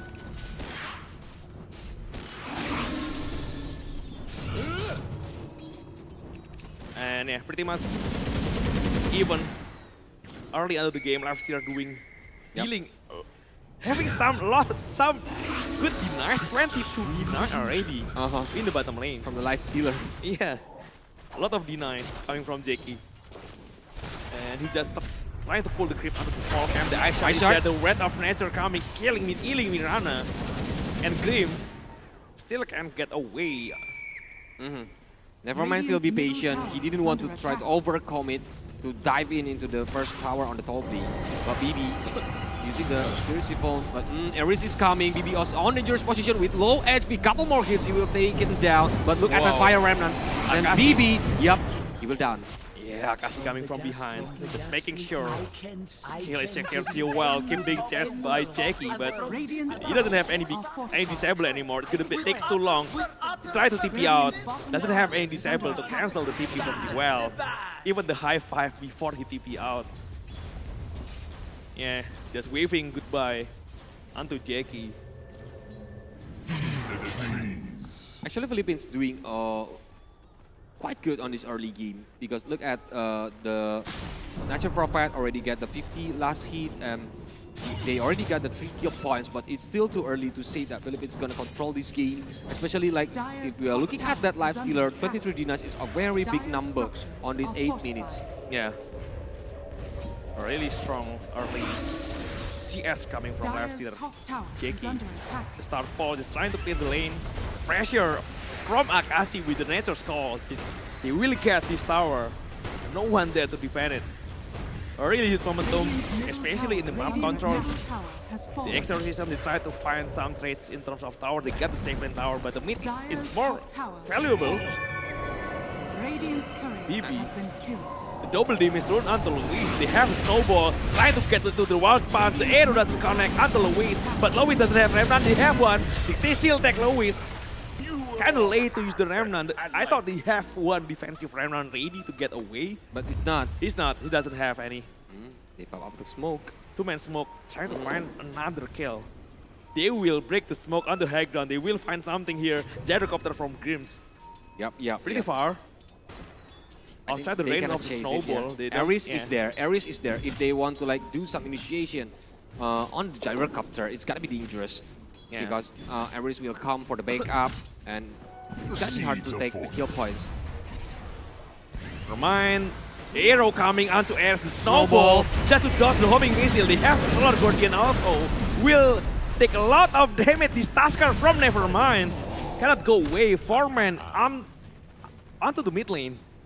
They have a really good backup potential with the global presence coming with Solar Guardian, along with the teleportation coming with Natural Prophet. 2 heroes with a global presence. It's a quick backup, it's a quick pick off from them. That's why it's gonna be dangerous. But Ares found Akito, but Akito still have the lead, so no initiation will gonna start on this time. So Lewis just keep pressuring out of the mid lane. Natural Prophet just easily follow up if he find a decent initiation. Sitting Chen on there. Homing missile comes out again. Onto the Dead Prophet. Where's the teleportation? The teleportation up behind. Natural Prophet coming in. The Sprout is ready. BB. Nature's Call is snowball kind of late to back him up. The arrow comes onto Akashi. Lewis still up front, being blocked by the Ice Shard. But nothing Lao can do right now. Akito didn't have the mana, and I think it's gonna be dangerous. Lewis is coming again. It's rooted to the floor. Min with low HP. Homing missile is coming. He's trying to use the Soul Rip, but it doesn't work. Min has been down. Yeah, a really nice kill from Lewis. Again, Philippines just keep pressuring Laos everywhere around the map. 2k gold lead already, 10 minutes in. Having a really decent advantage right now. Jackie still pretty much safe in the bottom lane, doesn't join any fight at all right now. And I think it's really hard to kill Jackie. Just one rage and to TP. I don't think no one can deal with it. Just rage TP every time they found it. There is no real damage out of the spell immune right now, and there is no spell immune piercing ability at all from Philippines. He needs to farm very fast now, because like he will be the tip of the spear for the Lao team later. But for the Natural Prophet itself, we already have 6k gold. But my Remnants is coming, rooted to the floor. The Solar Guardians trying to back up, and now DB is on dangerous position. But Akito is coming using Starport. It didn't work. Missile homing. Trying to aim for BB, but Snowball, aim for Louis, low SP, wall response there, no follow up. Louis still alive, even Min is on dangerous position, and now the task will be down. And he cannot do anything, 2 mans down again from the Lao team. Yeah, it's a really good play from Philippines. Mystic Friend dealing a lot of damage already, and then he got out easily, the Ember. They don't have any real disable, only the arrow. When Taskar is being taken down, it's kind of hard to continue the fight. It's a quite hard game for Lao, and look at they cannot finish the Ember, that's the problem. The Snowball coming, the Ward Spawn's coming, but the other team is too far behind to continue. And they miscalculated the damage, I think. The team fight is happening, I think, right now. Snowball trying to stop, but now Grimm's E has been taken down. He wants more, or just stay to lay low. Maybe not the strike of a shooting chain potential, but there is no one. He set up some Remnant behind, trying to play defensively, and the air doesn't connect. The Snowball still have the Remnant, bring Task onto the high ground. Task really needs to get away now. Shooting chain connect, the arrow just trying to find something. The homing missile, Ice Shot just blocking the way. He gets away with it. Yep. Even the homing missile is connected. No follow-up will happen because the Philippines team are still far away from the target. 5k gold difference now. Natural Prophet is still leading on the network leaderboard. It's gonna be dangerous. Akashi have a big potential collecting, especially when he already have the Orchid. So it's gonna be dangerous. Yeah. Akashi still trying to go onto that Mjolnir. Ooh. Already have a really huge shot. Fast clear wave. A solid lead already. Onto the Natural Prophet. 9k gold. 3-man smoke already for Philippines. He try to find some movement around the map. He will try to go onto the high ground. The smoke will be broken. They found some hero. Double searing chain along with Solar Guardian. They will find Akito outside the range of the Solar Guardian already. Nice to play. Just trying to get out. Pickup still not happening. But Philippines, I think if you are we got flashback on the second game, they think the same strategy, but look at that Mystic Flare, but DB is still alive. Yeah, sadly, no proper setup. The disable is not long enough to set up the Mystic Flare. There is a lot of damage coming from the sky, but it just got out. He still can't handle it for BB itself. Arcane runes for the Ember Spirit, so he keeps spamming this like office. Even the searing chain, like office. Again, the silence almost connect onto Louis. You have to be careful with the silence there. Doesn't have any dispels item yet. He still queue up with BKB, but it's pretty far until he reaches that BKB. But yeah, they want more. They will come again. They will try to pick off, I think, Louis. Yeah. He will find someone. Smoke. 4-man smoke. He wait under the high ground. Louis just break the smoke. He doesn't realize anything because of no detection. And Louis in front doesn't know about anything at all. The Moon Knight Shadow just caught him by surprise. He tried to do one. Yeah, he thought the homing missile comes out onto the Undying. He tried to get out. Doesn't have time to reward the vision on Philippine side. So there is still a good vision, a really good vision for Philippines. Wow, Jackie, I think just Red TP is fine. Damn it, is it enough? Jackie, yes, he still can survive. Yeah, no cancel, but Undying in the bottom lane. Okay. Grims gets another kill onto Undying. Jackie have to be careful with the damage. There is no one to cancel the TP, but with the damage coming, if the damage coming from that, probably it's kind of hard for Jackie though. But Siphon is there. Trying to TP away. Yeah. No searing chain. 2 more seconds until the next searing chain is available. So yeah, he gets away. He already calculated, I think. And That's the win rate for the Natural Prophet, 87% on the IESF 14 World Esports Championship. Yeah, that's a lot. Maybe double the image from Louis. But the arrow, ooh, almost get Louis. Dodge on time. Still have the remnant, I think. Yeah. Oh, wait. Uh-oh. Lag. Oh, that's why. Ember. The Philippines are ready to back Louis up. Does he have the defensive remnant? That's the question. If he doesn't have it, I think it's like Yeah, 100% Louis will down. Kinda, maybe there's a possibility for him to survive, but it's dangerous. Here we to go. Use the remnant. There is some defensive remnant. He got it. He got away. The side shot just blocking 2 hero. Philippines right now will lose to support in front. Louis just take up using the remnant. Wait. Is there any possibility to go for Roshan? No. Still have the exorcism active. But I think they didn't want to take the risk. Yeah. Maybe wait for another exorcism, I think. Because Akashi is still there. I don't know, it's gotta be dangerous because Akashi just popped out. And especially they didn't know, are the enemies having the vision or not? Yeah. Just trying to create a wave. Pretty nice kill from Lao. Dire's middle tower is under attack. A really nice boost though. They really need that kill. Tower is under attack. They're being pressured really hard by Philippines. In the bottom lane also, already at half SP in the tower, the silence coming in, the snowball and the world fan, but the Solar Guardian heal will help Louis get away. Left here already using the race. Jackie needs to be careful, they lose 2 hero already. Louis taking a lot of damage, the Remnant, he got away with the 3-man's down from Lao without any casualties in Philippine side. Yup. It's a good remnant to the right side. And now they're trying Jackie, to the buyback. Look They at want to go snowball. to Akashi. They still want to find Grims again. The buyback is really good coming from the Undying. And Jackie got all of it. It's a really important points for the Jackie itself. So he got the kill points. And now Jackie will do the same again. Farming again. Be the farming machine. Get all the items that he needs before he can join the team fight. Yeah, they really need to stop this Natural Prophet carry. That's a really huge kill. Yeah, because the difference with the Natural Prophet is already 4,000 gold. Yeah, too far ahead already. Look at this. Akashi doesn't have any buyback, right? Doesn't have any BKB, I mean. Louis always getting out. There is no...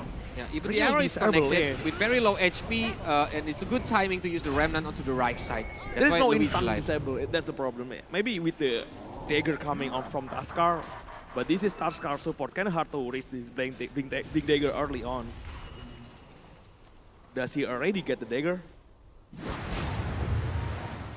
We're gonna see it. Yeah, we're gonna see it. We're gonna see it. Minana also try to kill Eel Scepter, trying to set up his own arrow with the Eel. Yeah, because he can use the combo, and especially when the EU arrow is connected, and later the task can come using maybe the snowball, or if he already have the Aghanim, he can use the Walrus Kick, but 3-man smoke. 3-man from smoke. the Philippines, maybe they just put some vision. Yeah. They try to find someone on the left, but there is no Lao player there. They won't find anything. They're setting up some vision, they're setting up some sentry, they know.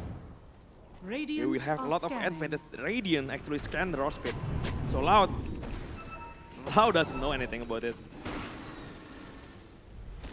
They just think Philippines already start engaged on the Russian. They are on the vision. Yep, I think they already see it. But nothing can do. They still move. I think they want to contest it. Someone already marked. Yeah. On the maps. Does Lao know? Does Lao know that Philippines already on the field? smoke. The scan is on Lao, so a really nice scan from Philippines. They know something's going on. The snowball onto Ares, the arrow being thrown, also the buyback instantly being used by Philippines. There is some tombstone. Jackie trying to find some kills. The Solar Guardian from Joel, but he is taking a lot of damage already. 3-man down, instantly 4-man down. Only Jackie is left and he cannot go away. Team wipe. Whoa, wait a minute. Whoa. It's really fast. They know how to target, like, the buyback from the sky is very good. He comes and joining the team fight again, and team wipe happening. Philippines got a team wipe, and it's a really important point. They got 5 mans down, they got the ages. Yeah. Wow. really a lot of damage coming in. Yeah, look at it. I don't even realize what happened.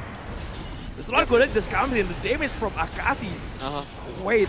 When the remnants, he already doing good, but look at on the back line. Like That's a red of nature damage, I think, yeah. Yeah. Yeah, that, wow, what a minute. I don't even realize what's happening. Who does the damage though?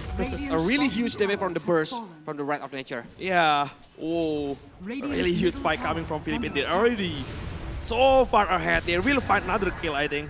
BB just trying to run behind. Lewi, one punch coming in, under the snowball. The arrow combination comes on. The Mystic Friend trying to help, but a really nice combo. A really much needed kill from Lao. They're trying to hold down. Yep, it's an off position, I think, from the Louis itself. He plays too far in front.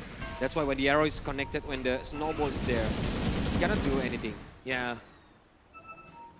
A fresh breath of air, I think, for Laos. They really need that. This is it, snowball, trying to stop. Arrow is connected, Walrus punch with low XP. He will not go anywhere, but Akashi is coming. Using the BKB, trying to MBB, but Min, between the trees, he knows Min there, and Min is down.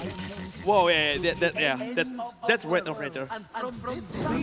The snowball coming, they try to find this gyrocopter. The second kill from Lao. But Akashi is already a monster. He's really strong. Yeah. Is under attack. With a quick wall, when the teleportation is ready, he can come anywhere, anytime he wants, as long as the teleportation is not on cooldown, and it's gonna bring a huge damage. Even if Akashi is not coming down, he can just use the skill of the Red of Nature. Try to find. And the mid lane, the Searing Chain is connected, the Mystic Friend also. Onto Nevermind. It's gonna be bad. It's gonna be bad for Team Lao. 12k gold difference. Akashi still have the Aegis. Yeah, look at that, Akashi, this Nether Prophet. Nobody can stop him right now. The gold difference is just too far ahead. Just surrounding another chance to kill. This time onto Undying, the arrow doesn't connect onto Louise, and Akashi is teleporting behind. They will find the second tower at the top. Well, second tower has been destroyed. It's gonna be making Lao more hard because like from the area that the Philippines already like have it, they can just go to the jungle. They can just go using the smoke, trying to pick off. And if Lao plays too far away from their base, it's gonna be a doom for them. Yeah. Akashi still have the Aegis though. They try to keep pressuring under the mid lane right now. This is the last second tower that Lao has. The last outside tower that they have. The Red of Nature damage coming in. The arrow onto Ember. But yeah, too far. No one really want to climb it under Louis right now. It's like Office, the Remnant, just trying to scare them all. If they just got inside, I think they're just giving their lives. Yeah, they're pressuring every lane.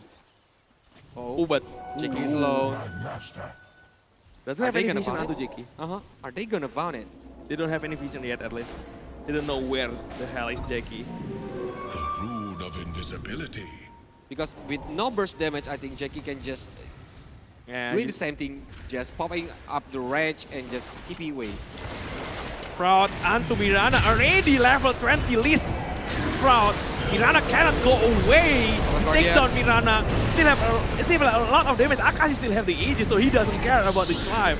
But in front of him, the behavior from Louis, he tried to find Undying. He tried to take down the Thompson first. But the Mystic Flare, still enough. The arrow, have to be careful of that. The Sprout come in onto Jackie. Jackie inside the Sprout. Being leased by the talent of the Nature Prophet, Jackie will be taken down. Wait a minute. He doesn't have any buyback. It's gonna be GG, I think. Yes. He doesn't have anything. The fortification is there. Try to delay the push potential coming from Philippines, but I don't think 50 seconds is too much. 50 seconds respawn time from Jackie. If they know that Jackie doesn't have any buyback, there is a potential GG push coming from Philippines. But they don't want to rush it. Yeah, they don't know about the buyback situation. They try to go from the bottom lane. They try to get onto the high ground. But along with the arrow combination, onto Akashi. But Taskar is the one taking a lot of damage. Akashi is survive still to BKB. Akashi finally Akashi being taken down, but they lose a lot of hero from Akashi. Team wipe It's a team wipe. We got the most important kill, but they lose everything. Yep, the only one who got buyback is Tusk and Undying. But without the DPS, I think it's gonna be hard for Philippines if they want to take another high ground tower, another Rex. That's why the Philippines needs to go back first, but it's already a win condition for the Philippines because look at that goal difference to 20k goal, 20k now, the goal difference itself, and Akashi. Wow. If you want to stop Akashi, I think a lot of resource will come out from your team. It can help the other members from the Philippines will just go all out to aim more, like aiming for the BB and the others. And they're saving the double damage, so just dropping the battle, waiting until Akashi respawn, I think. He's just waiting until Akashi respawning. 20 more seconds before Akashi respawn. They're preparing his battle onto the double damage rounds. So they want to take another fight with the double damage onto Akashi. 8 more seconds before Akashi respawn. Yeah, they're trying to hold out. Already 20k gold lead from Philippines. The one that Lao... Oh, they spot the ward, they try to be ward, but the tombstone is up top. The arrow, they have to be careful of the arrow. A lot of time, the arrow always connect onto someone. Yeah. And what about the winning condition from Lao? If they still can win this game? They need to find Akashi first. Force him to not use... They're trying to make Akashi doesn't have the time to use the BKB. They already succeeded once before. But it's a lot of resources. Yeah. To take that Akashi. They have to cut a perfect giant stun before the BKB being popped by Akashi. So... Okay, it's smoke that's kind of hard. Only 2% win probability from Loud, and the smoke is broken.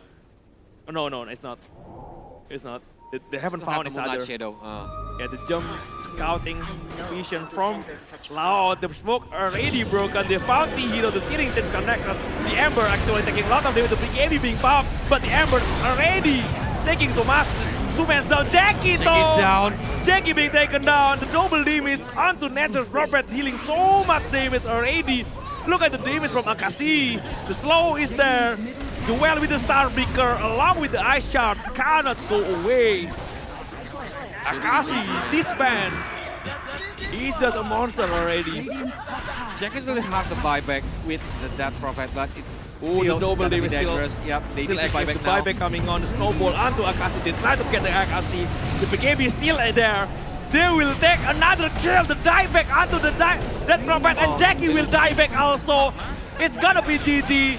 So Philippines securing the spot on the grand final. What a game, what a play. Again with the reverse sweep.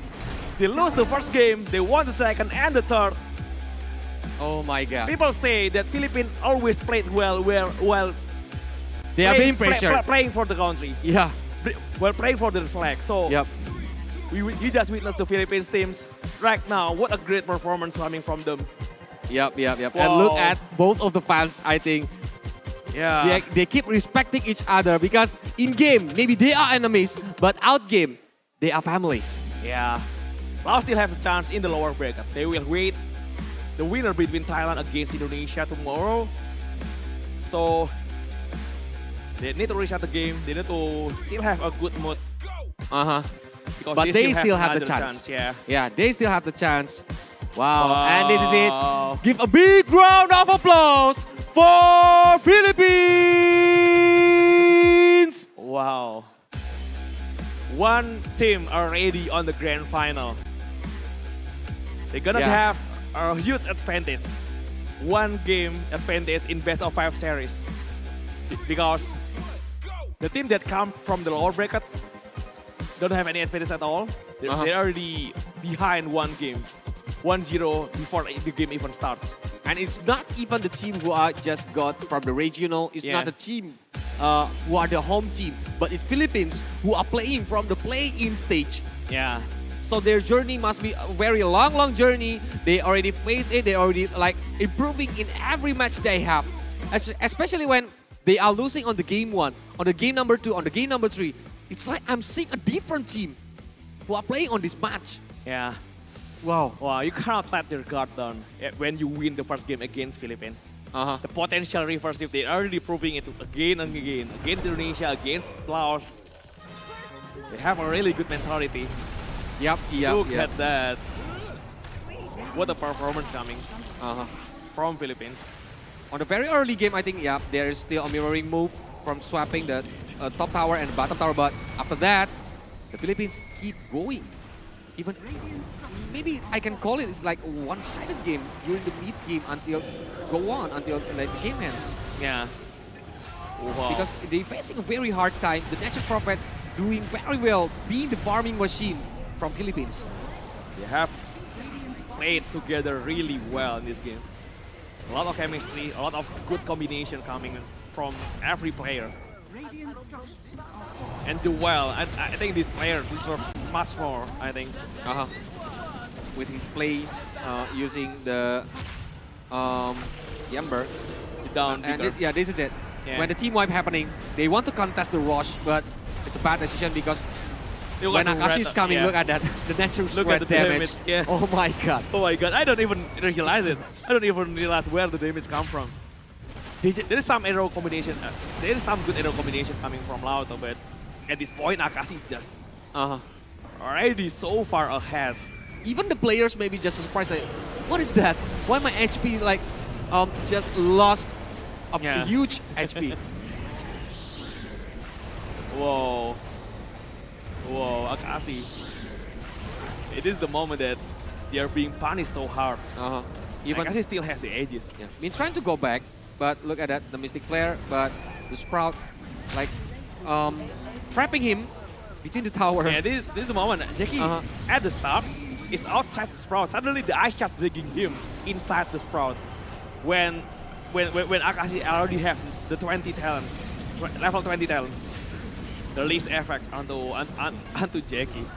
It's a really great play. I don't know if it's intentional, but a really great play coming from Philippines. Yeah. Even like BB is trying so hard to still winning this game, but BB alone cannot like help much because like the damage from the others, like the damage from the Philippines team are too strong. Look at that. BB immediately just gone from the game. Yeah. Well, but yeah, nice try for Lao. They still have the chance though. So Lao will play it again on the final lower bracket tomorrow, but they need to wait for the result of the match between Indonesia versus Thailand, and we're gonna see the MVP on this third game. Let's go. Is it Akashi? Akashi with the Nature Prophet. Wow. You have the Assault Quira, the BKB, the Mjolnir, even the Daedalus. That's why the damage is so huge. Yeah, a player with a huge potential. Akashi is just joining Polaris in the DPC, I think. So... Oh, he will play for Polaris. Yeah, next season. It's a really great player. I haven't heard about him much, but at this tournament he's playing really great. I think he's gonna have a great season this time. Okay. And this is it, the scoreboard. I know. Even like Jackie, he cannot do anything. He already have the Desolator, Armlet, and BKB, but it's not enough to bring a lot of damage to the enemies. But BB, wow.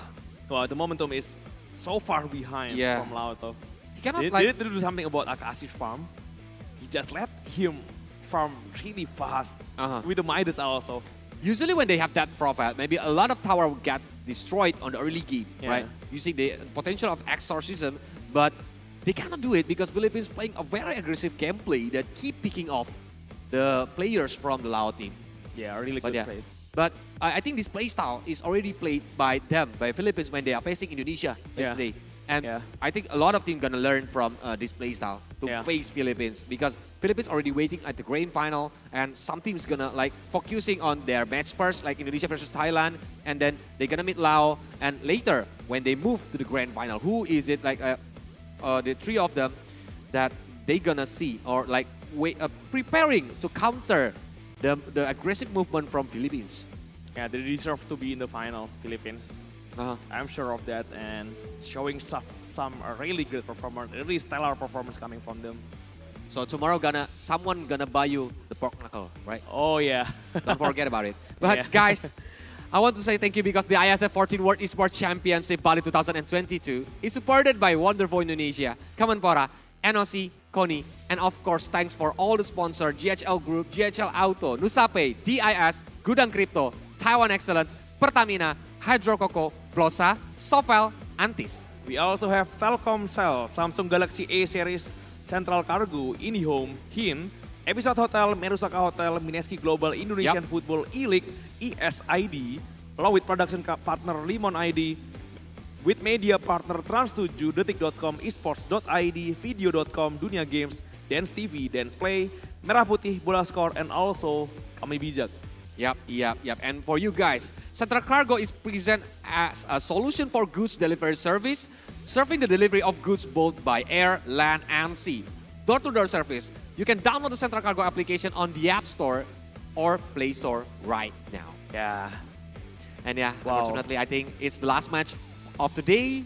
And from the caster decks, Fela already sleeping. I think he only cast first two matches. That's why we can't wait for the match tomorrow between Indonesia versus Thailand. It's the home team versus Thailand team. And later, the winner gonna meet Laos. So the winner gonna play 2 matches for tomorrow. They need to take a rest, I think, for Laos. It's and between Indonesia and Thailand. That's why we're gonna say goodbye from the caster decks and we're gonna give it back to our hosts, Clara Mongstar and Darius Drew. So, Clara Mongstar and Darius Drew, please take it away.